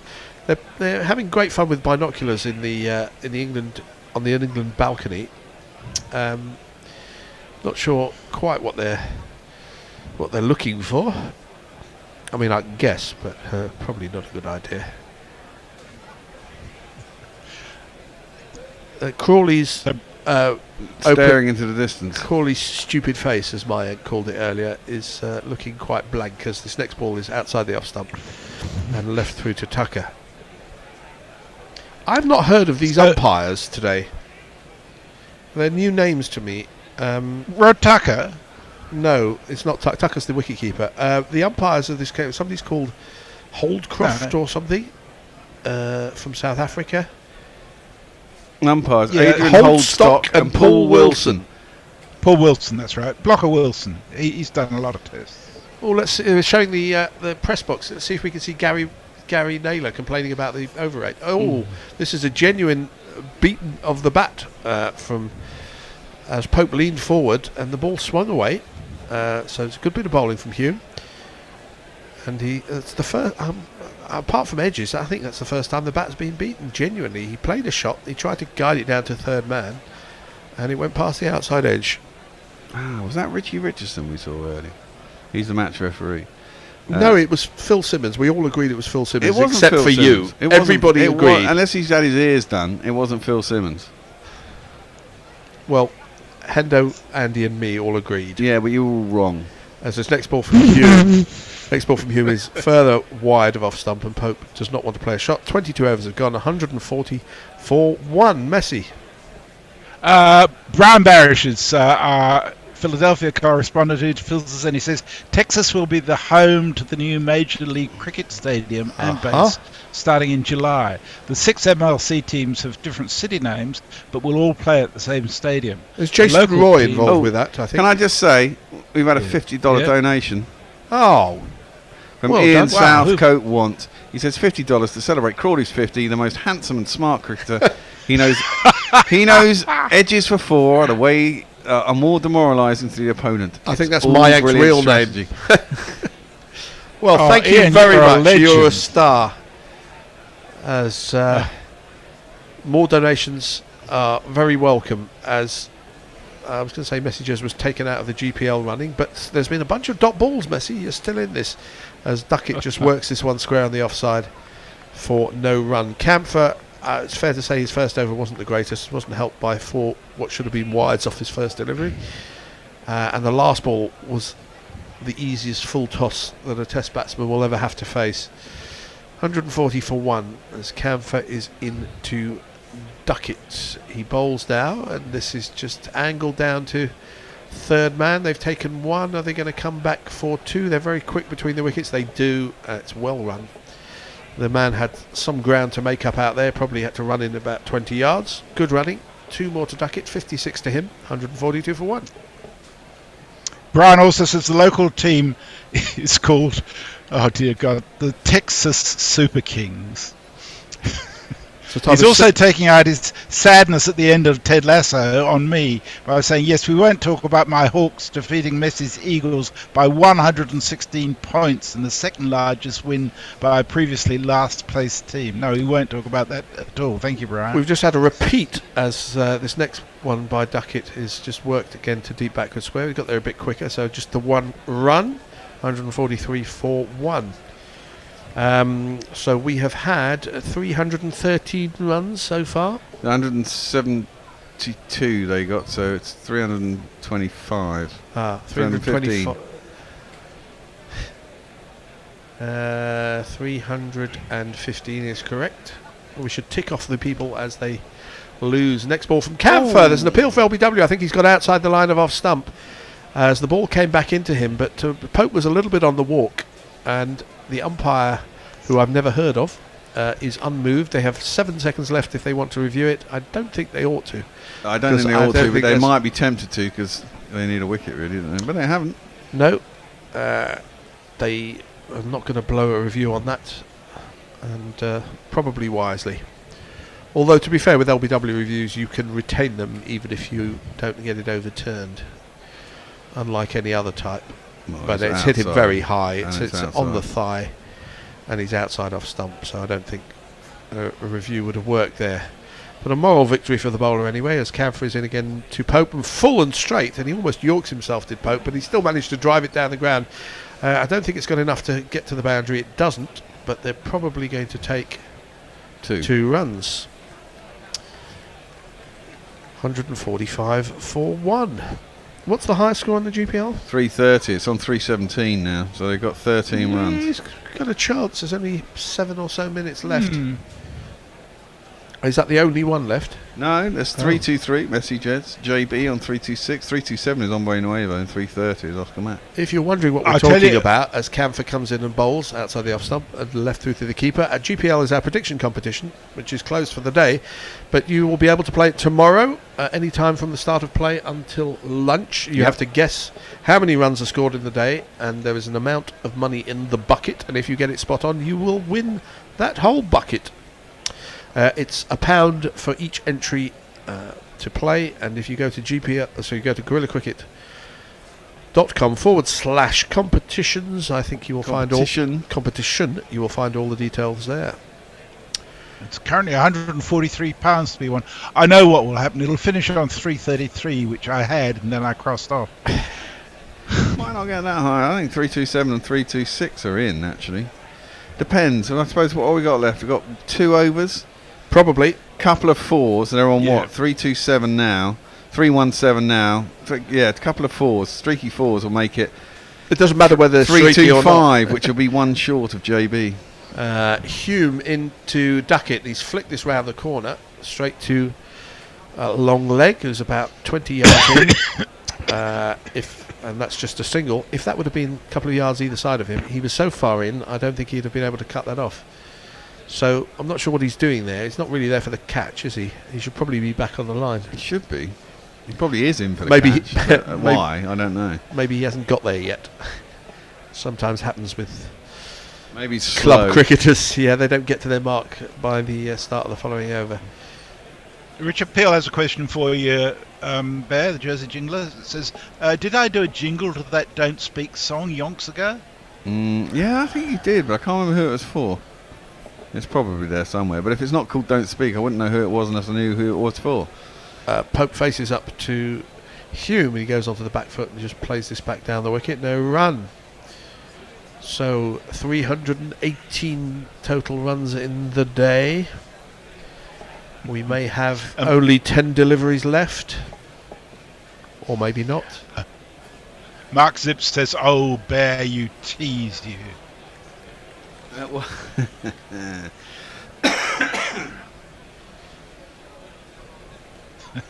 Hume has probably been the tidiest of the bowlers. He's in his 8th over. He's none for 26 so far. As again, he bowls a good line just outside the off stump.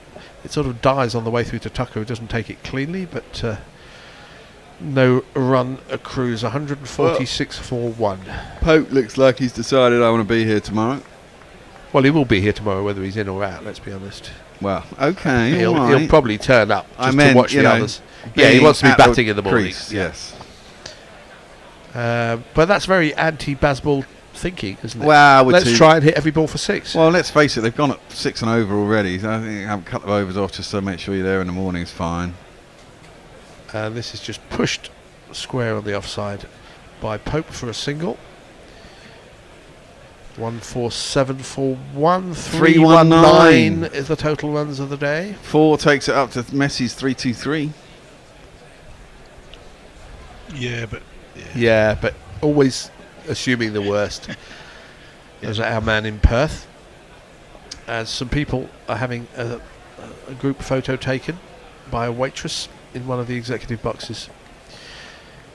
That's exciting. What joy. Why the TV camera needed to show it to us, I don't know. Round the wicket to the left-hander. This is a fuller and swingier delivery from Hume, and they've taken 1. Are they coming back for 2? They do. We're very well run by these two, Pope and Duckett. 2 more to the total. 149 for 1. We are up to 321. 321. 321. Yeah, that's the one. The worst programme in British television history. And the fucking shonkiest prizes, and they made no sense whatsoever. Made no sense whatsoever. We're talking about English television quiz shows from the 1970s. If you're listening around the world, you're not missing much. I mean, you had to be a genius to win the boat, basically, because it made no sense whatsoever. Duckett faces up to Hume, defends the last ball of the over. 149 for 1 after 24. Any tweets? Oh, speaking of somewhat obscure questions, Chris the Crier says Fred will be remembering the names of Big Bash franchises next. Defunct IPL teams, 100 teams. I don't think I will. No. Farong says, camphor on to bowl, make it spicy. I've cooked with this spice before, not good with rum from memory. Yeah, I still do have 2 brain cells, enough for a memory. Pirate Badshaw says, call me mad, but I don't see much point having slips. And Neymar Butlins is with us. Hello. Hey boys, checking in from LA land. Without you without you there is no cricket in my life. Could be a rom-com. Possibly last over the days. Camphor bowls, it's short, and Pope tries to pull it and takes it in the knackers. Did he edge that into them, or did I don't think so. I think it's straight in the box as well. Yeah, and he's walking a little gingerly, it's fair to say. It was there for the pull, and he's it was sort of upper thigh. Upper thigh. He's a short man. That's not that far. It probably may have clipped. Yeah, there was no real appeal from the bowler. No. I'm assuming there are 5 balls left in the day. As Camphor bowls again, and this is just pushed down towards third man. They're taking 1, they're taking 2. We're into Messi Jazz territory. Oh, we're into Messi Jazz territory. I think. Okay, block it out now. Block it out. Another single, please. What you want is a wicket, which will end the day. Oh yeah, yes. it would do actually, and a win. However, we've got 3-2-3, so 3-2-4 and 3-2-5 at stake. So we can have 2 more singles in the next 4 balls. What, to keep it rolling over? Yeah, a 4 would take it on to 7. So we could have a 4 and a single. That would also take it out into territory. Hit it for 6, Popey. 6 would what? 6 would be 3-2-9. That would also be safe. At the moment, Messi Jazz is winning the IPL. So the GPL, not the IPL. The Bears won the IPL, and this is a dot ball. They're getting excited in Perth. Have you locked the dogs up at Messi? Because I know they get very excited when you lose the GPL off the last ball. Not anymore. I'm afraid they've all died. Well, I'm not surprised at the punishment you put them through, GPL related. True. But I've just realised I've just received an invoice for $390, which is about 200 quid, for cleaning up my gutters today. So the very GPL useful. win would help with You've that. got other things to be angry about. As the next ball is driven up to mid-on and no run. Ooh. What's that, a no ball? Good choice. Where's that no ball come from? Huh? It's 152. There was a no ball. Messi Jazz has... for fuck's sake. Oh my God, so it's now on 2-2-4. Oh, see you later.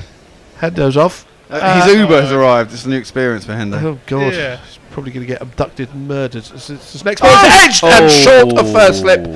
Paul Sterling is there at first slip. I don't think that was in any way catchable. Even if he would have dived forward, it bounced about a yard in front of him. A genuine edge though.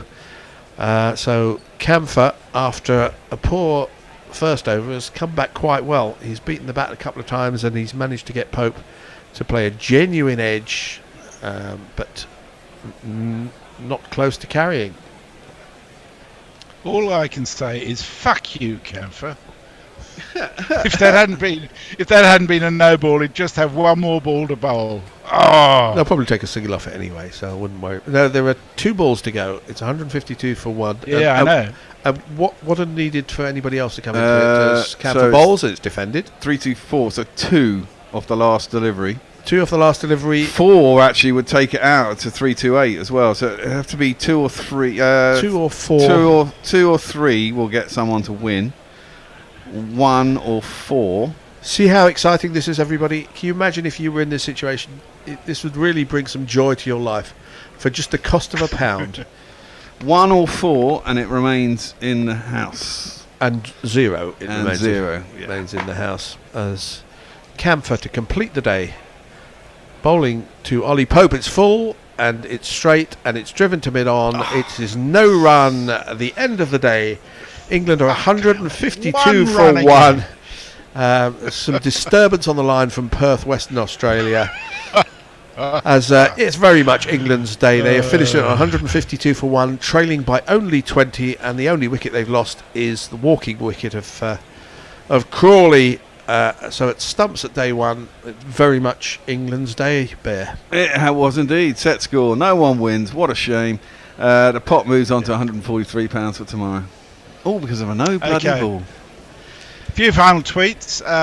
Leah says, too bad Jimmy isn't in the team as Knight reverse sweep Hawk. And says, sure, Bear, Indian politics is so progressive at the moment.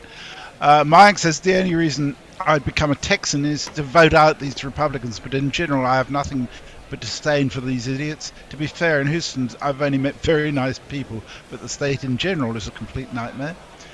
Chris Acquire says, Graham Hume in the flesh has an upper body reminiscent of Graham Napier. He was capable of going for runs, both bowling and batting. Hume, it seems, is not a hitter despite the muscle. Farong says, some advice for Ireland. Ireland, this is getting nasty. You're not playing against Bangladesh. That's a bit... Well, they played against Bangladesh away, which is tricky for anybody. Teams who are much more experienced than Ireland. To be fair, they did reasonably well in the second innings. I'd like to see Bangladesh play in Ireland a Test match. It would be a different story. Yeah. Brian Barry says, if you think Texas Super Kings is bad, what about Mumbai Indians New York? That's right, a team called Mumbai Indians New York who play all their games in Texas. Fucking hell. Welcome to global cricket in 2023. I'm pretty sure Jason Roy has signed himself up for that league in Texas. He has, yeah. Anyway, so we have. We hope you've enjoyed listening to us today. We'll be back, of course, tomorrow and the following day, and through every day. Gorilla Roundup will be on in about an hour's time up on our YouTube channel. I'll post a link for that. Terrific. Summarising the day. So we will be back at about 10:55 UK time, British summer time tomorrow, for the second day of this Test match between England and Ireland. Very much England's day today. What will happen tomorrow? Who knows? That's why we love it, live sport. Anything can happen, but probably won't. Indeed. So from the Bear, from myself, from Hendo, from Andy Ward, from Russ, from Messi Jez, from Dave Sirah, have I missed anyone? From Tony Bishop, and anyone else who I've missed out today, thank you for listening. Do join us tomorrow, and good evening. Indeed. See you later. Bye. See you later. Guerrilla cricket. Whoa. Guerrilla cricket. Whoa. Guerrilla. Take guard, man the barricades, patrol the cover boundary. At last the time is come, this is a cricketing emergency. Hear this call to arms for every cricket revolutionary. Take up your bats and stumps for the Test match insurgency. At first they tried to silence us, but we would not be silenced. They threatened us with lies, so we threatened them with violence. Che Guevara, Sangakkara, Joseph Stalin, Douglas Jardine, Robespierre, Darrell Hare, Vladimir Lenin, O'Brien Kevin, guerrilla cricket. It's not about the winning, it's about how many rules you break. Even in cricket commentary, this is the best advice to take. Pick guerrilla cricket, it's the finest choice you'll ever make. There's so much more to cricket than rev counters and a slice of cake. At first they tried to sanitize us and clean up our act, but people like it filthy, and we know that for a fact. Fidel Castro, Lenny Pascoe, Carlos the Jackal, Umar Akmal, Mahatma Gandhi, Grant and Andy, Brendan Behan, Austin Ian, guerrilla cricket. Stick with us, cause you know we're not the kind of thing that you see on the TV and the radio. So vive la revolution. First they tried to buy us, but we would not be bought. Okay, we were, but then we ran away, and we will not be caught. would not give up the ghost when they left us all for dead. They decapitated us, but we just grew another head. Chairman Mao, Jamie Howe, Ho Chi Minh, Asif Din, Václav Havel, Graham Saville, No Surrender, Percy Fender, Che Guevara.